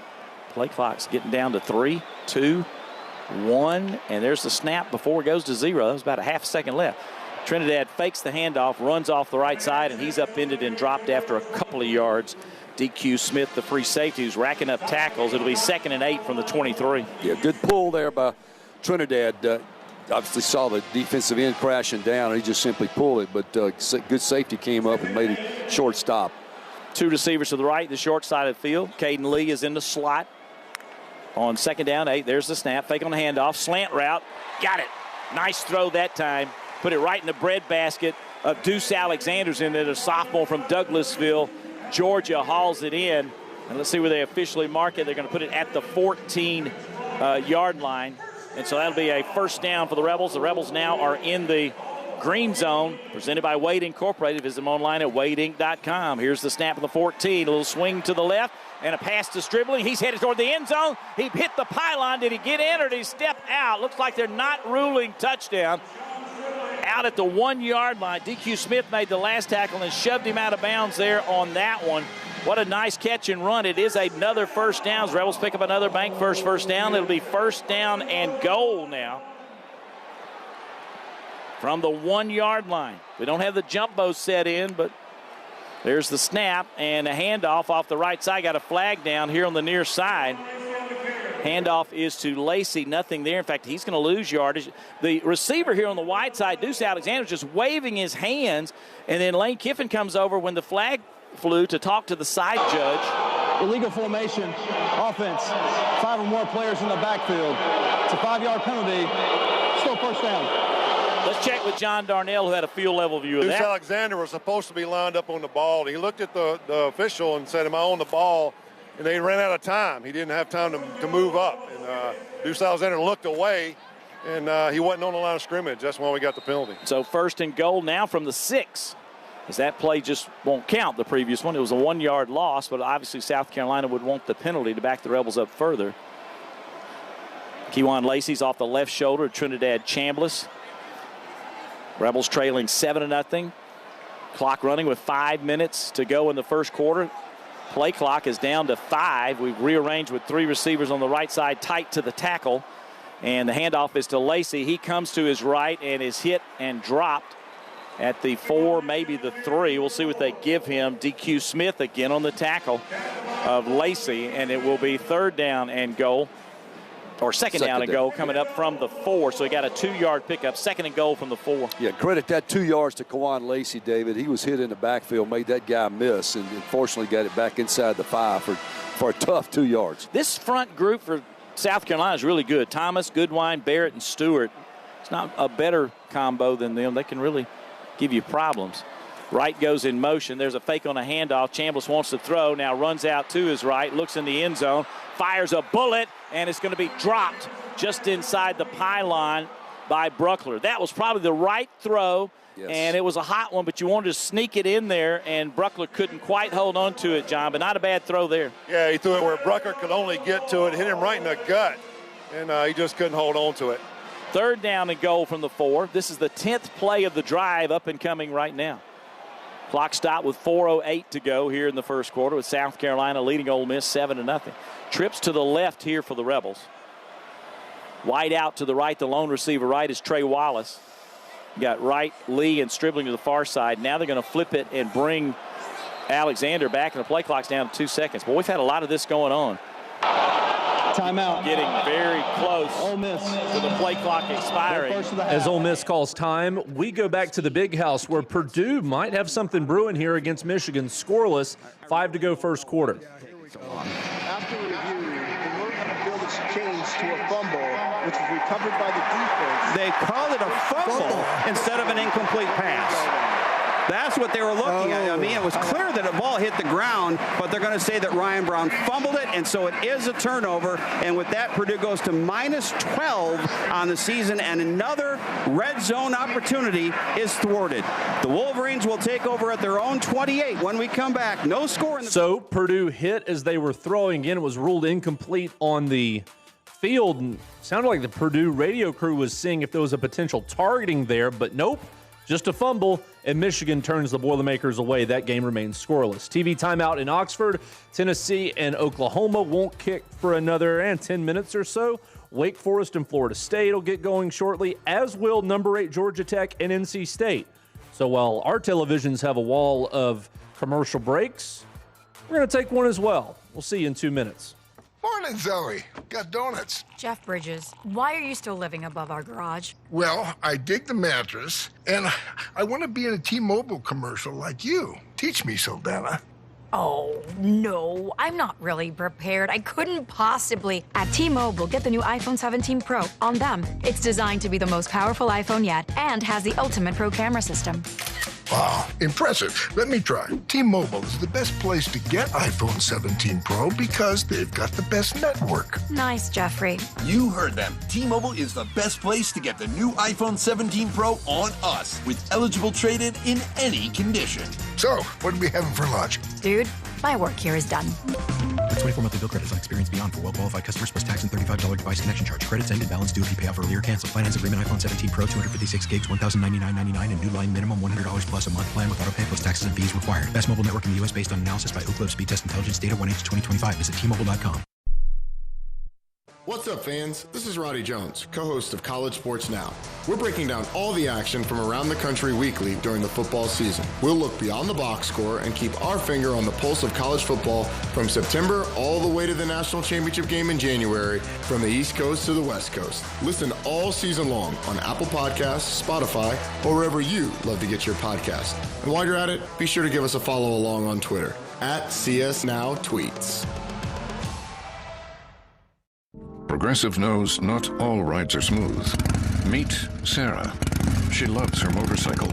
What she doesn't love is when it suddenly rains. As she sits underneath a bridge waiting for it to stop, she grows quite fond of the graffiti on the overpass. She really likes the one with John Hart's Claire and wonders if they're still together. Not every ride is smooth, but Progressive has your back. Get an online quote in as little as 3 minutes and see if you can save with America's #1 motorcycle insurer. Progressive Casualty Insurance Company and affiliates, not available in D.C.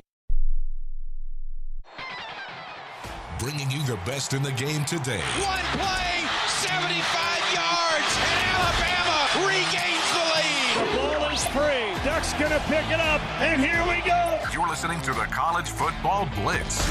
And we're going to Oxford, where Ole Miss is in the red zone late first quarter. Number 7 Rebels trail South Carolina 7-0. I got him. Now we all together want a touchdown. Yes, we started this at the 1 with a 5-yard penalty brought us back. So here we go, 3rd and 4. From the 4-yard line, 3rd and goal. The Rebels are 0 of 3 on 3rd downs, 2 of 3 on 4th down.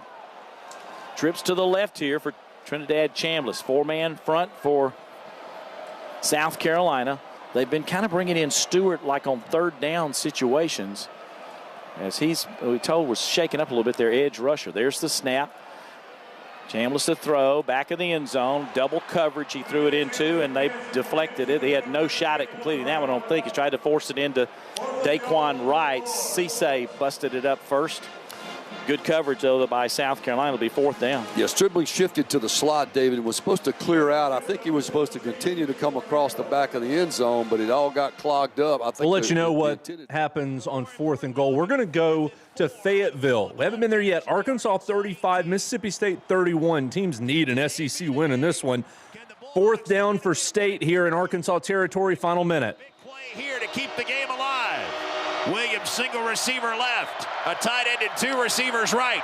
Chapin takes a snap, a 4-man rush, throws right side. Evans makes the grab, breaks a tackle, down the sideline, 10, 5, spins out of a tackle, touchdown, touchdown, touchdown, Anthony Evans. What a run after the catch by Evans, Matt, who broke 3 tackles to find his way into the end zone. Just an unbelievable play. A great throw to the outside. The defender took an inside angle, but you're right. Evans to pull it in, get the first down. Tiptoes the sideline, break one tackle, break another at the goal line, and stick it in to take the lead. Anthony Evans has given Mississippi State a 37-35 lead with 48 seconds left. Big extra point upcoming. Ruling on the field is a touchdown. That play is under further review. So they're going to make sure he got in with all the spinning and breaking tackles that his knee didn't touch somewhere. We're going to keep it right here. When I said both teams needed an SEC win, that's because neither team has one. They're both 0-4 in the league.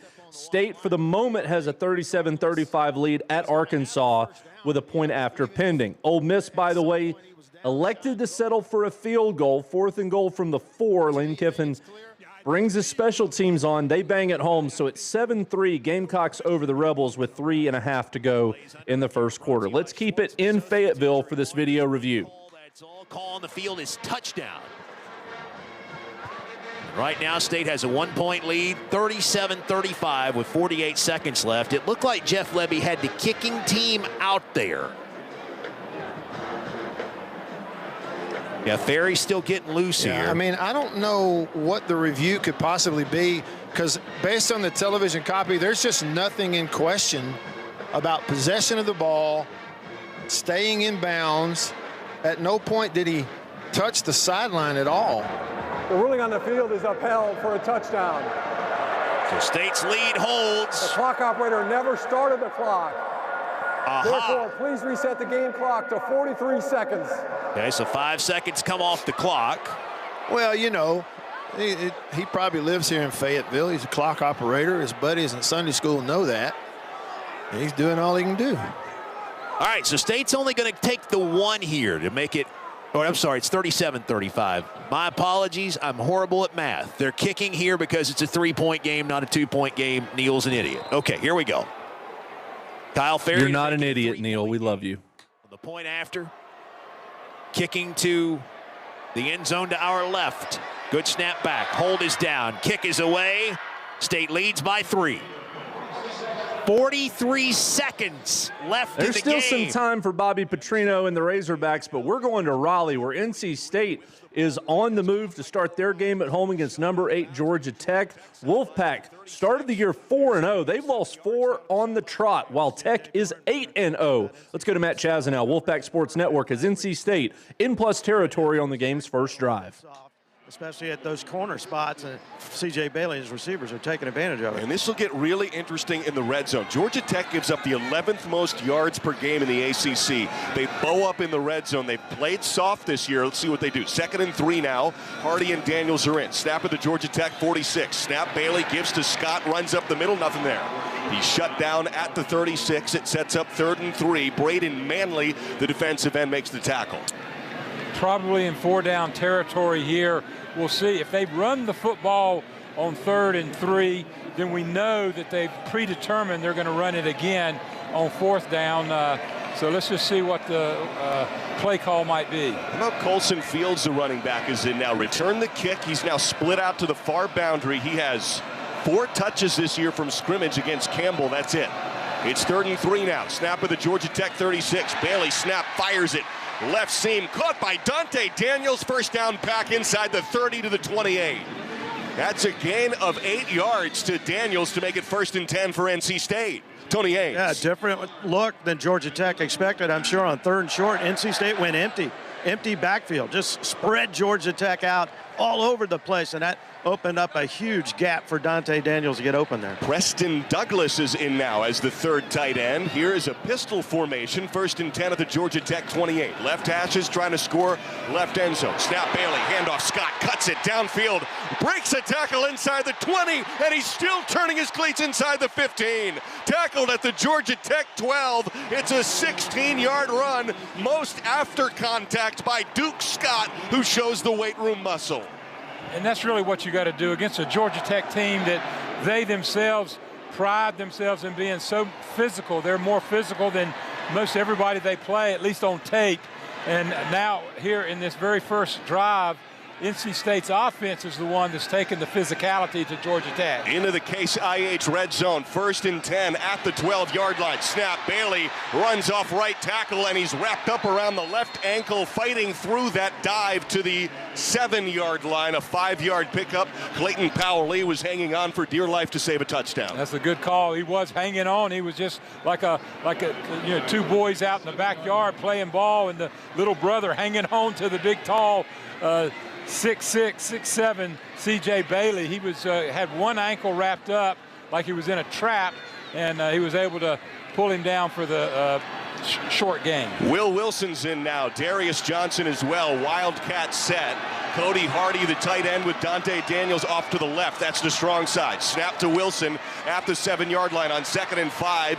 He backs his way now, sidesteps his way off the left side of the line after the snap and tackled at the 5. A gain of 2 yards, and it sets up with 9:25 and ticking here in the first quarter. It's 3rd and 3 at the 5, so the Pack can get a first down. And Will Wilson coming in on 2nd and 5 down close to the goal line. That's an unusual situation. They were going to keep him in, but they just switched, and C.J. Bailey now has come in and replaced Will Wilson on 3rd and 2.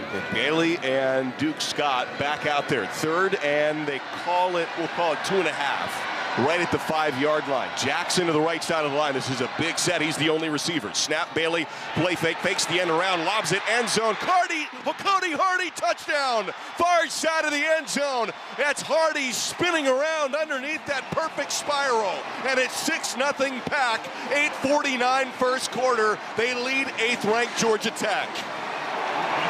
Boy, and I love the way that C.J. Bailey put some air under that ball. He saw Hardy wide open, but he wanted to throw the ball to his outside shoulder. Hardy was looking over his inside shoulder, so therefore to make it a little bit easier opportunity for Hardy to turn his body around, Bailey just put a little bit more air underneath it and laid it right where he wanted to, away from the defender. Here's Kanoa Vine set on for the PAT. The snap is good. The hold is down. The kick left upright's good. It's 7-0 Pack. 8:49 to play in the first quarter. NC State. So NC State scores first against number 8 Georgia Tech, 7-0 Wolfpack. Let's go to Tallahassee. Wake Forest and Florida State underway. Deeks have it. Tennessee transfer is back to return. He stands at the 15, only in Tennessee. Only in Tennessee. Here's Joseph, the freshman from Australia, to punt. He'll boot it from his left to right. High tumbler, not all that deep. White veers to his left, makes the fair catch at the 20. 32-yard punt and no return. And now the Florida State offense comes out. And Larry, this is an offense now, when it gets cooking, it smokes. Now they averaged 523 yards, had a record 498 yards of rushing against Kent State early in the season, and 8 rushing touchdowns. So I know some of that depends on the opponent, but this is an athletic team. 775 yards total in that game. It was a magnificent effort, but Wake Forest has played very well defensively this year. So here comes FSU. Ball is at the 20. I might have said 25. It's at the 20. Sawchuk is the starting back. He's to the right of the quarterback. He will get it middle of the line. 20, 25, 26, 27, 28-yard line, maybe even the 29. 9 yards of running there. Nick Anderson, Dylan Hazen team up to make the tackle 9 yards downfield as Florida State hurries a bit. A little quicker tempo now for the Seminoles on 2nd down and a yard at the FSU 29. Turn, give. Right side, Sawchuk. First down as he bangs it over the 30. Not by much. That's the nose of the ball. But a new set of downs for this Florida State offense. It all comes from those big guys up front, Stan, and we don't even want to talk about the weight that they've got on that front line for Florida State. So now for FSU, it is 1st down and 10 yards to go at its 30. And from the shotgun, flags fly. That'll be procedure against Florida State. Prior to the snap, false start. Offense, number 7. 5-yard penalty. First down. That was a problem for Florida State in the loss at Stanford a couple of weeks ago. 13 penalties against the Cardinal. And Stanford won it out west 20-13. So 1st down and 15 now. The line of scrimmage, the FSU, the 25-yard line. Clock at 10:02 to go here in the quarter number 1. Wake nothing, FSU nothing. 1st down and long. Here is the handoff left side, and Singleton on the carry this time will get, I don't know if he got to the line of scrimmage. He didn't. They get him behind the line by a couple of yards. Devon Patterson is there, and wow, is he playing well. Yo, man, and he was across the line like a shot right in the middle of the play and made a solid, great form tackle.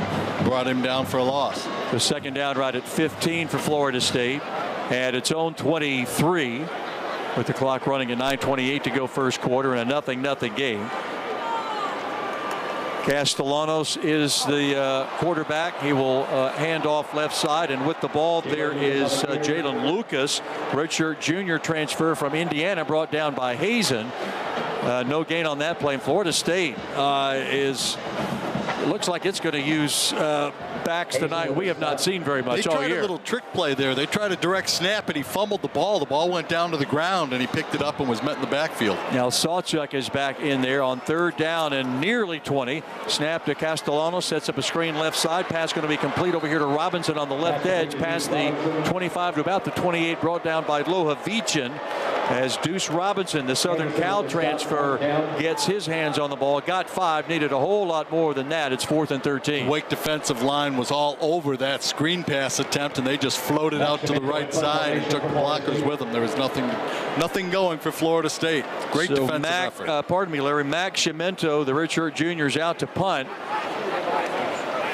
Hernandez is back for Wake. He muffed a couple in the SMU game. He's back there right now at his 30-yard line. Betting he played with a jugs gun during the week. Might have.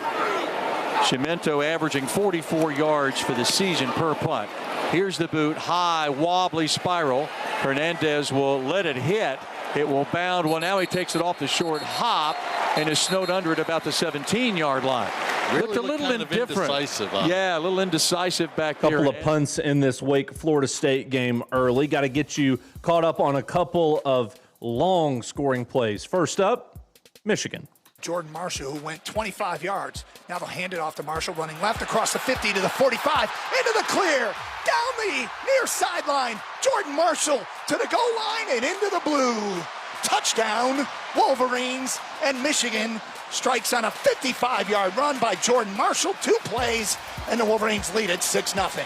Point after was good, so Michigan 7-zip over Purdue as they have just completed the first quarter at the Big House. They're also through a quarter in Oxford. You heard the South Carolina touchdown to go up on Ole Miss 7-0. You heard the Ole Miss field goal to draw within 7-3. Here's how the next Ole Miss drive finished. Waiting green zone and fake on the handoff. Chambliss throws right underneath. He's got Daquan Wright.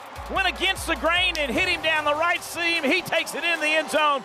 Touchdown, Ole Miss. Yeah, he was trying to get the running back in the flat, David. They picked that up pretty quickly, but Daquan, David Kellum there on the call as Ole Miss finishes the first 15 minutes on top of South Carolina, 10-7. Let's get you back to Raleigh. Georgia Tech just hit a big chunk play. Jackets nearing the NC State red zone after the Wolfpack scored a touchdown on the game's first drive. We rejoin Matt Chazanow on the Wolfpack Sports Network. Tech moving.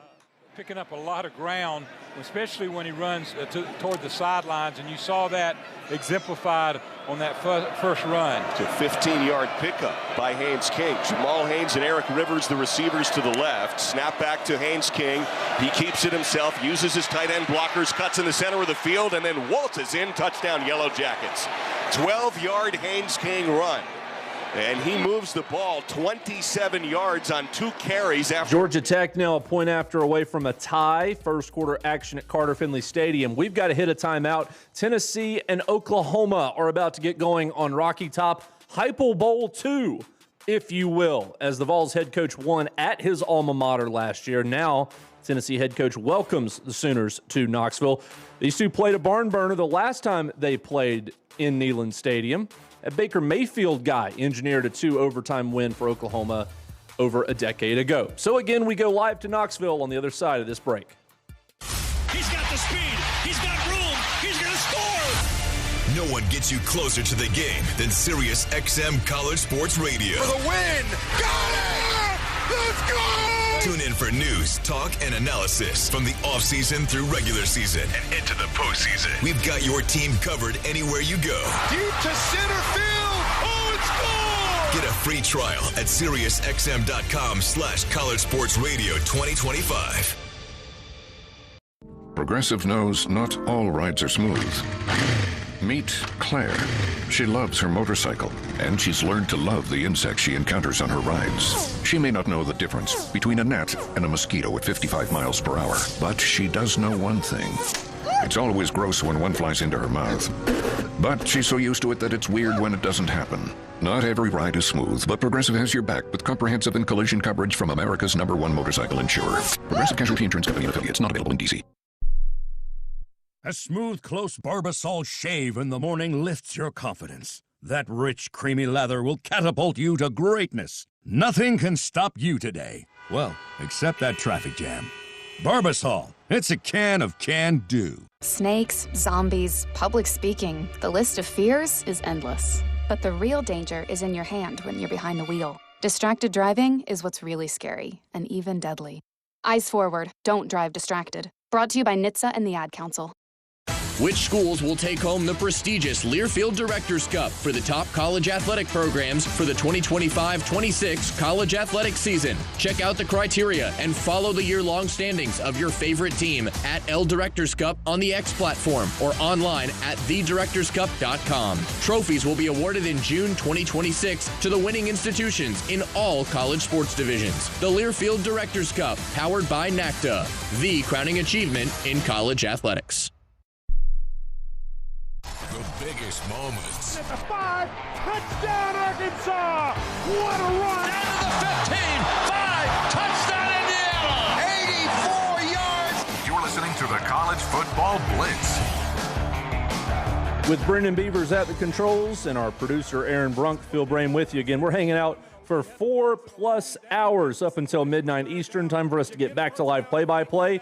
Let's go live to Neyland Stadium. Tennessee picked up a first down on a pass interference penalty on 3rd and long as they are underway between the Vols and the Sooners. This is his baby defense. He got to make sure those guys are making the plays that come their way, but shout out to the Vols for getting the play done right there, getting the job done. Neyland Stadium is proudly preserved by Pilot thanks to a transformative partnership with Pilot. Neyland Stadium and Shields-Watkins Field are preserved for decades to come. This began, the sequence did, with Joey Aguilar dropping to pass, and as he was looking to throw, he fumbled the football. Tennessee lost 8 yards. They were going to have to punt, but on the play, Oklahoma guilty of pass interference. Now the Vols have picked up a first down to the 46. Quick throw.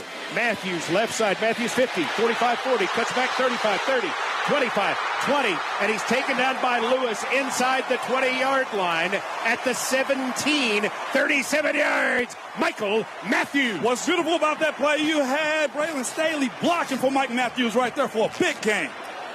Ball's on the ball at the 17. Give Bishop running left, cuts it up, and is taken down from behind by defensive lineman Wine. Virtually no gain on the play. He's an active player. Taylor Wine is his name, redshirt sophomore. They got a lot of hype out of him, man. Again, he's just simply hustle play right there as he go off the left side with a tackle.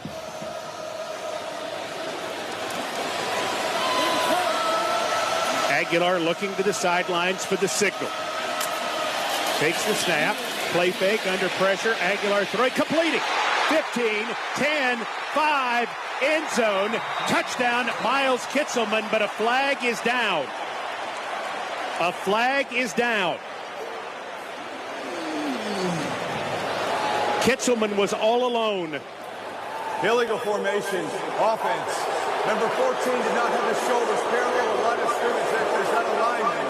5-yard penalty, repeat second down.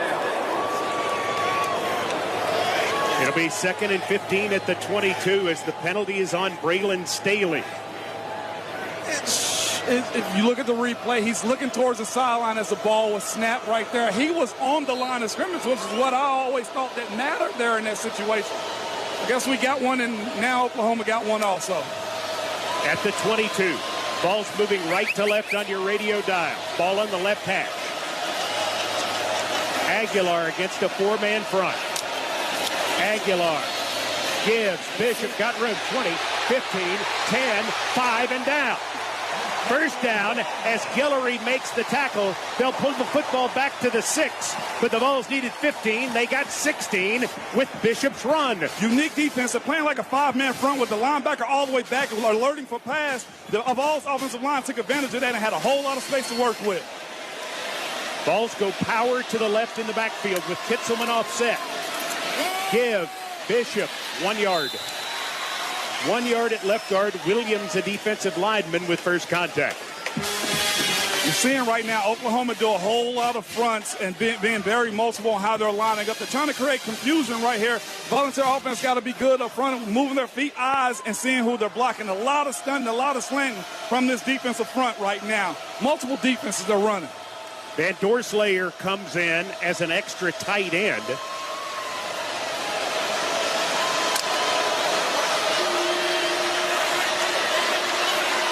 Kitzelman lined up offset in the backfield, as is Van Doorslayer. Play fake. Throw across the middle and high for Staley. He reels it in. Did he get a foot down? Yes, he did. Touchdown, Tennessee! What a drive by this Volunteer offense right here. Had some adversity, put themselves behind the chains a little bit, and still came through. That was a max protect. Lot of yellow laundry on the field on that drive, but Tennessee scores first as they open the scoring at Neyland Stadium. Meanwhile, at the Big House, Purdue is in the red zone, trailing Michigan 7-0 second quarter. Side. Singleton with another quarterback draw. He throws a pass to Thomas for the touchdown.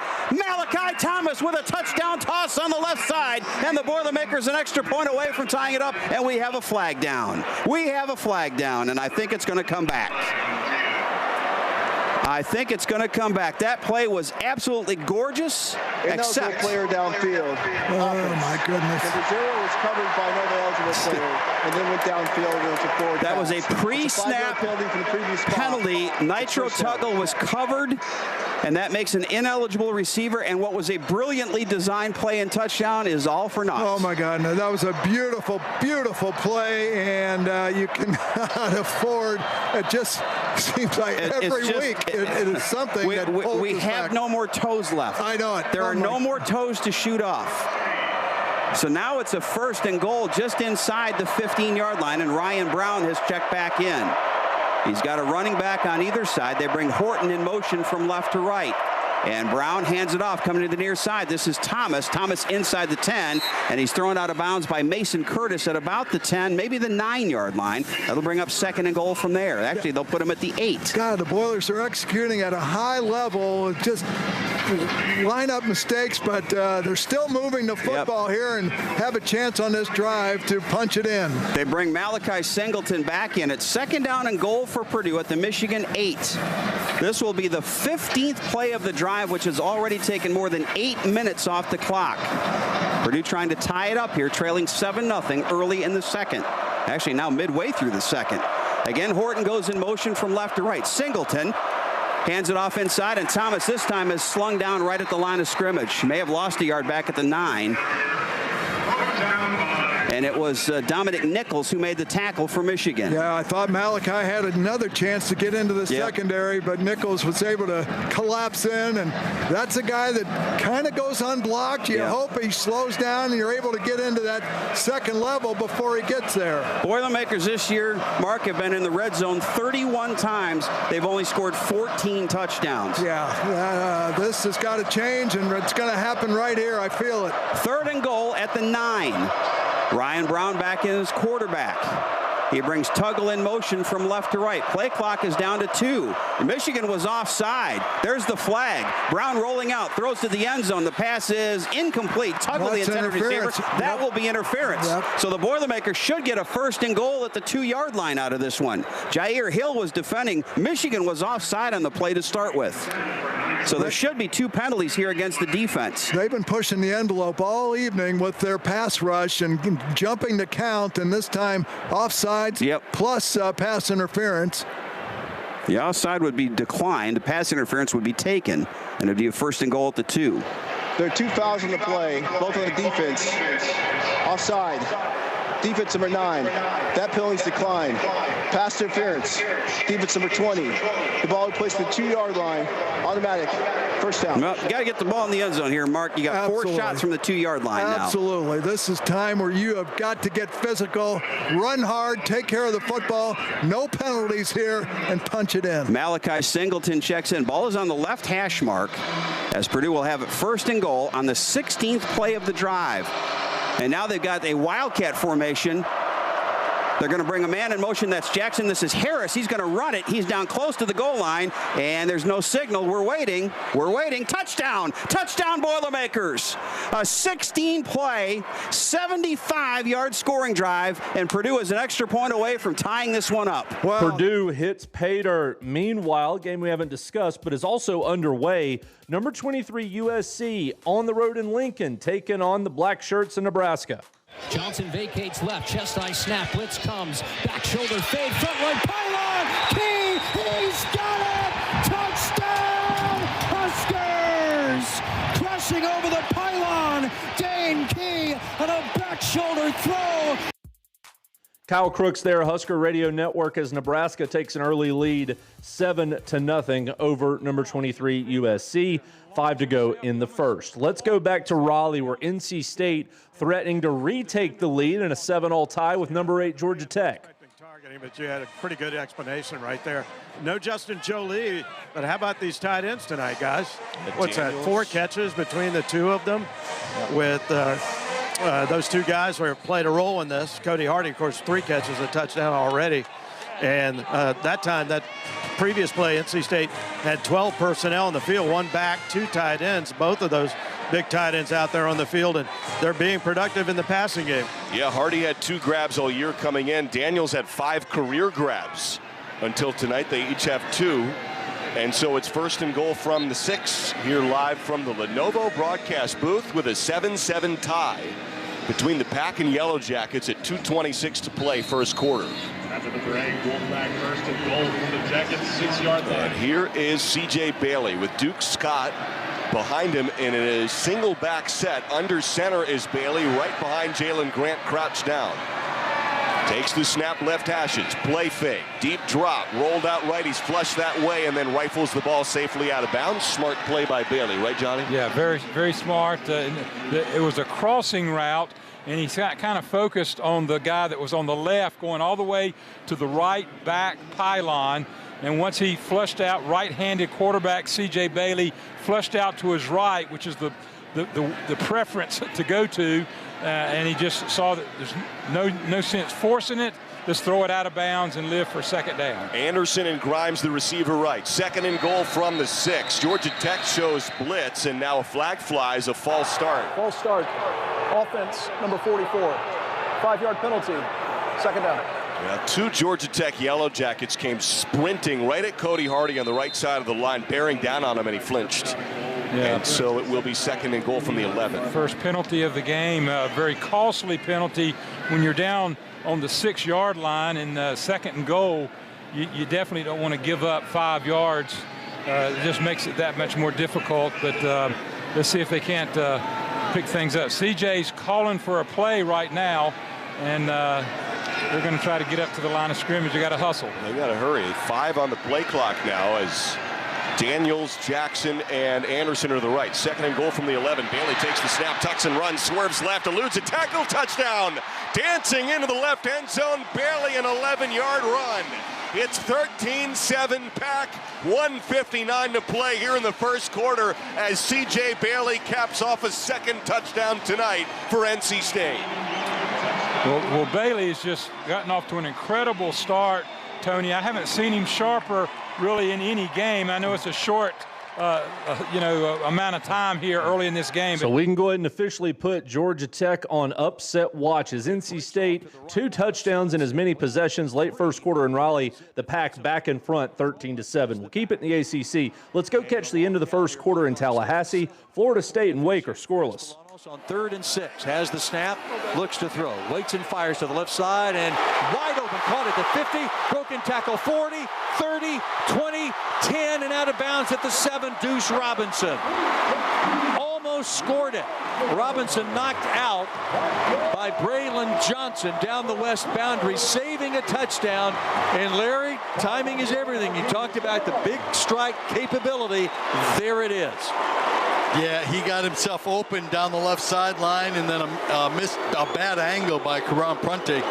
Let him get about 20 more yards. 65 yards on that gain. Florida State trying to catch Wake with too many men on the field. Hand off to the left side, and the flags fly here as the ball is going to get taken down to about the 7. Bryant and Anderson are there for Wake Forest. I think Wake had too many men out there. That will probably be the final play of the 3rd quarter. We'll see if Roddy Johnson's going to give us any kind of, Illegal substitution on the defense. 12 men on the field during the play. Penalty is half the distance to the goal line. Still first down. And that is the end of the first quarter. Timeout. All right, so the Noles will inch it. Florida State on the doorstep of the first points of the night at Doak Campbell, scoreless after 15 minutes between FSU and Wake Forest. Meanwhile, another game in the South, a different conference. Let's go back to the SEC. They're not lacking for points in Oxford. South Carolina scored first, but since then it has been all Ole Miss. On that play, a little bit of a high snap. Chambliss runs to his left, following 2 blockers, signs a seam. He's to the 5, he's to the 2, he's to the 1. He is in the end zone. Touchdown, Ole Miss! Short side of the field, just simply a quarterback sweep, David.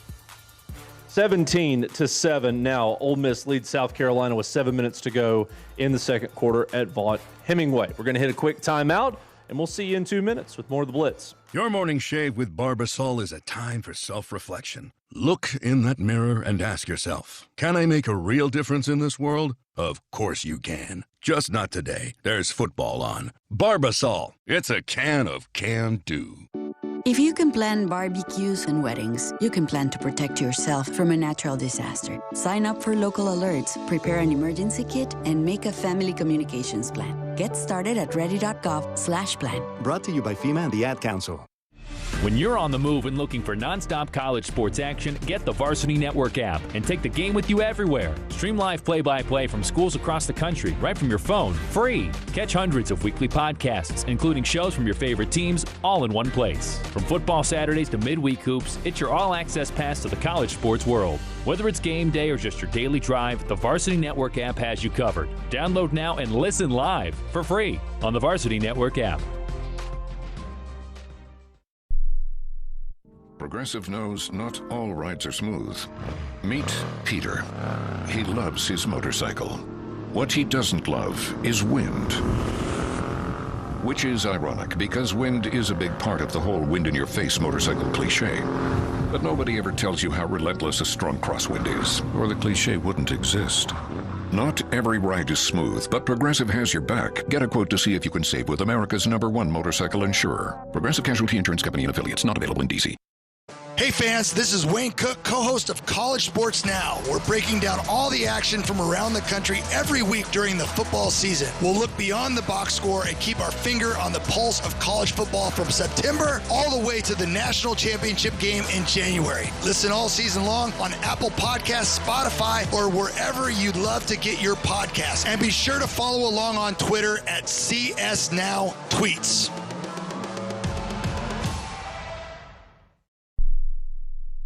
We go crazy for this stuff. Jones is going to take it to the house. Touchdown! The College Football Blitz. 10 after 8 here in the East, hanging out with you until midnight Eastern. Of course, though, public service announcement. Set your clocks back tonight, folks. Enjoy that extra hour of sleep. But we got 3 hours and 50 minutes of college football left on our show before we get there. So Tell you right now, Tennessee leads Oklahoma 7-0. They're in a TV timeout. You heard the Nebraska touchdown to take a first quarter lead over number 23 USC 7-0. After a quarter in Raleigh, NC State leads number 8 Georgia Tech 14-7. 6 to go in the first half at the Big House. Number 21 Michigan and Purdue tied at 7. And number 7 Ole Miss 17-7 lead over South Carolina. Where we were before we went to a commercial was Tallahassee, where Florida State hit a big chunk play to get inside the Wake Forest red zone. We'll see what the Noles can do if they can polish off this drive as they start the second quarter at Doak. There's the snap and give to the middle, and Wake Forest is there waiting on that play. Nothing doing there as Sawchuk got the handoff, ran right into Jaden Loving with some help. Might have lost a yard, and that play did, back to the 8-yard line. I don't think Loving was smiling as much as he was at your show last week. No, he had bad intentions down there. That was a good play. Yeah. All right, second down and 6 from the 7 FSU. Ball between the hash marks. Castellanos in the gun. Flat-footed, ready. There's the snap, opens up, hands the ball in the middle, not much. A couple for Sawchuk, the redshirt junior Oklahoma transfer. It's a Colorado native. Loving there again with help from Quincy Bryant. Third down, back to 5 to go from the 6 in a 0-0 game. Stay in that defensive line, playing their tails off. That's just a good. It's the foundation of this team right now. Yeah. That defensive front, no question. And they go 8-9 deep. All right, third down 5 FSU. Here's the snap, play fake left, rolling right. Castellanos, he can run 5, dances to the goal line, touchdown. FSU. He can hurt you in a number of ways. I think that's his biggest weapon, those 2 legs below his waist. And he rushes in for the 6th time. Rushing touchdown this year, at Florida State draws first blood. Well, they had a lot Florida State on the board. Meanwhile, South Carolina trying to get back into their game at number 7 Ole Miss. Third down here for the Gamecocks, who trail by 10. Looks like defensive end, who was a defensive linebacker, rather, had him blocked. And probably not a good decision right there. Gamecocks 1 of 4 on third down. This one's got to go from 3rd and 15. Gamecocks only 34% on third down conversions. Faison's back in the ball game. Here comes Ole Miss, 3-man rush, spying Lenoris. Lenoris drops it out to Faison on the Gamecock bench. Good move, but it's going to get knocked out of bounds short of the first down. He will be around the, let's see where they spot this. Yeah, at the 41 of the Rebels. So that's a 6-yard gain. Tell me, what do we need here? 5 more yards, looks like. At least 5, and we got to go for it. And got 3:55 to go in the second quarter. You got to go for it. Carolina 0 for 1 on 4th down. The Rebels are 3 of 4.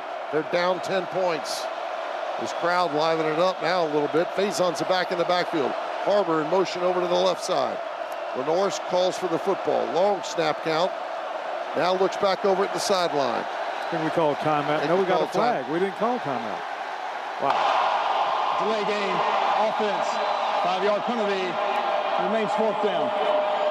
Might force the Gamecocks into a punt. So let's go back to Rocky Top, where Tennessee stopped Oklahoma, and the Vols are back on offense with a 7-0 lead again. Both these teams already have 2 losses. Both still have ranked teams remaining on their schedule. So a big ball game there on the banks of the Tennessee River. Let's get you back to Neyland Stadium. You know what? Is that an advantage for the offense or the defense in these situations? If it's short a little bit, do they have to bring out a tape measure also? Do we go virtual measuring? I think what they do is they just do a little duct tape where the length should be. If you can't duck it. Duct tape works for everything. I've heard that. Yes. I put it on shoes before. Same. 25-yard line, the Vols in Oklahoma territory, leading 7-0.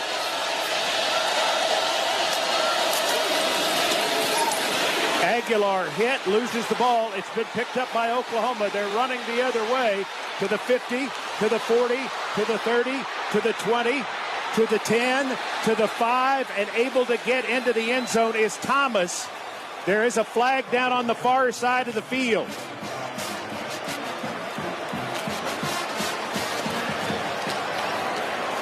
Aguilar took a hit, lost the ball. On the field is a fumble recovered by the defense, returns for a touchdown. There's a sideline warning. Oklahoma, it's their first of the game. There is no yardage. Touchdown. So there we go. And Thomas, their touchdown Sooners. They are a point after away from a tie. Let's go back to Raleigh where Georgia Tech has it. NC State has scored twice. Jackets trying to do the same in a 14-7 game at Carter Finley.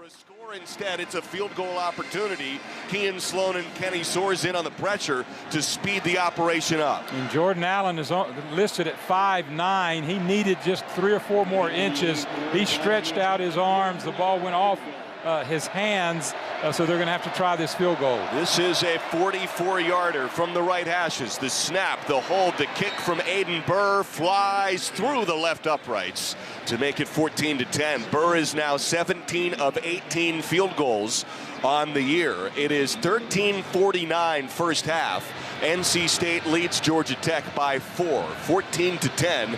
So number 8 Georgia Tech, of course, trying to stay unbeaten on the season, settles for 3. And they cut their deficit down to a 14-10 margin in Raleigh against NC State. Here's the rest of our top 25 scoreboard right now. Still tied at 7 between Michigan and Purdue. That's number 21 Michigan in the Big House. They are at about the 3-minute mark of second quarter action. Wolverines in plus territory. We'll keep you posted there. Ole Miss, number 7 in the country, leads South Carolina 17-7, while Nebraska still has a 7-0 lead over number 23 USC. They're just underway in the second quarter in Lincoln. So let's go back to Tallahassee, shall we? Wake Forest and Florida State. Noles have scored first. They lead 7-0 second quarter. Anyway, holding. First down. Wouldn't have counted had he scored as it stands. My goodness. Well, that was a big part of the field, downfield, is where the hold was called. Man, here comes the call from Riley Johnson. Another penalty on Wake Forest, bit of a theme developing for the Deacs in Tallahassee tonight. But as promised, let's go to the Big House. Michigan on the doorstep of the Purdue red zone. Low-scoring first half in Ann Arbor. 7-all between the Wolverines and the Boilermakers as we close in on the 2-minute timeout. 6 for Michigan. 3 tight ends in a game for the Wolverines. And Bryce is back to pass. Here comes a blitz. He's going to get rid of it down the sideline, and he underthrows his receiver, Marlon Klein, in the near side. Incomplete. It'll be third down. It's weird because I don't even think Marlon, he didn't adjust to the ball at all. And I don't know if it was just so underthrown that he didn't attempt it, but that's 3 times now where I don't know that the Michigan receivers are even seeing the ball. Well, on that one there, the ball was just severely underthrown. I thought Bryce hurried that. I thought that he could have just waited a second because Marlon Klein had the guy by a good 2-3 steps. This is a 3rd down and 6 for Michigan. Marshall back in the game. He's in the backfield off the right hip of Bryce Underwood. Purdue showing a 5-man front. 3 receivers are split wide to the left, 1 to the right. You got to hurry here. Play clock down to 2. Bryce takes the snap, back to pass. Looking far side. He's going to step up in the pocket, and he's going to run. Makes a man miss. Now he delivers, and is it picked off? It is. It's picked off by Purdue. Hadori Hines at the 4-yard line. Oh, boy. Bryce has done a great job taking care of the football. Yeah, and he's running to his left. Not able to. That'll be the 2-minute timeout as Purdue gets the interception. They pick it off at their own 5-yard line. But most importantly, they keep that game tied at 7. Let's go back to Ole Miss and South Carolina. Rebels football. 2.5 minutes to go first half with a 17-7 lead. Chambliss keeps it off the right side. He's got a nice run out to the 40 and then spins off a tackle. The ball come out. South Carolina thinks they have it, but I think he was down. Yeah, they're marking it at the 41-yard line. They're not ruling this a fumble. The ruling on the field is the runner was down prior to losing possession. This is the 2-minute timeout. So we got the 2-minute timeout. Dylan Stewart on that tackle to keep him from getting away. It ends up being a 7-yard gain. When we come back, the Rebels will have 2 minutes to work with. 2nd down 3 coming up from the Ole Miss 41 with Ole Miss. 2 minutes to go in the half in Oxford. Let's go back to Raleigh, where NC State's about to go back on offense as Georgia Tech's field goal has cut their deficit against the Pac to 14-10. So they get good yards on first down, convert on third and short, and keep that offense on the field. But you get force a field goal in this game, you feel like it's a win. Right, Anderson, Jackson, and Rogers break out to the right. 1st and 10, Pack, snap left hashes at its own 25. Bailey eludes pressure, now can't. Pocket collapses, he's sacked. Inside the 20-yard line to the 18. It's the 17th sack of the year for Georgia Tech, which is right in the middle of the league in the ACC. A kilo stone with that sack. Probably the first poor decision. CJ, it wasn't like he got blitzed immediately. He stood back in his pocket, then he tried to run from the pocket, and it probably should have just stayed within his rhythm and threw the ball away. Loss of 7 on the play. Snap at the 18-yard line. Bailey hands it off to Scott, who spins his way out of 1 tackle and then muscles for a gain of 2. Between the hashes to the 20, sets up 3rd and long. Kyle Eford, the middle linebacker, with a stick. It's 3rd and 15 now here for NC State. All right, let's see if Georgia Tech is going to try to put pressure by bringing more than just the front 4 on defense. Let's see if they go to a pressure. If they do, then CJ, if he makes a quick read, he should have a one-on-one and have an opportunity. Came in tied for 8th in the ACC in sacks as a team to Georgia Tech. Snap back, 3rd and 15 to the 20. Bailey dump off. Colson Fields has it, and he is submarine north of the 25. Spins to the turf at the 28.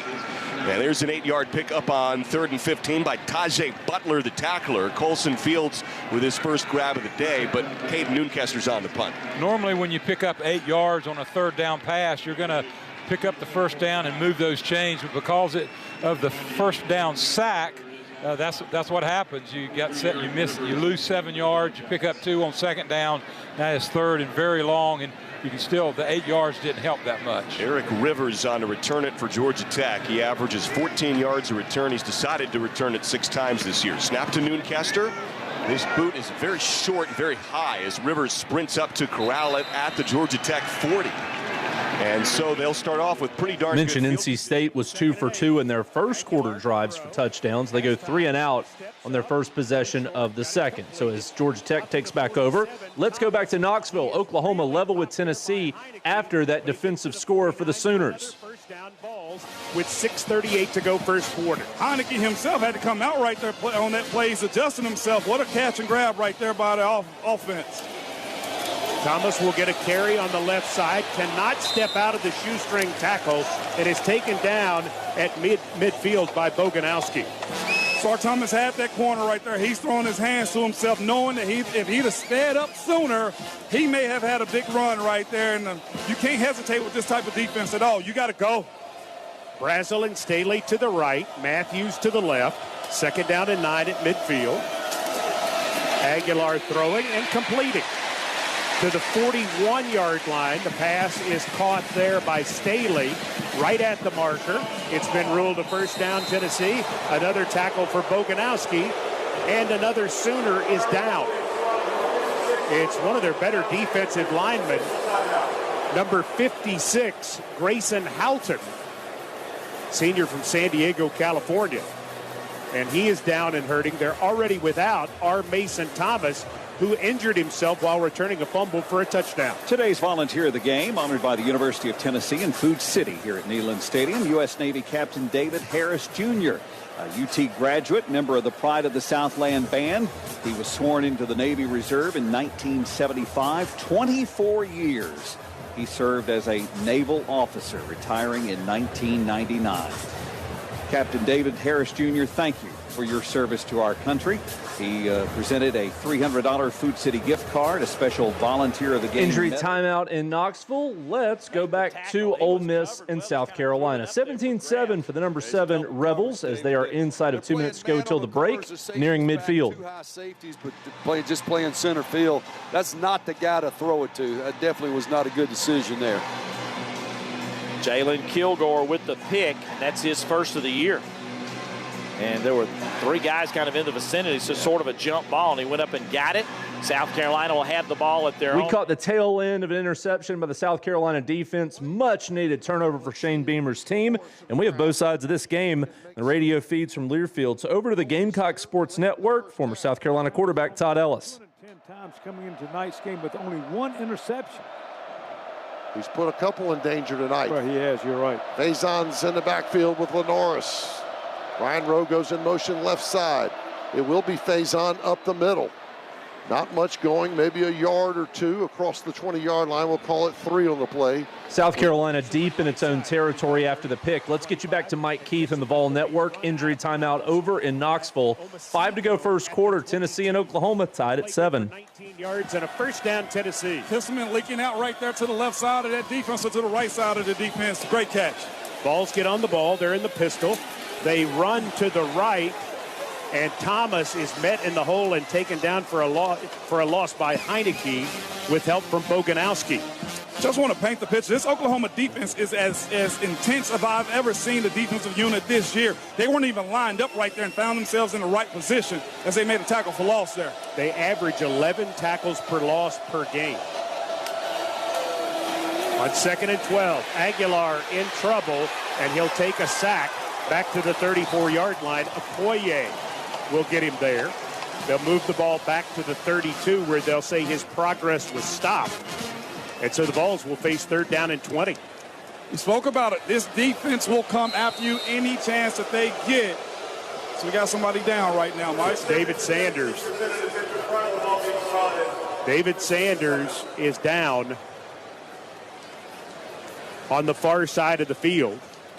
And so the Vols will have to make an adjustment in their offensive Tennessee's line. right tackle injured. So let's go back to Michigan and Purdue. Boilermakers, bit of a shank on the punt. So Michigan, a chance at points here. Final 30 seconds of the first half and a 7-all tie at the Big House. In motion across the formation and man coverage. There's just no one that can get to him in time.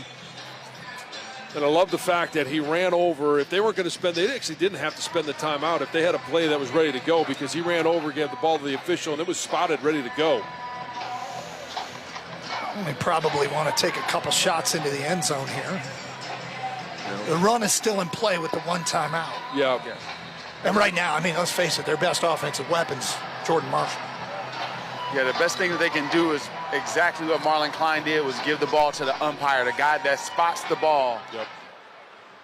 Zach Marshall and Donovan McCulley split wide right. Deacon Tonelli and Andrew Marsh split to the left.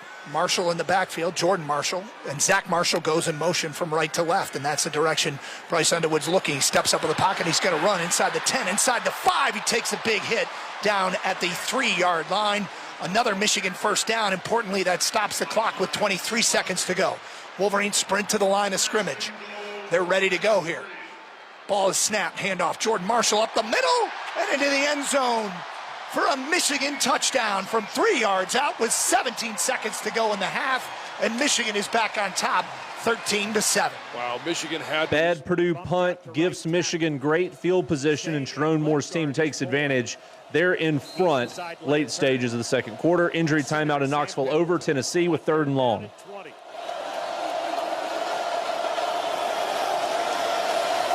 Game tied at 7, 4:20 remaining first quarter.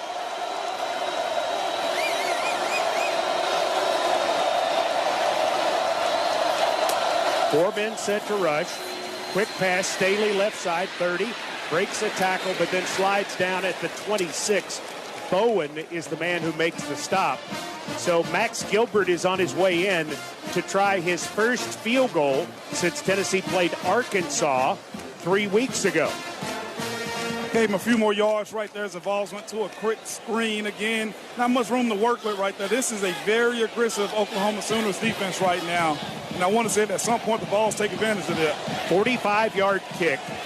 Ball set just inside the left hash. Snap, set. Gilbert's kick on the way. Good! Gilbert 11 of 13 on the year.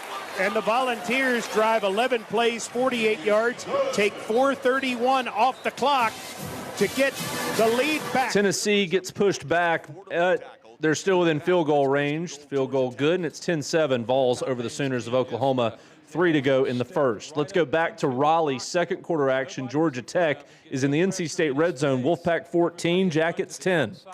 He went up the middle and almost got to the line of scrimmage and just released a little short, easy pass to a crosser for the first down. Patterson to the right. Isaiah Kenyon motions left to right. Snap, first and goal from the 10. King drops back, airs it out. Spiral left, incomplete.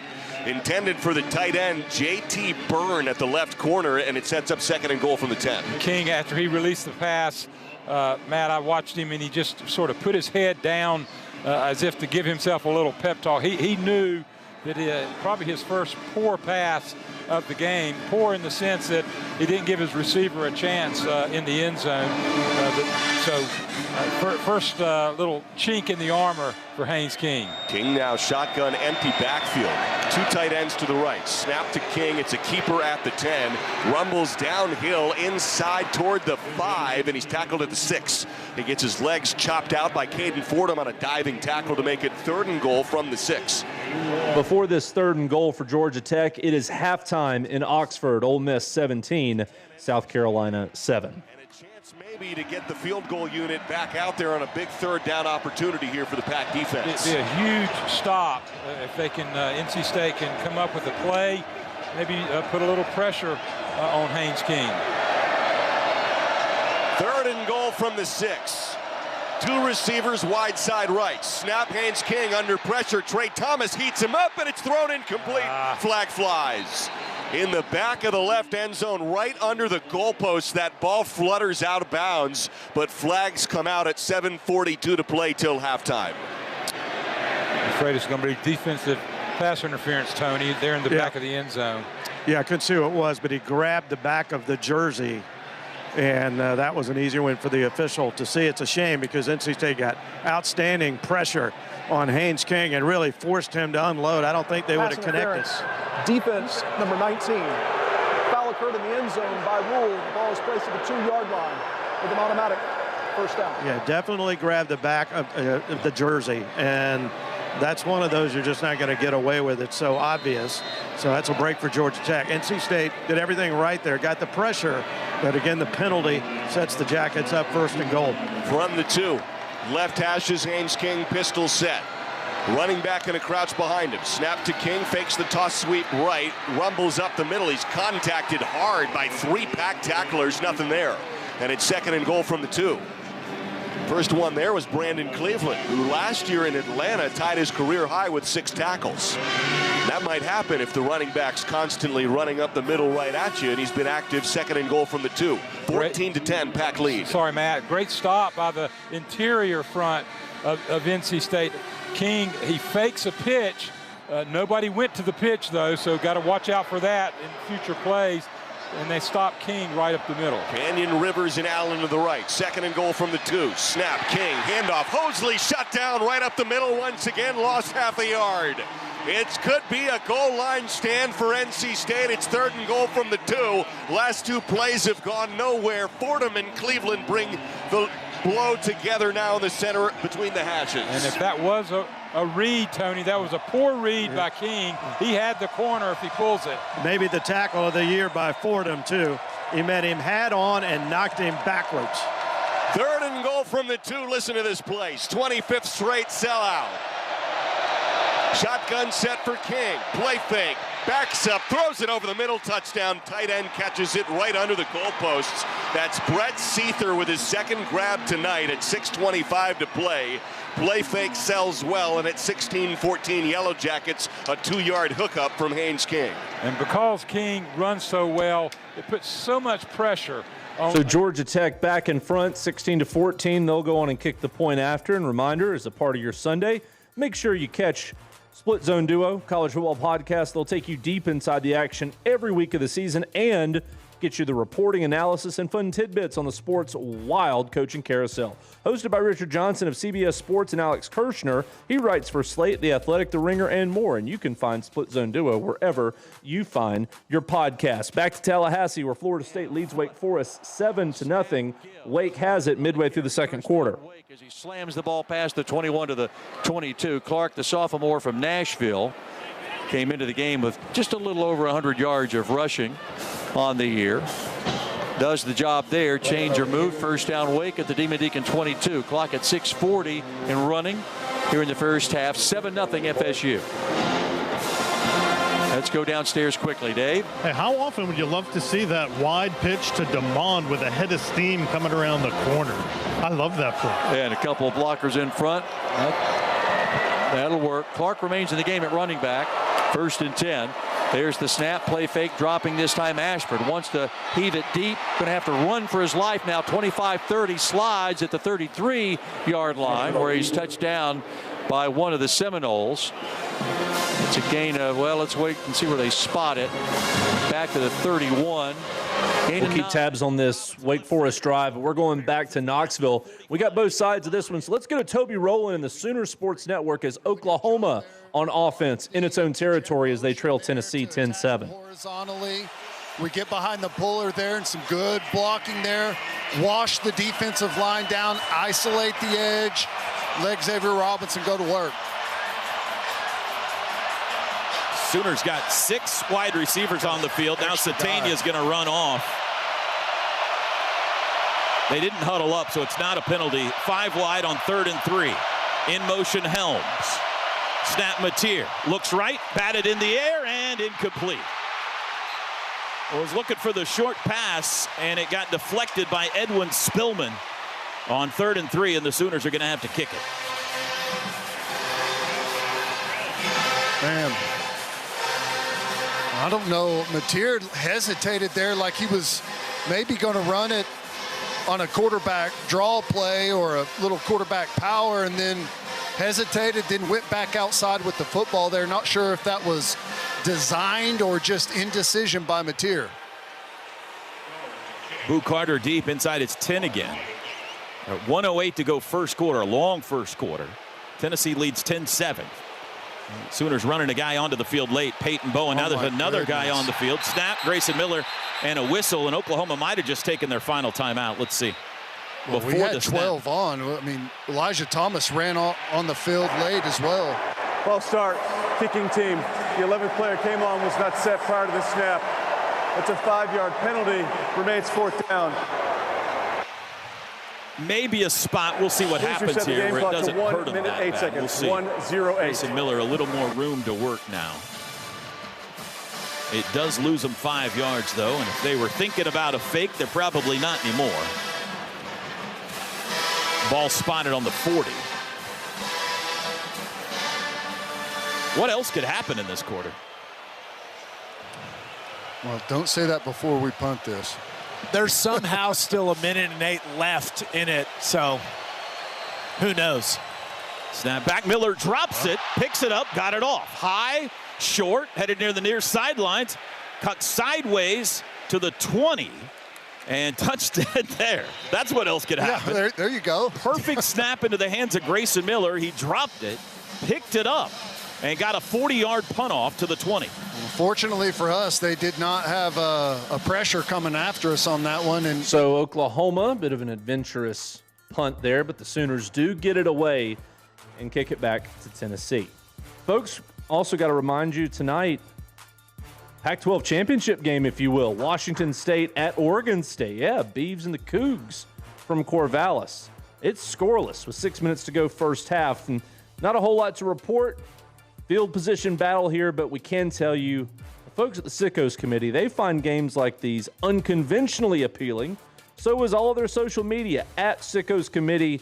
Give them a follow and enjoy a unique perspective on ways to enjoy college football. Back to live play-by-play, back to Raleigh, where NC State finds itself behind for the first time tonight. Number 8 Georgia Tech leads 17-14. 6 to go in the half at Carter Finley with Wolfpack on offense. 50 and ticking here. Jackets lead at 17-14. Snap back to Bailey, comes about belt high, deep drop, pumps one, slings it left, caught by Rogers on a drag, far side of the field, and he's shepherded out of bounds. First down Pack, north of the 40 to the 42. That's a first horizon first down, a gain of just shy of 15 yards. And after getting that sack on the previous offensive series, now Bailey's right back to being hot again. He was very accurate. Hit Noah right in stride for the big first down. First and 10 here at the Pack 43. 5:20 and ticking here in the first quarter. Pack down by 3 on the drive. Snap to Bailey. Left hashes. Great pocket. He statues, now tucks and runs. Ball in his right arm. Flag flies as he runs and slides north of the 45 to the 46. pending the flag. Holding.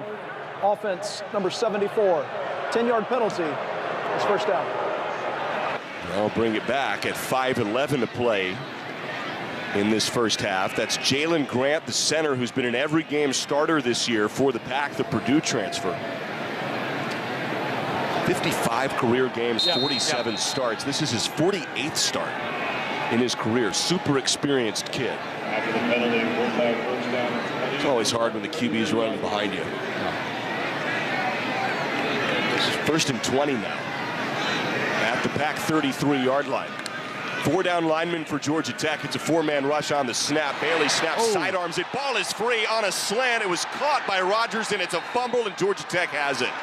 At the 39-yard line, that's 6 yards gained and then lost. Is a catch, fumble, recovered by the defense. As we go down to the sidelines to our guy, Tony Haynes. We get a close look at that, see if he had possession. Did he make a football play after catching the ball? That's what they're going to look at. Let's see. Little sidearm sling by Bailey. He may have been bobbling that ball. He may have not had possession. I don't think he secured the football when it was knocked out of there. It was a quick slant, and we're going to get a review. Previous play is under further review. Yeah, that's a Barbasol review coming up at 4:47. So as they review the potential NC State turnover, quick scoreboard update. USC has kicked a field goal to draw within 4 of Nebraska. Low-scoring game in Lincoln, with the Huskers up on the Trojans 7-3. Meanwhile, after 50 minutes of real time, the first 15 minutes of game time have been played in Knoxville. 10-7 Tennessee. Vols will have it first down as they start the second quarter at Neyland Stadium. Meanwhile, Michigan at the break up 14-7 on Purdue. And Ole Miss, number 7 in the land, will get going in about 4 or 5 minutes or so in the third quarter, with the Rebels at home on top of South Carolina 17-7. But we're going to hit a quick timeout. We'll come back, catch the video review in Raleigh when the Blitz returns right after this. Morning, Zoe. Got donuts. Jeff Bridges, why are you still living above our garage? Well, I dig the mattress, and I want to be in a T-Mobile commercial like you. Teach me, Saldana. Oh, no, I'm not really prepared. I couldn't possibly. At T-Mobile, get the new iPhone 17 Pro on them. It's designed to be the most powerful iPhone yet and has the ultimate pro camera system. Wow, impressive. Let me try. T-Mobile is the best place to get iPhone 17 Pro because they've got the best network. Nice, Jeffrey. You heard them. T-Mobile is the best place to get the new iPhone 17 Pro on us with eligible trade-in in any condition. So, what are we having for lunch? Dude, my work here is done.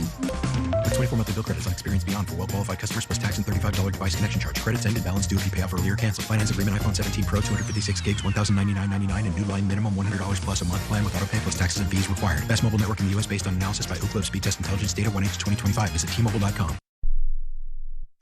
He's got the speed. He's got room. He's going to score.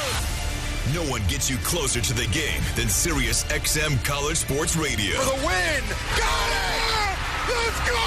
Tune in for news, talk, and analysis from the offseason through regular season and into the postseason. We've got your team covered anywhere you go. Deep to center field. Oh, it's gone! Get a free trial at SiriusXM.com/College Sports Radio 2025.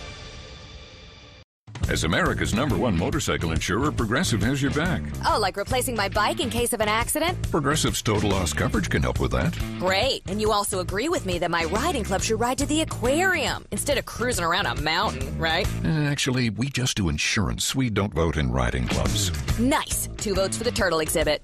To be clear, Progressive has your back for insurance only. So get a quote and see if you can save. What are you, some kind of turtle hater? Progressive Casualty Insurance Company and affiliates. Covered subject to policy terms, limits, and conditions. All the best plays from coast to coast. Off to the races to the 30. Down the sideline and scores. The Rutgers touchdown. Luff for the end zone. Touchdown, Nevada. The Wolfpack wins. This is the College Football Blitz. We're going back to Raleigh where that turnover by NC State's offense overturned. And then on 3rd and 20, the Pack just hit a big chunk play. 4.5 to go, second quarter. NC State trails at home against undefeated number 8 Georgia Tech, 17-14. Before he crosses the line of scrimmage, he sees Anderson down there by himself. What an amazing play by both of those guys. 51-yard pickup into the Case IH red zone. 1st and 10 at the 16. Bailey shotgun, Scott to his left shoulder. Jackson motions to the left to peek. Snap, Bailey, handoff, Scott. Great blocking. Tunnels his way down, and then he tumbles to the 10-yard line, and his momentum pulls him inside the 10. Tajay Butler with the tackle as Duke Scott goes head over heels to about the 9.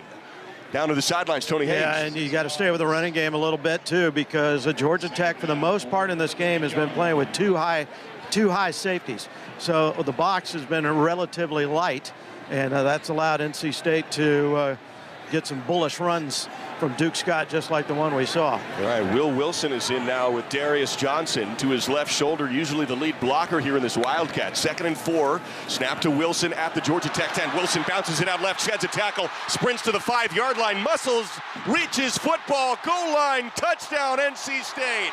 10-yard touchdown run for Will Wilson. Off the left side of the formation, it's 20-17 Pack.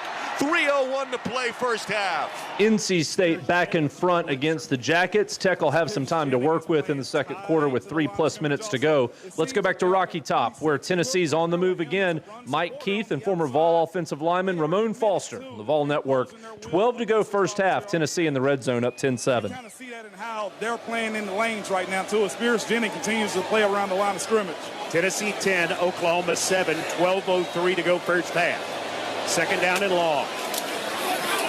Give it to Lewis again. And again, he's at left guard. He's down to about the 18. Bowen with the tackle. It'll be 3rd down and 6. It's a nice little run up the gut right there. Get a couple yards, set yourself up in a manageable 3rd down situation. Inside zone has to work for the Vols again, as they're not really doing many substitution on this Oklahoma defensive line. Tennessee is 3 of 4 on 3rd downs. This is a longer one.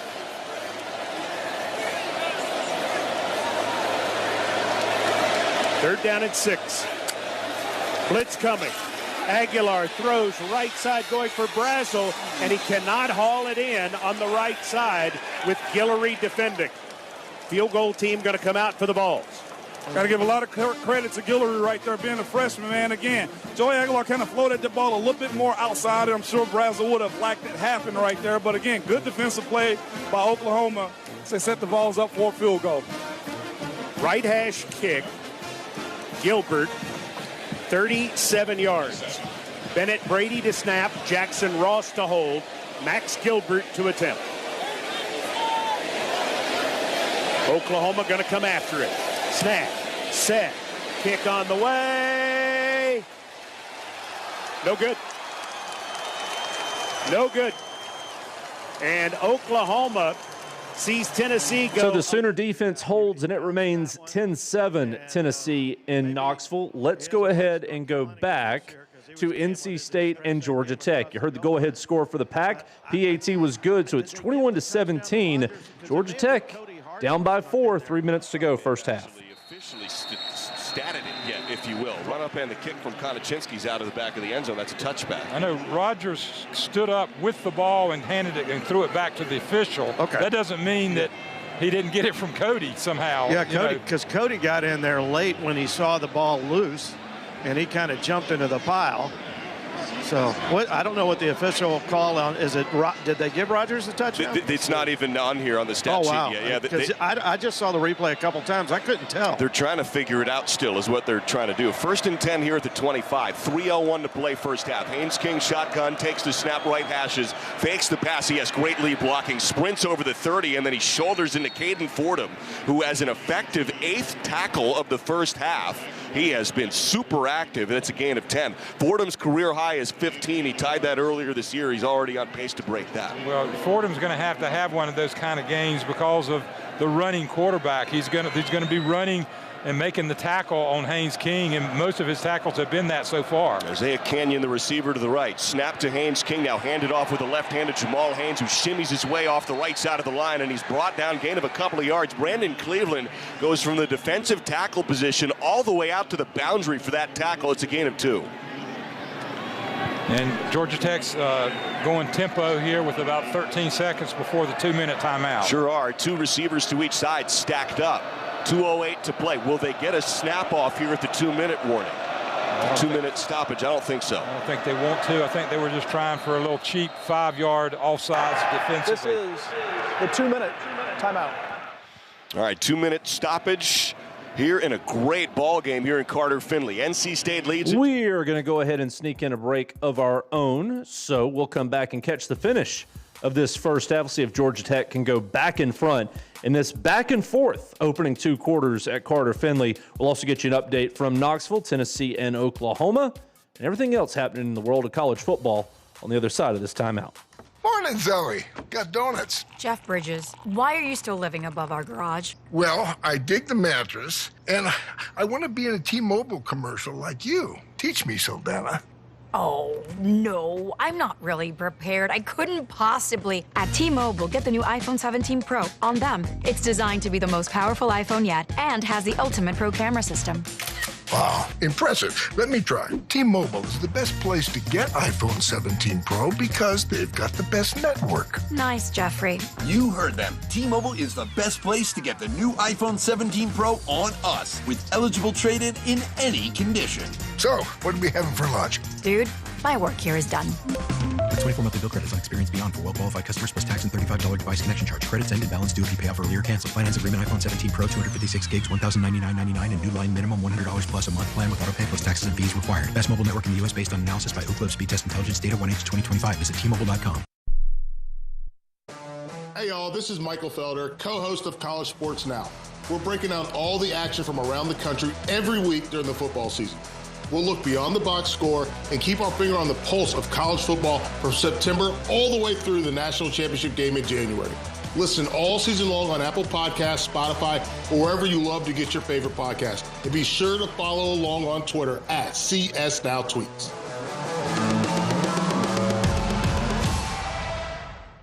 Progressive knows RV owners like to travel at a nice, relaxing pace. Just like this commercial. They're not rushing to a departure gate at the airport because they depart from their driveway. And they can relax even more knowing they're protected by Progressive. Now here comes the fast part. Progressive Casualty Insurance Company and affiliates. You're listening to the College Football Blitz. It's caught! It's caught! He's got it! He's in the end zone! Touchdown! Ole Miss! Touchdown! And Wade wins it! Back to live play-by-play, back to our ranked-on-ranked SEC matchup tonight. Number 18, Oklahoma, off and moving after Tennessee missed a field goal to keep it a 10-7 Vols lead. John Mateer with a big run to get up near midfield. And pushed back, and here comes a flag late. He was driven into the Tennessee bench by Perlotti, and that's going to be a free 15. It's an easy call. He's in the grass. They're out of bounds. Whistles are blowing, and then you get the late shot there on the wide. After play, personal foul. Late hit out of bounds, defense number 27. 15-yard penalty includes an automatic first down. Second penalty on Tennessee. The Sooners have been whistled for 3. That'll take the ball into Volunteer territory. First time the offense has done that today. And they'll spot it at the 38. First down's brought to you by Paycom. Score big with their command-driven AI engine, iWant, your shortcut to smart work. 10-7 Tennessee, 10 minutes to go till half. From the Volunteer 38, Satania and Gibson left. Burks right, now Satania in motion. Inside handoff, Robinson. Didn't go anywhere on that one. Got pushed back for no gain. Haven't got the ball to Isaiah Satania yet, Ted. No, and you imagine that we're building towards that, whether it's one of those pump and goes or something there quick at the line of scrimmage. He's got to start being a factor in this football game. 2nd and 10 after the no gain run by Robinson. Same personnel package. Taking their time a bit here now, though. Mateer looks back at the sideline. Sooners on the far sideline. Now he takes the snap. Looks left. Rolls right. Flag down. Mateer directing traffic. Throws short. Comeback catch made by Burks. And he steps out of bounds. What's the flag about? I think we're going to get the same penalty they got where we're looking at the sideline.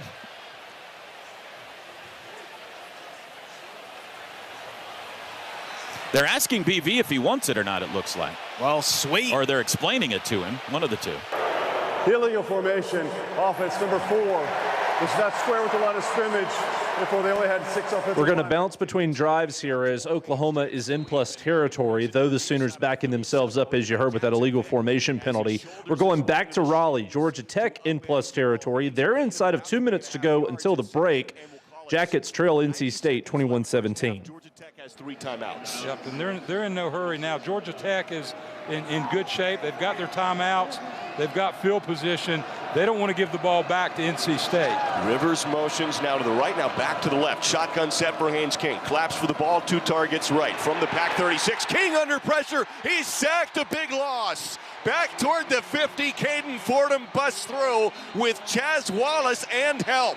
And Kenny Soares is in there as well. Chase Bond, a whole caravan. There's a Food Lion sack, and it's 3rd and 18. Big loss on the play with 60 seconds to play, and it takes Georgia Tech out of field goal range. It does take them out of. Jackets call timeout. Back to Knoxville. Got to get to the 28 for a first. Tennessee showing pressure. Mateer's got it. They bring a blitz. Picked up by Robinson. Mateer looking for somebody to throw to. Scrambling around. Steps up. Here comes a flag. Mateer takes a big hit. He's down at the 37, which lost a couple of yards.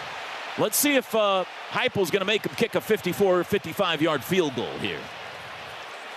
If it's a hold, he could back him up 10 yards and give him 3rd down again. Holding, offense number 70. That penalty is declined.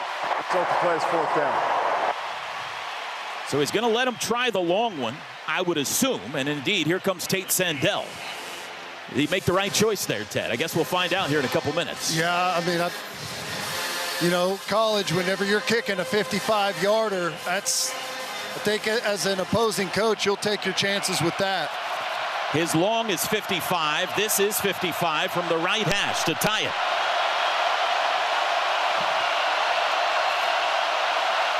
Oh, Tennessee jumped, but they got back on side. Snap back. Hold down. Kick is away. Driving. Does it have enough? It is good.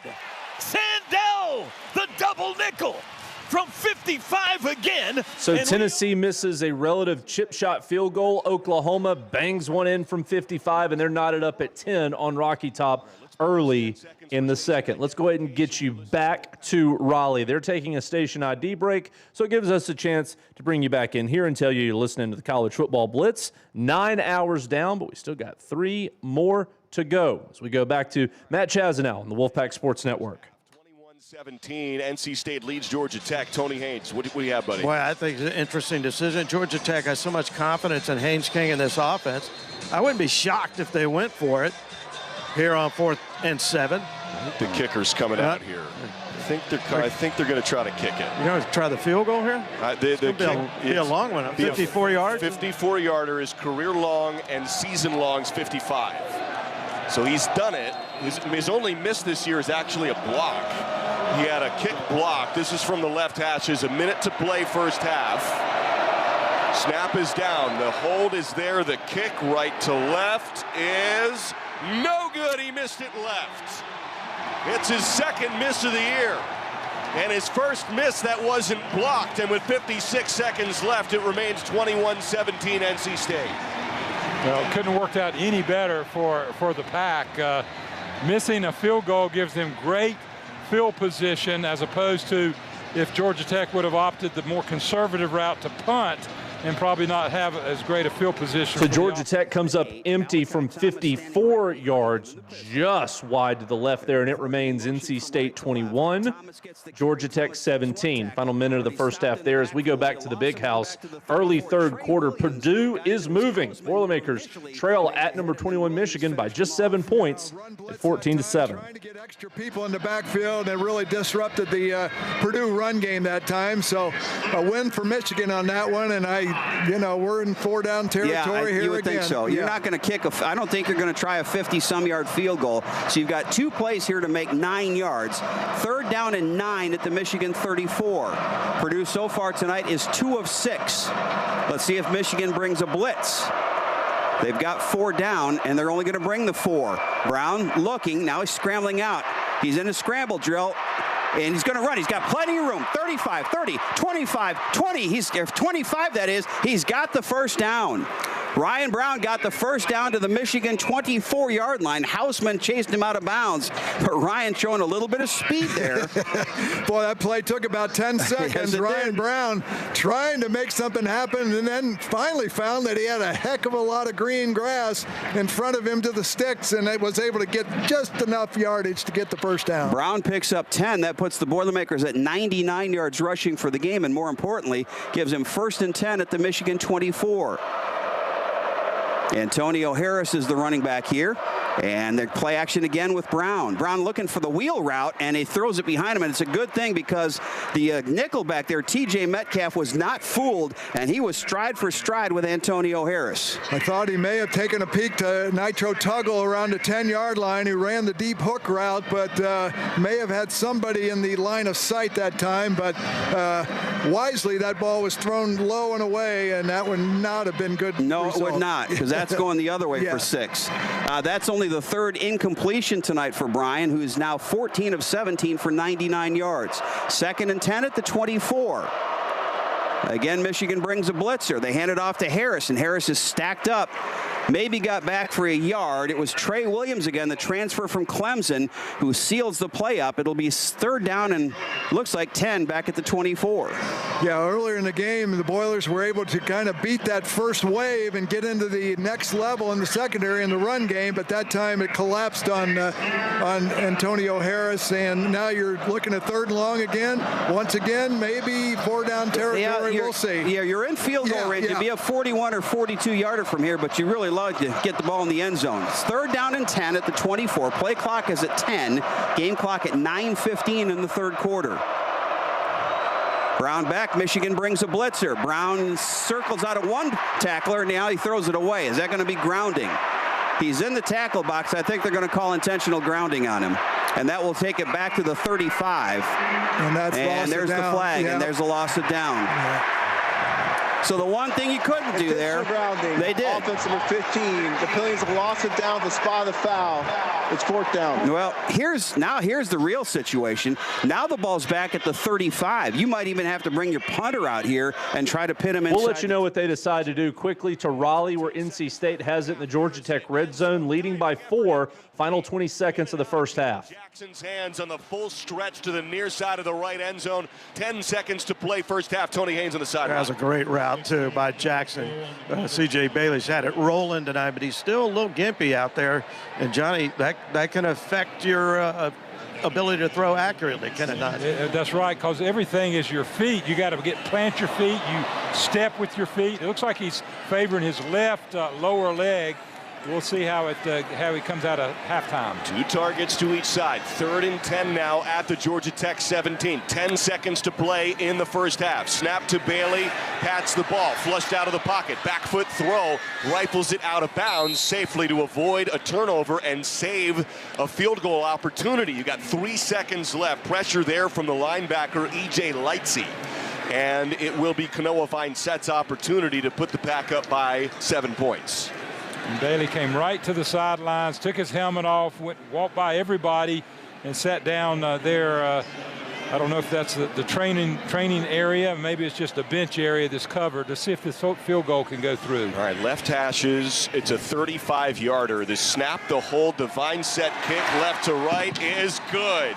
NC State 24 points to Georgia Tech 17. Before we go to halftime, Tony Haynes will talk to Coach Doran. We'll have a special guest at halftime with our game sponsor from the College of Engineering, the Dean, Jim Fentner, will join us. I'm excited to talk to him.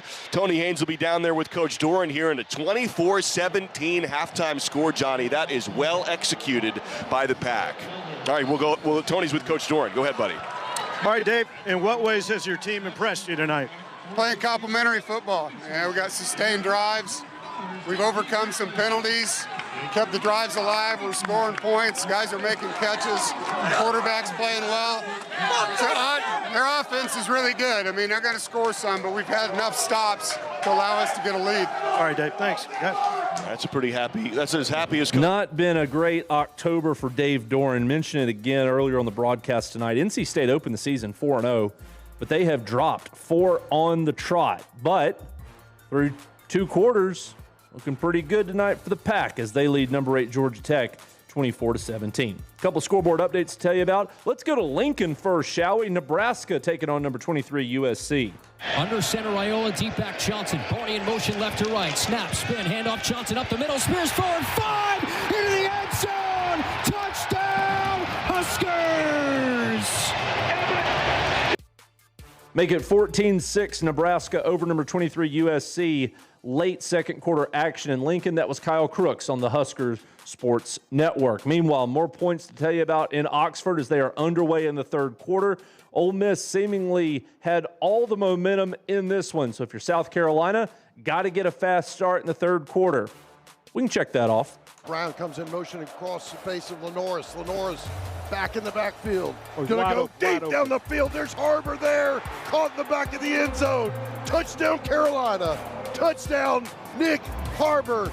Todd Ellis there on the Gamecock Sports Network. South Carolina is within 3 of Ole Miss, 17-14 after that Gamecock touchdown. Meanwhile, Purdue kicked a long 50-yard field goal, and it was good. So the Boilermakers draw within 4 of Michigan. 9 to go in the third. It's a 14-10 Wolverine lead at the Big House. We're going to go ahead and step aside for a 2-minute timeout, and we will have more of the Blitz coming up in just a minute. A smooth, close Barbasol shave in the morning lifts your confidence. That rich, creamy lather will catapult you to greatness. Nothing can stop you today. Well, except that traffic jam. Barbasol, it's a can of can-do. Snakes, zombies, public speaking. The list of fears is endless. But the real danger is in your hand when you're behind the wheel. Distracted driving is what's really scary and even deadly. Eyes forward, don't drive distracted. Brought to you by NHTSA and the Ad Council. He's got the speed. He's got room. He's going to score. No one gets you closer to the game than Sirius XM College Sports Radio. For the win. Got it! Let's go! Tune in for news, talk, and analysis from the offseason through regular season and into the postseason. We've got your team covered anywhere you go. Deep to center field. Oh, it's gone! Get a free trial at SiriusXM.com/College Sports Radio 2025.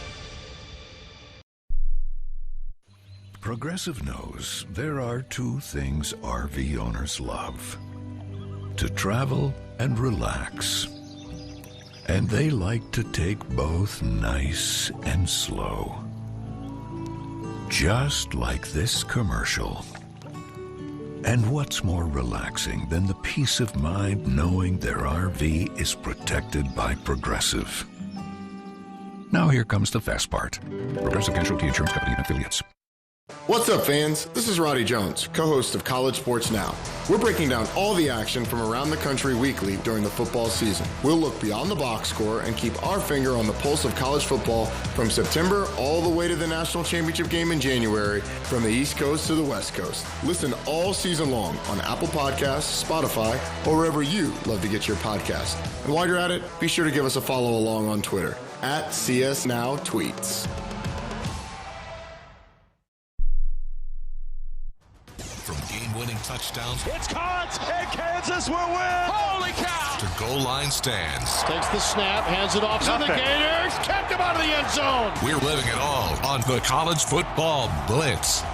And we are now streaming this here College Football Blitz on video. You can bring it and the Learfield Studios to life by searching for the Varsity Network on YouTube or follow us on X at Learfield Audio. Let's go ahead and go back live to Ann Arbor where Michigan has the football. Purdue within 4 after that long field goal. It's Wolverines 14 and Boilermakers 10 midway through the third quarter. Being patient in the backfield, taking that ball, pressing the pocket all the way to the right, pressing those holes, getting those linebackers to run over the top, and then cutting backside. Great job by Gio and Blake of cutting that backside off. 3 receivers split to the right now. Channing Goodwin goes in motion from left to right and back to the right. Now quickly throwing is Bryce, and Andrew Marsh catches it and gets drilled immediately on a wide receiver screen. Coming up from the secondary, Smiley Bradford. That's going to go for a loss of 3. So that's a huge indicator is their alignment. So when you look at Andrew Marsh, he's like 4 yards off the line of scrimmage. So that's a dead giveaway that they're going to run that bubble screen. 4 wide for Michigan on this 2nd down and 13. They lead it 14-10 here, 6:29 to go, third quarter. Underwood's got Jordan Marshall in the backfield. He's got 100 yards rushing in this game. And he'll take the snap running right. Tries to turn the corner, and he can, but steps out of bounds back into Purdue territory. He got the lost yardage back to the original line of scrimmage at the 47-yard line, a gain of 3. Miles Slusher forced him out. It'll be 3rd and 10. Well, it's not a great position to be in 3rd and 10, but I mean, I would definitely look for, hey, when you're looking down the field, who's your number 1 receiver that you're going to be looking for right now? Andrew Marsh. Kendrick Bell is in the game. He's split wide right. Underwood looking at a 4-man Purdue front. Claps his hands, takes the snap. Back to pass. Over the middle, delivers, and incomplete.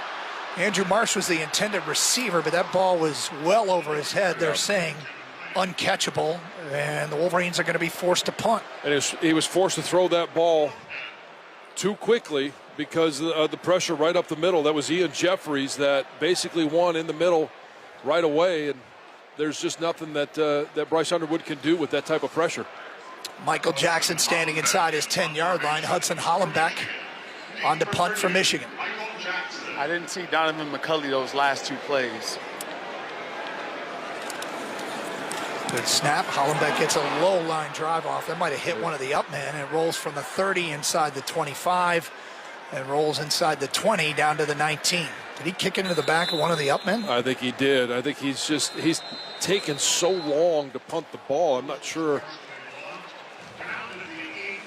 Say it's partially blocked here. They're going to mark it at the 18-yard line, and that's where Purdue will take over. 14-10, Michigan on top. Purdue definitely got a piece of that one. And block punts are brought to you by our friends at the Sickos Committee. Give them a follow at Sickos Committee on all of their social channels, X, Blue Sky, Instagram, YouTube, and TikTok. They'll keep you alerted all day long, just like we do here on the Blitz. Let's go ahead and get you to Knoxville, where Tennessee has picked up a first down after a face mask.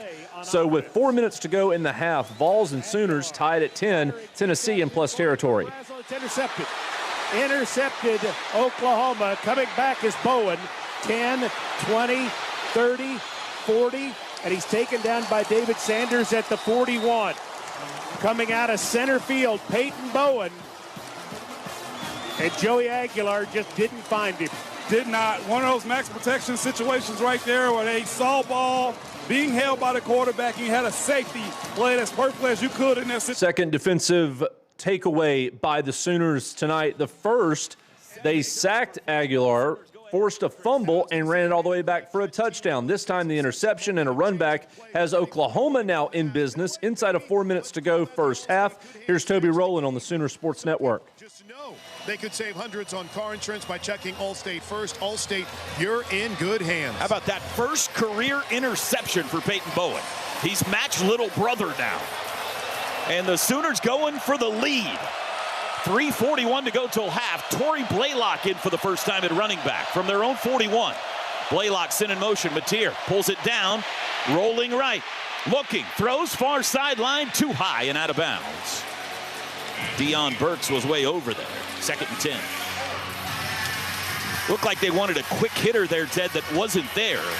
So Mateer extended the play. Yeah, I feel like we've run the ball good and we're close to breaking a couple, but we get away from it. Now it's 2nd and 10. It's going to be hard to get back to the run unless you convert a first down.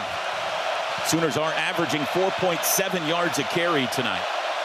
Satania in motion. The keeper, Mateer, runs left, has a lead blocker, cuts it up 45, comes back left out to the 48. Got about 7. And Foger just fit up on that block, and that was really nice. That big frame, 330 pounds, getting out in front, just right into the face of one of those defenders. Tyree West is that injury timeout in Knoxville before this third down for Oklahoma. So we go back to Oxford to see what Ole Miss can do in response to that South Carolina touchdown that cut the Rebels' lead to 17-14. Man-to-man coverage. He ran a good route. He got some separation and a good throw by Trinidad. But yeah, I thought he had possession of it, and then when he hit the ground, it kind of came out then. But a big pickup right there for the Rebels. Ball in the middle of the field here. Trips to the left. You got Lee, Wallace, and Stribling wide to the sidelines. I don't think Lee's caught a pass, has he? That's not. Tonight? No catches. Gun formation for Trinidad Chambliss. Actually, it looks like Lacey's right beside him, possibly to take a direct snap. They're both standing there. It is directly to Lacey. Lacey's going to flip it back to Wallace, and Wallace going to be tackled back at the 47. Well, South Carolina read that like a book, and that is a cute play, but it didn't do anything, didn't work out at all for Ole Miss. And back to, we'll say, the 46. It'll be a 5-yard loss, tackled by Dylan Stewart. It's hard to get away from him, and the Rebs have 2nd and 15. Yeah, the big 6'5" DN, David, got a big wingspan, and he was standing right there waiting on the play to come back to him, made a great open field tackle. Trips to the right. Daquan Wright is the tight end left, down in a 3-point stance here this time. Now Wallace comes to the left side and settles. Chambliss in the gun formation. Lacey off his left shoulder. In the pocket to throw. Pressure coming. Throws it over the intended receiver as Wallace was going down kind of a go route between the seam and the sidelines and led him too much. Swain had coverage there. It's going to be 3rd down for Ole Miss. Yeah, they're running man coverage on the corners, David, and leaving the safeties free to roam, and then they're bringing blitz up the middle. So good job by the offensive line to give Trinidad, but you got to get the ball in there quickly. 3rd down and 15 from the Ole Miss 40, from the South Carolina 46 for Ole Miss.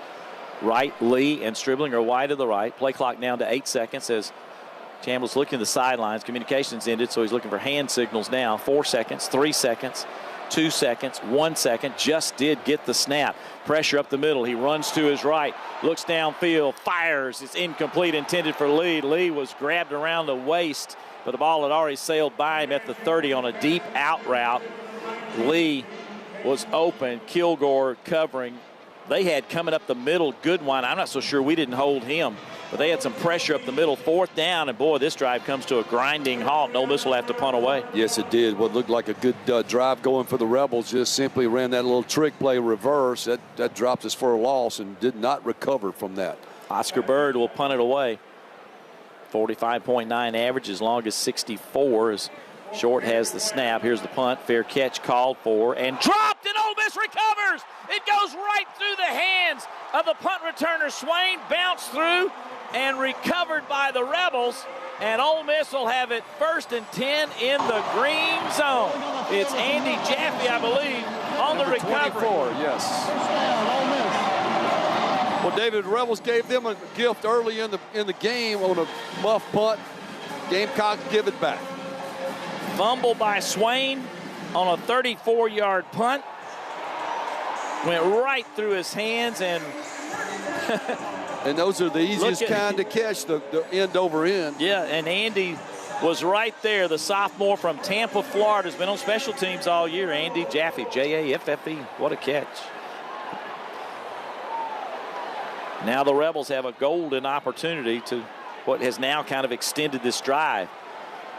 Ball is at the 13-yard line after the recovery. It's going to be a handoff to Lacey. Lacey has maybe a yard. Tough sledding there. 2nd and 9 from the 12. The Rebels are in the Wade Incorporated green zone. Thanks to that fumble recovery presented by Wade Inc. Visit them online at wadeinc.com. That tackle by Brian Thomas. 2nd down. Well, you didn't give you hardly any game. 2nd and 10 from the 2nd and 9. I'm going to say from the 12-yard line. 9.5. Got to finish this one here. Must finish, David. Come away with 7 points, yes. 7:18 to go in the 3rd quarter. Trips to the left. Daquan Wright goes in motion. The handoff is to Lacey. Works straight ahead and is knocked off his feet at the 11 or 12-yard line. Not much there either. Barrett on the tackle. Yeah, that was a chance for Trinidad to pull that one, David. That was a read option. Trinidad chose to hand it off to Lacey. Really good first half running the football, but the defensive front for Carolina's gotten much tougher here in this 3rd quarter. To the 11, 3rd down and 8 for Ole Miss from the 11-yard line. Lacey in the backfield. Watkins is in there as a receiver, far wide out to the right over there with Trey Wallace. Wide left is Deuce Alexander. There's the snap, and Trinidad on a quarterback draw is dancing around. He's hit and dropped at the 10. Well, he got through the first wave, but the second wave got to him, dropped him to the 10-yard line, a 1-yard gain. Okoronkwo with the tackle.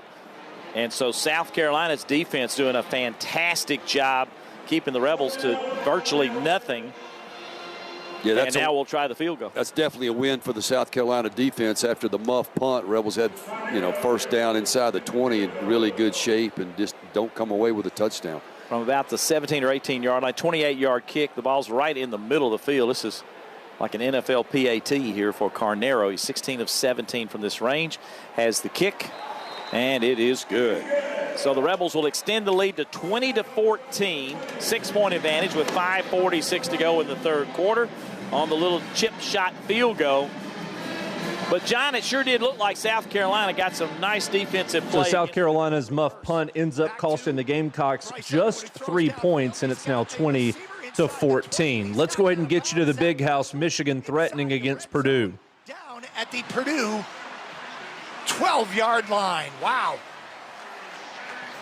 Well, I mean, you got to love first of all, the creativity, but the fact that Zach Marshall kept running his route, because I thought, who was that, Andrew Marsh that was going deep? Yeah. I think it was, he ended up being too far. I don't know if Bryce could have thrown it that far, but that's a nice pass. 1st and 10 from the 12. Underwood takes the snap. He's going to go quarterback run right. He's got a blocker. It's Max Bredesen out in front, uses it well, and he gets hit, and the ball comes out. And does it go into the end zone and out for a touchback? I think that went in the end zone. Oh, that would be a touchback. Indeed, that's what they're signaling. It'll be Purdue football on the 20.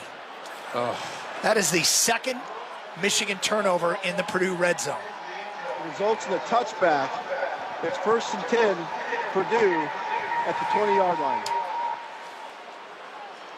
As you heard, second time Michigan has coughed it up on the doorstep of points, and it remains 14-10. Wolverines over the Boilermakers at the Big House. Let's get you back to Knoxville with 2 minutes to go first half. Oklahoma nearing field goal range in a 10-all tie with Tennessee. These hitches, these quick outs, some of just the bubble screen stuff. He's throwing accurate balls in those situations. So I wonder if that's something we're going to see more of, because some of the longer developing stuff, guys, he still looks a little uncomfortable in the pocket to me. 5 for 10 passing for 38 yards so far for Mateer. Arian Carter in for the first time tonight. The linebacker, their leading tackler on the year, who was a game-time decision, is out there. Satania in the backfield with Mateer. No, Xavier Robinson is in the slot. 2nd and 10, Mateer. Pitch, Deion Burks coming back near side on the reverse. Men at the 38, backs his way to the 35, to the 34. He got 5 out of that. It'll be 3rd and 5. Well, I don't know if Mateer mishandled that snap or something. It looked a little janky there to start off, but decent little gain there. And I like them getting Burks involved with some easy stuff where he's got the ball in his hand, able to make someone miss. In long field goal range, we're down to a minute 33. Tennessee has all 3 of their timeouts. Got to get it to the 29 to keep this drive alive. 3rd and 5. Compact formation right. Now Satania in motion right to left on a full sprint. Mateer's got it. Looks right. They bring pressure. Throws across the middle. Caught by Kanik. Wrapped up and thrown down at the 33. That's well shy of the first. And a timeout called by Josh Heupel. Mateer got slung to the ground pretty hard, and he's walking pretty slow there as he got to his feet, but what a catch by Kanik. Time out of the half. It's 30 seconds in length.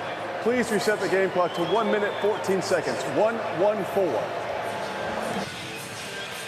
So a timeout before this field goal try. This will be another 50-plus yarder. It'll be a 51-yard try. I'm not sure the Sooners know we have a timeout. They're all lined up for a field goal here. Tennessee, when they get the ball back, will have 2 timeouts to work with. And there will be somewhere around 1:10 on the clock. Well, why not take the lead here? That sounds like a great plan, Yeah, T-Row. let's try that. I like where your head's at. He's on the left hash this time. The 55-yarder was from the right hash.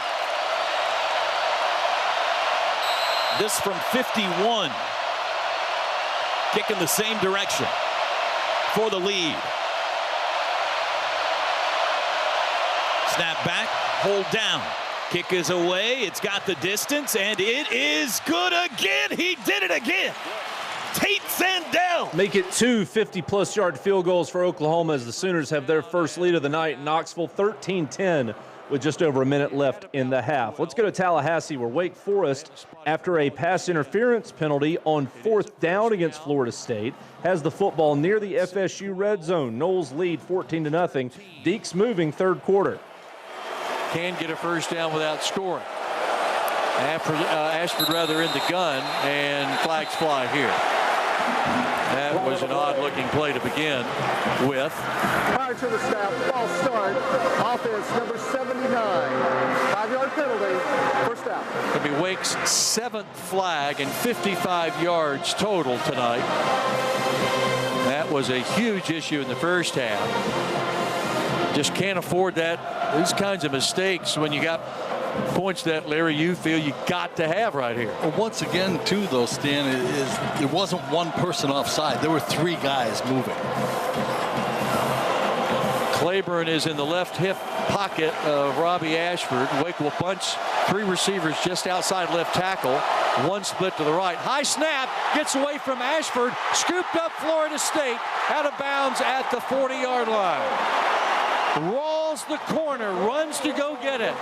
First turnover of the night, given away by Wake, and FSU, after that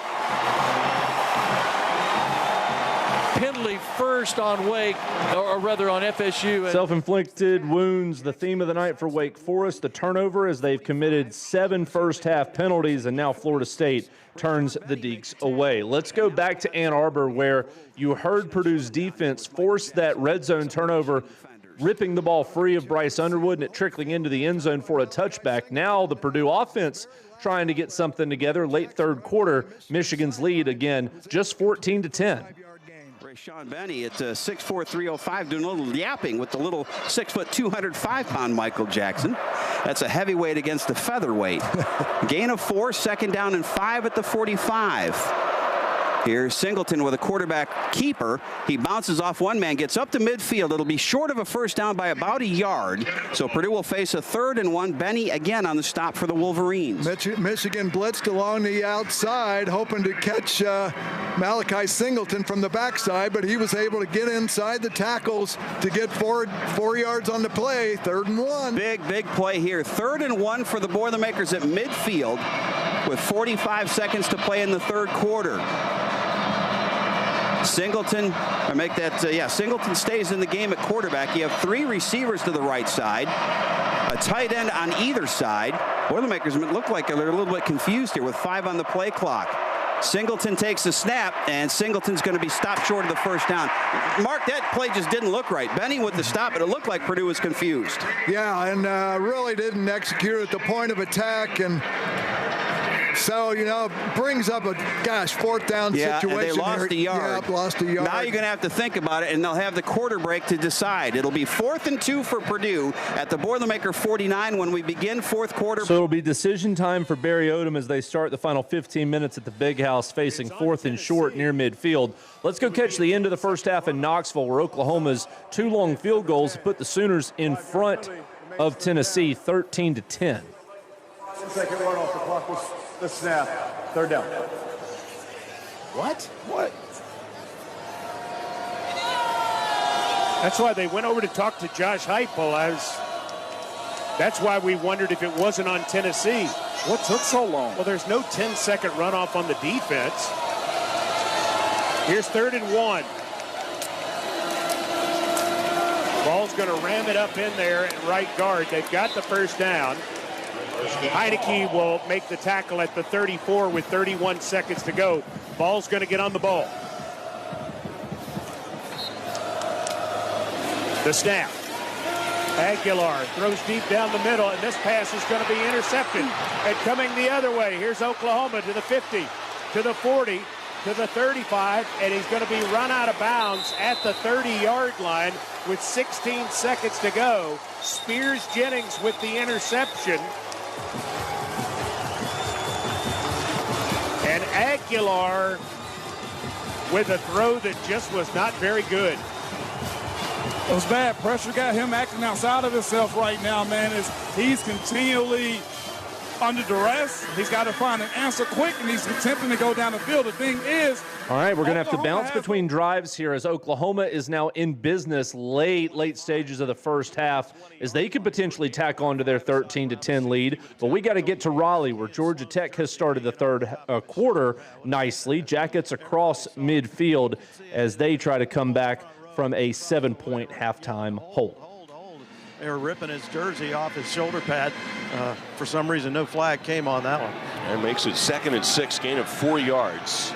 Sloan is off the right side of the line still, with an empty backfield now for Haynes King. 10 of 13 passing, 174 yards for King. Snap, jet sweep, no, tucks and runs, keeps it himself, and he rumbles right between the hashes inside the 15-yard line for a first down to the Pack 14. An 8-yard run.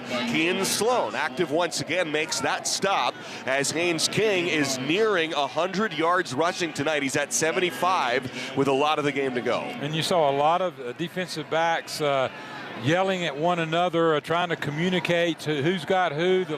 With all that shifting and motion at the snap, and it left a big hole right there in the left side for King to run through. Canyon and Allen, the receivers right. Tight end Harpering motions right, now left. 1st and 10 at the Pack 14. Snap to King.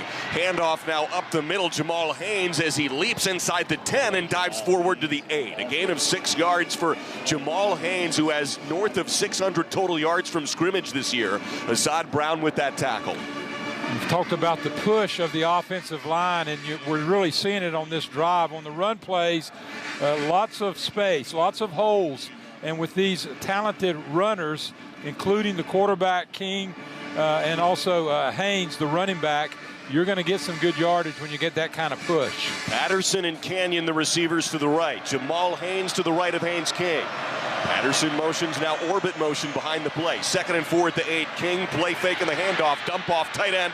Harpering now angling right side of the field, complete inside the 5 and tackled where it's 1st and goal from the 3. Teasdale, the safety, saves a touchdown as Georgia Tech is now 2 yards away from a touchdown. 1st and goal. Great play by Teasdale, but the offense of Georgia Tech is up and ready to snap the ball. Right to it. 10:30 to play here in the 3rd quarter. Snap to King. Handoff. Jamal Haynes off right tackle. Shut down. Shy of a first down. Shy of a touchdown, I should say.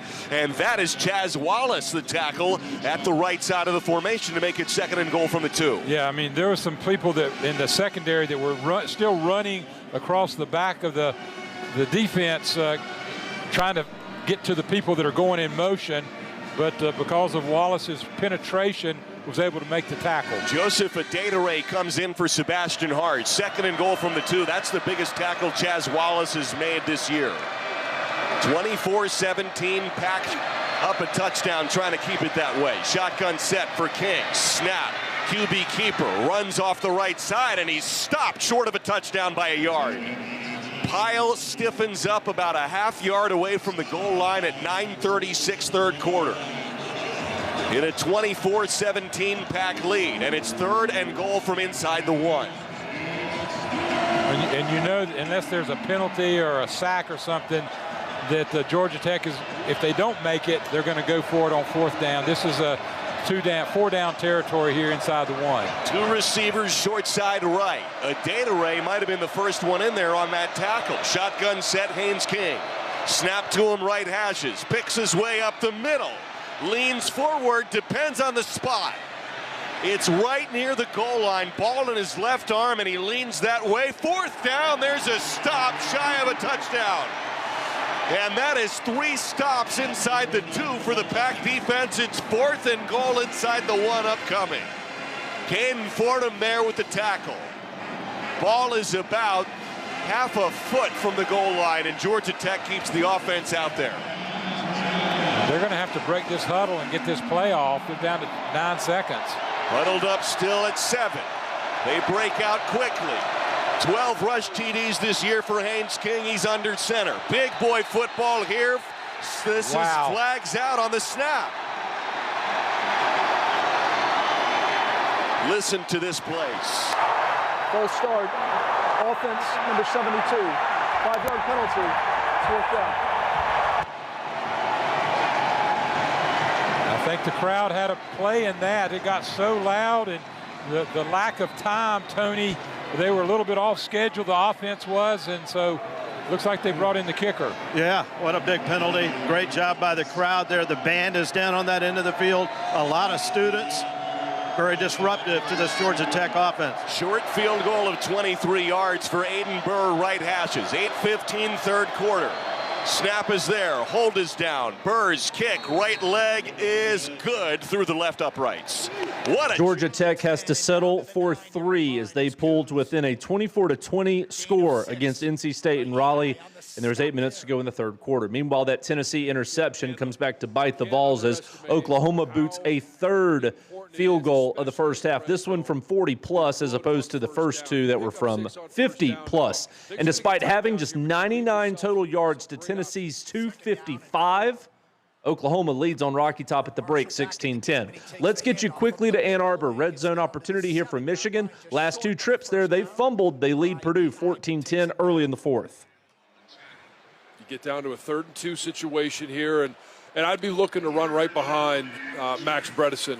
They've got both, at least on that play, they had Max and Jalen Hoffman in the game.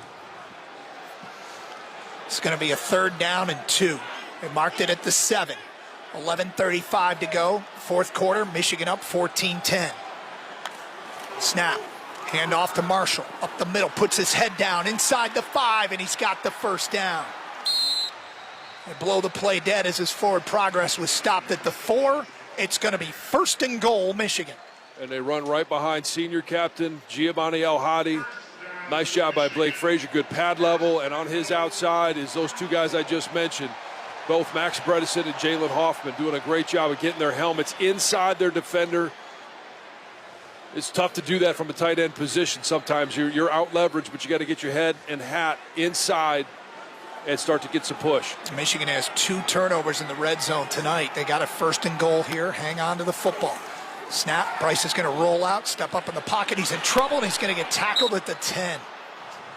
Oh, boy. Manny Powell, their leading tackler, brought him down. A loss of 5 yards. Call it 6. They're going to mark it at the 11. Well, they took Jalen Hoffman in motion and tried to slip him underneath and slip that block on the edge, and it just didn't fool the defense. There was nothing for Bryce to be able to do to either deliver the ball or to avoid the rush. 2nd and goal. Underwood takes the snap. Will hand it off to Jordan Marshall, who runs right and gets it down to the 5, breaks a tackle, and into the end zone. Out of nowhere, Jordan Marshall.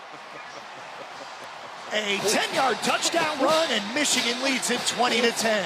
Where did he come from? What just happened? I don't know how he popped out of there, but that's the thing about Jordan Marshall is he never stops. 10 minutes to go at the Big House as Michigan now extends its lead to 20-10 over Purdue as they trot out to kick the PAT. We're going to step out for a 2-minute timeout, and we'll catch you on the other side.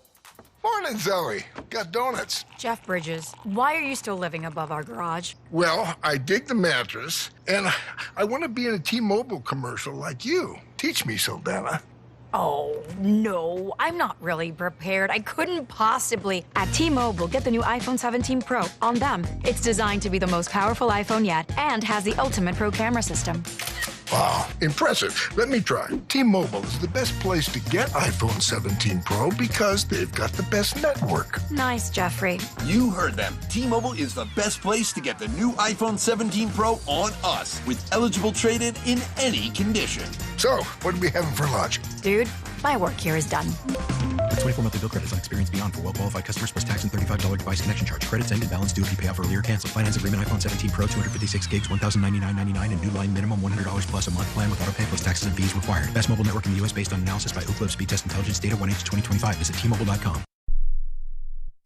He's got the speed. He's got room. He's going No one gets you closer to the game than Sirius XM College Sports Radio. For the win! Got it! Let's go! Tune in for news, talk, and analysis from the offseason through regular season and into the postseason. We've got your team covered anywhere you go. Deep to center field! Oh, it's gone! Get a free trial at SiriusXM.com/College Sports Radio 2025. Most people in radio commercials talk really fast. But we made this one for RV owners. Progressive knows they like the slower pace of RV life, like this commercial. And they know Progressive will protect their RV at a fair price with discounts. Now here comes the fast part. Progressive Casualty Insurance Company and affiliates. Discounts not available in all states or situations. Your heads-up no-huddle look around the nation. He's not human! Pistols firing! Touchdown, Oklahoma State! Out at the 10, into the end zone! Touchdown, Tulane! It's the College Football Blitz. We got to get back to Raleigh. NC State just hit a huge chunk play on Georgia Tech. Pack leads 24-20. NC State leads it 24-20 over the Yellow Jackets as they are back in the Case IH red zone. Wilson did a nice job of pushing. He didn't get that much of a hole, but to get the ball from about the 2.5 down to inside the 1 yard line, they're going to give him another shot at this on 2nd and goal. Wilson this year has 3 rush TDs. Shotgun set, Darius Johnson lead blocker left. Wilson snap, runs up the middle, has a gap, touchdown NC State. Will Wilson a 1-yarder. Duke Scott, 69-yard sprint. Will Wilson, 2 touches for a capper. 30-20, NC State leads 8th-ranked Georgia Tech. 7 minutes to play, 3rd quarter.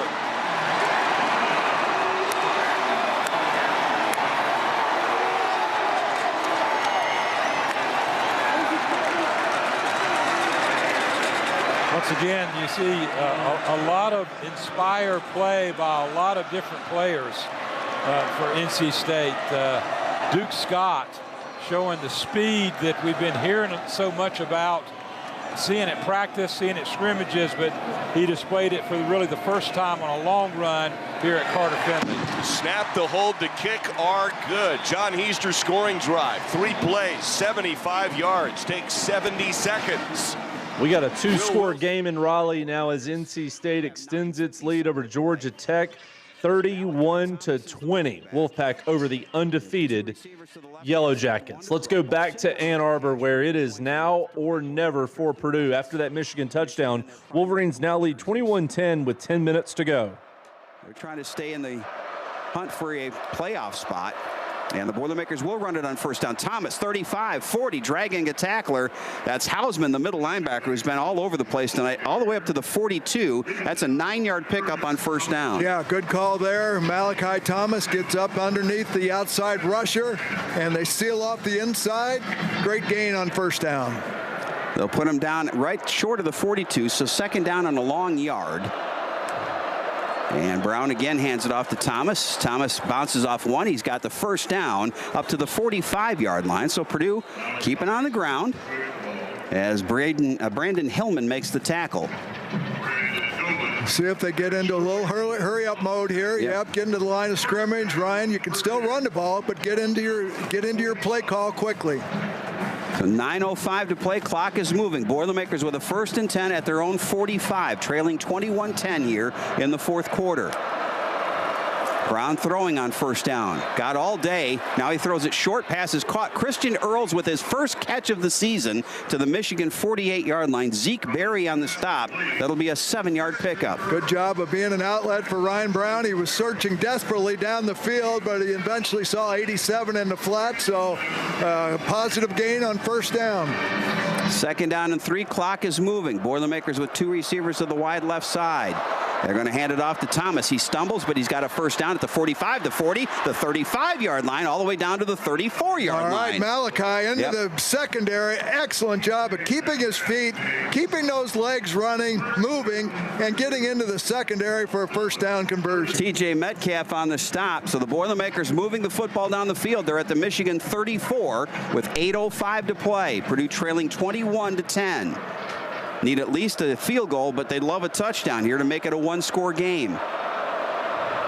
Brown back in the gun, 2 receivers to the wide left side. Michigan brings a blitz. Got to get rid of it, Ryan. He throws a deep one down the left side. That's interference. That was an easy call. T.J. Metcalf tackled, hogtied, and generally was nasty to Jesse Watson. So, man, and then he kind of complained about it. And, I mean, you could get 5 to 10 on the street for that. Yeah, that's a misdemeanor onto a felony there. So good job of throwing the ball down. Got to step away from this one and go back to Oxford, where early in the fourth quarter, Ole Miss trying to go up 2 scores against South Carolina. 7th-ranked Rebels lead 20-14. Even though he got through the first wave, they're able to stay with him. They're doing a good job with Trinidad. His yards have been a little bit tougher than some games we've played this year. He stopped just inside the 15. Another couple yards. It's about 3rd down and 4.5, if you will. 43 yards rushing for Chambliss on 3rd down and 5 from the 14-yard line, about 4.5 actually. 12:55 to go in the game. Clock running. Ball's on the right hash. We rearrange, send 2 receivers right. Right is one of those, and the other one is Wallace. Play clock's down to 2. We have to call a timeout. But just took too long to get in. Got to step away and go back to Ann Arbor. Inside the 10, he's got a 1st and goal down to the 7-yard line. That's a 6-yard pickup. Purdue 1st and goal. Rayshawn Benny made the tackle. Yeah, Michigan's defense reeling a little bit. I'd be encouraged to see Purdue get up and just keep pounding the football because they're a little bit gassed out there and not making plays. Malachi Singleton has checked in on this 1st and goal play at the 7-yard line. This is play number 7 of the drive that started at the Boilermaker 33. Singleton brings a man in motion to the near side. That's Jackson. Now he reverses the other way. Singleton waits for the snap. It's a quarterback draw. He's at the 10, hit from behind and tackle at about the 5-yard line. Zeke Berry on the stop, and it'll bring up a 2nd and goal. Well, electing to go with Malachi Singleton in here inside the 10. You don't have as much of a passing threat, and that time kind of a quarterback draw. Everybody's expecting Malachi to run the football. Let's see if he'll throw it here this time. 2nd and goal at the Michigan 5. Singleton claps his hands a couple of times. Now he takes the snap. He's going to throw, looking for the end zone. He throws it, and it is incomplete. The intended receiver was Nitro Tuggle, but he was defended. Got to step away from this one because right now the 8th-ranked Georgia Tech Yellow Jackets are in some trouble, down 2 scores to NC State. Good news for Tech, though. They just hit a monster play on one play to get into the NC State red zone. 6 to go, 3rd quarter. Jackets down 31-20. Nelson gave up to the inside of the field. There was no safety help. So big play for Georgia Tech, but a nice 1st down stop there for the Pack. Canyon and Allen, the receivers, short side right. 2nd and 11 now at the Pack 16. Snap back to King. Blitz is on. Dump off over the middle. It's a drag. Spinning grab. Rivers has it. Ball is behind him. Does well to snag it and then falls down to the 12. 4-yard pickup now with 5:30 in ticking 3rd quarter. Pack leads Georgia Tech 31-20, trying to trade touchdowns for field goals. And King really was a poor throw. It was a great catch by his back coming across. Had to turn all the way around, and then he had to fall to the ground because he contorted his body. So poor throw. If it's a good throw, it gets closer to the goal line. Rivers now has 30 straight games with a catch. That's the 11th longest streak going nationally. 3rd and 7 at the Pac-12. Blitz is on. Flushes King out to the right. He launches it. End zone. Right side. Incomplete over the head of Allen, the intended target. With 4:56 to play in the 3rd, Pack up 31-20, and another field goal effort coming out here for Georgia Tech. Once again, Johnny, NC State is bowling up in the red zone. Yeah, and I'm no molecular engineer like you are, right. But I can tell you, I know what 7 minus 4 equals.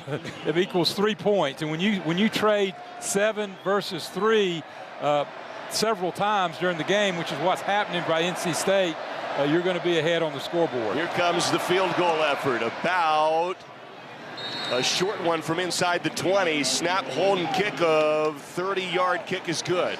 Through the left, uprights. It's 31-20. One-score game in Raleigh, but as you heard, bit of a theme developing. Georgia Tech getting stopped in the red zone and having to settle for field goals. Let's go ahead and go back to Oxford, shall we, where Ole Miss leads South Carolina 20-14. Rebels called timeout in the Gamecock red zone, 12 to go in the ball game. Chambliss in the backfield with Lacey. 4 men across the front. South Carolina showing linebackers blitzing. Here comes one. There's going to be a pitch near side to Lacey, and that was to the short side of the field. And South Carolina had twice as many people there and tackle him at the 16. That's a loss of a yard. It's hard to make 3 guys miss, David. It's not so, Lacey's had a good night making 1 guy miss, but then there's 3 and you're running to the short side of the field, so the out of bounds is not your friend either. So good job there by the defense of South Carolina. Smith and Stewart were there first, but Lacey had no shot of doing anything here to the short side of the field. So Ole Miss will attempt the field goal. It'll place at the 23 right hash. So Cornero will have to kick across his body. Be a 33-yard effort. Snap back and down. He's got the kick, plenty of distance, and it is good. So the Rebels go up 2 scores, 23-14. Ole Miss leads by 9 with 11:55. Clock is running. You got to stop the clock. They messed that up. They ran off about 4 more seconds. But 23-14 is the That's score. a 2-score game at Vaught-Hemingway Stadium. Field goal for Ole Miss. And as you heard, a bit of a running clock that they'll have to adjust there, but Ole Miss doing what they need to do to try to stay in the college football playoff hunt. Win there would get them to 8-1. All right, we're going to sneak in a quick timeout. We will have the second half in Knoxville getting underway momentarily. Oklahoma with a 16-10 lead over Tennessee. We'll also get you back for the finish in Ann Arbor as well. 2-minute timeout. We'll see you in a bit. Hey fans, this is Wayne Cook, co-host of College Sports Now. We're breaking down all the action from around the country every week during the football season. We'll look beyond the box score and keep our finger on the pulse of college football from September all the way to the national championship game in January. Listen all season long on Apple Podcasts, Spotify, or wherever you'd love to get your podcasts. And be sure to follow along on Twitter at CSNowTweets. When you're on the move and looking for nonstop college sports action, get the Varsity Network app and take the game with you everywhere. Stream live play-by-play from schools across the country right from your phone, free. Catch hundreds of weekly podcasts, including shows from your favorite teams, all in one place. From football Saturdays to midweek hoops, it's your all-access pass to the college sports world. Whether it's game day or just your daily drive, the Varsity Network app has you covered. Download now and listen live for free on the Varsity Network app.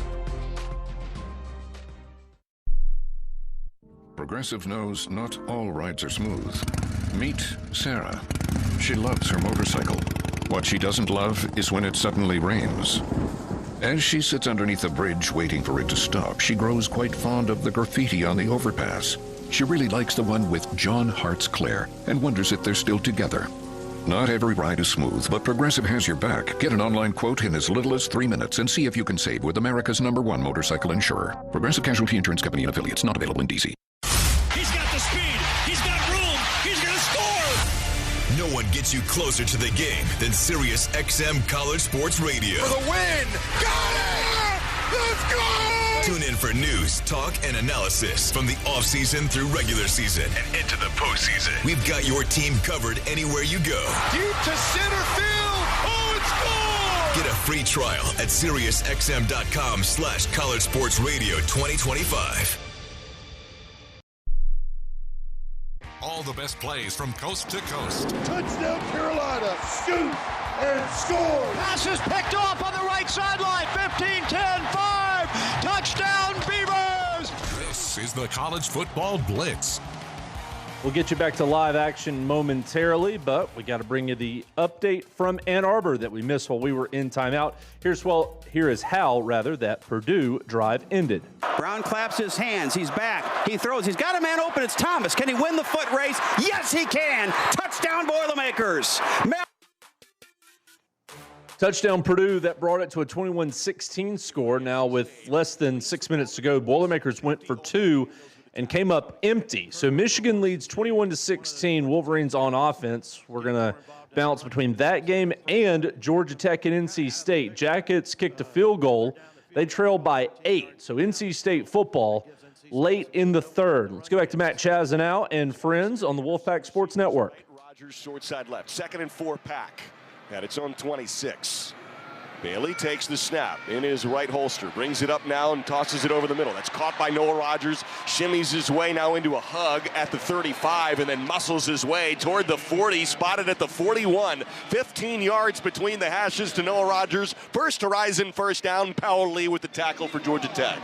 And with the vision that CJ had with nobody in his face, Rodgers just came from the outside, just stopped right in front of him about 5-7 yards down the field, makes the catch, turns up for about a 12-15 yard gain. 1st and 10 pack at its own 41.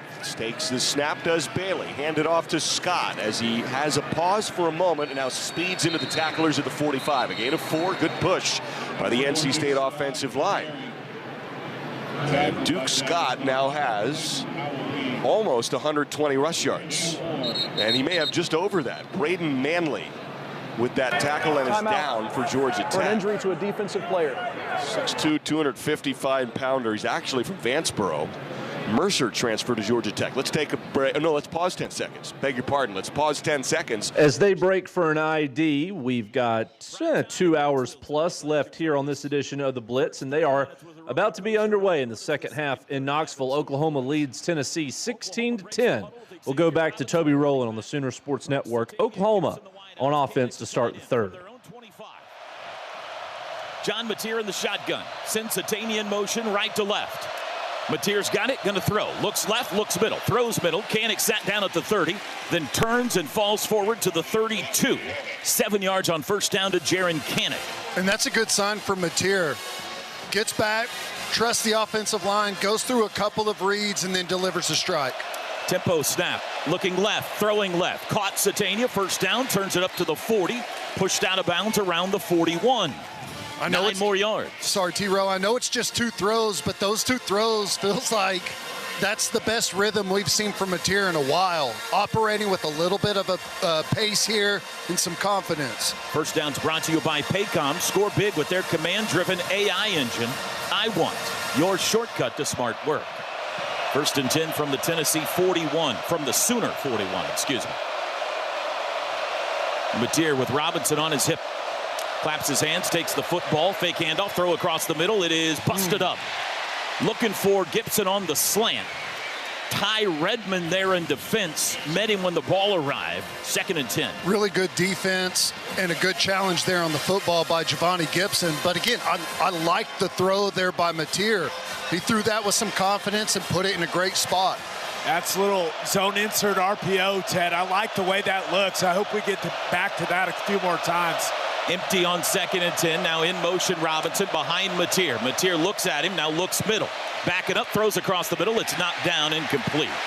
Satania the nearest receiver, but Jackson Moy knocked it out of the air, and now it's 3rd and 10. Was that like, were we trying a little hide wide receiver screen over the middle there? That was an interesting play. I'm not sure, but once again, Ted, you see Mateer, when he's having to drop back and read things out, those feet, like he's almost hopping before he throws the ball. It's really interesting. 3rd and 10. Sooners 1 for 5 on 3rd downs tonight.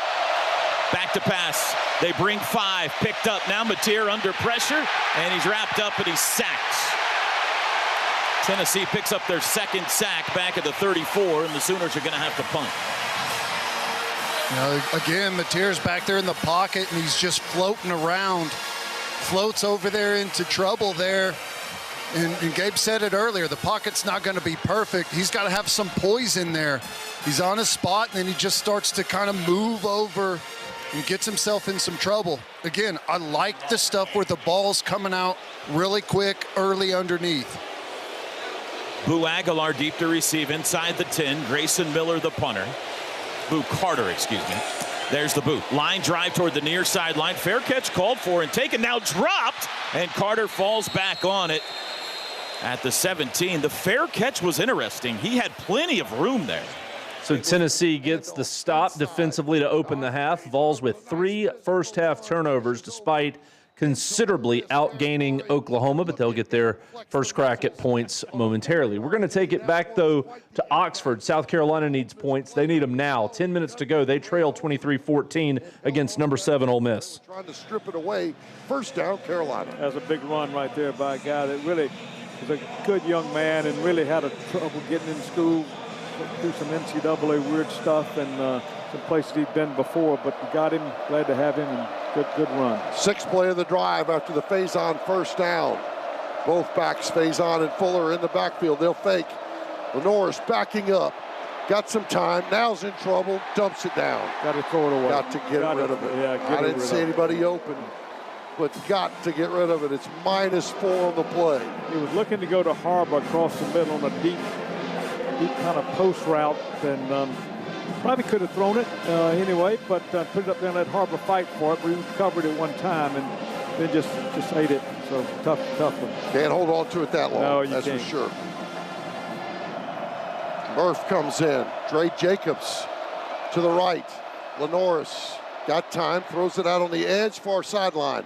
Making a move and stepping up that far sideline is Brian Rowe. And they'll mark it all the way to the look at the Ole Miss 40, or right almost to the Ole Miss 40.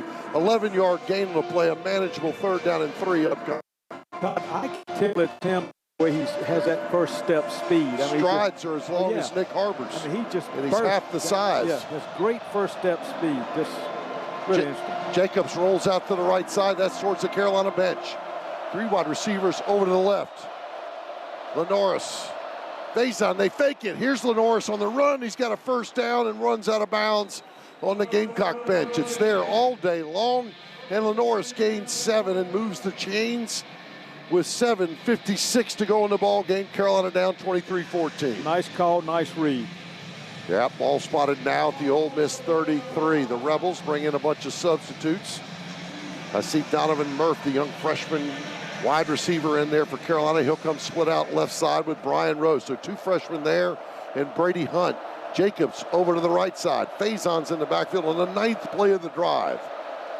Hunt goes in motion in front. Faison up the middle. Good block initially, and then Ole Miss, give them credit. They dropped back on him after he passed them and pulled him down at the 30-yard line. A 3-yard gain. Boy, Tommy, when this drive starts, you're always good at keeping time of that. 11:49. Yep, so it's down to 7:10. And 2nd down and 7. Carolina down 9. Oscar Attaway's in the ball game tonight. He's had a couple plays. Fuller split out to the left side. Watch for the screenplay there. They love Oscar. Lenoris in the pocket, backing up. Escapes one man, now another, now in trouble, now sacked again. I mean, that was a 10-yard loss. Tommy, I feel like we're trying to max protect and then get players deep, and Ole Miss has just covered them up. Yeah, we just got it. We said this last week, and I say it again this week. We've got to throw shorter routes. We've been successful in the shorter ones, just one long one, and that's it. But that's 5 sacks tonight. We have had 33 sacks year to date. Ole Miss year to date coming to the game, they've had 8. Lenoris after the huge loss. 3rd and 17. They need to get all the way down to the 22. They rushed just 3. Lenoris guns one down the middle, incomplete. Ole Miss was there, Brian Rowe was there, and lucky it wasn't picked off. Maybe missed an opportunity there, Tommy, to pick up some yardage. Yeah, if you were going to go for it anyway, which we are now, probably a shorter route again. But, right, drop it down okay. and try to get it more manageable. Screen pass or something to just lighten them up a little bit, but we haven't run the screen tonight or last week either, I don't think. With 6:01 to go in the ball game, down 9, 23-14, on a 4th and 17. Lenoris Sellers in the pocket. They rush 2 and spy 2, and they get him with 2. Are you kidding me? Boy, he really, really, really beat Babalade that time. Wow. They put some That fresh might be legs all in she on them. wrote for the Gamecocks as they come up empty on 4th and long with 6 minutes to play. Ole Miss takes over, up 23-14. Let's get you a quick update from Raleigh, shall we?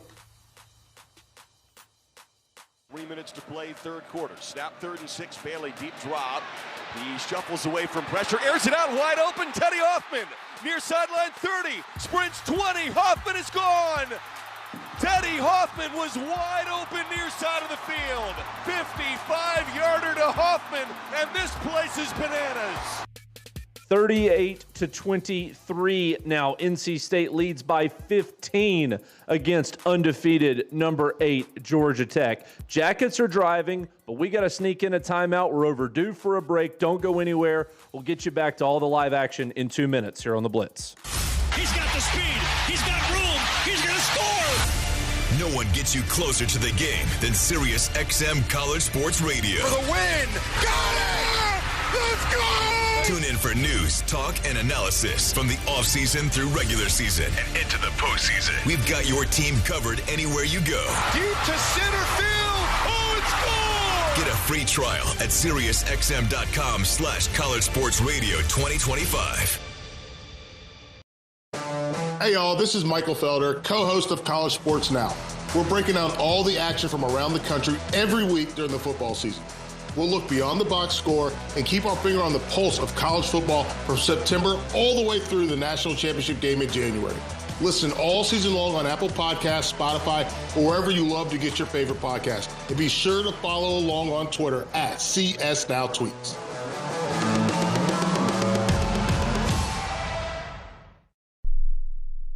Progressive knows not all rides are smooth.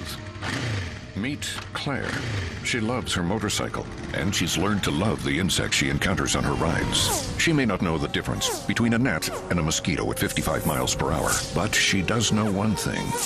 It's always gross when one flies into her mouth. But she's so used to it that it's weird when it doesn't happen.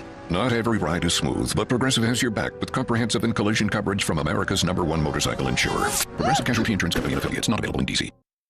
When you're on the move and looking for nonstop college sports action, get the Varsity Network app and take the game with you everywhere. Stream live play-by-play from schools across the country right from your phone, free. Catch hundreds of weekly podcasts, including shows from your favorite teams, all in one place. From football Saturdays to midweek hoops, it's your all-access pass to the college sports world. Whether it's game day or just your daily drive, the Varsity Network app has you covered. Download now and listen live for free on the Varsity Network app. The biggest moments. Steps out of a tackle in the zone. Touchdown, Colorado. Game-winning plays. It's a 95-yard return, and that's a victory for Tulsa. Are you kidding me? Amazing. It's the College Football Blitz. Right before we went to break, you heard South Carolina come up empty on that 4th and long, and I said, you know, that might be it. They're down 2 scores with about 6 minutes to play. Here's what happened on the next play for Ole Miss. Ole Miss will take over the 46-yard line, 1st and 10, Rebel 46. 5:56 to play, leading 23-14. There's the snap. It's going to be a handoff, and that's going to be Lacey. He's got an opening. He's down the middle of the field, the 40, the 30, the 20, the 15, the 10, the 5. Touchdown, Ole Miss! Yes, sir. A crease right up the middle, David, and just turned on the Jets. Kawan Lacey. David Kellum, Ole Miss Sports Network, as now it's a 16-point game, so technically it's still 2 possessions, but 16 a lot more difficult to come back from than 9. So Ole Miss up by 16 on the Gamecocks. All right, let's go back to Knoxville where Tennessee just hit a long touchdown pass. Aguilar to Staley, 54 yards, PAT good, and the Vols inch back in front of the Sooners 17-16. Second possession of the third for OU. As we go back to Toby Rowland. You know, I'd like to see us come out on first down. The last set of chains, we run it on first down, and we've got 2nd and 5, and we're moving, and we come out on 1st and 10, and we throw it, and we end up in 1st and 20. Back at the 27. 17-16, Vols in front. Mateer, man in motion is Canick. John's got it, rolling right. Looking to throw, does back across the middle, and it's dropped. Oh, he hit Deion Burks in the hands. Out at the 36-yard line, and he dropped it. That one was set up really nicely. Canick is running to the flat. We got the rollout. Defense expands with Canick to the flat, leaves Burks wide open there in the middle of the field, and Mateer puts the ball right on him. 2nd and 20, trips right, one left. Snap, throw out to the edge, caught by Satania. Pushing to the 30, tackled at the 31. That's just 4. And here comes 3rd and forever. Can't drop the ball and did not block for your buddy. Come on, man. 3rd and 16. 102,000 making noise. Trying to get the football back with a lead now. Sooners have not been good on this down tonight. 1 for 6. They go 4 wides, 2 to each side. Mateer back to pass. Under pressure immediately. Steps up. He'll run. 35. Outside 40. He's to the 45. He's got the first down across midfield into Tennessee territory. All John Mateer with his legs that time, and we got an injured volunteer on the tackle. Official's timeout for an injury. Well, it looked like Mateer didn't feel too good getting up from that either. Jordan Ross, the defensive end, is the injured vol. That was a 21-yard run by Mateer on 3rd and 16. Well, he's looked good a couple of times tonight where he's pulled it down. He looks like he's got that burst back in his gait, and hopefully he's okay. Got up a little bit slow from that. It was pretty awkward collision there down near the chains, but he's made him pay a couple of times there. That was impressive. Circle that play. OU's got to give the ball back to him. Tennessee's got a world of momentum right now. And Mateer is able to keep the drive alive on 3rd and 16 and puts OU in Tennessee territory. I mean, and this would be huge. The defense has played really well for the most part tonight. On that last touchdown they gave up, I mean, they're going to be mad. Guillory had a chance to come up and make a tackle and at least force them into a difficult situation, but misses the tackle and it goes for the touchdown. This is where you play complementary football. The defense has a mistake. The offense has to be able to go out there and back them up, and we're working with something here. Jordan Ross is up and very slowly. As they still work through an injury timeout, we got to get back to Raleigh, where Georgia Tech has scored. Haynes King touchdown run has gotten the Jackets back to a 1-possession deficit at 38-30. 14 minutes to play at Carter Finley. NC State football near midfield. Tacklers, and they stand him up. Now they shove him down. Gain of 3. Off left tackle, off the left hip of Jacarius Peak. And the first tackler, I don't know who he was for Tech, but he decided to leave his feet and try to just pull Duke down. But once he left his feet, he went for a ride. Duke was just going to carry him until some other of Georgia Tech's defensive partners were able to help bring him down. 3 or 4 guys to bring Duke down on that short run. 13 carries, 130 yards for Duke Scott. 2nd and 7 pack at the Georgia Tech 47.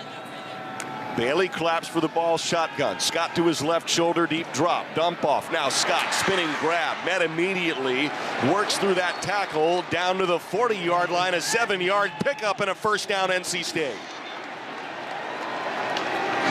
Well, there are a few different candidates for heroes of this ball game so far for the Pack, but Duke Scott's probably your guy.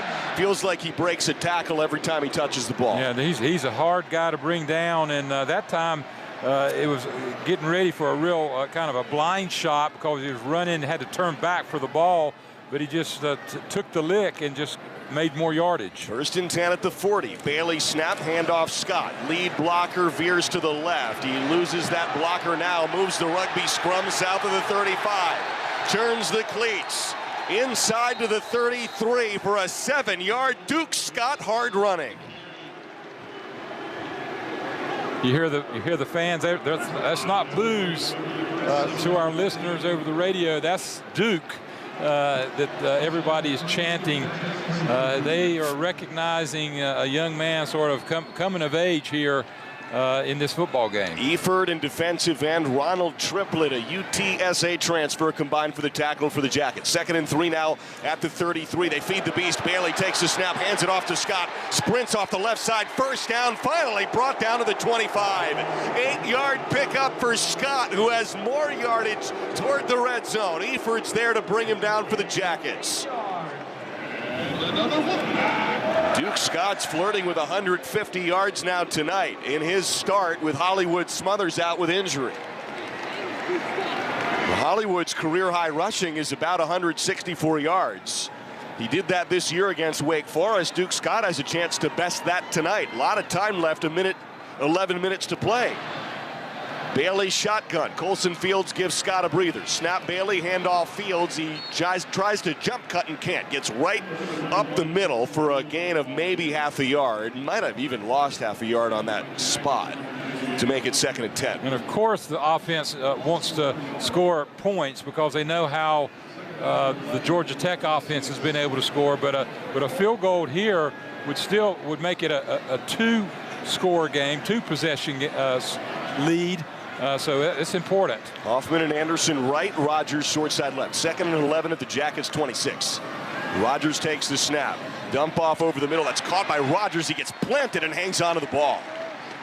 As Rogers takes a lick at the 20, Daquan White, the backup cornerback, is there to tackle him. It's a gain of 6, and it means it's 3rd and 5. NC State's trying to get themselves in position here offensively. I think they're going to try to snap it pretty quickly. 10:08 and ticking in the ball game. Up 38-30 on Georgia Tech. Scott to the right shoulder of Bailey. 3rd and 5 here for the Pack at the Georgia Tech 20. Left hashes. Jackson motions right to left. Snap to Bailey. Delayed blitz. It's picked up well. Dump off. Drag dropped. Would have been a first down. It's dropped by Terrell Anderson on 3rd and 5, and it sets up 4th and 5, and Kanoa Vincent has to come out. Ooh, that hurts. I think he picks it up pretty easily. I mean, catches it almost at the yard to gain.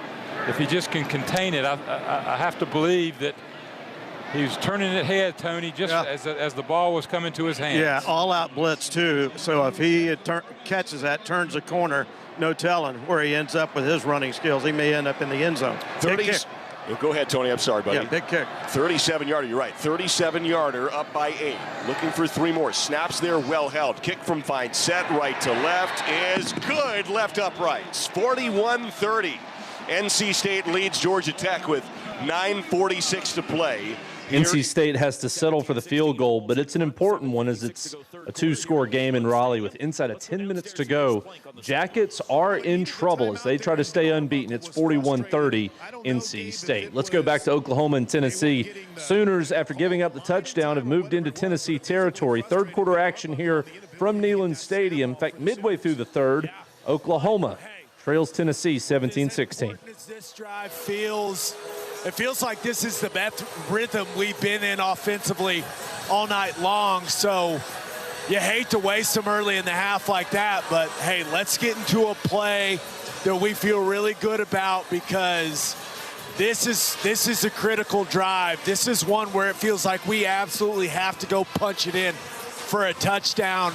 And I like what we've seen from Mateer as far as what he's doing with his legs, but I'd love to see us continue to attack the perimeter of Tennessee's defense. I feel like that's the weakness of that group. Timeout's over. 2nd and 6 from the Tennessee 32. Sooners compact formation here. Jermichael Carter right side. Now he's going to be joined by Deion Burks. Centennial to the left. Tight to the tight end. Mateer crouching to the offensive line. Now backs into the gun. Plenty of time. There's the snap. Handoff Robinson over the right side to the 30. And he'll be stood up and stopped there. He got 2. It'll be 3rd and 4. It's all right. 3rd and 4, manageable here. Quarterback run. Quickly before this, Oklahoma 3rd down. Nebraska has kicked a go-ahead field goal early in the 4th in Lincoln. Huskers lead number 23 USC now 17-14. There's the snap. They bring a blitz. Mateer throws right side. Caught by Burks. Takes a huge hit. Hangs on at the 25. First down. That's nice by Burks there.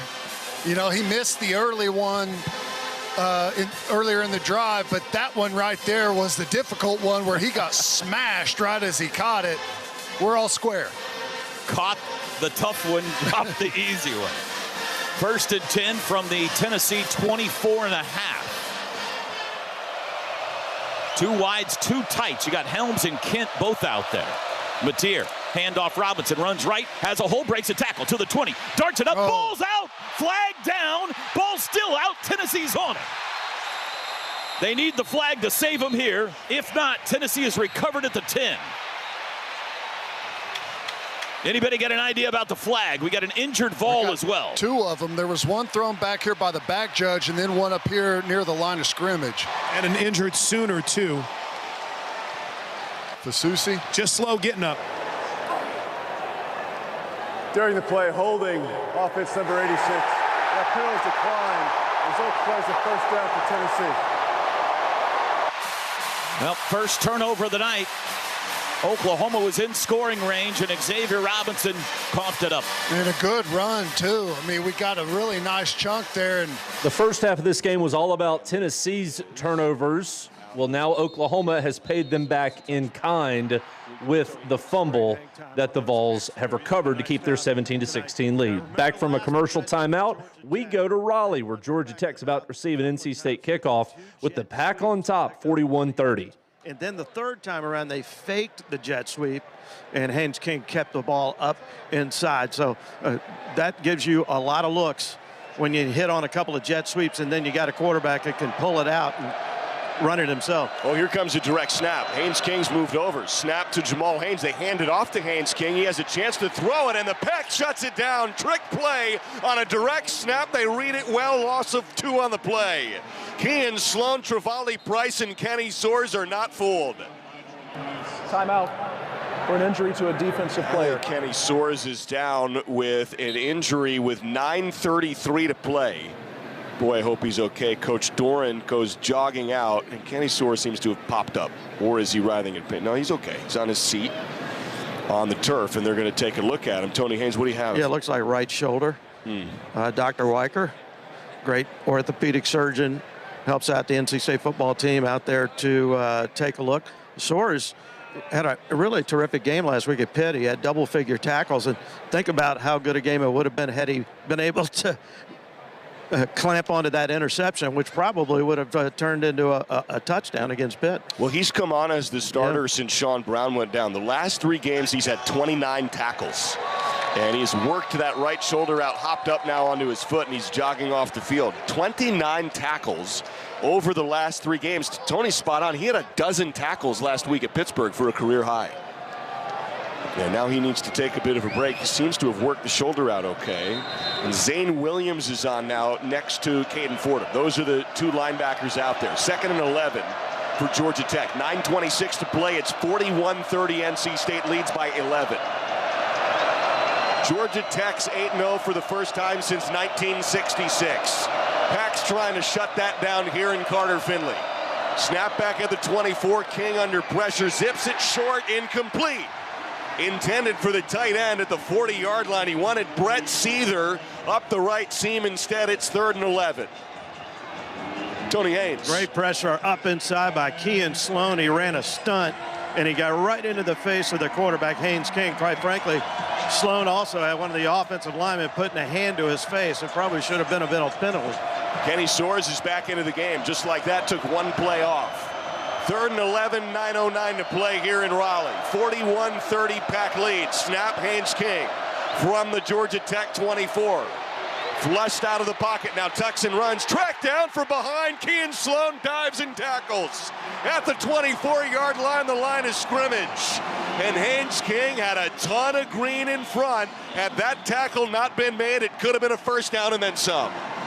Yeah, that was huge. I think Kean Sloan's length helped him. It didn't look like he was going to be able to run him down, so he just dove and laid out as far as he could, reached out and barely got his heels and brought him down. First punt of the day for Georgia Tech. Marshall Nichols takes the snap, kicks a wobbler to Terrell Anderson, who makes the grab and is met immediately at the 34-yard line. Right half of the field, 8:25 to play. Flag is out. There's a flag out, TBD now, on what's going on here. Kelvon McBride's got his arms to the sky wondering what happened. So does Dave Doran. During the kick, holding, receiving team number 36. 10-yard penalty from the end of the kick. First down, timeout on the field. All right, so it will. So NC State will take back the football. 8:20 to play, and the Pack leads 41-30. Georgia Tech in all kinds of trouble now as the undefeated Yellow Jackets trail by 11. Let's go to Knoxville. We got a video review on where a Tennessee ball carrier stepped out of bounds. Oklahoma coughing up the football in the red zone to allow Tennessee to keep this 17-16 lead. Back to Mike Keith and company on the Vol Network. It's one lapse in Oklahoma's defense right there. They didn't finish a playoff. Well, that's it. It should have been a 1 or 2 yard gain, and it ended up being a little over 5.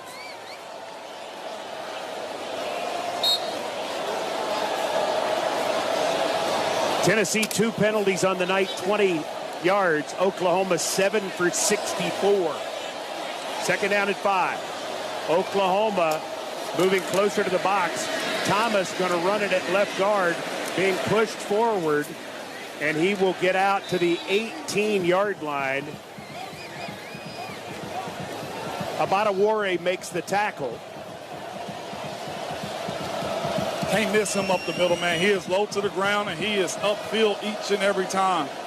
Tennessee 7 of 9 on third downs. They need 2 yards here. Oklahoma has everybody up tight. Student body right. Aguilar trying to turn the corner, has no chance. Adebaware makes the tackle for -2, and the Vols will have to punt. So the overturned call, huge in Tennessee's case. And here's Jackson Ross.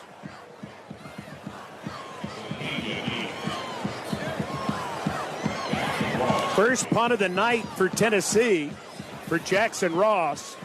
Satania, dangerous return man, is deep.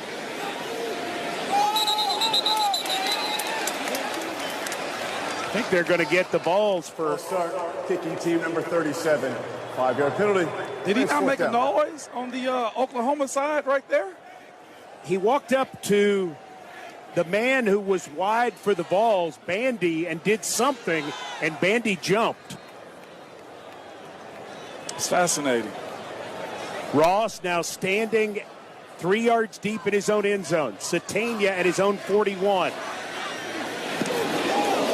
Punt away. Satania asks for and makes the fair catch at his own 47. Tennessee can't take advantage of the fumble that their defense recovered, so they kick it back to Oklahoma. 5 to go third quarter. Vols 17, Sooners 16. Bears repeating, this game feels like a CFP elimination game as both Oklahoma and Tennessee come into tonight with 2 losses on the year. A team that has no losses on the year for now, number 8 Georgia Tech. They trailed by 11 against NC State, and they just had to punt it back to the Wolfpack, did the Jackets. State at its own 34 as we rejoin the action in Raleigh with Matt Chazanow. 22 of 30, 317 yards and 2 touchdowns.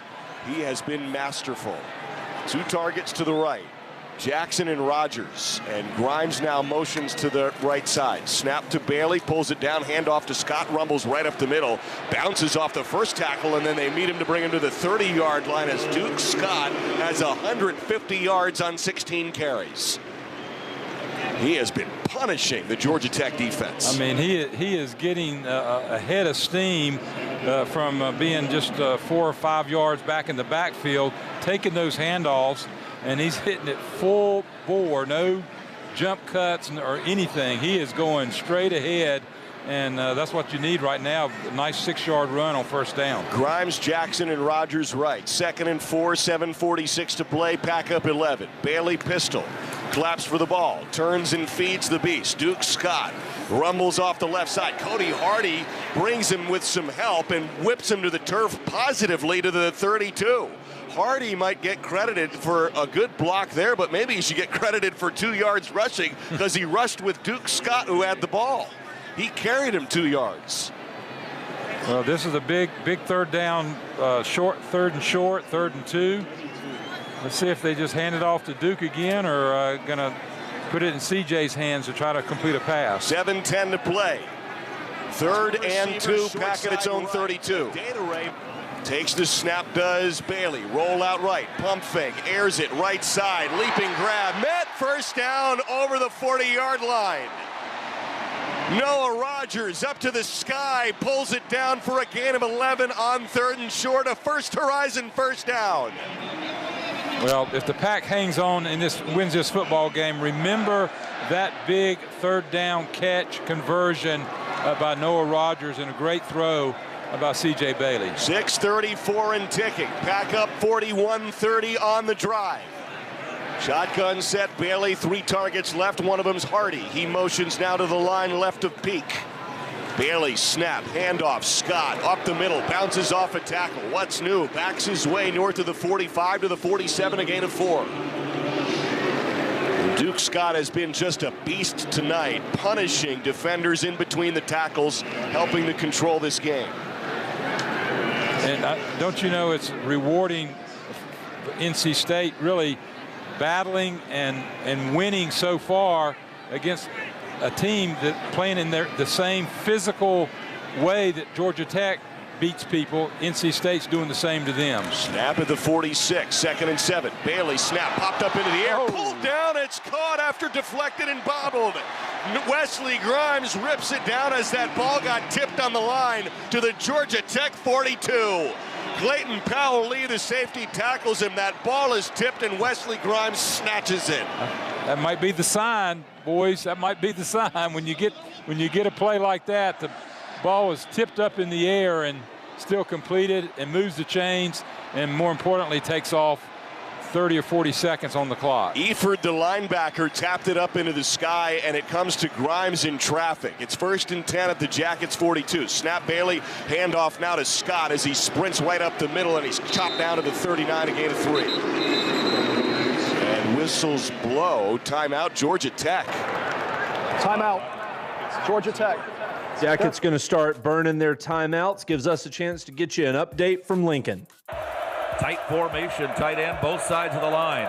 Miller is the one back. Miller is the ball carrier. Miller at the 5. Miller in the end zone. Touchdown USC. And the Trojans take the lead for the first time tonight. Pete Arbogast there on the USC Radio Network as it's now 21-17 Trojans. Injury note in this game, Nebraska without starting quarterback Dylan Raiola looks to be nursing an ankle injury. Let's go live back to Knoxville where it's Oklahoma football late in the 3rd. Sooners trail Tennessee 17-16. Penalty makes it 1st and 15 back at the 43 of Tennessee. Sooners down a point. Mateer's got it. Going to throw. Looks left. Going to take a shot deep down the far sideline. Caught! Satania inside the 20 and out of bounds. One of the deepest passes of the night, and the Sooners are in the red zone. Really good protection there up front. Passed off a twist really nicely there, and another really nice throw from Mateer. First down. Sooners in the red zone, brought to you by Pizza Hut. Let's finish this drive. Pizza Hut, the official pizza of the Sooners. 25-yard gain. First trip to the red zone tonight for OU. From the Tennessee 18, searching for the lead. 3:35 to go, 3rd quarter. Mateer's got it. Handoff Robinson up the middle, banging into back, still churning the legs. He's down to the 17, still pushing to the 15. Pyle still pushing. Now it goes back. He got to the 14. That was the hardest 4-yard run you'll ever see. Really good job. I don't know. It feels like that happens every time he runs it, doesn't it? Like the pile gets stuffed up in there, and then he finds a way to push forward. The offensive line doing a good job staying with the play there and pushing from behind. Another decent gain on 1st down, staying ahead of the chains. Heavy personnel here. They bring in Helms and Kent, 2 tight ends, both lined up left side. Now they're going to shift to the right. Play clock at 8. 2nd and 6 from the 14. Man in motion left to right, snap. Mateer keeps it up the middle, 15, cuts to the 10, steps through a tackle to the 5, down to the 4. It'll be 1st and goal. 10 yards, John Mateer. Really nice job there again. You present Burks in motion and fake that speed sweep and stress that defense laterally and then pull it up on the inside. And good blocking there on the interior. Offensive line starting to get some movement up front. Sooners huddle up. Now they sprint to the line. 1st and goal from the 4. Helms goes in motion left to right. Double tights that way. 2 wides to the right. Mateer's got it. Handoff Robinson cuts left. Pushes at the 2. He's to the 1. He's into the end zone. Touchdown. Xavier Robinson onto the checkerboard. And the Sooners are back in front in Rocky Top. He's slow to get to his feet there. And that was a massive collision there on the goal line. He ran right through one of those Tennessee defenders, and that's what's special about him. Once he gets going downhill, he is a load. They'll go for 1. Going to try to make the lead 6. We're still in the 3rd quarter. 22-17, 2:03 to go. Sandell on for the extra point try. Snap good, hold is down. Kick is away, and it is good. Agree with the call, Ted? Yeah, I think you're 6-point lead for Oklahoma in Knoxville, late in the 3rd at Neyland Stadium. Let's get you back to Raleigh again, NC State. 41-30, Pack on top of Georgia Tech, and they've got it plus territory. Running game, except when the ball got into the 2nd or 3rd level. And that, again, they're crowding the box, trying to prevent Duke Scott from just running over them and running out this clock. But for all intents and purposes, and, this 3rd down play here for NC State, you move the chains here. Georgia Tech burning through the timeouts. It'll be really tough for the Jackets. So question is, Johnny Evans, do you chance a throw here? Yeah, I like seeing what Duke has done. I think it is conservative to run, but I think you got a really good chance of picking this up, and so I vote for running the football, Tony. A little bootleg may be available here off of a play fake too. Yeah. CJ running it would be fine too. Yeah. Jackson and Grimes to the right. You got Anderson and Rogers to the left. Your 4 top targets. 3rd and 4 here, shotgun at the Georgia Tech 36. 4:57 to play. They will throw. Bailey takes the snap. He's under pressure. He slides through the pocket. Far side of the field. He is tackled, leaps up into the air, and he has a first down on 3rd and 4. He gains 5. Helicopters down toward the 30-yard line. 4:43 to play, and that could help seal the deal.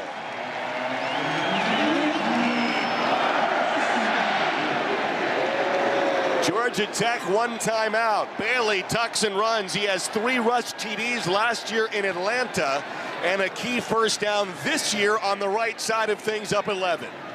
Well, it wasn't a called run by CJ, but he just was an athlete and did the job right there on the run. Snap at the Georgia Tech 31. Bailey, handoff. Scott sees Park, sprints 20. Duke Scott 10, touchdown. Deal sealer, Duke Scott. 31 yards down the near sideline. NC State's going to upset 8th-ranked Georgia Tech, and Carter Finley loses its mind.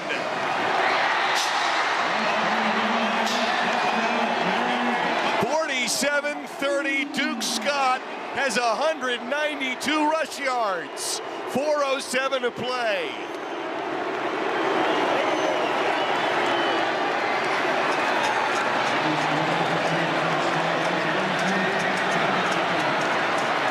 Canoa Vineset is on for the kick. Snap, the hold, the boot.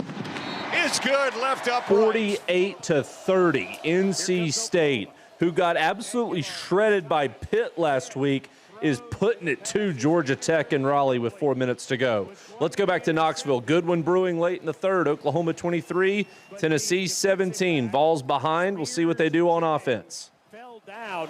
Aguilar was trying to throw to Brazel, and he got hit as he threw, and the ball took off. And Brazel was pushed all the way out of bounds. I think he was going to him earlier, but he saw he was out of bounds. The defender, the cornerback on Oklahoma, did a real good job of pressing him right there and out of bounds. Made him a non-factor. 4th and 6. Ross to punt. Rugby kick on the left side. Satania drifts back to the 24, and Fair catches it. So this defense going to have to get it together. They played so well in the first half. In the third quarter, they have given up 141 yards. We'll go back over to the Sooner Sports Network to ride out the final minute of the third quarter. Do want to tell you it's over in Oxford. Ole Miss is 8-1. Rebels end up beating South Carolina 30-14. I've seen John Mateer going up and down, talking to his wide receivers, talking to his offensive line. Gabe, when you get a little momentum, a little bit more juice. He's got a bit of that swagger back tonight. I like what I'm seeing. They go Let's empty go, boys. with two tights on 1st and 10 from their own 25. In motion, Robinson. He'll come behind Mateer. Snap. Mateer runs it. Left side, 25 to the 30. Still churning, 35-yard line. It'll depend on the spot. They're going to put him down at the 34, but it's 9 yards. And you got 2nd and 1 here, which typically I would say is a waste down opportunity to try something down the field, but the way we're running the football, I think you just stick with it, move the chains, keep the rhythm going, keep the momentum going. Play clock is 3 seconds ahead of the game clock. We're down to 18 seconds to go third quarter. 2nd and 1.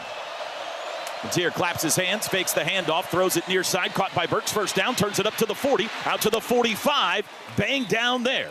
Sooners have another first down brought to you by Paycom, and that's how the third quarter comes to an end. That's the end of the third quarter. 4 fingers in the air. Timeout. Dark mode tonight. They will go to the fourth quarter in Knoxville with Oklahoma on top, 23-17 and moving. We'll take a timeout as well. We'll see you in 2 minutes with more of the Blitz. Morning, Zoe. Got donuts. Jeff Bridges, why are you still living above our garage? Well, I dig the mattress, and I want to be in a T-Mobile commercial like you. Teach me, Saldana. Oh, no, I'm not really prepared. I couldn't possibly. At T-Mobile, get the new iPhone 17 Pro. On them, it's designed to be the most powerful iPhone yet and has the ultimate pro camera system. Wow, impressive. Let me try. T-Mobile is the best place to get iPhone 17 Pro because they've got the best network. Nice, Jeffrey. You heard them. T-Mobile is the best place to get the new iPhone 17 Pro on us with eligible trade-in in any condition. So, what are we having for lunch? Dude, my work here is done. The 24 monthly bill credits on Experience Beyond for well-qualified customers plus tax and $35 device connection charge. Credits end and balance due if you pay off earlier. Cancel. Finance agreement iPhone 17 Pro 256 gigs, $1,099.99 and new line minimum $100 plus a month plan with auto pay plus taxes and fees required. Best mobile network in the U.S. based on analysis by Ookla Speed Test Intelligence data 1H2025. Visit T-Mobile.com. Progressive knows not all rides are smooth. Meet Peter. He loves his motorcycle. What he doesn't love is wind. Which is ironic, because wind is a big part of the whole wind-in-your-face motorcycle cliche. But nobody ever tells you how relentless a strong crosswind is, or the cliche wouldn't exist.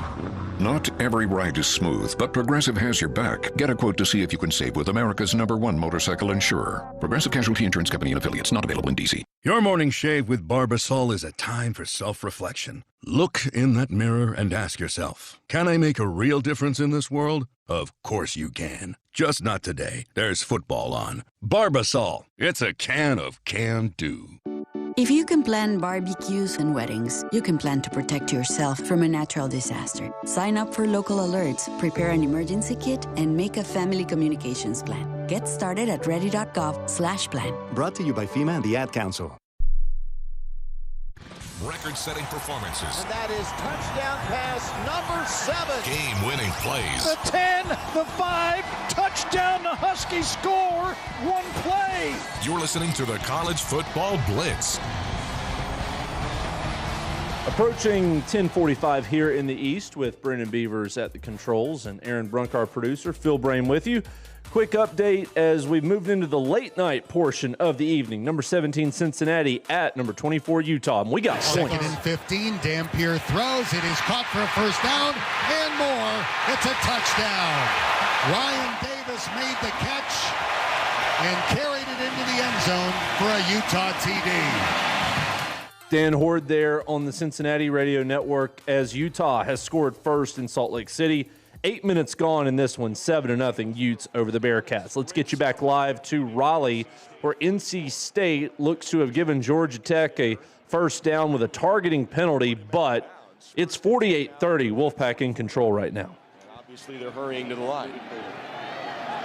Clock at 3:17 and ticking. Snap, four-man rush. King zips it, leaping grab, Allen with it. Left seam, and it's an 11-yard pickup for another first down. Caden Fordham with his career-high tying 15th tackle. Well, they're going fast now. Yeah, 3 minutes to play. Snap at the Pack 34. Same formation. King dump off. It is well wide of his target. Incomplete. He wanted Malachi Hosley right over the center's head, and he wasn't really close. It's incomplete at 2:56 to play, 2nd and 10. No, as soon as the ball hit the ground, too, King just raised his hands to Hosley. I was to say, what are you doing? He was expecting him to continue, and Hosley was expecting to just turn and stop. So, once again, receiver and quarterback not on the same page. 2:56 to play, 2nd and 10. 48-30. NC State leads. 8th-ranked undefeated Yellow Jackets. 2 receivers to each side. King takes the snap, fiddles with the ball, flings it left, caught by Harpring, breaks one tackle, and then Kenny Soares pushes him out of bounds at the 27. Gain of 7 yards. 2:50 on the clock. 18-point game. This is really hard math for the Yellow Jackets as they move the ball down the field. Snap at the Pack 27. Zips it left as King. That's Harpring once again. First down, Georgia Tech. Tackle at the 16-yard line. That's an 11-yard gain. 2.5 minutes to play. King takes the snap. Far hashes, steps up in the pocket, fires, end zone, spinning, grab, touchdown Yellow Jackets. Right over Jamel Johnson's head with 2:22 to play. And it's 48-36. Still a long way back for Georgia Tech, as it's still going to be 2-possession deficit no matter what they do here with 2:30 left. Let's go ahead and get you back to Knoxville, where Oklahoma's moving the football again, and the Sooners lead Tennessee by 6, 23-17. Taking a shot from a safety that had about a 20-yard run at him. 2nd and 8. Robinson on the right hip of Mateer. Short motion for Helms. They bring pressure, throw across the middle. That's caught. Satania at the 38-yard line. He's near another first down, and he's got enough. They brought 7, it looked like that time, and Mateer did a pretty good job of standing in there and delivering. Yeah, good protection, enough for Mateer to have some patience and take advantage of the massive hole in the middle of the field where those backers have vacated on some crossing routes there. Another nice throw, nice completion, good protection. The rhythm is there. 33-yard line, 1st and 10. Definitely in field goal range now. 2 right, 1 left. Mateer, handoff Robinson, dances right, stood up at the 32 and pushed back. Just a 1-yard gain. Kenneth listening at Broken Arrow. Steve in Barberville, Kentucky. Ryan in Dallas. David in Tacoma, Washington. Charisse in Austin, Texas. Trent in Granite, Oklahoma. Sooner fans listening all over the United States here in the 4th quarter with 13 minutes to play. 2nd and 9 from the Vols 32. Sooners sub. So now Tennessee will counter. 2 wides left. 2 tights. Kent and Helms, 1 to each end. Now Robinson sent out. Mateer gonna run it himself. Veers right, tries to get to the corner. Stiff arm taken down at the 30. He got a couple, but here comes 3rd down and 7. Again, in field goal range. A field goal makes it a 2-possession game. Not that you wouldn't rather have 7, but you don't want to do anything crazy here.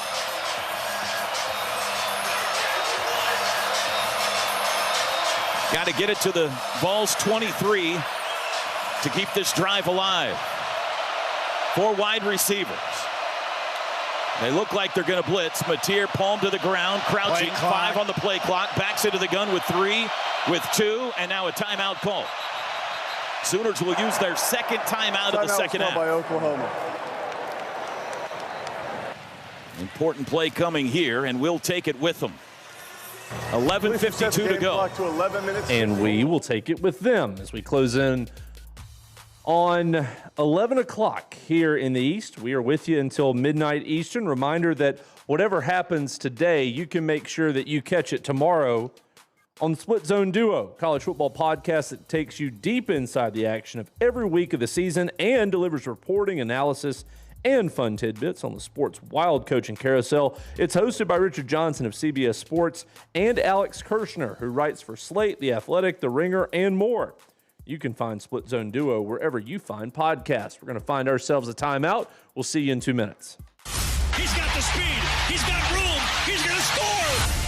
No one gets you closer to the game than Sirius XM College Sports Radio. For the win. Got it! Let's go! Tune in for news, talk, and analysis from the offseason through regular season and into the postseason. We've got your team covered anywhere you go. Deep to center field. Oh, it's gone! Get a free trial at SiriusXM.com/College Sports Radio 2025. When you're on the move and looking for nonstop college sports action, get the Varsity Network app and take the game with you everywhere. Stream live play-by-play from schools across the country right from your phone, free. Catch hundreds of weekly podcasts, including shows from your favorite teams, all in one place. From football Saturdays to midweek hoops, it's your all-access pass to the college sports world. Whether it's game day or just your daily drive, the Varsity Network app has you covered. Download now and listen live for free on the Varsity Network app. A smooth, close Barbasol shave in the morning lifts your confidence. That rich, creamy lather will catapult you to greatness. Nothing can stop you today. Well, except that traffic jam. Barbasol, it's a can of can-do. Snakes, zombies, public speaking. The list of fears is endless. But the real danger is in your hand when you're behind the wheel. Distracted driving is what's really scary and even deadly. Eyes forward, don't drive distracted. Brought to you by NHTSA and the Ad Council. As America's #1 motorcycle insurer, Progressive has your back. Oh, like replacing my bike in case of an accident? Progressive's total loss coverage can help with that. Great. And you also agree with me that my riding club should ride to the aquarium instead of cruising around a mountain, right? Actually, we just do insurance. We don't vote in riding clubs. Nice. 2 votes for the turtle exhibit. To be clear, Progressive has your back for insurance only. So get a quote and see if you can save. What are you, some kind of turtle hater? Progressive Casualty Insurance Company and affiliates. Covered subject to policy terms, limits, and conditions. Your heads-up no-huddle look around the nation. Touchdown! Game-winning touchdown, Illinois! Hit immediately, ball comes free, covered up by Missouri. It's the College Football Blitz. Straight back to Rocky Top, Oklahoma, threatening to take a 2-score lead on Tennessee early in the fourth. Sneak a run, I say. Catch him by surprise here. I'm fine with that. They're going to be in 7-up. It's what they do on 3rd and long. 3rd and 7 from the 30. 4 wides, 2 to each side. Robinson steps in front of Mateer. Snap, they bring pressure. Looks middle, trying to get away, runs into Foje, can't get away, and he's sacked. That's what you can't do. That's going to make it a longer field goal back at the 37. And Tate Sandell looking for his 4th field goal of the night and his 3rd of 50-plus yards. It's going to be another 55-yard try. That's a really disappointing result in that down and distance, guys. Man. To make it a 2-score game. 11:19 to go in the game. From 55 again. Snap good, hold down, kick is away. Does it have the distance? It is good again! Goodness. He did it again! Tate Sandell's 3rd 50-yard field goal of the night. That's Toby Rowland. That call is presented by T-Mobile. Visit your local store to start saving. T-Mobile, it's better over here. For the first time tonight, folks, we are going to Hawaii and San Jose State. They are scoreless, just underway. Let's go out west, get a little Mountain West football, shall we? They've had a couple of nice rushes here with Landon Sims. Landon Sims finds about 4. They'll give him 5 yards on the carry. Mass substitutions at receiver. You've got Brandon White, Blaise Kamoku, Scudero's also, check that, Delgadillo is in, and Uliata is in. Also Cam Barfield. So all the specialists have changed out, and it is 2nd and 5 on the 35 of San Jose.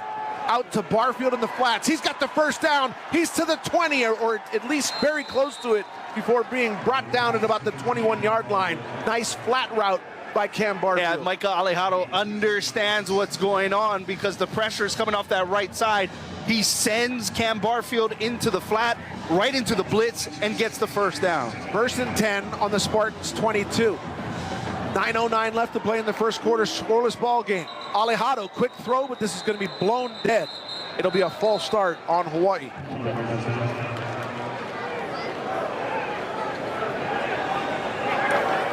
Snap, false start. Number 1 on the offense. 5 yards from the previous spot. Still first down. One of the fastest guys on the field actually doesn't need to jump off sides. He's got the speed, but they'll move some of those guys out now and bring some of the starters back in. Interesting to see the entire specialist unit being brought out and a full group of receivers being brought in. Some of those guys are back in now. Scoreless ball game, 8:52 left to play in the first quarter.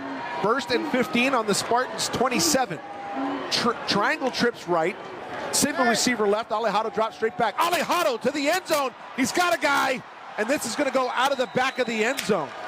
It was intended for Jackson Harris, but a little too long. Yeah, he waited just a tad too long on that one, John. If he were able to get released on that a little earlier, I think he would have found Jackson Harris. Jalen Thomas, I'm going to just tell you, John, he's having a hard time guarding Jackson Harris. Jackson Harris has been open a couple of times here on this drive, and you can tell Thomas is struggling staying with him on that one-on-one coverage. All right, time to go back to Rocky Top. Tennessee needs offense. They need it now as they trail 26-17 with 11 minutes to go. You see Joey Aguilar kind of get a little skittish in the pocket right there when pressure. He wasn't really under pressure, but Lance Harris had a guy that was trying to finish out on him right there and kind of force him to throw that ball outside of Peyton Lewis's range. Aguilar waiting on the play call with 10:34 to go. Blitz coming. Aguilar flushed out to his right, throws deep downfield for Brazel. Tries to come back to the ball, and Guillory grabs him. And a flag comes out. Excellent job, Brazel, locating the football. 15-yard penalty from the previous spot includes an automatic first down. Guillory just wrapped him up because he had no idea where the ball was. And a good job there, too, by Aguilar to throw it and throw it in bounds so it would potentially be playable. You mentioned before that play that they were going to blitz, and they did. And Joey Aguilar felt that if he had more time and felt comfortable enough to take a shot right there, Brazel had the DB top, possibly for a touchdown down the sideline. 9 penalties, 84 yards on Oklahoma. At the 42. Ball's moving left to right on your radio dial. Aguilar fires over the middle. Kitzelman can't catch it. Incomplete. Kip Lewis with a good hit there. It was, absolutely. Menacing hit. What's fascinating, they had a 5-man box defensively right there for the Oklahoma defense. Again, we spoke about this earlier. You got to somewhat take what's in front of you. I'd have elected to see them run the football in that type of scenario.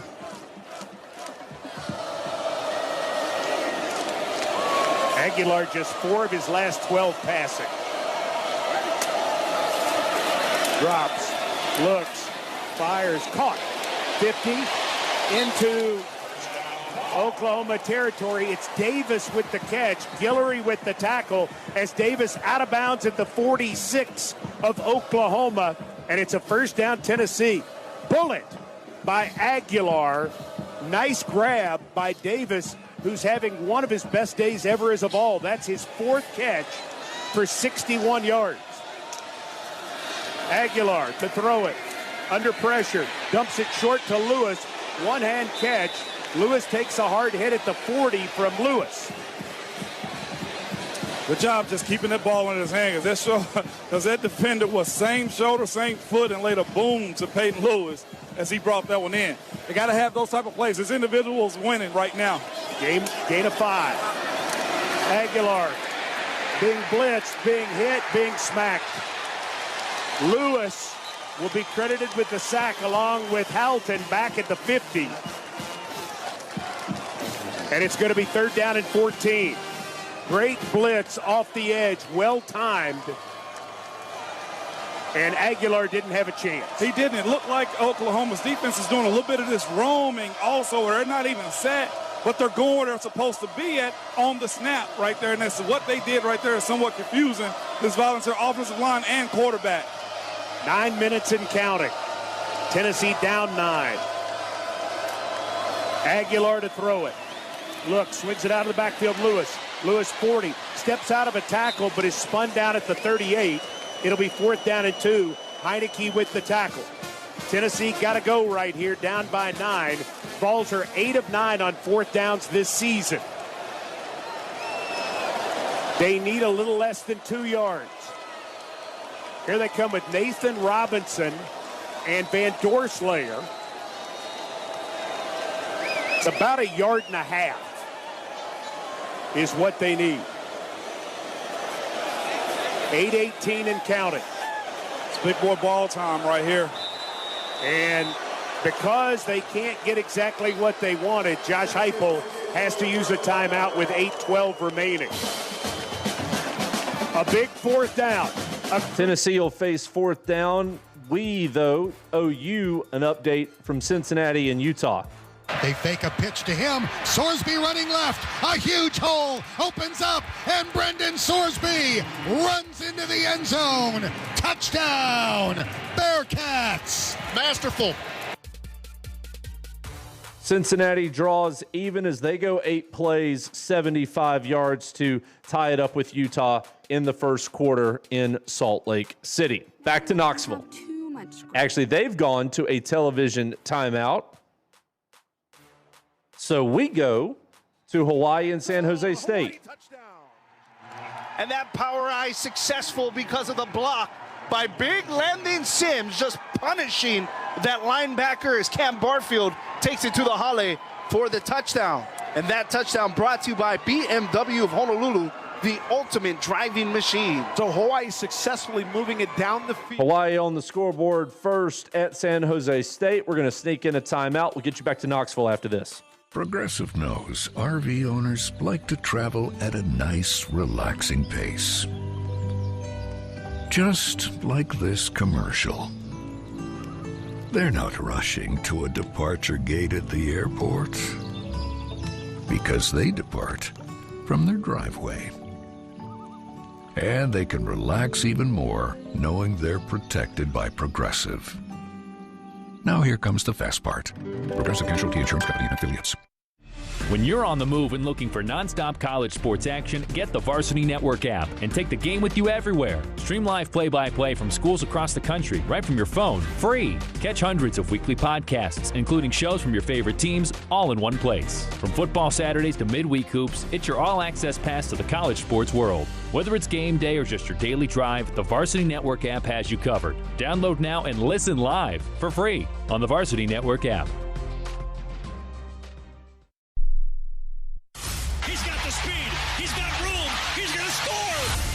No one gets you closer to the game than Sirius XM College Sports Radio. For the win. Got it! Let's go!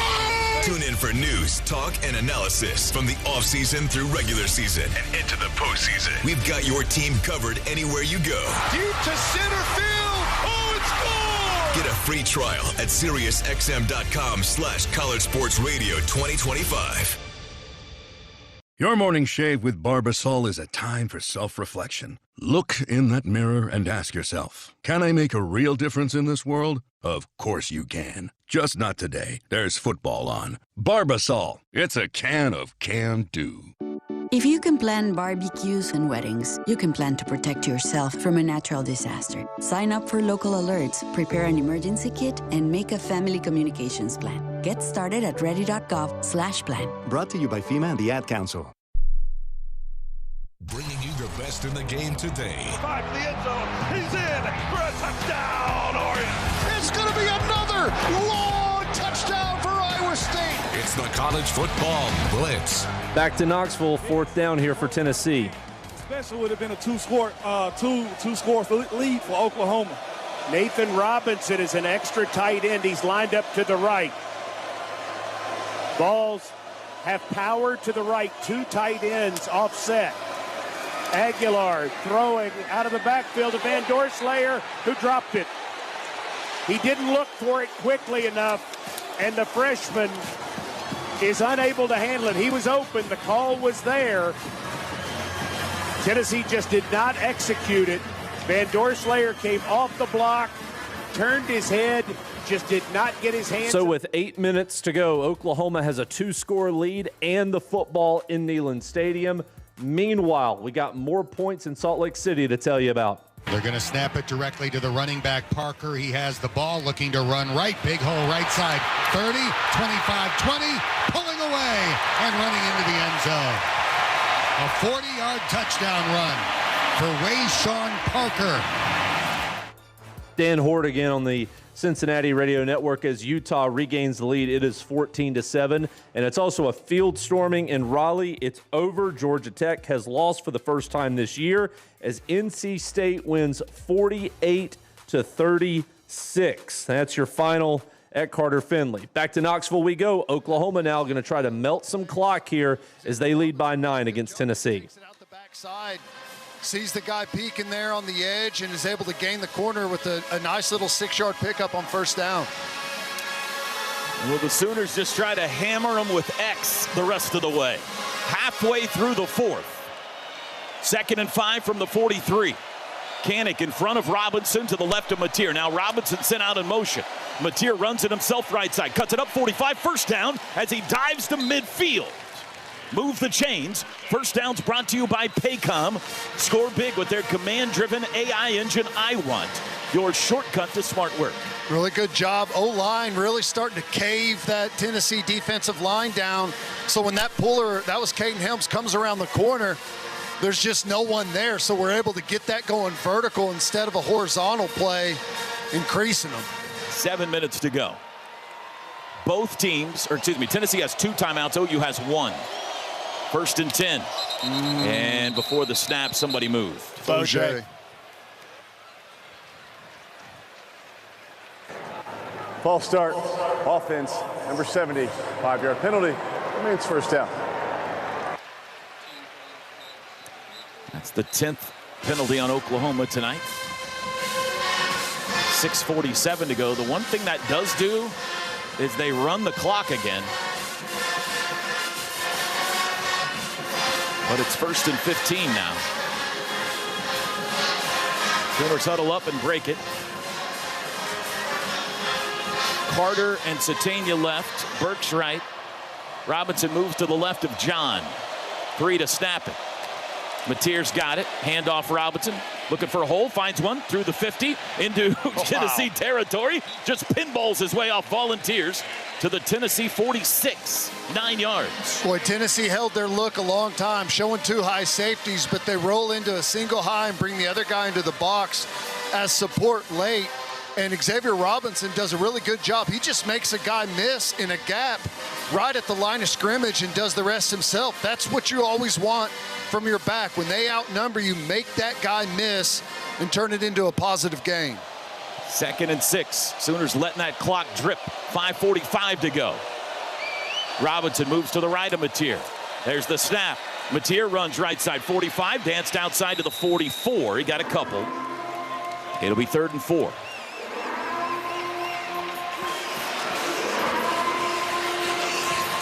It's a big one here. Start to wonder if this may be 4-down territory out near midfield. We're out of field goal range. And your defense has really been playing well. May have 2 opportunities to get the first here if you get close. 3rd and 4. Mateer back to pass. Looks left, throws left. Caught, turned up. First down, Satania to the 35, and they get a new set of downs with 5 minutes to go. Or you just isolate the slot, run a little speed out away from leverage. Perfect ball for Mateer, easy first down. I love that decision from John Mateer so much. Identify your matchup, let your best playmaker go win, and then deliver a really accurate on-time ball. Fantastic stuff from number 10. After struggling on 3rd downs in the first half, Sooners 3 of 5 in the second. At the 35, we're down to 4:28 to go. Mateer fakes the handoff, throws across the middle. It's batted in the air, and it's intercepted. It's intercepted down the sidelines and pushed out of bounds at the 45, and Tennessee has new life. The one thing Oklahoma could not do, they just did. A second turnover in the second half, and as Toby Rowland said, Tennessee has life again. Still a 2-score game, so Tennessee's got to hurry. Let's go to the Vol Network now with Mike Keith. 4:18 to play. Tennessee with an opportunity. At the University of Tennessee, the Vols are known. And they've gone to a television timeout, so we will as well. We'll see you in 2 minutes. Morning, Zoe. Got donuts. Jeff Bridges, why are you still living above our garage? Well, I dig the mattress, and I want to be in a T-Mobile commercial like you. Teach me, Saldana. Oh, no, I'm not really prepared. I couldn't possibly. At T-Mobile, get the new iPhone 17 Pro. On them, it's designed to be the most powerful iPhone yet and has the ultimate pro camera system. Wow, impressive. Let me try. T-Mobile is the best place to get iPhone 17 Pro because they've got the best network. Nice, Jeffrey. You heard them. T-Mobile is the best place to get the new iPhone 17 Pro on us with eligible trade-in in any condition.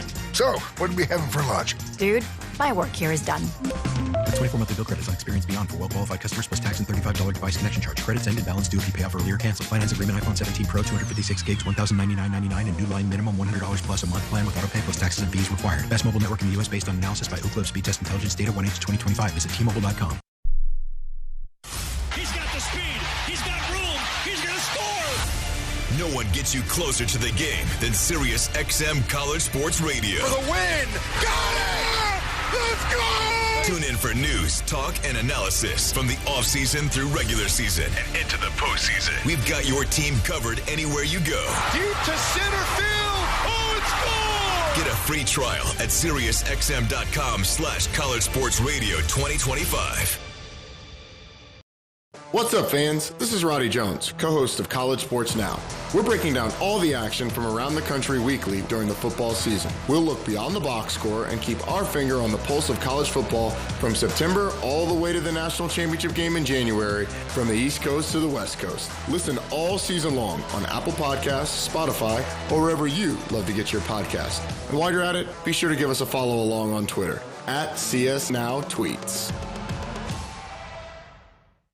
The biggest games. One man to beat 30 off to the races. You're not going to catch him. The biggest moments. Puts a stake in the heart of the undefeated season. This is the College Football Blitz. Well, after the Oklahoma interception, Tennessee has a chance now. 4 minutes left. They trail 26-17.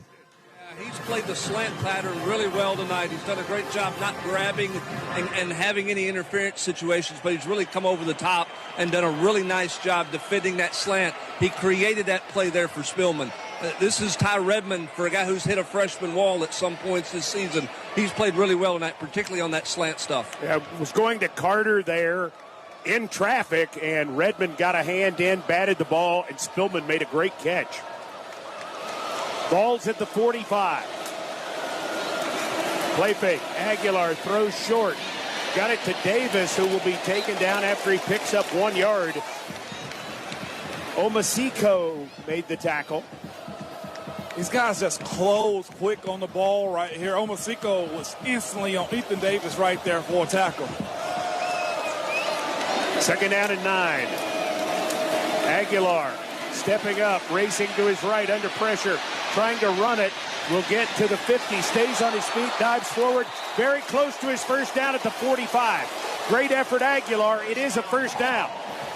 Tremendous effort. Got popped right there as he got spun around on his feet and continued to run. 3:32 and counting. Aguilar picks up 9. Going to throw it, swings it out of the backfield. Got it complete to the 40, to the 35, to the 33, maybe the 32. It's Bishop. Bowen with the tackle. Tennessee moving. Got to be in a hurry. They need 2 scores. They have 2 timeouts. Davis is back in the lineup. Ethan Davis with 5 catches in this game. Play fake. Aguilar looks, throws complete. Bishop at the 30, at the 25. Bishop driving his way forward to the 20-yard line. It's a first down, Tennessee. Guillory with the tackle. 2:43 and counting. Vols get on the ball.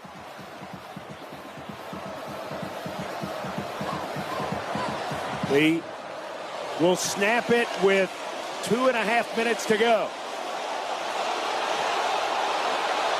No, they won't.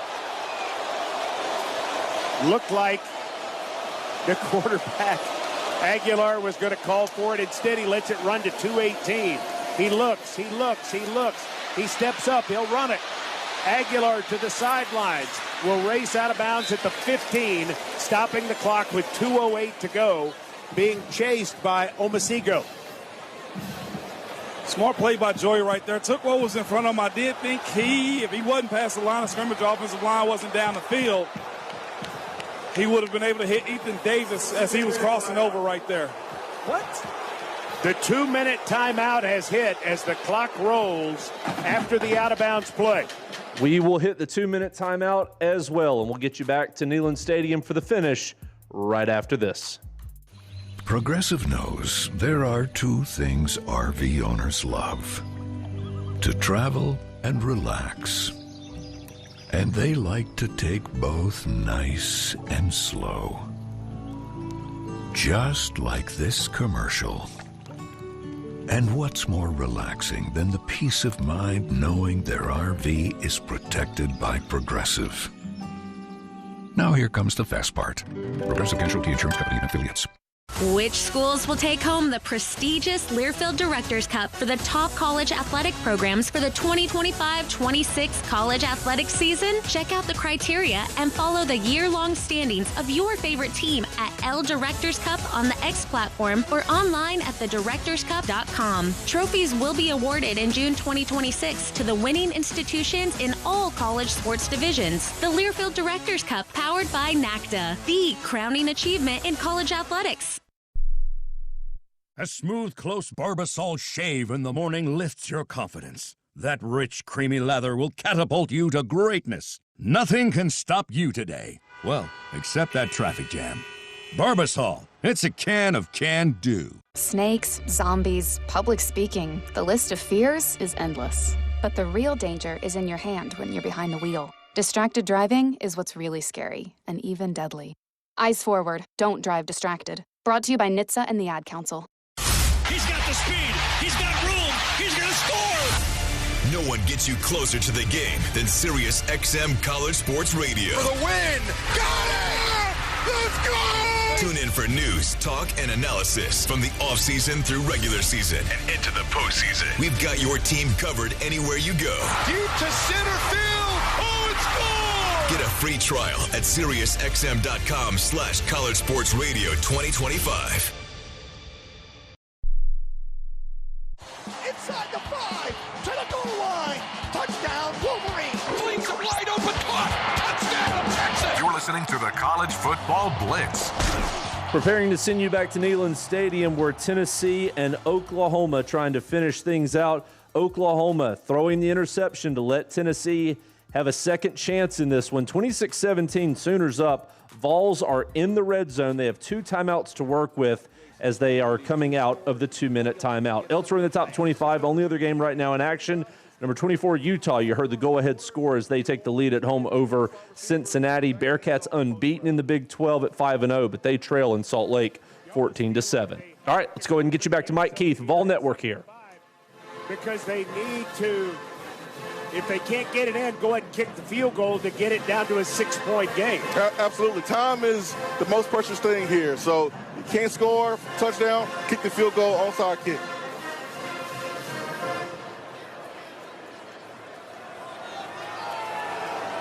At the 15, second down and 5. Ball's down 9. 2 minutes to go. Tennessee with 2 timeouts. See what they cooked up on the sidelines. 3 receivers left. Brazel to the right. Bishop in the backfield. Oklahoma blitzing. Aguilar fires into the end zone. Caught! Matthews! Touchdown! Big Orange! Michael Matthews snatched that out of the air That was a smoke-filled rocket from Aguilar, and Matthews went and got it. It's good to have a wide receiver around you in these type of moments, as Jason Swain said. Hit him down the seams for a touchdown. Great diagnosis by Jason right there. Great protection up front to allow Joey to see that route develop right there for a touchdown. Big time play. Only ran 4 seconds off the clock, too. Crucial. Snap, set. Gilbert's all-important extra point is up and good. Oklahoma. So we've got both sides of this one from Learfield, and now Oklahoma, it's pretty simple. They get a first down, it's probably over. Tennessee only has 2 timeouts. So 26-24 after the PAT. We'll go over to Toby Rowland on the Sooner Sports Network as Tennessee prepares to kick to Oklahoma. The options aren't great, but let's think about this. If you get 2 quick plays, you're gonna have a kickoff here, but maybe no time goes off. Let's say it's at 1:45 at best after a couple of plays. Then the third play you're gonna run at 40 seconds. So you're at 1:10 or so when you punt. You could get the ball back with a minute or so. Yeah, see, that's... But you're gonna have to march, and no timeouts at that point if you don't give up a first. It does look like, Gabe, they're lined up to kick it deep, but they could change. This looks like traditional kickoff formation right now. Satania is back on the 32. He's the deepest Sooner. Everybody else anticipating onside. Now they shift 6 to the left. This looks more like an onside formation. Turbyville taps his head. Here comes the boot. He's going to kick it onside to the near side. High bounce. It's taken. Wow. Robert Spears-Jennings snags it out of the air. And the Sooners have it at the plus 44 with 1:55 to go. What a catch. Yeah, that was a pretty good kick there from the kicker. Took a big, quick hop, and Robert Spears-Jennings just snags it out of the air. That was, whoo. I'm guessing that's why a safety's on Hans' team. My goodness. Wow. That was awesome. Still need a first down to put this to bed. I mean, that'll go down as they didn't get the onside kick, and no one talks about it, but what a play by Robert Spears-Jennings. Tennessee 2 timeouts. Sooners lead 26-24 on the road. 2 wides right, Carter and Burks. Everybody else huddled. Now they break. Robinson the back. He's almost certainly going to get the ball here. There's the snap. Handoff X up the middle. Has a whole 40. He's gone. There goes Xavier Robinson. X to the pay dirt, to the checkerboard. He falls down, though, at the 1. Xavier Robinson fell down at the 1-yard line intentionally. He was untouched into the end zone, and he fell down inside the 1-yard line. What a play. Wow. How about that? Heads up, Xavier Robinson. Could have walked into the end zone, and he fell down intentionally at the half-yard line. And Heupel was so stunned he forgot to call timeout. He may have got in, actually, guys. Game clock. That's what I was about to say. 7 seconds timeout. He went so long timeout of the half. before he fell down that I was worried that he made it into the end zone. Came close. First play of the drive, he creased him. Well, he stepped a foot on the goal line. Where's the ball? I don't think the ball crossed. Yeah, I don't know if it did. Well, we made it a little more dramatic than I think we needed to, boys, but the math is on our side. How about that heads-up play? Is that coached? They talk about that? It almost looked like he was trying to look back to the sideline to see if what they wanted him to do. That's why he was so late going down. And we may review a play to see if he went in the end zone when he was trying not to, as crazy as that is. Tennessee's got to let them score here, right? You take a knee, timeout, then you go 2 more knees. You're down to like 30 seconds. They will probably try to, I mean, they'll try to pull us into the end zone, probably. Well, let's watch the chess pieces move here. The ball is as close to the goal line as it can be without being in. Apologies for the early touchdown call. I thought he was going to walk in. But what a play. He stopped inside the 1. Sooners huddle up, now break. Mateer in the shotgun. Heupel with only 1 timeout left. And now whistles before the snap. They're going to ask Jake Michaela to move the ball back. When he approached the ball, he kind of scooted it forward a bit. I don't know what you're talking about, T-Row. The ball could be reset. Still first down. There's the snap. And Mateer keeps it himself up the gut for the touchdown. Turns out they wanted it anyway. Well, you forced them to burn a timeout at a minimum, so really good job there. Now they're in a really tough spot. Yes. Great job. And how about the game Xavier Robinson has had 2 weeks in a row, looking really good. Robinson tonight, like 115 yards rushing. Ted, you think he's like, maybe I should have just scored. And 195 yards rushing for Oklahoma to just 59 for Tennessee. Tennessee can run the football now. That's impressive. Please reset the game clock to 25 seconds. This is the huge extra point. It's still just a 1-possession game. They need this from Sandell to make it a 9-point margin with 1:44 to go. Tennessee coming after it, obviously.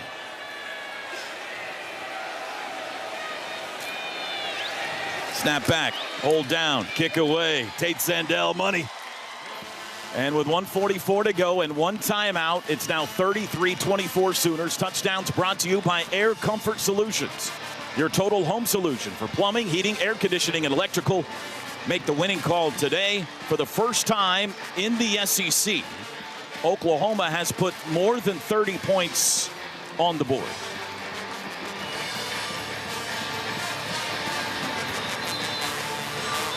What a performance. Yeah. I mean, we took a couple of big haymakers early in this football game, but that defensive touchdown really slowed everything down for Tennessee, and it felt like after that, yards were way more difficult to come by. But, you know, they still just an incredible quick strike offense that they have, man. They are almost never out of it. Our Mason Thomas sacrificed a hammy or a groin or something, but he may have saved the season. No doubt. Well, you just got to survive a miracle now. Tennessee needs another touchdown, onside, and field goal. They've got 1:44 with 1 timeout left. And Neyland Stadium is quickly evacuating. There's the kickoff by Sandell. No fair catch called for, and it sails into the checkerboard for the touchback. Oh, my goodness. There is a flag down after the kick. Is that on Okoye for running over someone?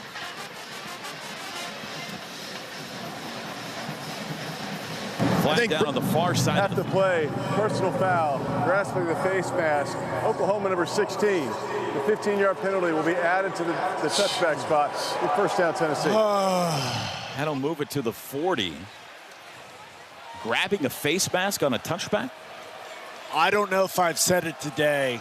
It may be the first one, but what are we doing? Come on. Formula hasn't changed, but they've been given 15 free yards. 33-24, 1:44 to go, 1 timeout. 4 wides for Tennessee. The back is Bishop. Aguilar, straight drop, 4-man rush. Steps up in the pocket. He'll run, slides down at the 44-yard line. He got only 4 yards there. Joey Aguilar tonight, 27 of 40 passing for 367. Second and 6. Back to pass. Aguilar dumps it to the back. Out of the backfield, Bishop. Runs sideline to the 45. Tackled inbounds at the OU 40. They'll reset the ball. Clock stops momentarily. We're down to 1:17 to go. Back to pass. Aguilar looks left. Dumps to the back. Out of the backfield, Bishop again. 35-30. Dives forward. He's got the first down at the 30. Clock stops momentarily. 1:09 to play. Sooners in umbrella coverage, giving the underneath. Aguilar's got it again. Looking end zone. Lets it fly across the middle. It is dropped at the 5. Kendall Daniels might have been in the vision of Braylon Staley there, but it got by Daniels, and Staley had it hit him in the hands.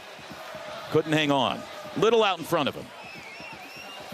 That was a heck of a throw from Aguilar. I am glad that Staley wasn't able to haul that one in, Ted. That was a perfect throw. 1:01 to go. And on that last play, we took a guy out of the rush, Marvin Jones Jr., and he just kind of floated over the middle there where they've been throwing that check down. Play clock's at 7. They're just now getting to the line of scrimmage at 4. At 3, they only have one timeout. At 2, at 1, got it off just in time. Sooners bring the house. Aguilar's pass deflected, incomplete. Guess who? Sammy Omosigo almost picked it off, but it was your boy Owen Heineke that got a hand on it. Third down. 3rd and 10. 58 seconds. Well, how about Venables dialing up a all-out pressure right there? And they're showing pressure again with Heineke and Omosigo up the middle. There's the snap. They bring 5. Back to pass Aguilar. Floats it for the end zone. Far side. It is incomplete. Looking for Matthews. Eli Bowen in coverage, and it's 4th down. Really good job by Eli Bowen there. He's chest to chest. He's got his eyes back, looking at the football, plays the ball.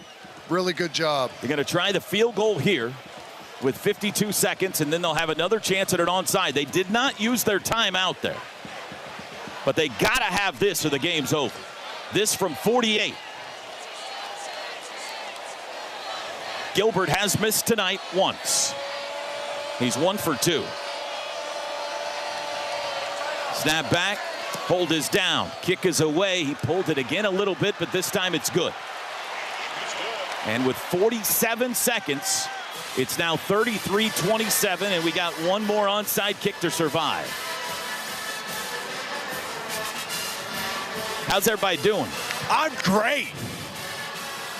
We're winning with 47 seconds to go in the game, and they got to kick an onside kick. I feel fantastic. How about you guys? I'm doing my best not to lose my composure on a 15-yard penalty with the game in the balance on a touchback kickoff is what I'm trying to do. I think the head coach is in the same boat that you are right now, Teddy. You know, once again, it's about being entertained, Ted. Yep. You don't sound like not. you're entertained, though. This is their place kicker, Max Gilbert. He's the onside kick guy. Last time Robert Spears-Jennings came up with it, they shift 6 to the left again, 4 to the right. Let's see if they kick it this way again. He's going to kick it the other way, and now whistles before the timeout. Oklahoma used their last timeout. Prior to the kick, timeout was called by Oklahoma. And wanted to see what Gilbert was going to do, and he tipped his hand. I'm sure glad we called timeout, because that was another excellent kick from him. Sooner football brought to you by Coca-Cola. Game day deserves the great taste of Coke Zero Sugar because fan work is thirsty work. Before the onside's kick, Utah has extended their lead over Cincinnati. It's now 17-7 Utes in Salt Lake City. 4 to go until halftime there. But we go back to Knoxville. Tennessee's got to have this onside's kick. Have it a little bit. I know that there's been a couple of mistakes on special teams that have raised the ire of the coaching staff down here, including the Elijah Thomas penalty that he had that hurt him on a punt return whenever he wasn't on the field in time, right? They had to take the penalty. I don't remember if they took the penalty or burned a timeout, but regardless, this is it's been kind of a rough one just from the penalty perspective on special teams, but you got an opportunity to make it all right here. Onside kick with the game hanging in the balance. Here we go. Tennessee shifts 6 to the left. Gilbert looks that way, taps his helmet. Here's the kick. He kicks it to the left. Bouncing ball at the 40. Falling on at the 41, and you can unhitch the wagon. Put the ponies in the barn. Dark mode deactivated. Please reset the game clock to 46 seconds. Sooner Magic arrives again on Rocky Top. Oklahoma goes on the road and defeats Tennessee at night in front of 102,000 people. And their playoff hopes are very much alive. Second straight nail biter for Oklahoma. We told you when we first went to this game back in 2015, they won in Knoxville in 2 overtimes behind Baker Mayfield. That final was 31-24. OU will knee it out and win this one 33-27. Let's keep the live play-by-play rolling. Let's go to Hawaii and San Jose State. Early second quarter tied at 7. ESPN Honolulu and John Veneri.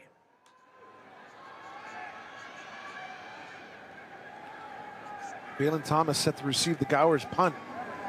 Gowers is going to send this one end or over end. It's a little wobbly. It's going to come down at about the 29-yard line, but take a Hawaii bounce and actually go all the way to the 15, inside the 15 to the 13.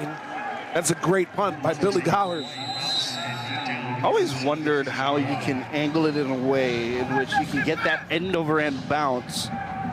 And Billy Gowers puts it inside the 15 to the 13-yard line. I actually had a pretty good conversation, thank you for bringing that up, with him yesterday at practice, and I talked about how he does that. The first thing he thinks about is the wind, where the wind is coming from, if it's against him, if it's behind him, if it's coming at an angle. And then how far he needs to go is how long he puts the ball out in front of him, whether he angles it a certain way. And so there is a huge science to the way Billy Gowers punts the football. Well, there you go. Eget, 1st and 10 on their own 13, has H-back, 2 receivers right, single receiver left. They decided to leave Steve Chavez Soto, the guy who ran the 10-yard touchdown in to tie it up, in the ballgame. Now they'll send the tight end in motion from left to right. Eget drops straight back, looks down the middle of the field. He fires long. It's almost picked off by Verdell Edwards. He goes up with one hand. Had he gone up with 2 and played receiver, he would have had it. I don't think he understood that. He was actually right in the area to get that interception. He goes up for one hand. Now, that angle, from our angle, it looks like he could have got 2 hands on it. But he goes up with one. It's going to be an incomplete pass and nearly intercepted. I think the ball was intended for Leland Smith, the junior out of Houston, Texas, who is now in motion from left to right, back out left, 2 receivers either side, ball on the left hash for Eget. 2nd down and 10 on the 13. Eget dropping back, looking left. He's got Smith, but Smith just drops it. Goes in and out of his hands. He might have had the first down and he caught it, but he just didn't have his hands the right way. It's crazy because, you know, Eget's getting the ball out and giving the opportunities to his receivers, but 3 of 13 now. Eget is through the air, and not a very successful clip for the San Jose State quarterback. So Eget, 3rd down and 10 on his own 13. 14:06 left to play in the first half. We're tied at 7. Eget, single receiver left, trips right. Chavez Soto in the backfield. Eget dropping back. Eget under pressure. Eget rolling right. He's trying to find a receiver. Now he's got to run it himself. He's to the 20, the 25, and brought down at very close to the original line of scrimmage. That brings up 4th down. This is a first down. That is a first down. You're right. He's got the first. I didn't think he had it at first. And it baffles me. Hawaii does this every time on third and long. They go to the 3-man and drop 8 in coverage, and Eget uses his legs and picks up 12 on the carry. 1st and 10 on the 25. Eget, triangle trips left. Ball on the right hash, single receiver on the right. Chavez Soto directly behind Eget. He's waiting for the snap. Rainbow Warriors jumping around Eget. Hands off Chavez Soto. He's quick. He bounces out to the left side and picks up about 7 on first down. And Hawaii defensively is not going to their conventional look. You don't have the 4-man front, and San Jose State is deciding to go tempo here against Hawaii and not allowing the substitutions for Hawaii to come in. So Hawaii looking like they're bringing it. Chavez Soto again, handoff. He's got the first down, very close to the 40. He's brought down. And because of that, John, Hawaii is not allowed. They can't substitute. They're in the wrong defense for them. And they're still in that 3-man front, and San Jose State is just running the football. And personnel-wise, they've got their second team, Iovino and Julian at linebacker. Eget's going to drop back, but the flags come out. Man, Hawaii just discombobulated on defense, Mark. Snap, full start, 72 offense, 5 yards, Still first down. That's the sophomore, Nate Hale. If he were local, it'd be Halle. 6'5", 265. And for the time being, Hawaii gets their substitution, John, and they go back to the four-man front and the two defensive tackles. First and 15 on the 33 for the Spartans. Two receivers either side for Egett, who's on the left hash. Radcliffe back in to his right. Egett dropping back. Here comes the pressure. Iovino had him. Hawaii needs to turn around and look, but it looked like Jaheim Wilson-Jones, who was running down the field with Leland Smith. No, check that. Scholes down that right sideline. Scholes had a step. The ball was thrown short because Egett was running for his life. And Jaheim Wilson-Jones was on an island with him, and Scholes was able to burn him across the field, but good pressure from Hawaii's defense and fortunate errant throw from Walker Egett. So Egett, 2nd and 15 now on the 33. 12 minutes left to play in the first half. Trips right, single receiver left for Egett. He drops straight back, looks right, flyers to the flats. He's got a guy open in the 38. Caught by Scudero, who gets a few extra yards.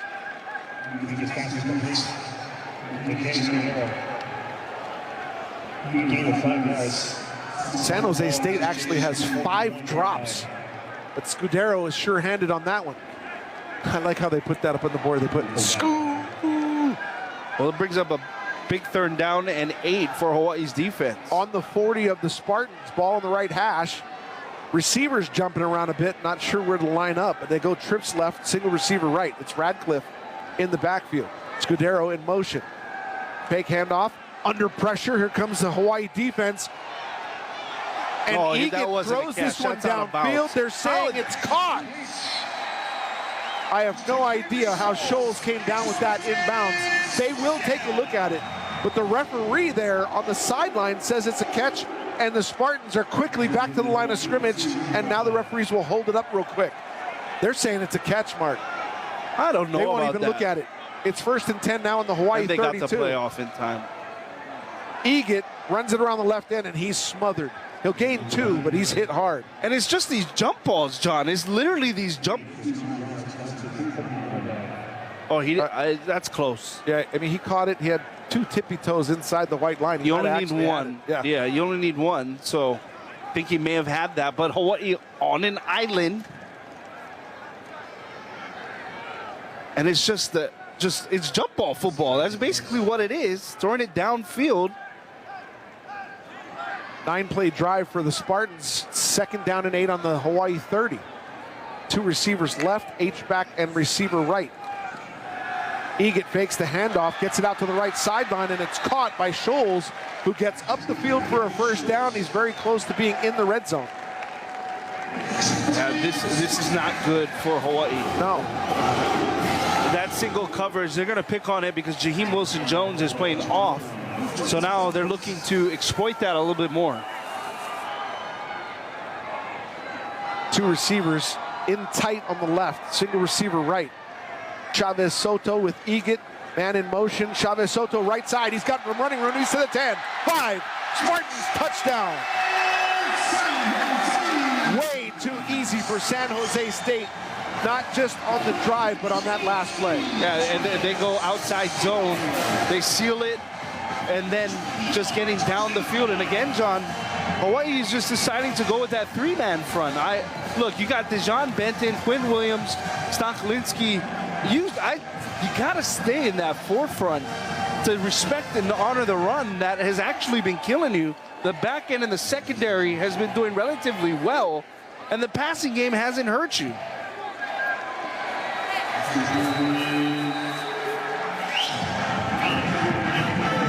So the Spartans kick the PAT. It's up and it's good. It's 14-7, 9:49 left to play in the first half. Spartans have the lead. Hawaii will have the kickoff when we return to the Rainbow Warrior All right, Network. we're going to take a break as well. It's at the 2-minute timeout in Salt Lake City, still 17-7. Utes leading Cincinnati. And again, you heard the San Jose State touchdown, 14-7 there. We'll hit a timeout. We'll see you in 2 minutes and ride out this edition of the Blitz. Your morning shave with Barbasol is a time for self-reflection. Look in that mirror and ask yourself, can I make a real difference in this world? Of course you can. Just not today. There's football on. Barbasol. It's a can of can-do. If you can plan barbecues and weddings, you can plan to protect yourself from a natural disaster. Sign up for local alerts, prepare an emergency kit, and make a family communications plan. Get started at ready.gov/plan. Brought to you by FEMA and the Ad Council. When you're on the move and looking for nonstop college sports action, get the Varsity Network app and take the game with you everywhere. Stream live play-by-play from schools across the country right from your phone, free. Catch hundreds of weekly podcasts, including shows from your favorite teams, all in one place. From football Saturdays to midweek hoops, it's your all-access pass to the college sports world. Whether it's game day or just your daily drive, the Varsity Network app has you covered. Download now and listen live for free on the Varsity Network app.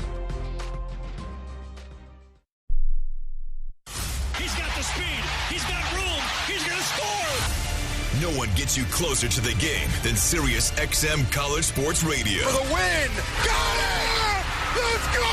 Tune in for news, talk, and analysis from the offseason through regular season and into the postseason. We've got your team covered anywhere you go. Deep to center field! Oh, it's gone! Get a free trial at SiriusXM.com/College Sports Radio 2025.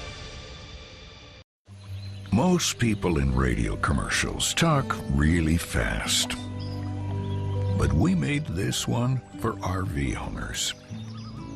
Progressive knows they like the slower pace of RV life, like this commercial. And they know Progressive will protect their RV at a fair price with discounts. Now here comes the fast part. Progressive Casualty Insurance Company and affiliates. Discounts not available in all states or situations. The biggest moments. Toward the end zone. Got it. Another touchdown. And Ohio State up 3 scores. It's on the ground. We go diving for it. Ball. You're listening to the College Football Blitz. Now let's go ahead and get you back to the Hawaii Radio Network as San Jose State has gone in front 14-7. Now have the football back with 9:49 left to play in the first half, and didn't look very good from our vantage point in their last couple of series on offense. Well, they got to get cooking quickly. That's for sure. Kickoff is going to go into the end zone. Cam Barfield's going to wave for fair catch. And what was concerning more so, John, is that Hawaii could not. So San Jose State is going tempo. They are not substituting either. So Hawaii's so used to getting their substitutions in with everybody like bonding up and getting guys in and out. Hawaii has to stay with their defense out there because of the fact that they can't substitute. So Hawaii's been stuck in situations where they've only had a 3-man front and they looked out of position, and San Jose has been running down the field on them. First and 10 from the 25. Ball on the right hash. 2 receivers either side for Alejado with Sims to his right. Alejado dropping back, looking right, now looking left, now rolling left. Alejado dumps it off to Pefeli Ashlock, who gets upended at the 28-yard line, but it's a catch for a short gain. Crowd likes the hit. Pefeli Ashlock is going to actually take himself out, limping over back to the Hawaii sideline. I don't think he's feeling too good about his shins. And what baffles me, after one play, we're taking out everybody else and bringing in a whole new set and formation. Interesting. Second down and 6 on the 29 of Hawaii. 2 receivers right, and now 3 receivers right with Dawefa in motion. Hand off Barfield up the middle. Barfield finds a seam, runs over a guy. He's met by a bunch of black jerseys, but he'll gain a few, but still be a couple yards short of the line to gain. This is a dangerous third down here, John. Hawaii needs to convert here. And you hope Pefeli Ashlock is good too on the sideline. Yeah. He's a little banged up after that catch. 8:40 left to play here in the first half. Spartans leading it 14-7. It's 3rd and 3 on their own 32 for Hawaii. Trips right, single receiver left. Barfield to the left of Alejado in the middle of the field. In the shotgun, Alejado snaps his hands, looks left, dumps it off to Barfield, and it's behind him and out of his hands. Incomplete pass brings up 4th and 3. Yeah, that one's on Micah. That one was behind him. He needs to get that out in front of him. He's actually Go ahead, sorry. He's actually lucky it wasn't picked off.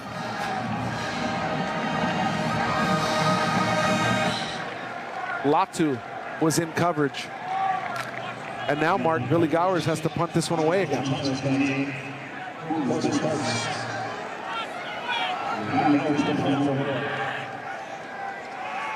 It'll be Jalen Thomas set to receive the Gowers punt. He's standing on the 22-yard line. Gowers, a wobbly ball, is going to be fair caught at the 22. Actually lined up perfect. 8:11 left to play here in the first half. Spartans leading at 14-7. They'll have the ball when we return on the Rainbow Warrior Network. Game day is better with a burger. Honolulu Burger Company is proud to fuel UH football. All right, they've hit a timeout in San Jose. We will as well. We'll see you in 2 minutes. He's got the speed. He's got room. He's going to score. No one gets you closer to the game than Sirius XM College Sports Radio. For the win. Got it. Let's go.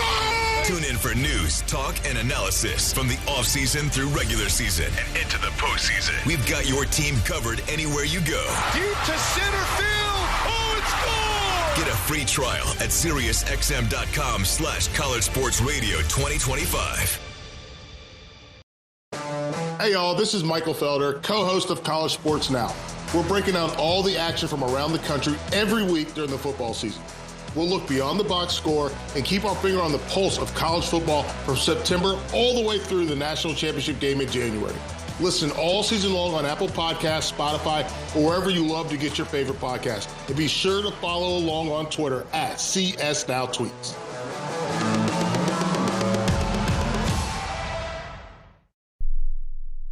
Progressive knows not all rides are smooth. Meet Claire. She loves her motorcycle, and she's learned to love the insects she encounters on her rides. She may not know the difference between a gnat and a mosquito at 55 miles per hour, but she does know one thing. It's always gross when one flies into her mouth.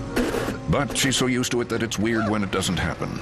Not every ride is smooth, but Progressive has your back with comprehensive and collision coverage from America's #1 motorcycle insurer. Progressive Casualty Insurance Company and affiliates, not available in D.C. When you're on the move and looking for nonstop college sports action, get the Varsity Network app and take the game with you everywhere. Stream live play-by-play from schools across the country right from your phone, free. Catch hundreds of weekly podcasts, including shows from your favorite teams, all in one place. From football Saturdays to midweek hoops, it's your all-access pass to the college sports world. Whether it's game day or just your daily drive, the Varsity Network app has you covered. Download now and listen live for free on the Varsity Network app. The biggest moments. Steps out of a tackle in the zone. Touchdown, Colorado. Game-winning plays. It's a 95-yard return, and that's a victory for Tulsa. Are you kidding me? Amazing. It's the College Football Blitz. Finishing out the final 10 minutes here on the Blitz, let's get you back out to San Jose State and Hawaii with the Spartans up 14-7 in the second. Meanwhile, Utah has scored again right before the half. The Utes now rolling Cincinnati 23-7 with the PAT to come. Hawaii's defense is called on yet again, bringing 4. Now they blitz. Radcliffe goes left side. He actually slips by the entire rush, picks up 8 on first down on the left side. And that's disturbing, because right now Hawaii is having problems up front in defending the run. And they can't substitute either. They're going tempo on Hawaii. San Jose's figured it out, that's for sure, here in the second quarter. 7:45 left to play. They've got the 14-7 lead. Egan trips right. He'll hand off Radcliffe left side again. Holding there and just not called. Radcliffe running wild all the way down the sideline, and finally a flag comes out. Kilinahe Mendiola Jensen was being just mugged, and the referee finally sees it. There is a Spartan offensive lineman down in the backfield. I mean, there was multiple muggings that weren't called, and then finally the one that was evident was called. Holding, number 74 on the offense, 10 yards from the spot of the foul, still second down. So they're checking over one of the big guys at about the 25-yard line. They'll move the teams to the sideline. There was a bunch of holding in the interior. Yeah, it was really bad. Kilinahe Mendiola Jensen was like, are you going to throw a flag or what? It was bad. This will be immediate timeout. 14-7. Spartans have the football. Injured player on the field. We've got 7:33 left to play in the first half. We'll take a break here in the booth. You're listening to We will as well. We'll see you in 2 minutes. Morning, Zoe. Got donuts. Jeff Bridges, why are you still living above our garage? Well, I dig the mattress, and I want to be in a T-Mobile commercial like you. Teach me, Saldana. Oh, no, I'm not really prepared. I couldn't possibly. At T-Mobile, get the new iPhone 17 Pro. On them, it's designed to be the most powerful iPhone yet and has the ultimate pro camera system. Wow, impressive. Let me try. T-Mobile is the best place to get iPhone 17 Pro because they've got the best network. Nice, Jeffrey. You heard them. T-Mobile